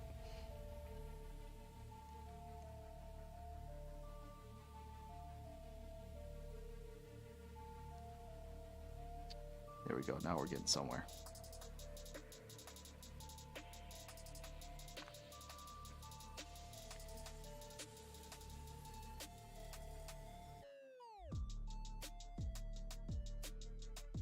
Okay.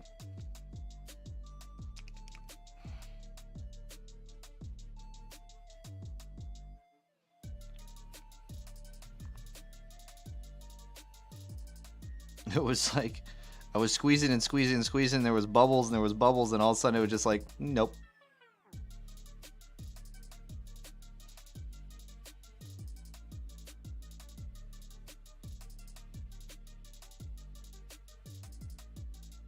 All right. I think that is a thing that I want right there. Now I get my glazed medium. Ooh, excited. Winter Soldier got announced to release on November 29th for the Marvel Avengers. Hey, yo!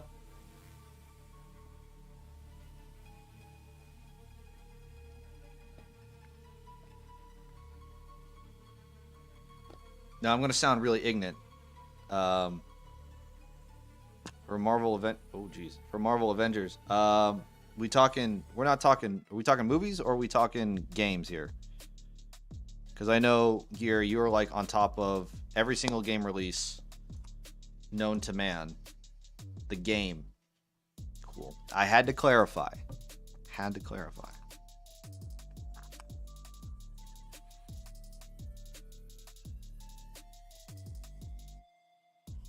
Okay. Now that we have that, we have our glazed up pale tone, pale pinky tone. He's already been in movies. I know he's been in movies, but like, did they have a dedicated movie for him? Question mark.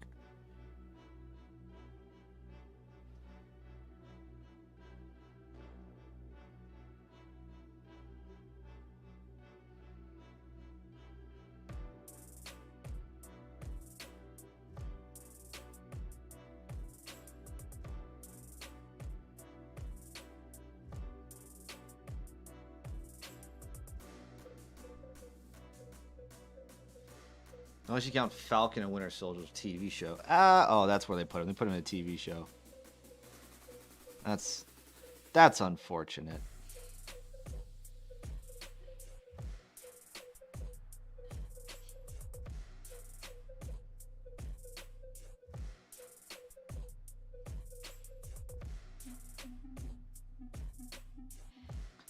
Now comes the rewarding and also frustrating part of highlight and glazing.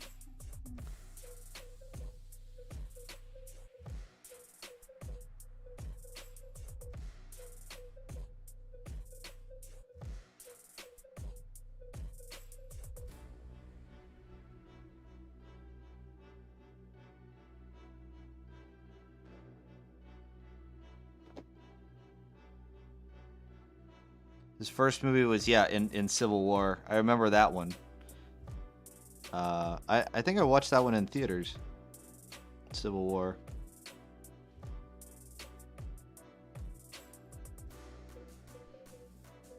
Where like Tony Stark gets all mad at Captain America. He's like, "You can't take that. That's my dad's."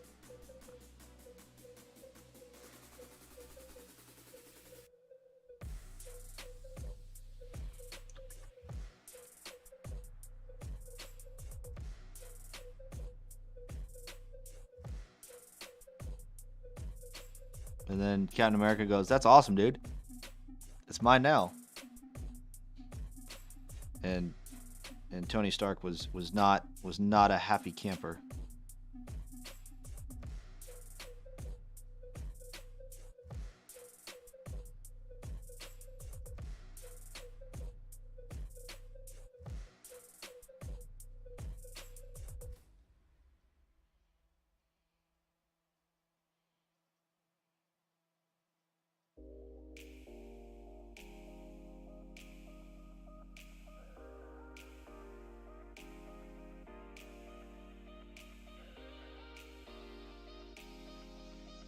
And then was it in? I forgot if it was in Civil War. Where was the one where like Captain America first tries to lift Thor's hammer, and everybody was trying, and then Captain America grabs it, and Thor's like laughing, like, "Haha, this is funny," and then he sees it like shift ever so slightly, and then he's like, "Whoa!"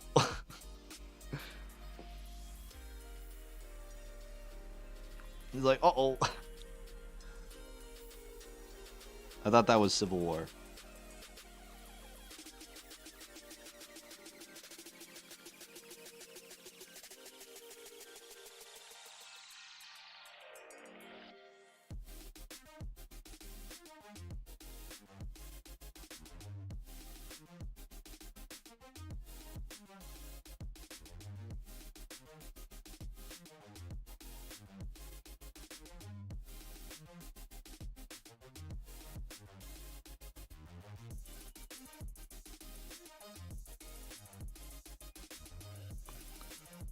Probably put another drop of this.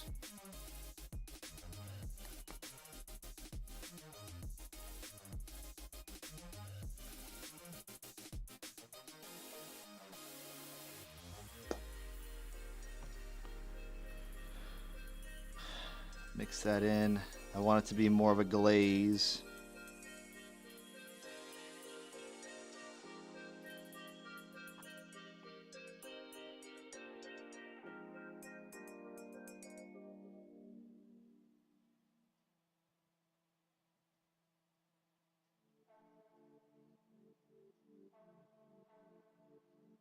We're all like we're in the long steps, but the part where it all comes together, the whole, it's gonna look worse before it looks better. We're in the it's looking better stage now. That's where we're at with this entire thing.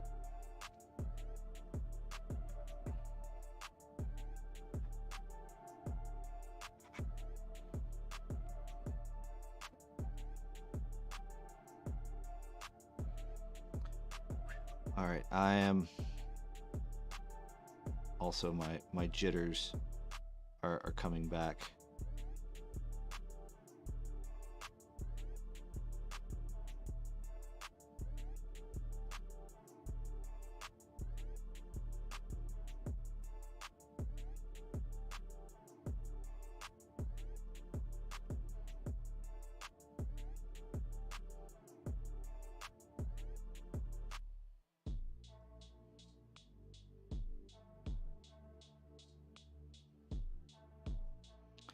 What are we at right now? Oh my god, we're almost at 9 hours.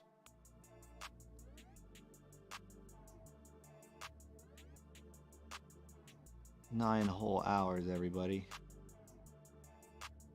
That is insane.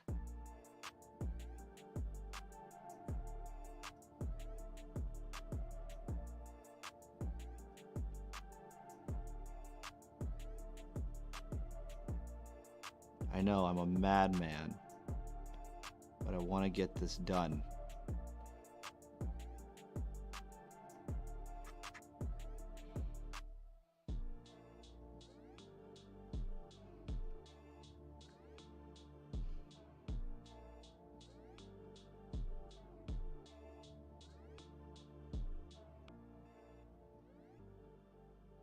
Just let the madman do his work, and you all can just sit back and hang out.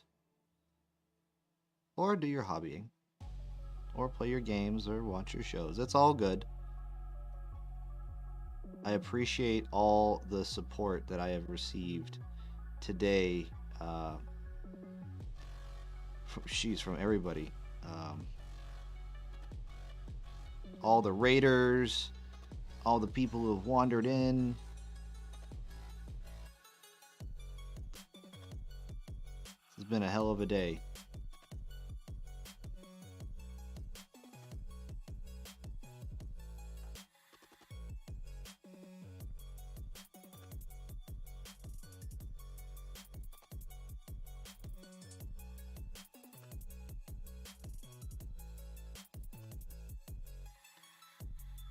Now I'm just trying to get all these little itty bitty bits. And almost part of me wants to make this messy, because then it adds to the whole undeadness as it's being messy.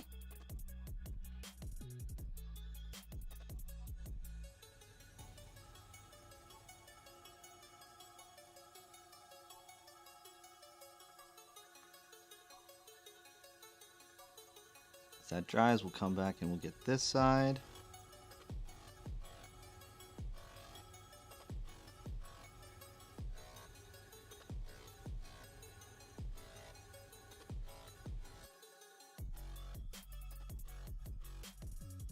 Just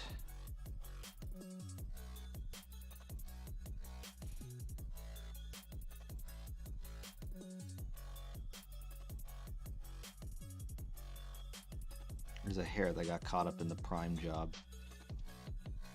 Oh well, we're gonna keep it.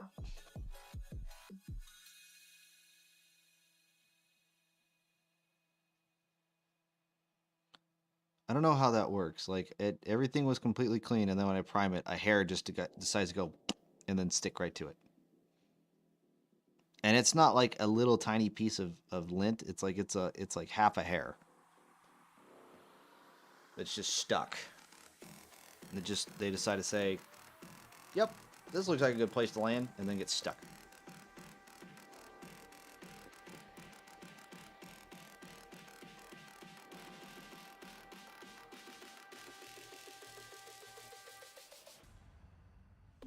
It's like, it's not my dog's hair.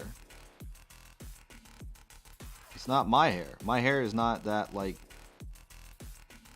squiggly. I have fairly straight hair.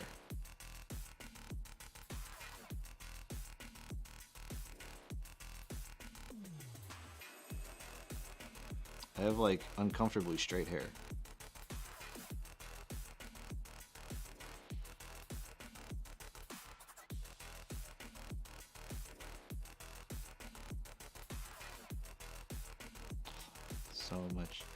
So much flesh.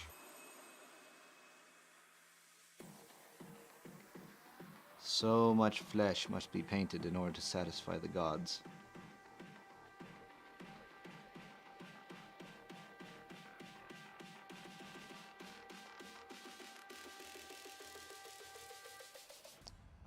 But it is starting to come together and look good. Now the next thing I have to do is I have to add a lot more purple in order to get the rest of the body.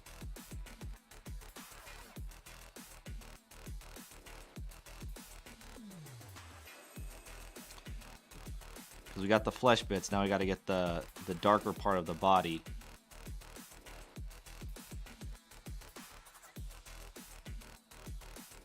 But a scraggly mustache. Oh, yes. This is true. My mustache is god-awful. It is quite scraggly. It is... The mustache-growing gene in my family has failed me.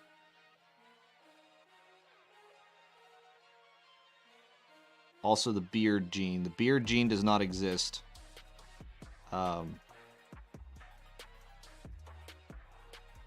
When you're when you're a mix of Chinese and Czech and Polak. Yeah. Beards are not much of things.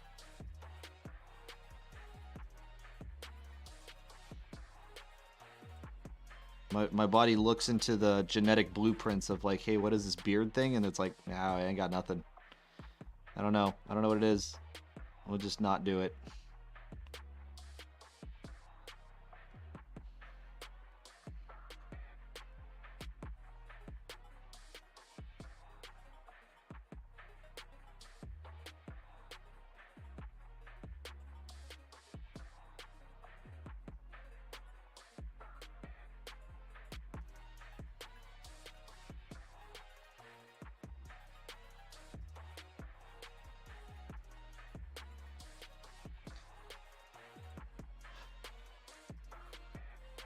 All right, I have to fix this eye before I lose my mind.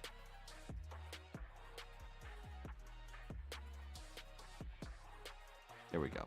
That's more uniform. Like one part of that, like one eye was like really recessed with the wraith bone. The other side was like right on the edge, right on the rim with the wraith bone. And I kept looking back and forth, and I was like, what? I was losing my mind. Okay. Time to add some more. We'll do Cacophony Purple. We'll do some more Cacophony Purple into this mix to bring out the purple. If I need to, I will grab a little bit of Phoenician Purple to really darken it down. And I think I might need to. I think I need oh so little. Hey, you're back. Welcome back, Rosie.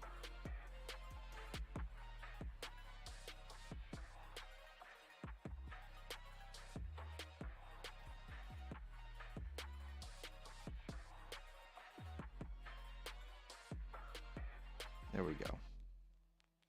That's the purple I want.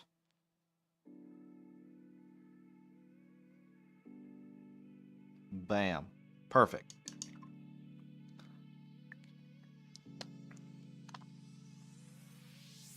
Now we'll add a little extra drop of the Lamian Medium.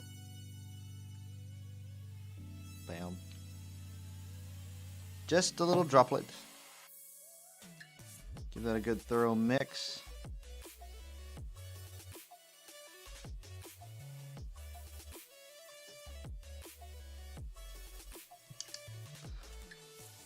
And we're going to get some of this stuff.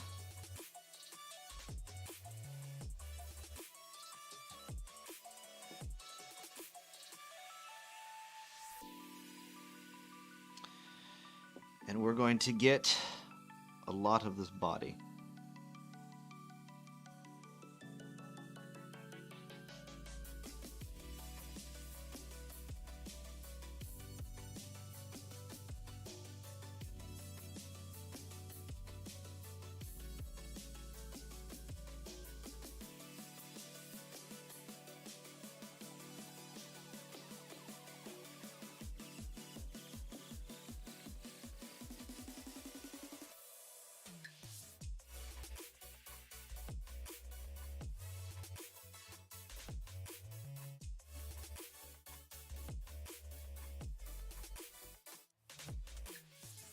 Trying to get all of the parts that are not recessed.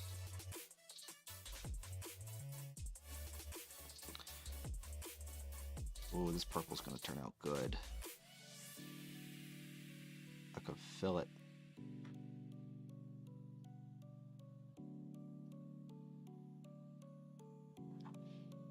I need to be careful here with my jittery hands that have been all coked up on NOS.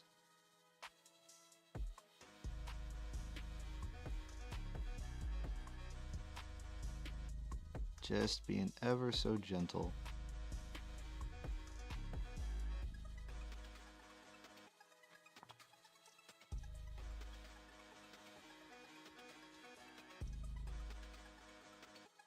There we go.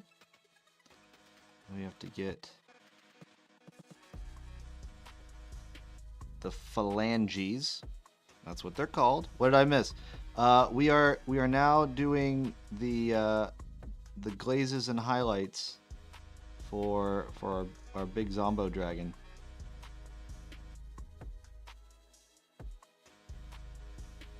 We're making the Zombo dragon more purple.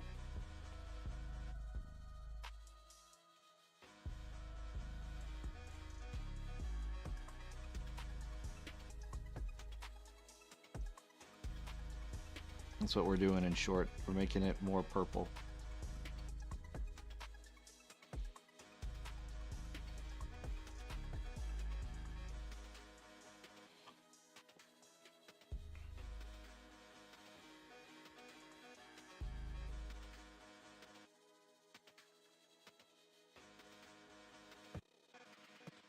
There we go. I'm gonna actually keep holding this upside down because then I can keep doing a nice arcing motion with my hands. Alexa, stop.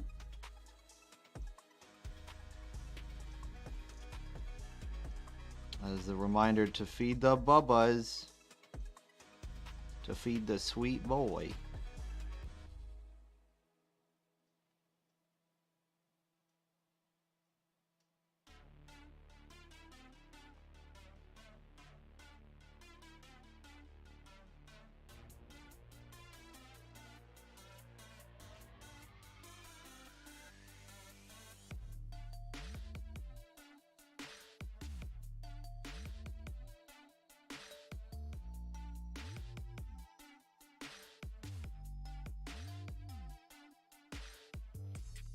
Oh, he's got ribs too. I gotta get all these ribs.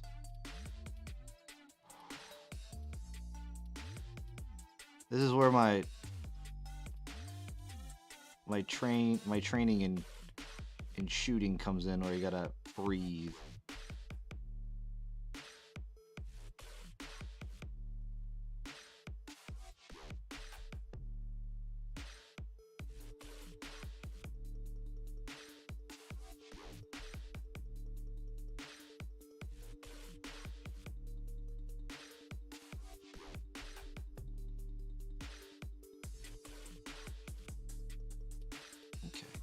Now we get all of this.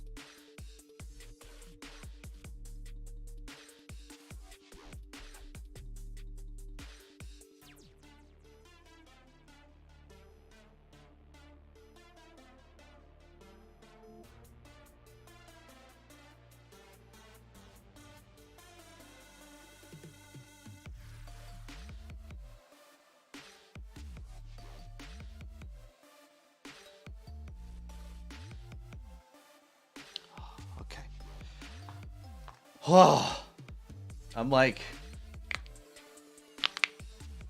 whew. We're doing okay. We're doing good. We're doing good. We're chooching.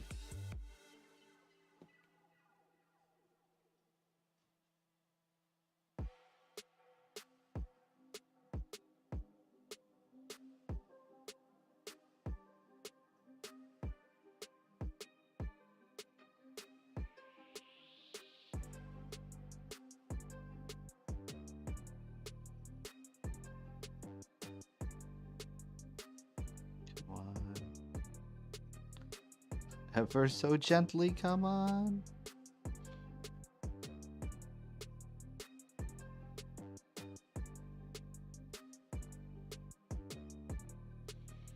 I'm not even going to worry about the back side of the wing yet.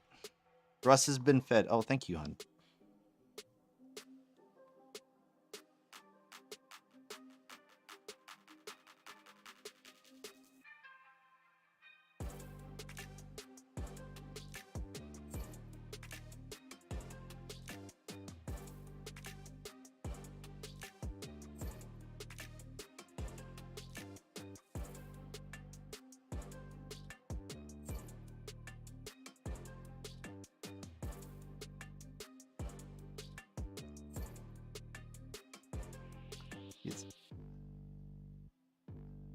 Just do nice little arcing motions and work your way down, and you'll get it.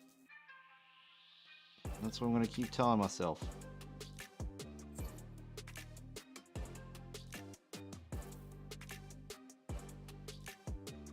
All right.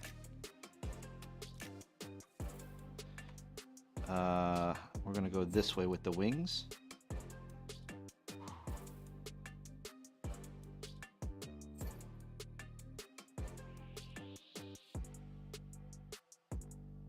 God, this vampire army's gonna look so good when it's done.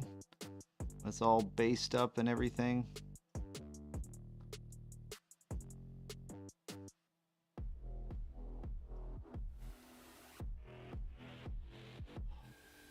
We're doing good, we're doing good, we're doing good.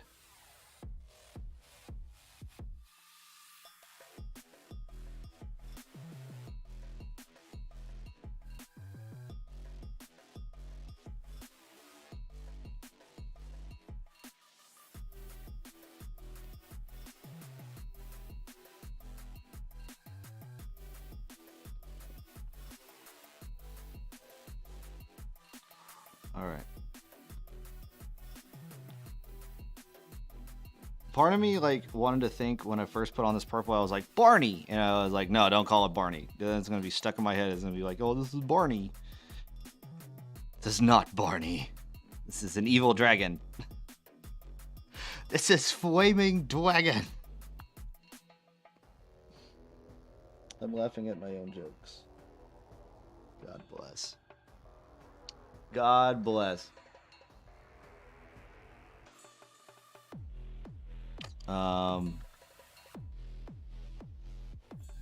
Now that I painted the front of the dragon, now I need to paint the back of the dragon. Poop. It's a dragon! This is Flaming Dragon!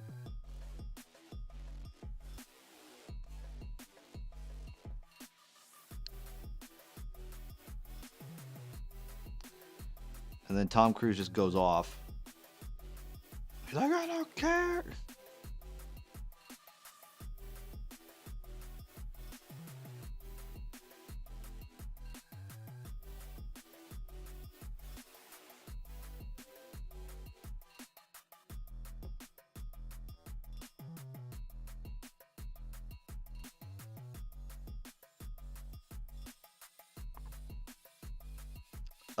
Question for you, boss.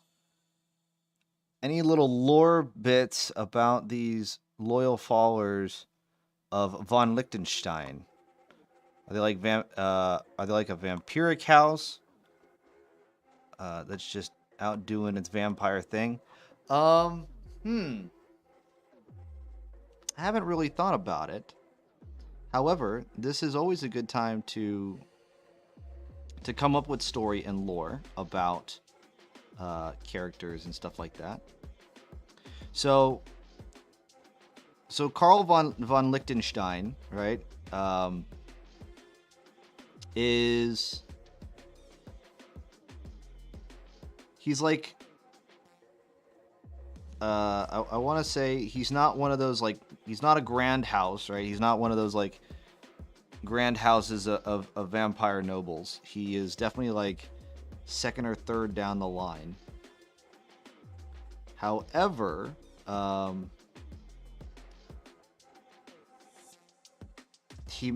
big thing that's making him stand out is the blood dragon, because everybody has like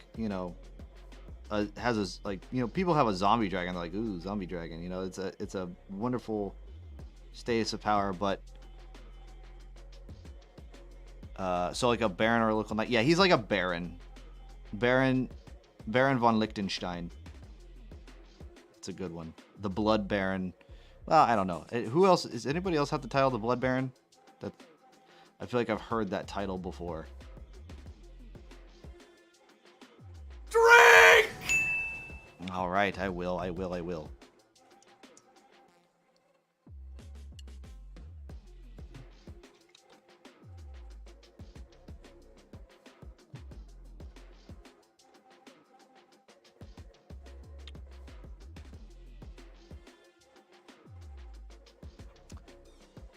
Yeah, definitely in like, I think, is Baron lower than Count? That's too much. I don't know if Baron is lower than Count.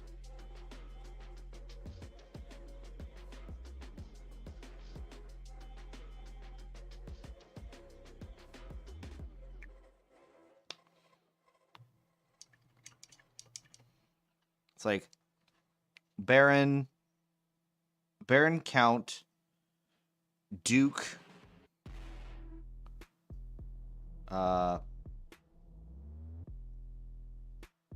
Prince, King. Right? Is that how that works?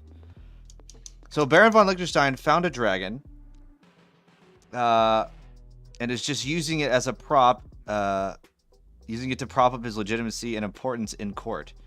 Also, yeah, in fantasy there is a blood court, I think. Okay, Baron is lower than Count.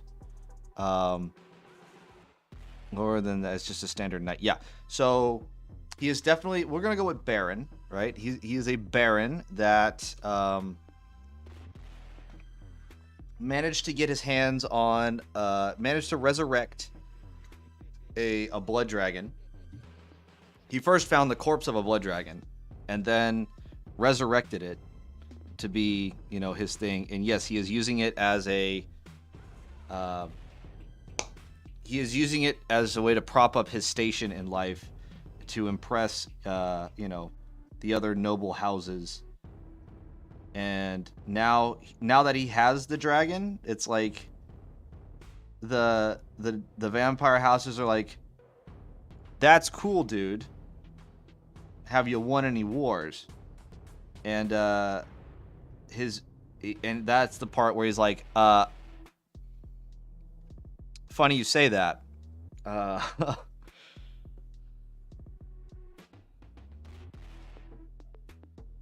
And the answer is no. He has not made any like major achievements, but he just happened upon this blood dragon corpse, and now has to use it to further the vampire courts.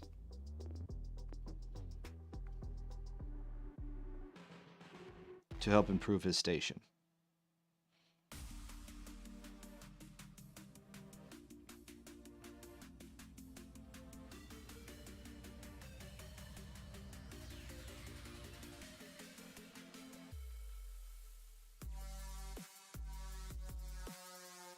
Which I feel like within the politics, the politicking of the vampire courts, like, I'm pretty sure everyone's like, oh yeah, you're really strong. So he's been like a social noble, not as a military active one. Yeah. So now that he's got a dragon, now he has to go out with his new army and earn some. Yes, he has to go out and get some notches on his saddle.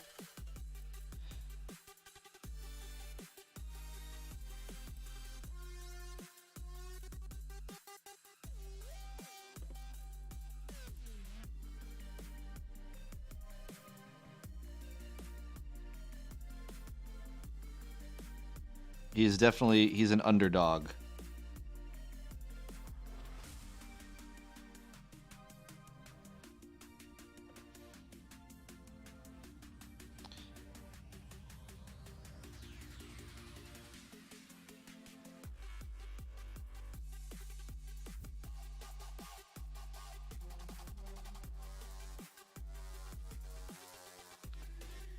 But he doesn't want to just go jump into any war, right? He doesn't want to jump into any war. He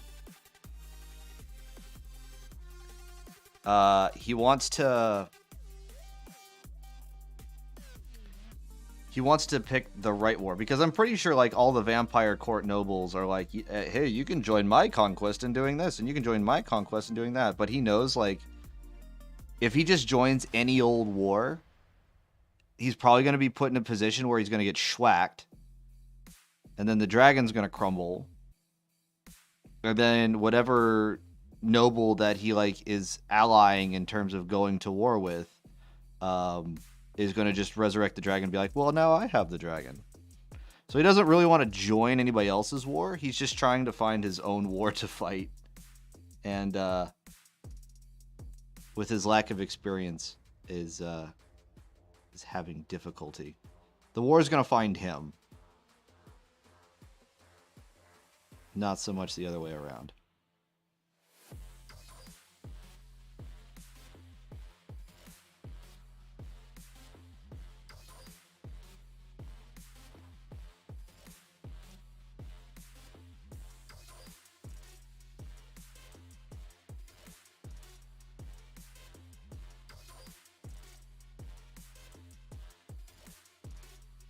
I think that is a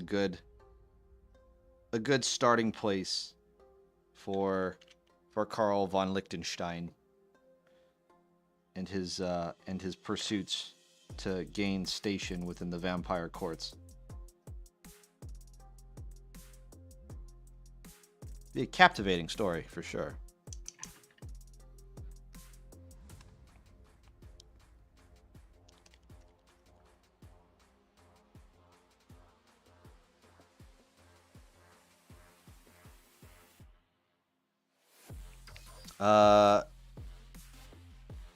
So he's gonna have to be like, defend this liege lord's territory during an enemy incursion. Yeah, it's like the war's just gonna find him and he's gonna be like, oh shit.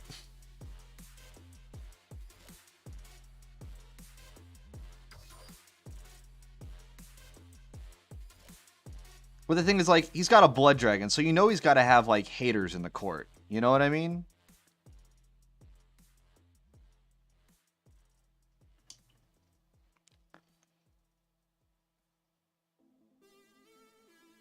Like, he's going to have haters in the court. It'd be like, oh, well, you have that blood dragon. Why don't you use that to do the thing? Save us all the trip. And he's like, nah. You go handle your own problem, bud.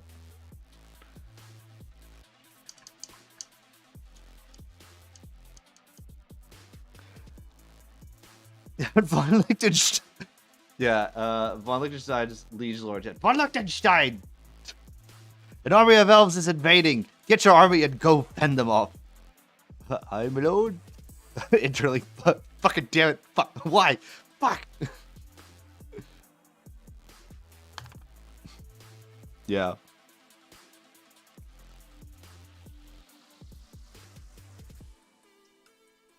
And then I have to play out how that works.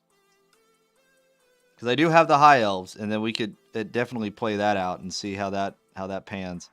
Which, surprisingly, in the first engagement, right?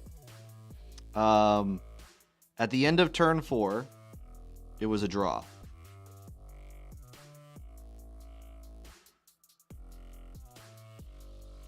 Because it was just like a standard, you know, no objectives on the board, just kind of smash each other until, you know, we'll see who's still standing at the end of turn 4. And I think it was a draw. It might have been the vampires won just by points total.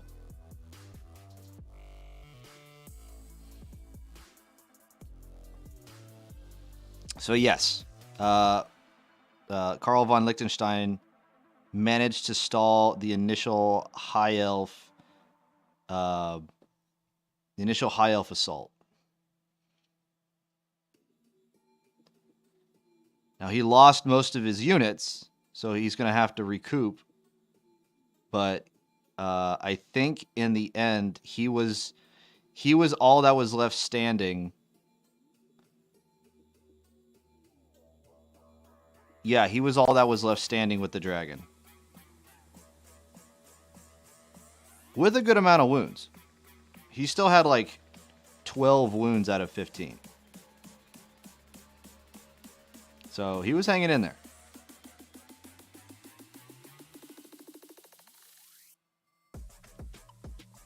This is good. I need a good story behind this guy. Yeah, you just got to get my things going. Oh yeah, he was handing out ass weapons. He actually, ironically, so it was my buddy who was playing as the vampires, right? I was playing as the high elves, and he actually kept him in the back line because on the same side of the board as him, right? There was the Silverhelm Cav, and like they just literally walked. They just ran into the horde of zombies, and all the zombies just like crumbled.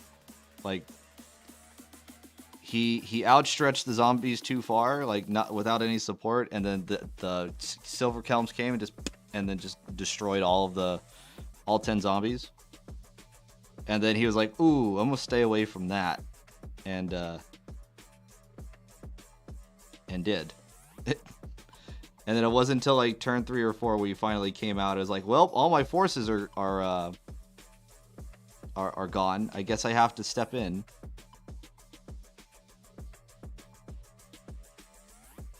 And then that's when my buddy looked at the data sheet and was like, "This dude's got like 15 wounds." And I'm like, "What? He's got 15 wounds?"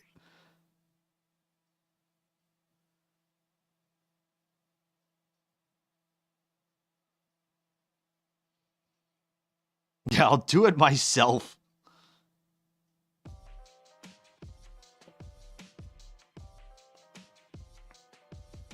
It was more like, well, there's no one else left. So I think it is fitting for Karl von Liechtenstein to like not exactly know the true power of the blood dragon that he had. He's like, I got a blood dragon, but he doesn't really know like how much that's worth, you know?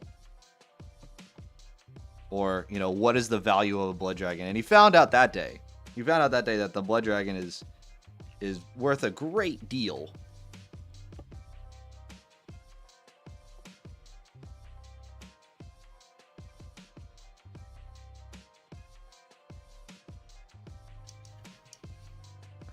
Because let me read something off for you real quick.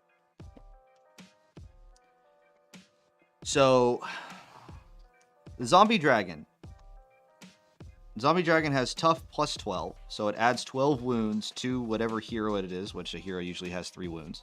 It has a breath attack, it has fear, it has flying, and it has regeneration. And then it also has frightful gaze. Actually, I don't know if that's actually the Lord. It might be the Lord. But definitely for the Zombie Dragon, breath attack. Beam boom, where's it at? Breath attack once per round, deal 3 hits with AP 1 in melee, or or 1 enemy unit within 12 inches in line of sight. So it's like, yeah, I activate. It's like, oh, see that unit 12 inches away? And then just do 3 hits at AP 1. It has fear, which means that you get to, when you're trying to figure out who won a melee and who needs to make a morale test, you get an extra D3 wounds to see whether or not who won the melee, because you see who has the most amount of wounds, or who's taken the most amount of wounds. Taken or won or dealt? No, whoever dealt the most amount of wounds won the melee. Yeah.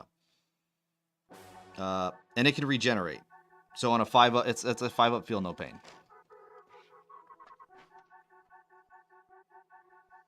That's ridiculous. So von Liechtenstein is a social political noble who is inexperienced in battle. So when things go sideways, and he had to go fight the Elven war host, his army suffered massive losses, so he threw himself in to either A, die with honor for his liege lords, or B, win a glorious victory and gain power over his rivals and survive. Yeah. That's Karl von Liechtenstein.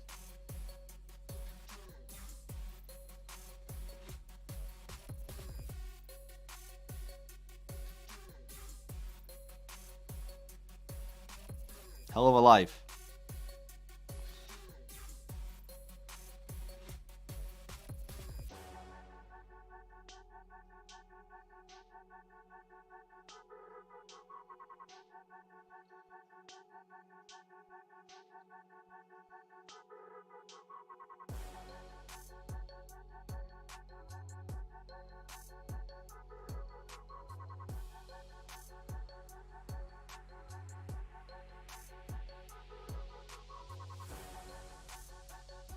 Yeah, that's that sounds like what happened in the very first battle that I played as the High Elves versus these vampires.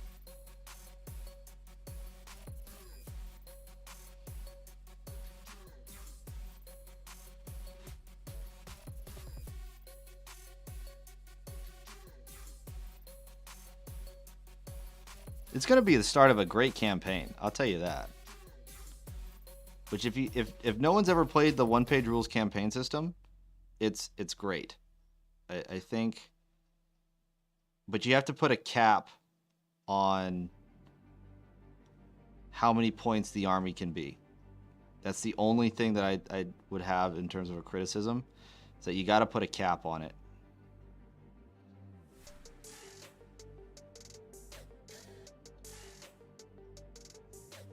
And it also expects you to have the whole army built ready to go. So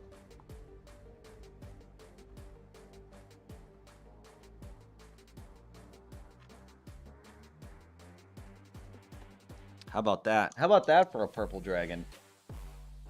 Huh?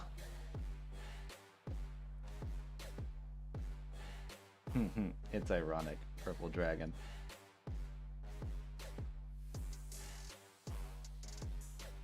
We're not even done yet. We still have to do all the red. We still have to do all the bone. Still got to do the rock and the black. And then the glowing parts for the eyeballs. But right now, the skin and everything looks great.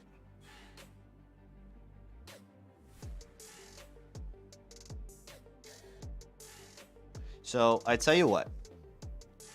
We're gonna take a quick break. I have to get up and stretch, and I also, I'm gonna finish this beer, and then I gotta continue because I broke the seal.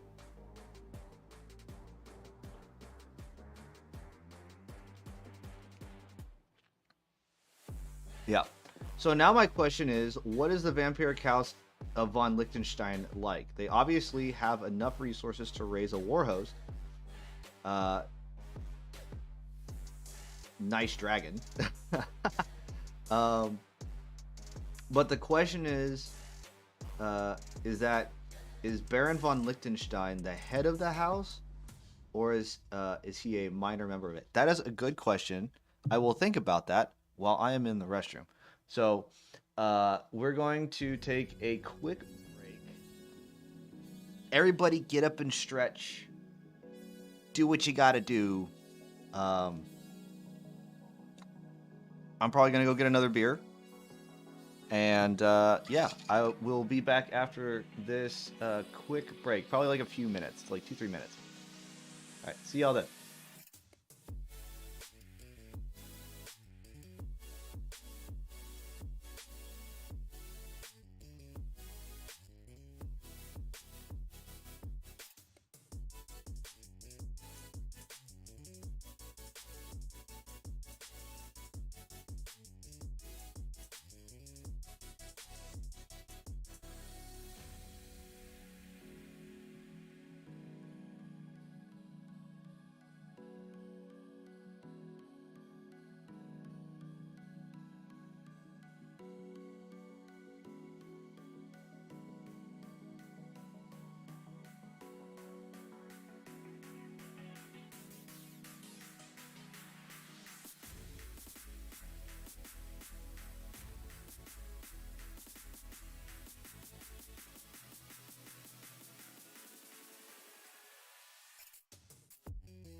Hey everyone, we're back. Admiral Ryder, to answer your question, ding ding ding, that's right on the nose. That is exactly what von Liechtenstein is in reference to.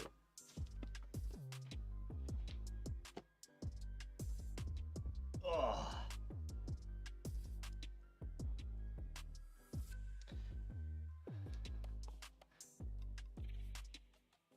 Yes. It is a great film. I love Knight's Tale. It is a classic. Oh. Sorry, I'm still stretching, everybody.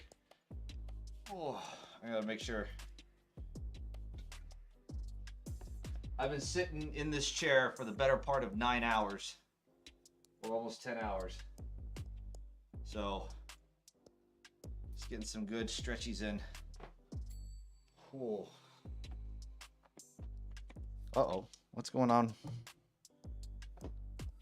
My paper is drying up.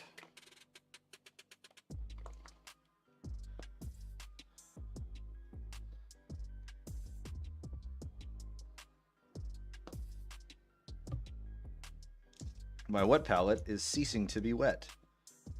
That's not good.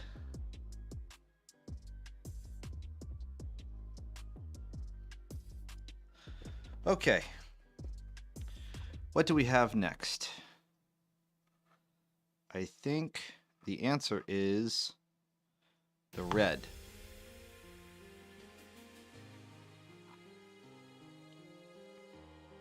I'm going to highlight up the red. Let's see. Hold on. Because I have to be extra with this, because this is the Lord.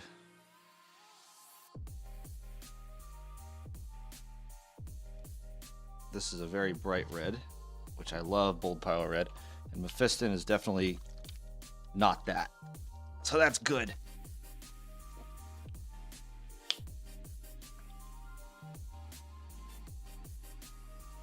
Yeah, it's a little bit darker. Cool.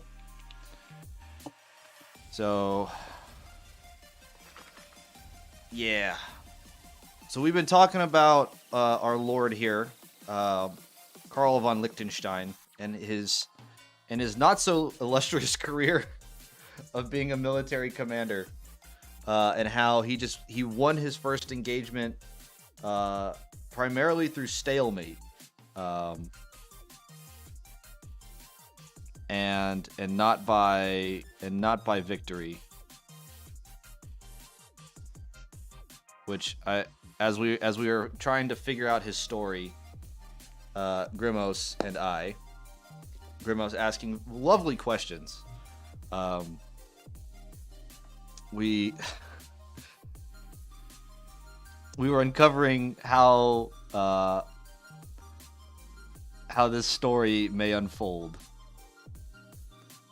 So, I am all about this, and it's great.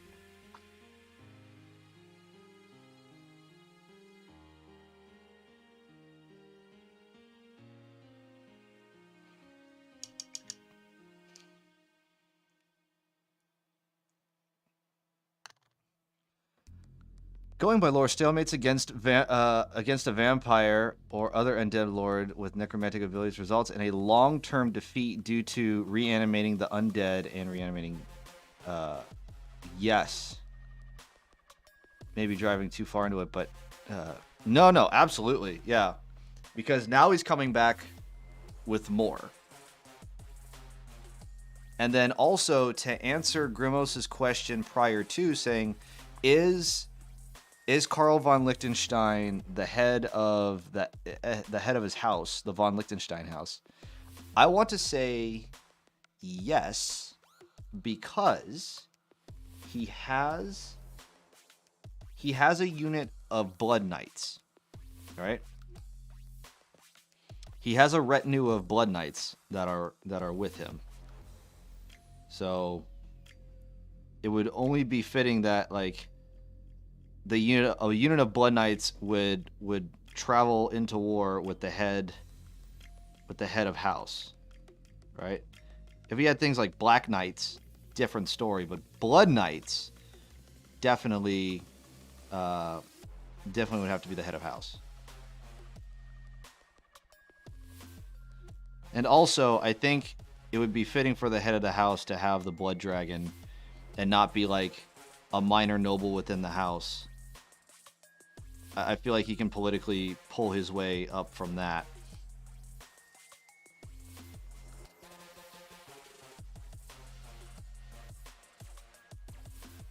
I think maybe there was a prior power struggle to see who was going to be the head of house. And I think Carl, in his move to try and find something, right? To go, I think he like went out to go seek some sort of relic or treasure, and ended up on the corpse of a blood dragon and managed to successfully resurrect it. And that won him head of house. So he recently got the head of house. I guess recently within vampires would be like, in the past couple decades, he recently got head of house. And then now he has to try and build himself up in his standing in his house with this blood dragon that he has.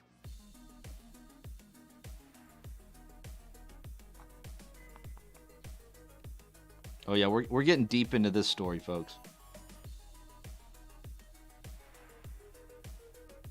We're getting deep into this story. If anybody has any questions or has any have any insights or recommendations on something about this vampire army, please voice your opinions. Would love to hear them.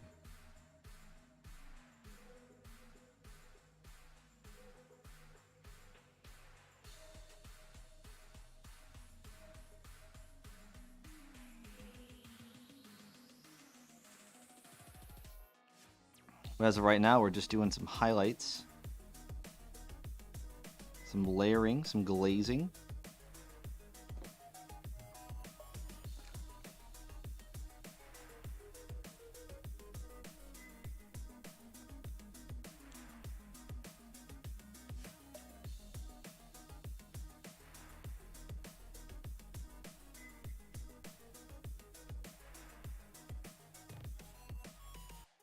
Just trying to brighten up some of the colors.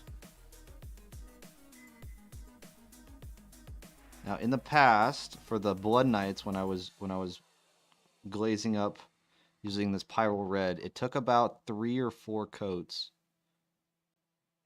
to get it to a good level, like a good coverage of red. So this might take a hot minute.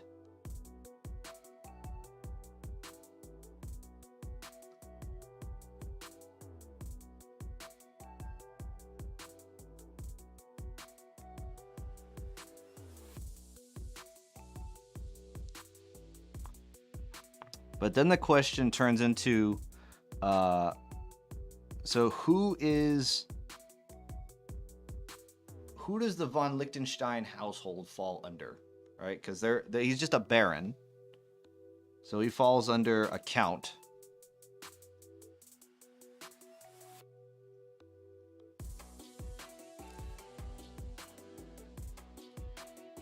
I want to say the von Karsteins, but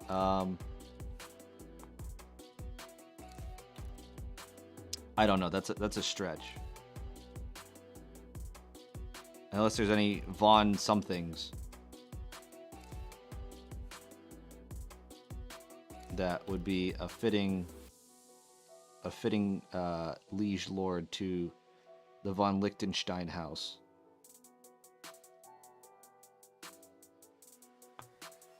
Also, I've been watching a lot of Ruinous Insight, the YouTuber playing.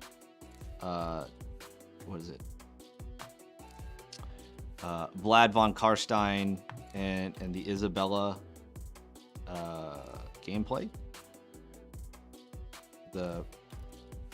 The Immortal Empires campaign.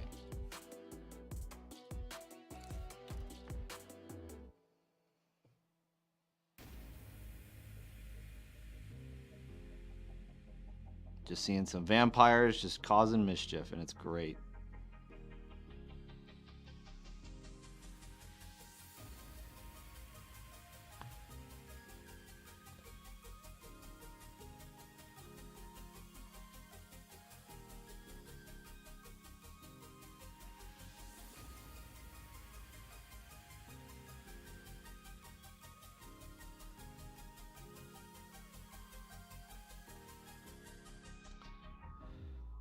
Oh, all right. We are slow and steady progress. That's how things work around here. Slow and steady.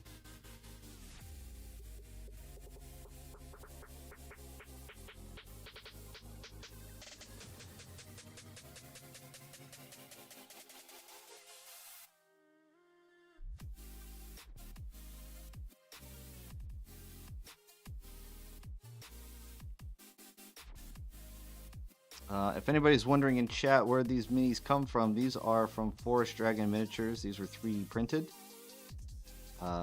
These were originally 10 millimeter scale. I upscaled them to 15 millimeter because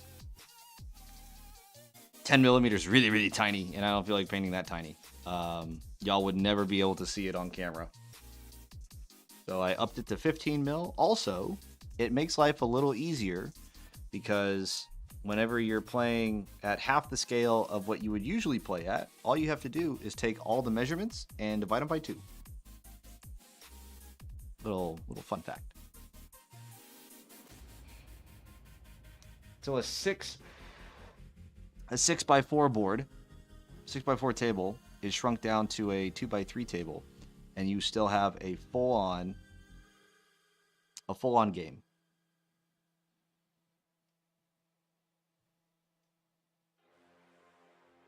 But on a table that is on a size that is fitting for mortal men.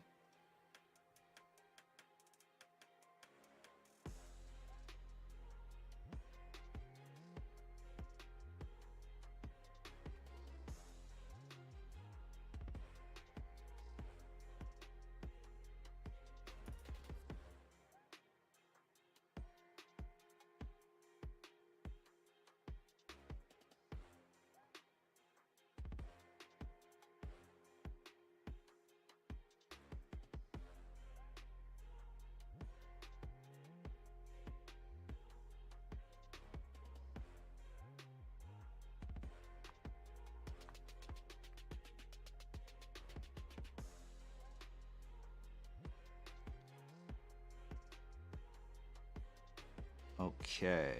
All right.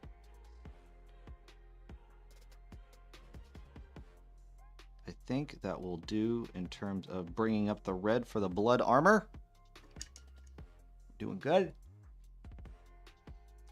And then we are going to bring up the Flesh Tearers red. We're going to be using Mephiston red and glazing that on.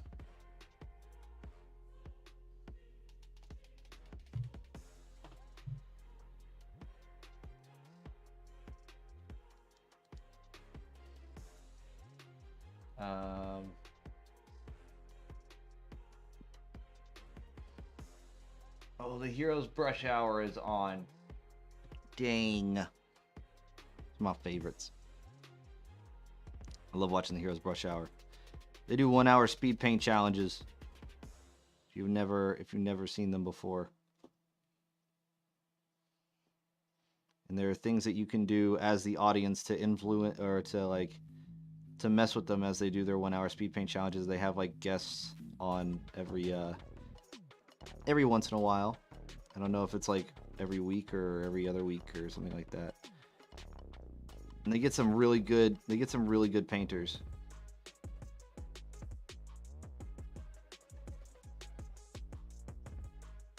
Highly recommend them.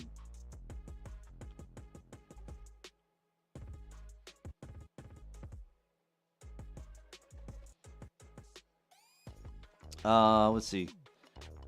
That's something I need to learn someday. Paint things that look good tabletop to tabletop plus is my goal. And do it at a decent pace. Well, I tell you what. I would consider the standard that I've been painting all of these guys is like tabletop plus standard. And this has taken me a hot minute. Maybe a little bit more than tabletop plus, just by the level of like glazing and highlighting that I've been doing. I definitely could have not done any of that and it would still look great. Maybe a little bit of dry brushing and called it good. I think definitely like tabletop plus is, maybe this is even tabletop standard, like this Dire Wolf. But yeah, no, it just practice, do some things, try some stuff out, figure out a method that works for you. The big thing is don't get bogged down in paint color selection. Don't try to have 17 paints when you can do it in 5. That's the big part.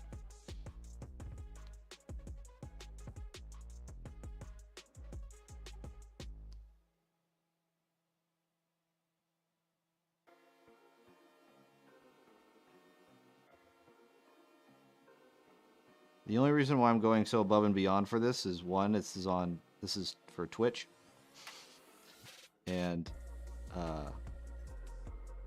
for some reason I like to haze myself. I don't know.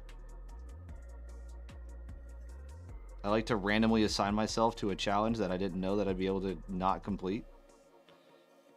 In terms of painting this entire army in one day and then not doing that. So here we are 2 days later. Or 2 streams later, saying, can I finish it?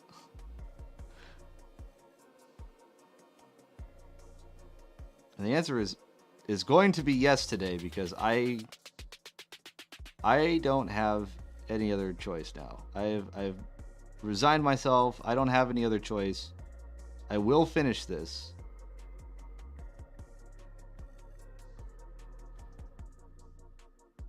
Because there are other things I want to do later this week for streaming.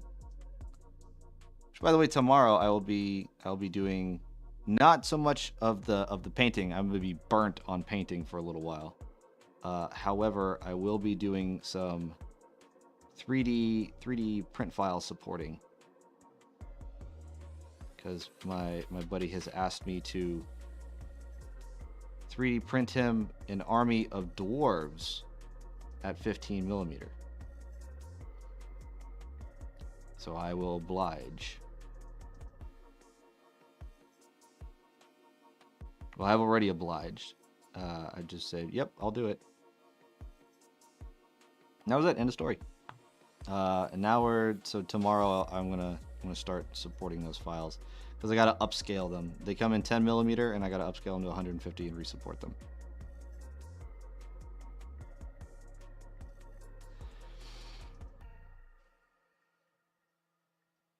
If Warhammer Fantasy ever returns, you know, the old, yep, I will play Dwarves or Empire. Yeah. I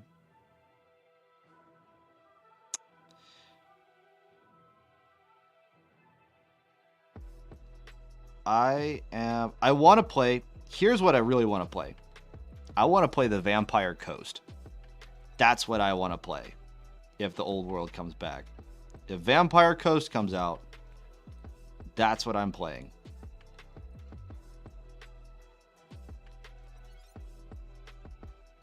Because zombie pirates are awesome.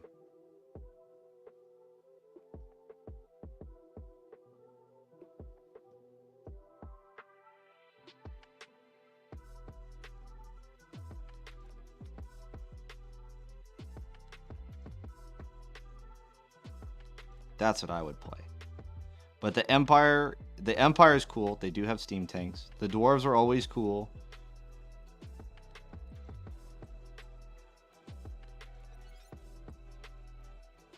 You gotta give them credit for the old grudge train, you know.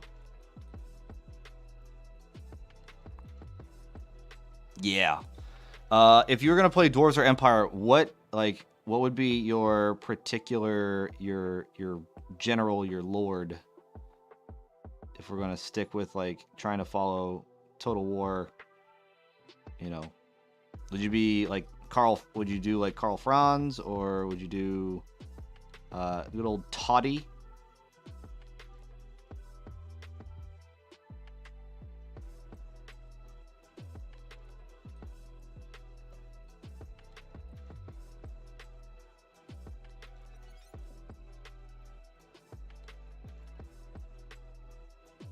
They have a bit of Sea of Thieves vibes, yeah. Granted, they've been around much longer. Yes, they have. And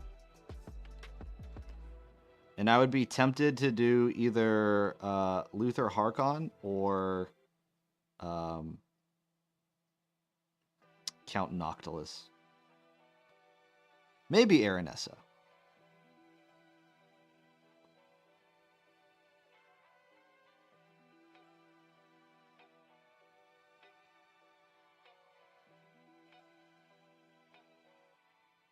Who knows?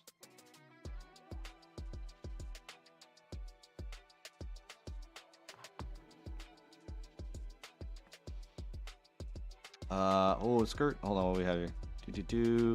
Gotta love dwarves. Karl Franz is solid. Yeah. So it is a maybe. I would need to reread the lore. Yeah. Or vamps. Yeah, I could do vampire courts, but I do like the vampire coast. Pirate zombies. Pirate zombies. The old gunnery mob. You know that dude? Or those guys? Those are...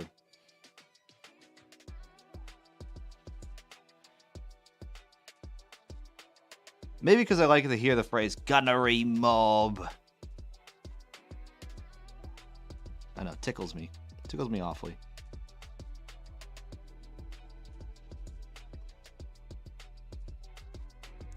Tickles me silly.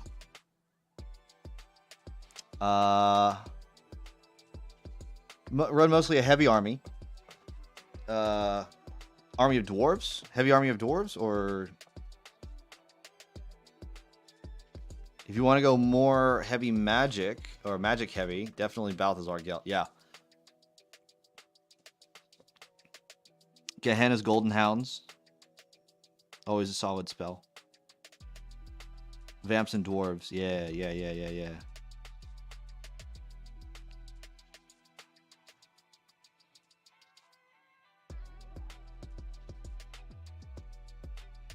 I think we're good on the red.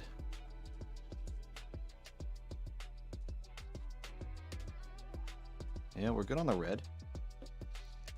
Maybe just do a very slight highlight down the spine. Oh, I gotta like angle this right.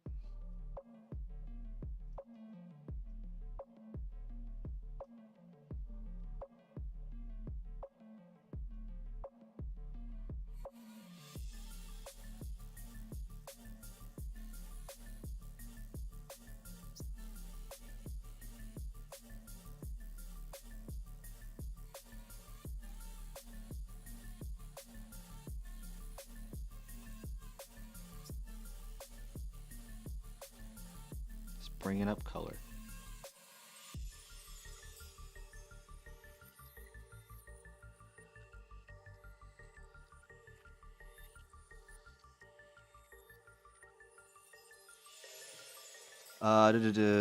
Like you like heavy armor? Yeah. Honestly, vampire heavy armor is sick. Like that, the red color that they have. I mean, you could change it depending on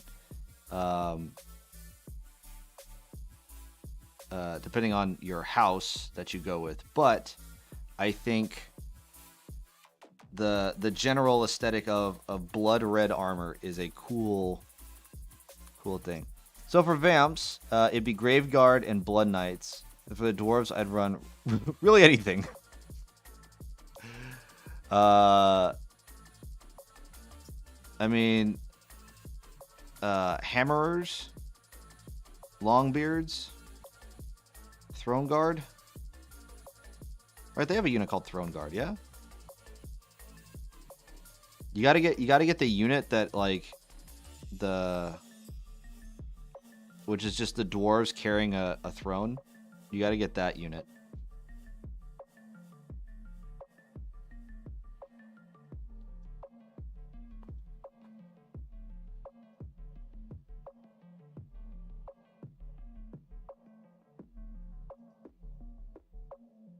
I just love the idea of like the dwarves like what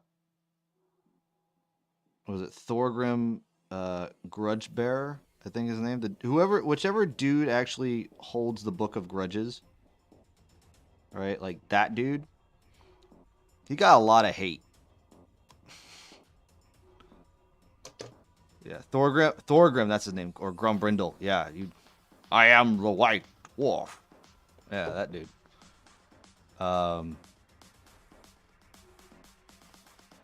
Definitely an engineer, likely a rune priest. Oh wait, hold on. So yep. Rune priest is always good to have. Probably make a custom house or clan. Yeah, absolutely. Iron breakers, that's what it is. Iron breakers, Longbeards, hammerers, iron drakes. Lots of thunderers. Gotta have thunderers. Plenty of artillery. For some reason, grudge throwers seem to be stronger. I might be wrong. At least in one-page rules. One-page rules. The grudge thrower is definitely way better than anything else. I think because it's blast 6. So. All right. Next up, we have to do some highlighting. And work from a basic theme such as knowledge seekers or a group of specific with a specific rivalry. Yeah, like Grom, old Grumbrindle, the White Dwarf. Yeah, I love. There's a lot of people just like, oh yeah, White Dwarf magazine. It's like, does anybody know who the White Dwarf is? You know, like I know who the White Dwarf is. I am the White Dwarf.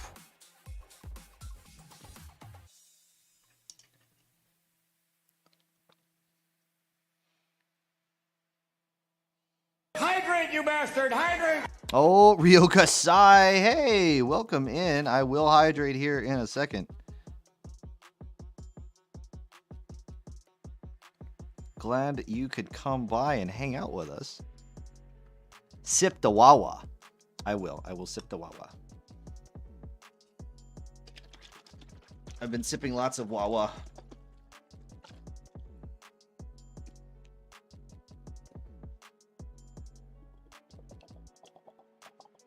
Mm-hmm. Thank you, Rio.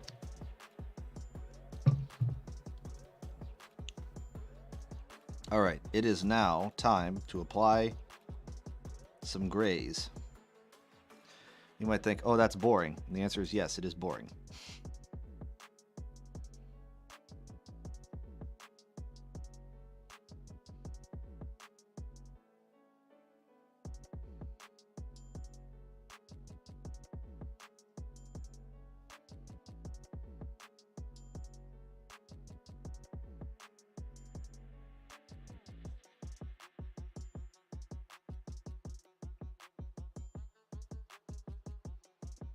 And what we're going to do is we're going to make this a progressive from black up to an Eshin gray.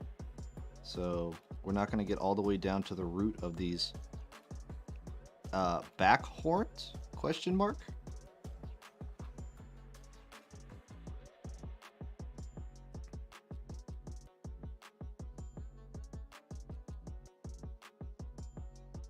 I don't know exactly what to call it.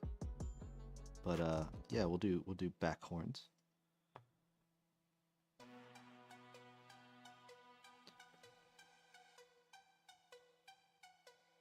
Rio, are you okay? I haven't been spammed with emojis yet. I hope everything's all right. I will consider no spamming of emojis a bad sign.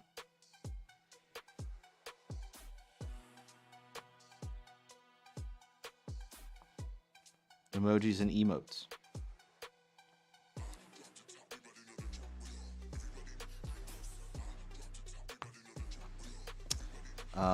And then also we have to bring up the colors here on his drapery.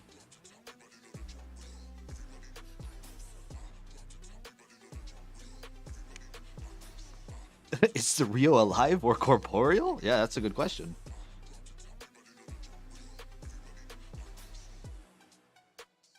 I do not know if the Rio is corporeal. Sometimes Rio comes in and yells heresy and then dips.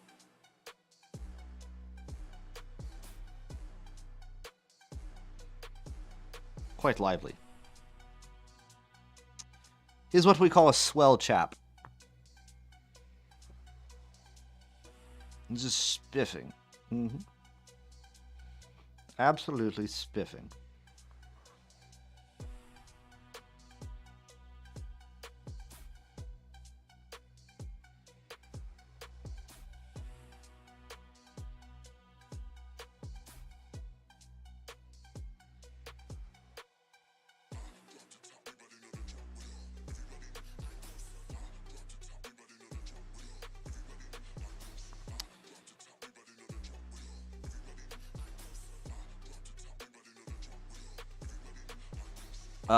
Let's see what we got here. If we're going to make a vampiric house, it would have to be a heavily vampire. Make a vampiric house. It would probably be heavily vampire focused, like Blood Knights and Graveguard. Heavy for their main force, while minor branches of the house get normal skeleton hordes and maybe some beasties depending on the vamp. Well, for Karl von Liechtenstein, he has 5 knights and 5 graveguard.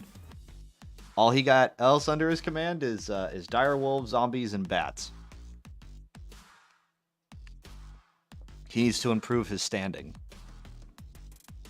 He has some power, but I think most of it is being used up in the maintaining the dragon.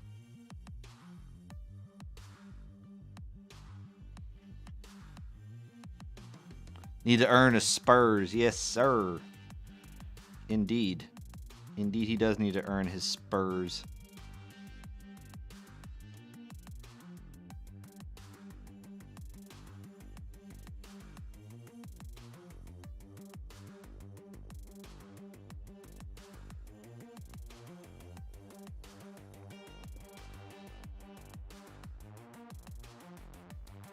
I don't even know if this is going to show up. Is this going to show up? I do not feel like highlighting a rock. Nope, I'm going to dry brush that rock. I'm not going to highlight that rock. Not saying that it's beneath me, but it's definitely a waste of time. Okay.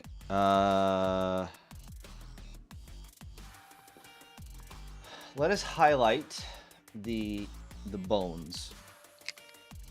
We have some Ushabti bone. Classic Ushabti bone.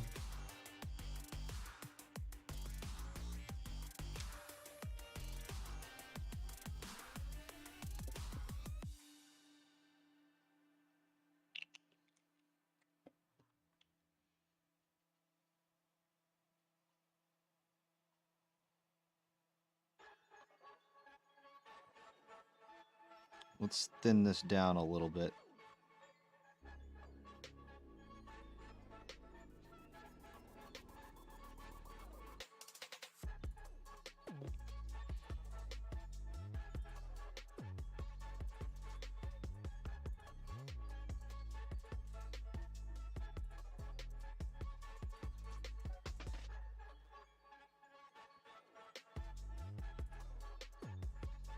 All right, this is... I don't like bone for this particular reason. Highlighting up bone is a pain in the ass.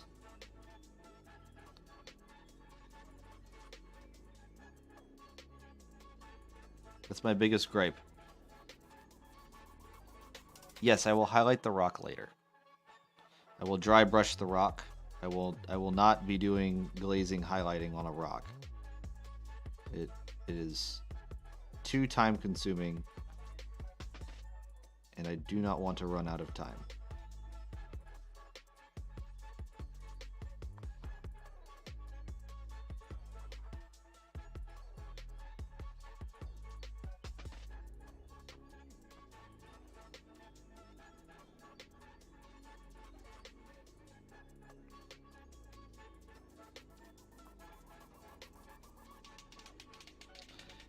Oh, geez. Yeah, I think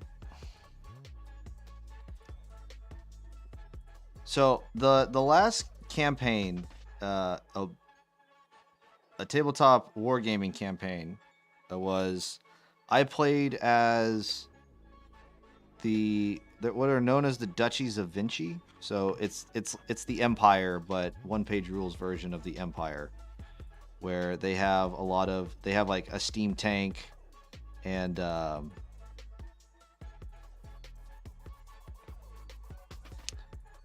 steam tanks and more. They have like more range units. They don't have like handgunners or anything like that, but they do have crossbows. They got lots of crossbows. Like that's the bread and butter unit are the crossbow units. And they don't have a lot of melee. They have like these big mech things that are like supposed to be your melee.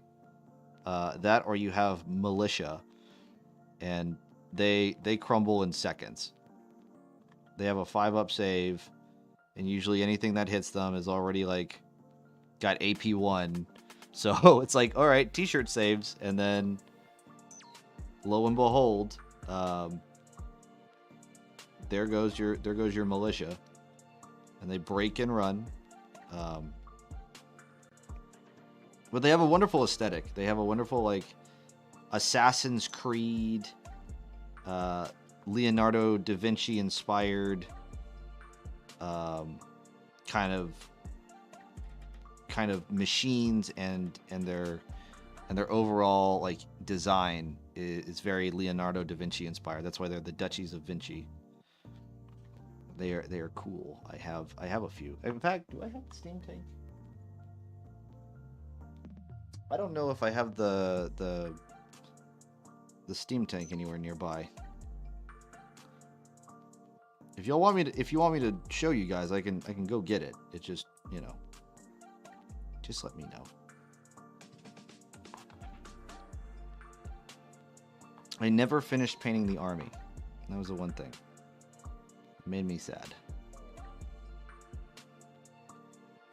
I might one day. But as of right now, have not finished the army.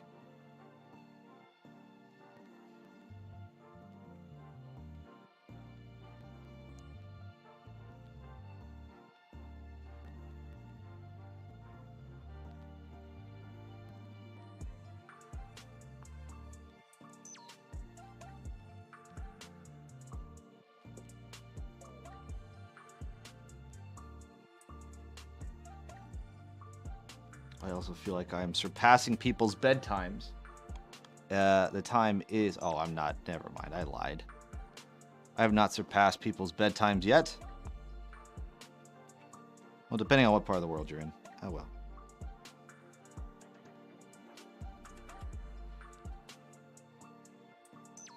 I've had quite a few people come in here. It's like, all right, hey, how's it going? It's like, all right, I'm off to bed. All right, bye.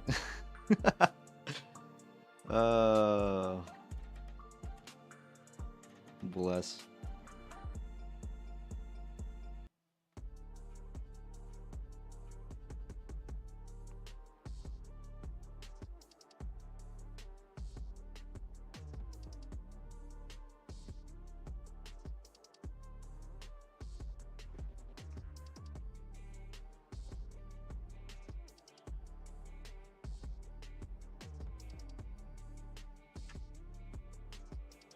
Keep those bones like that for a reason.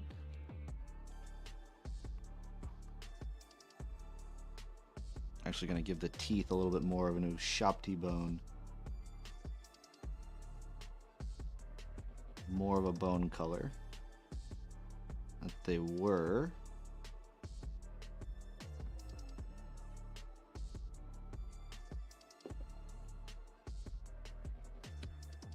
Ushabti bone is a very interesting color. It's like, it's not fully like a tan, but it's not necessarily an off-white.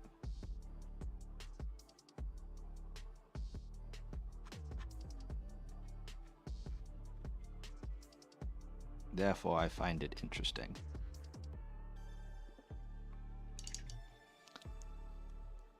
Things we forgot to highlight up. I keep on forgetting he's got like these chest plates. The dragon has chest plates. Blessed, I'm really fucking this up.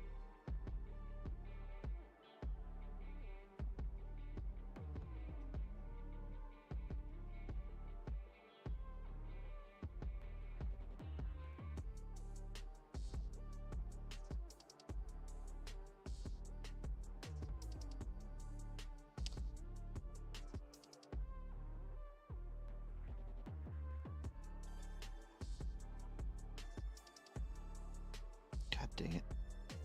Get out of the way. Stupid claw. Already spent my time to make you look good. Stop trying to get the paintbrush.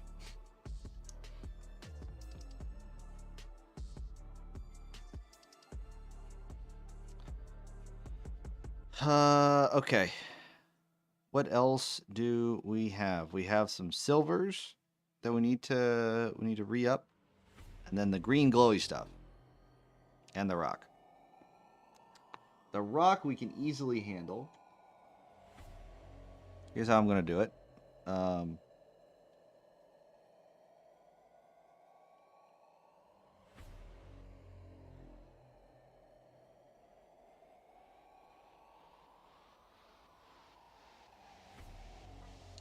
Grab some of this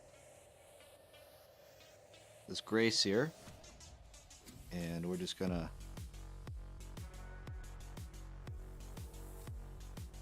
dry brush.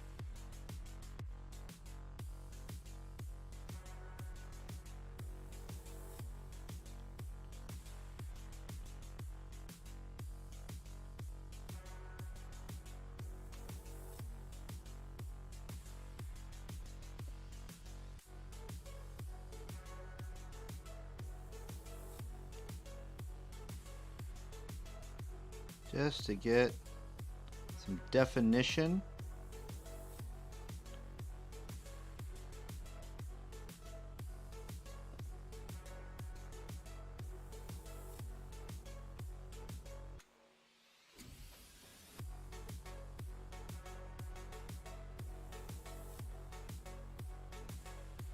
All on this rock. This is a big rock.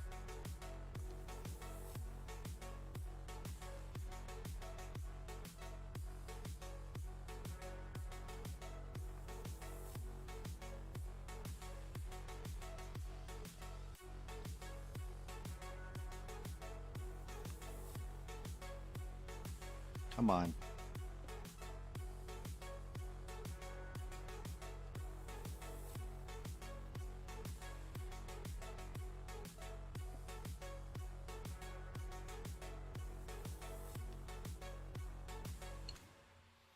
There you go.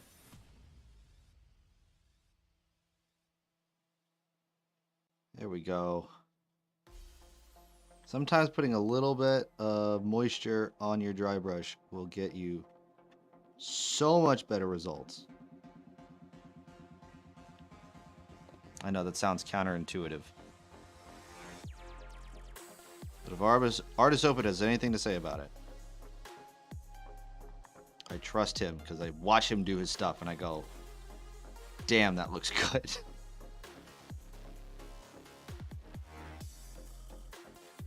All right, there we go. That does the rock. Now we have to highlight metallics. some silver.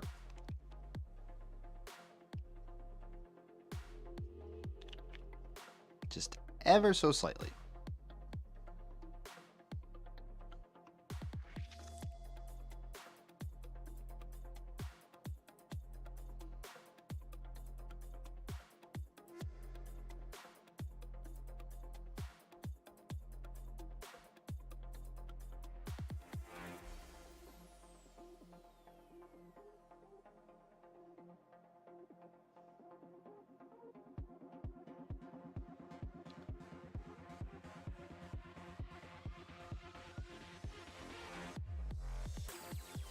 A little tickle on this wing.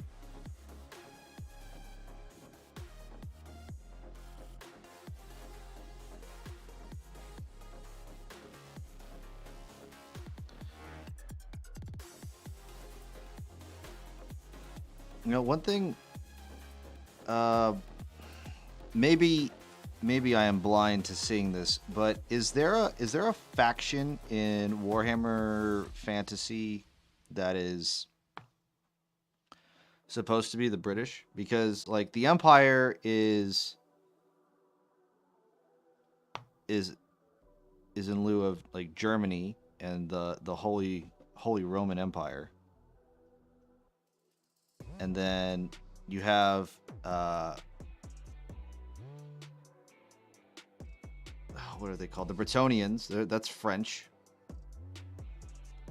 Bretonia is a mix of French and English. I feel like they're more French.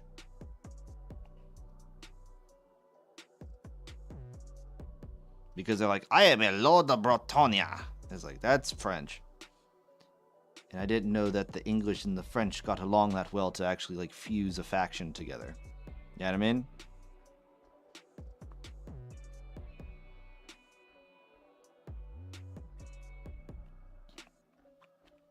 Especially if their king is King Louis Leon Coeur.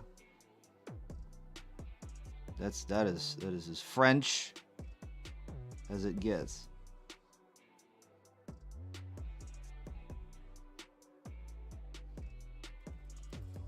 It's part of the satire. Oh. It's unconfirmed, by the way. Ah, gotcha. You know what I think are the most British? The halflings. The halflings are the British.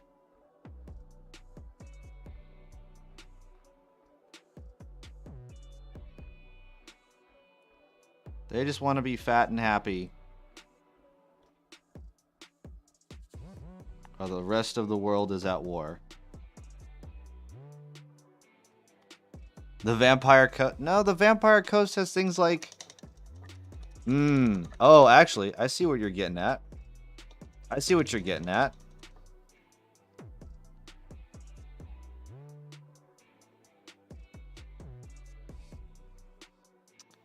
Yeah. The Vampire Coast.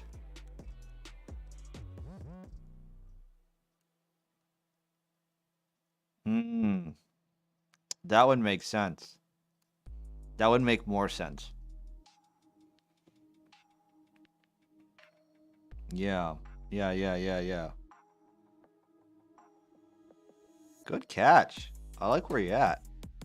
I like where your head's at.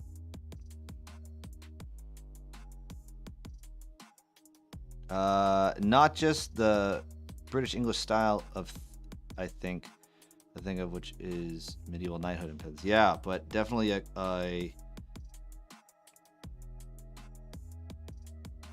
more of the colonial expansionist kind of mindset and privateering, which just turned into pirating.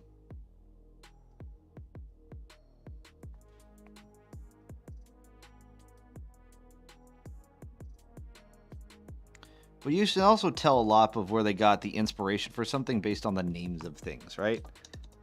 Like,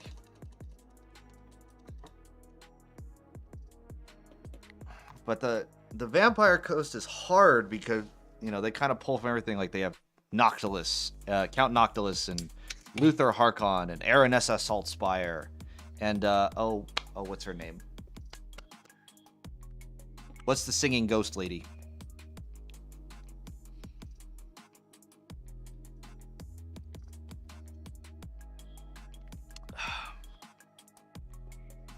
What's the name of the singing ghost lady?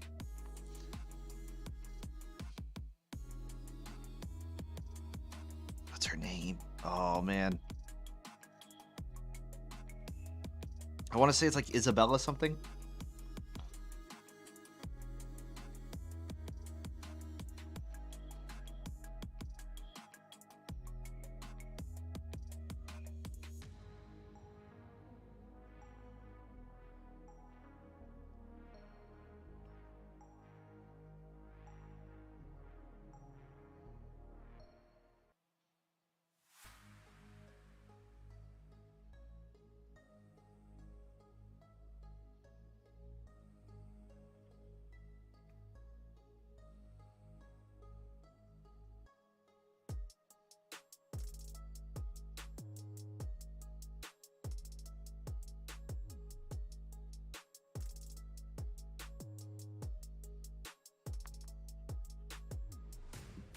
Oh, excuse me.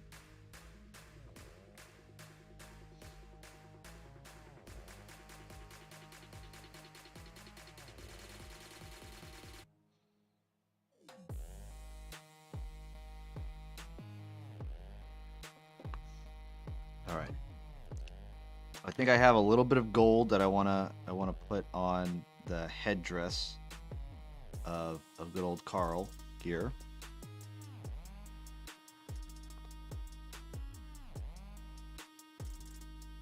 Because he's the Lord and he earned it. He's a good boy and he earned it.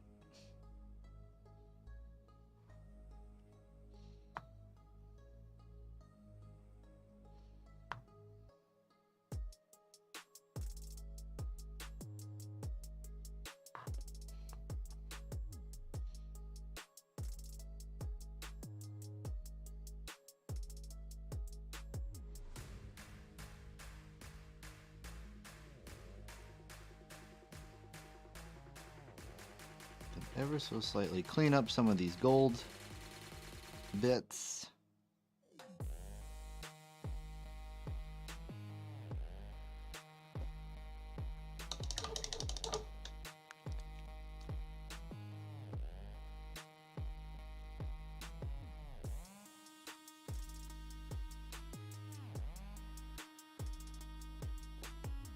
All right, we're on the final.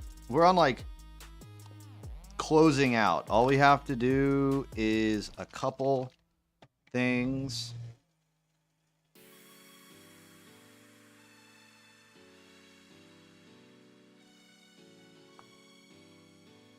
All right. Here's where we have to be careful. I'm going to put Hexwraith Flame into the eyeballs of the zombie dragon.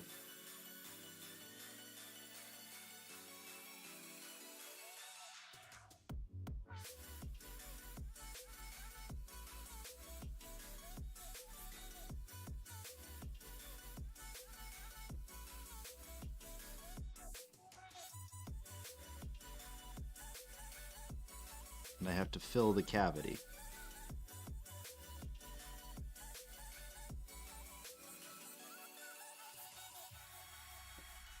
Then I take some of this Hexwraith Flame and I put it in the open parts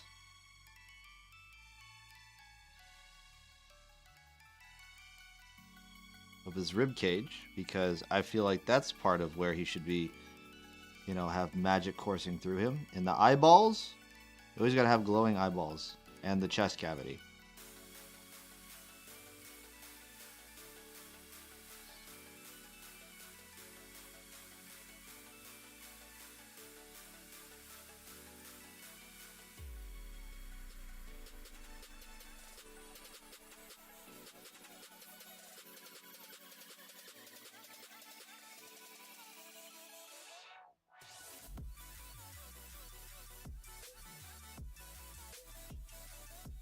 All right. Whew.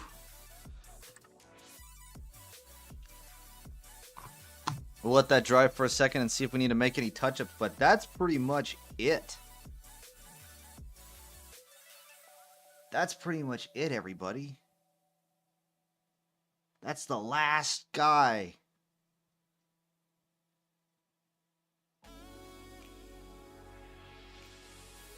my god. Oh my god, we did it.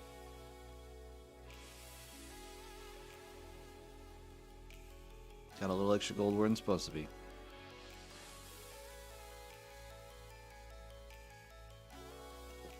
Oh, everybody, that... I hope you guys can see that. I am very proud of this. This took way longer than I thought it was going to take. The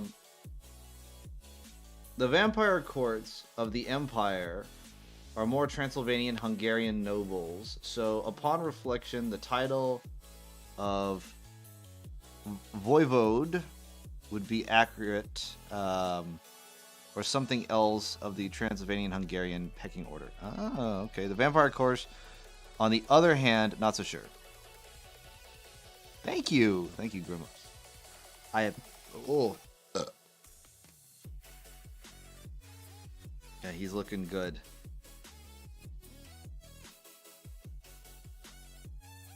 He even put a little bit of green inside the mouth, just as some extra flair.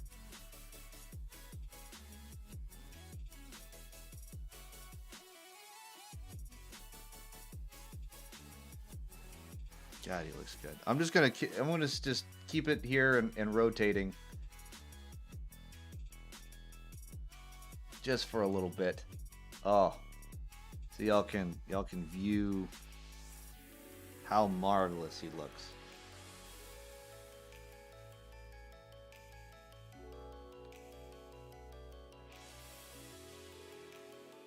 I am very proud of this. You know, now that I found something.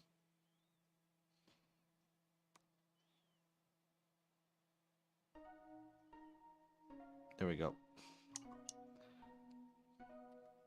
We just gotta keep spinning it until I find more flaws. More things wrong, and then I have to go patch it up.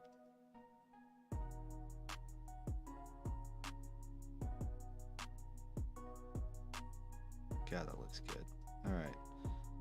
Think high, gotta think low.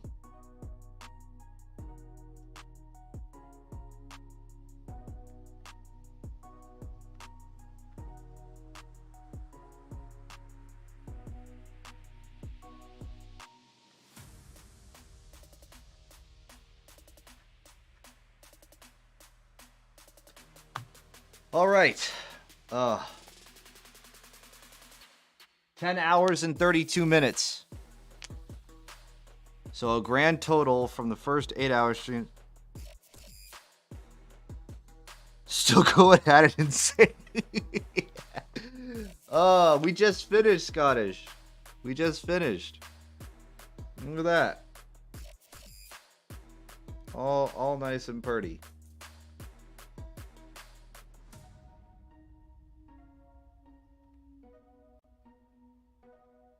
Yes, I am a madman.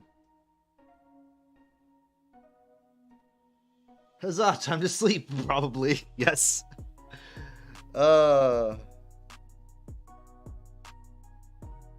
Thank you.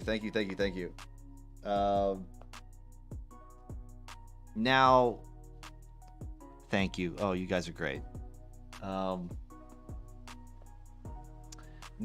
bodes the question. I have to do bases, and I'm not doing that tonight. I'll tell you that. I am not doing that tonight. I'm going to take a break from painting. However, tomorrow we are doing some 3D files. Snow. I already have. You think snow bases? I could put snow on these. Ooh, because I have, these are vampiric corrupted bases based off of literally just snow in the north where you're at. But yeah, we have vampiric corruption bases, this kind of like bluish purple, all that stuff. Yeah, those will do nicely for snow. Absolutely. Yeah, I have some of that good old Valhallan Blizzard. That'd be kind of cool. I like that. Yeah, I think we'll do that. I like that. Let me write that down. Oh, I thought I was done. I have one one final thing. Oh my god. I have one final thing to do. I just bumped the shit out of my camera. All right.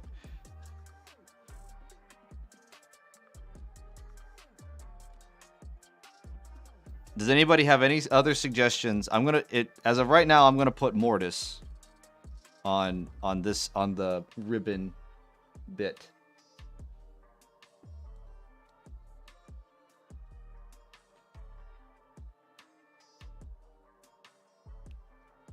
I drive brush base wide first before snow basing. Just give off. Yeah, for sure.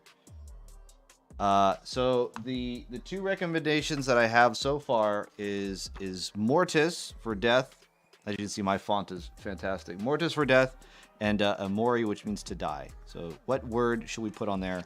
It's probably going to be 4 to 5 letters.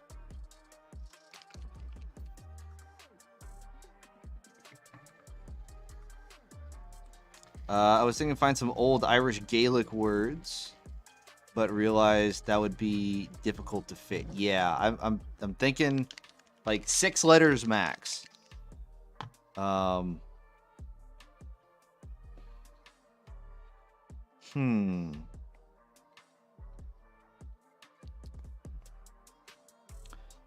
What language do they speak in Transylvania?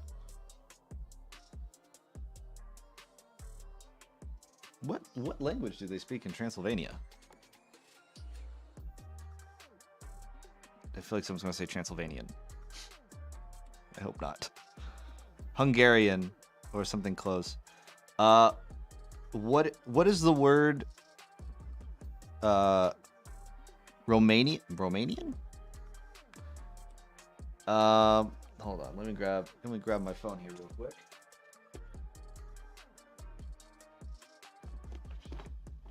Let's do what length? You know what? I have a certain thing. Mors in Latin. Yeah. For death. Okay. Alexa, what language do they speak in Transylvania? From fandom.com. Most people in Transylvania today are ethnic Romanians, and Romanian is spoken by almost all of its inhabitants. Romanian. You heard it here. Google Translate. We're going to do Romanian. English to Romanian. R is for Romanian. Romanian. Death. Muerte.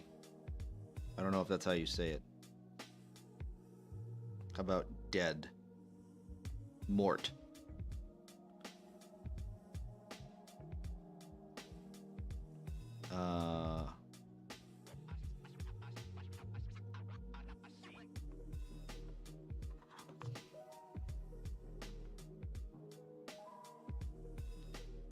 It is 6 letters. That is the cap.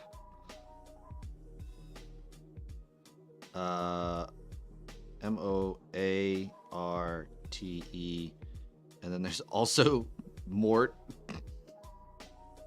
So this means death in Romanian, and this means dead.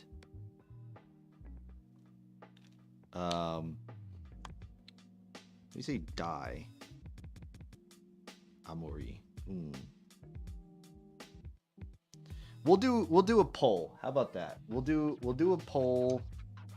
Oh, what is kill? Ooh, that's a good question. Let's look.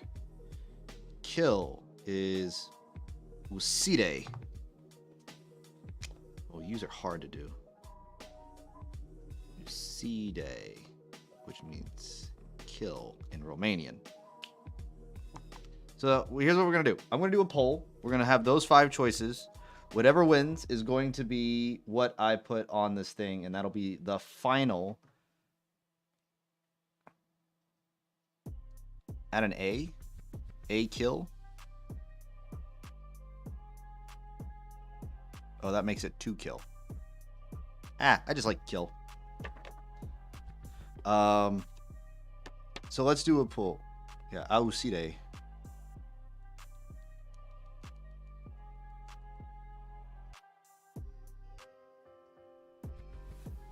So hold on. Let me chalk up this poll. Let me sit here and chat for a second.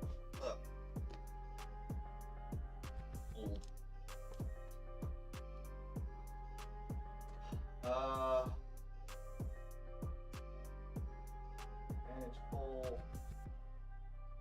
Poll. What should I put on the bench?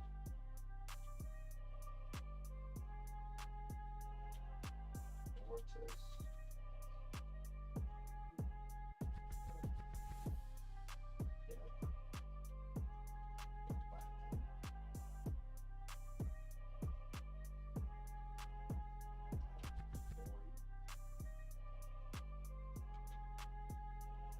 Die.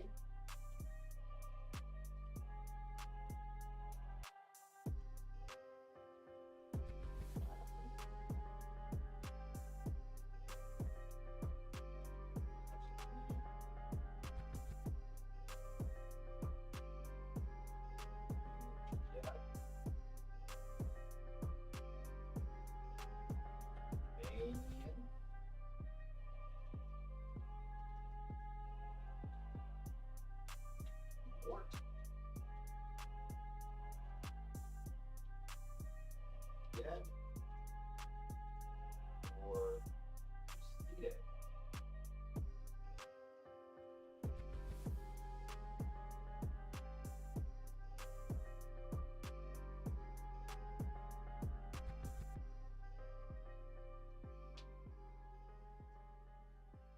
All right, everyone. The poll.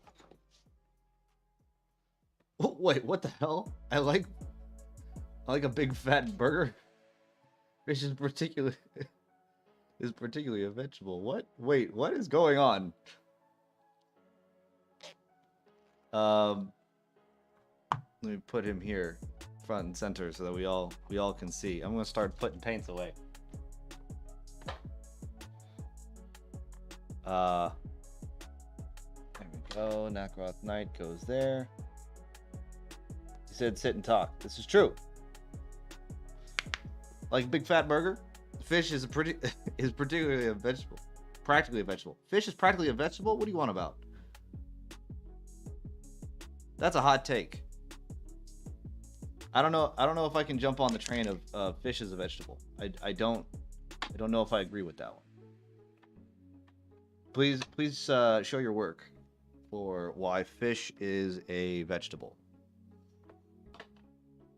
Unless anyone else agrees with him. Does anybody else agree with him?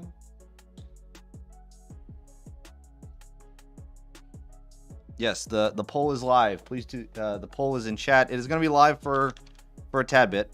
I give everybody ample amount of time. However, this puzzler that has been faced before us of fish is a vegetable.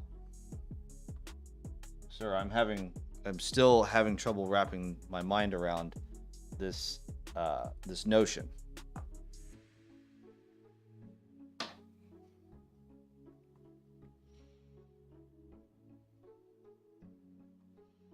Because boy howdy, does that take hot.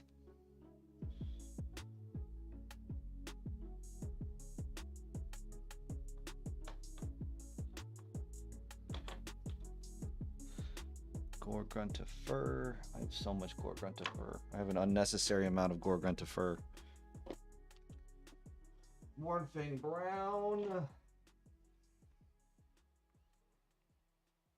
Frostheart. Frostheart is a wonderful brown if no one ever, or not brown. Wow, I'm tired. Mornfang, blah, blah, blah. Frostheart is a great blue. Great contrast blue. You know what? I'm gonna keep him here so everyone can just view him and marvel at him. Stonewall Gray goes up in the grays. Gray. And then silver. And dead white. Cacophony purple.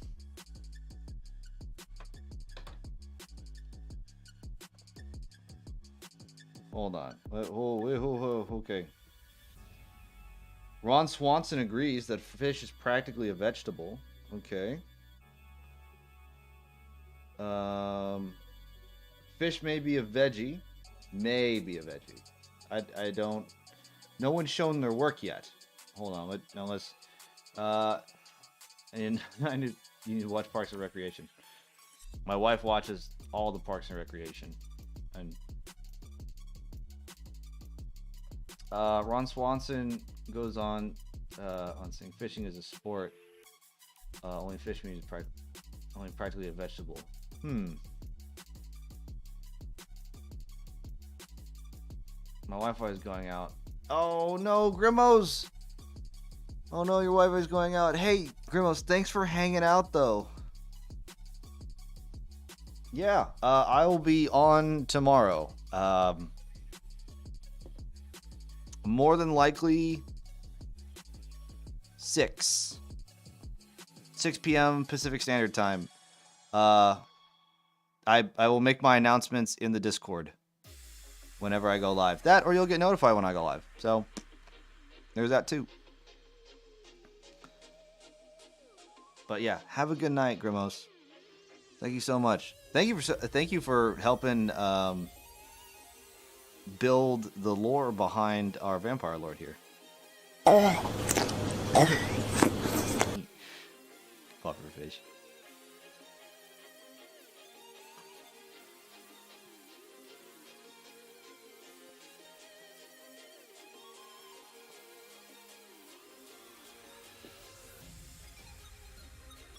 Oh, I left my mouse. What are the results? The results are in. I was having so much fun chatting.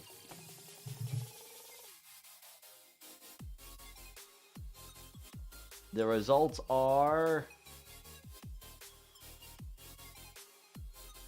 Uside. Uside won. Okay.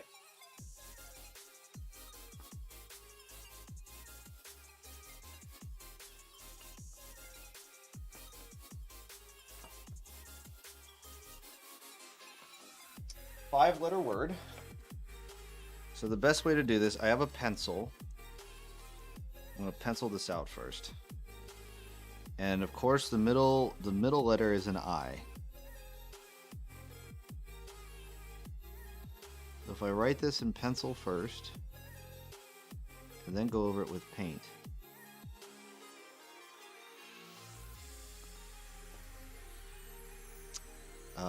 And then we do a D.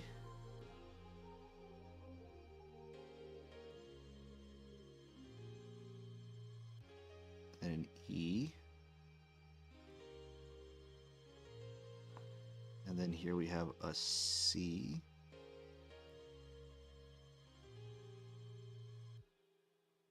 And a U.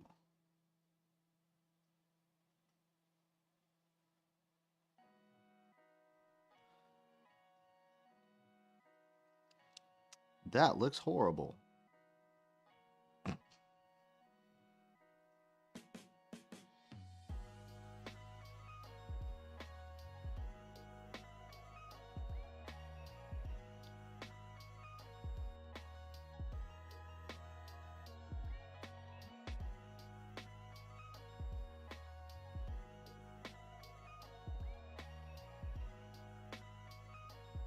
We're gonna try that again.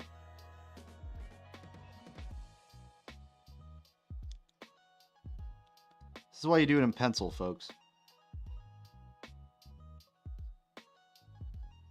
So we have the I right there in the center.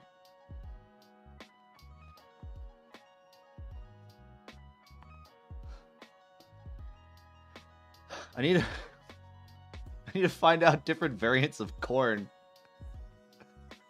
for my corn Blood Bowl team. Okay. I was like, what?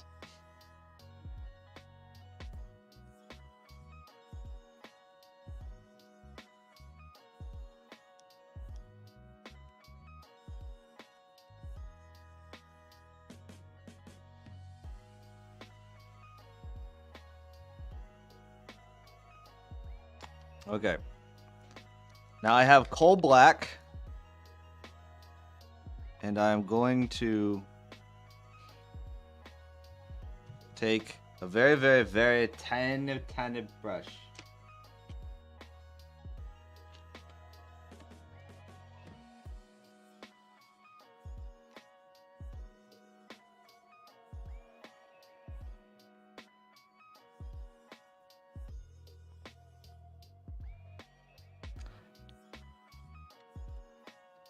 What?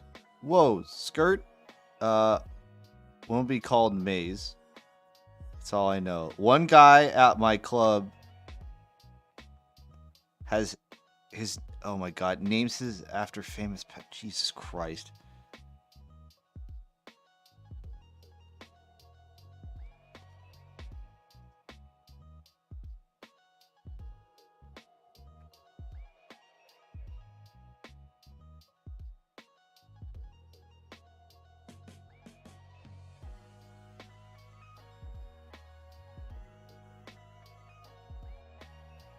Should name him after controversial killers.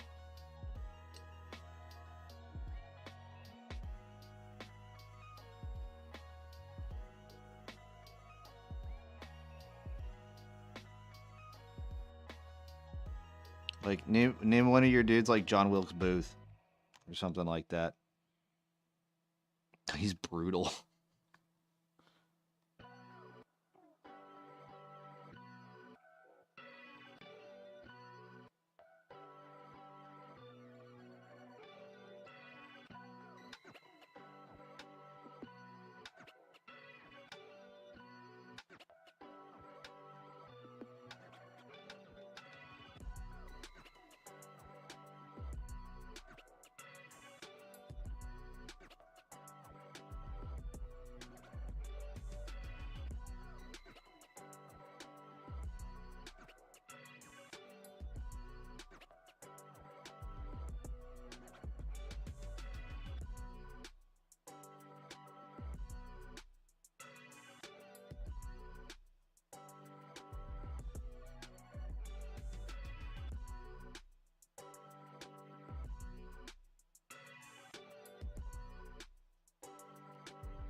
I'm sorry, I'm like trying to concentrate and breathe.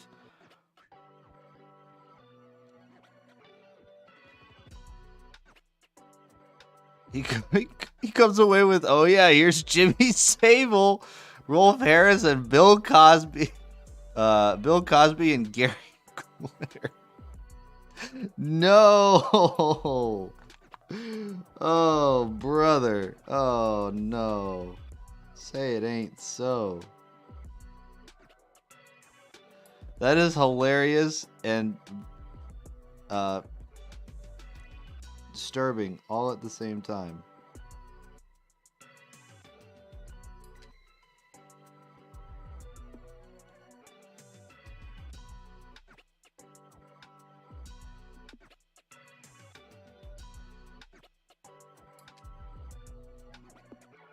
Now, this is not my best handwriting job.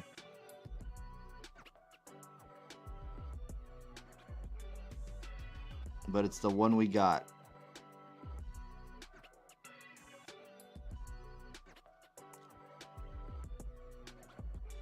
Uside.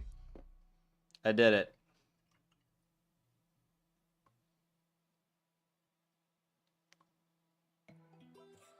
Oh my god, he even asked the Discord for names. One guy said his uncle. God bless. God bless. You know what? Something I'm going to do is I'm going to make the eyes. I'm going to make the eyes of Carl von Liechtenstein black.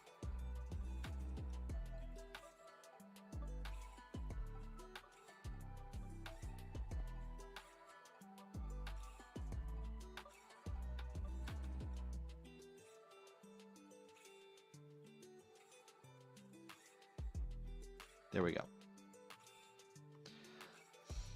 Okay.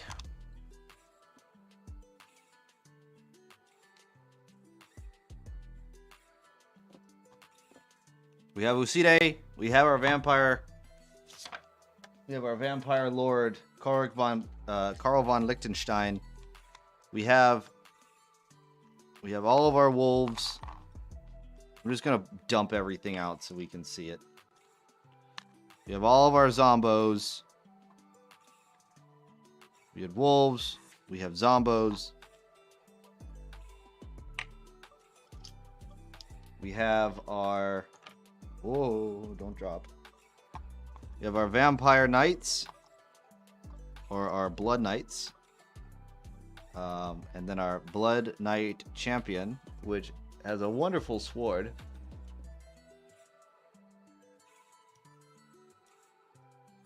Where, make sure I'm in focus. I'm not in focus.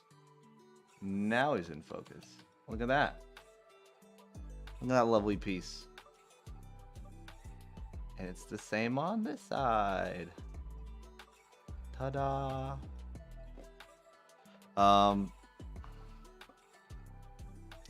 And we have all of our bats. All the bats. More bats. And more and more bats. I'm going to put him down. Take him off of the stand.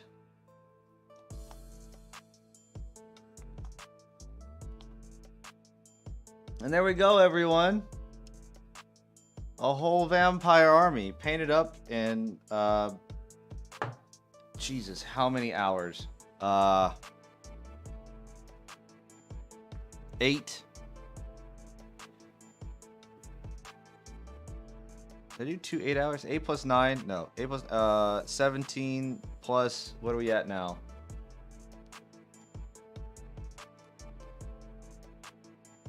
Almost 11 hours. So 28 hours. Are they grave lords? They are vampire courts. Or for one-page rules, they are the vampiric undead. That's who they are for. Yeah.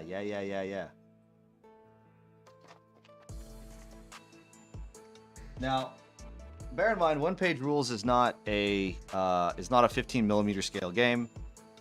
If you've ever played one-page rules before, not even close to 15mm scale. It's 32mm scale, but I decided to do it. I need to paint my slaves to darkness. Yeah, you know, one of those fun projects that I might save for after I come back from my deployment. They do have a chaos army in 10mm. And that sounds like fun. It sounds like a lot of fun because they have the knights and the chosen and all those. And I'll tell you what, just to have to go like, Archeon, we're gonna wreck house. But all right, everybody. I tell you what, it's been fun. It's been a blast. We're gonna party on out of here. Let's see who's live. Who is live right now? Commander Mittens, Hecatone,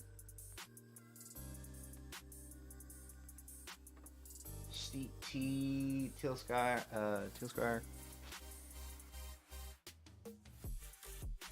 Let's go bug Hecatone. We're gonna bug Hecatone. Mittens? Any raid Mittens? Alright. Let's annoy Mittens. Yes. Well, y'all are gonna annoy Mittens. I'm going to bed. All right. Let's do the good old raid of Commander Mittens then. Commander Mittens. All right, everybody. It has been so much fun. Come on. Let's join. Let's do a little raid on Commander Mittens. She's doing something. But anyway, thank you guys so much for watching. I will be back tomorrow, and we'll just be doing some 3D print supporting. You guys can ask questions about how to support, what kind of supports are good, what kind of 3D printers. Oh yeah, absolutely, Scottish Jim. This is the exception and not the norm. Just know that. However, if you do want to see my regular schedule, which is subject to change because deployments and stuff are happening, it is in the about section of my channel here on Twitch. So, thank you all so much for watching. Once again, I love you all. Have a good night. Let's go raid Commander Minutes.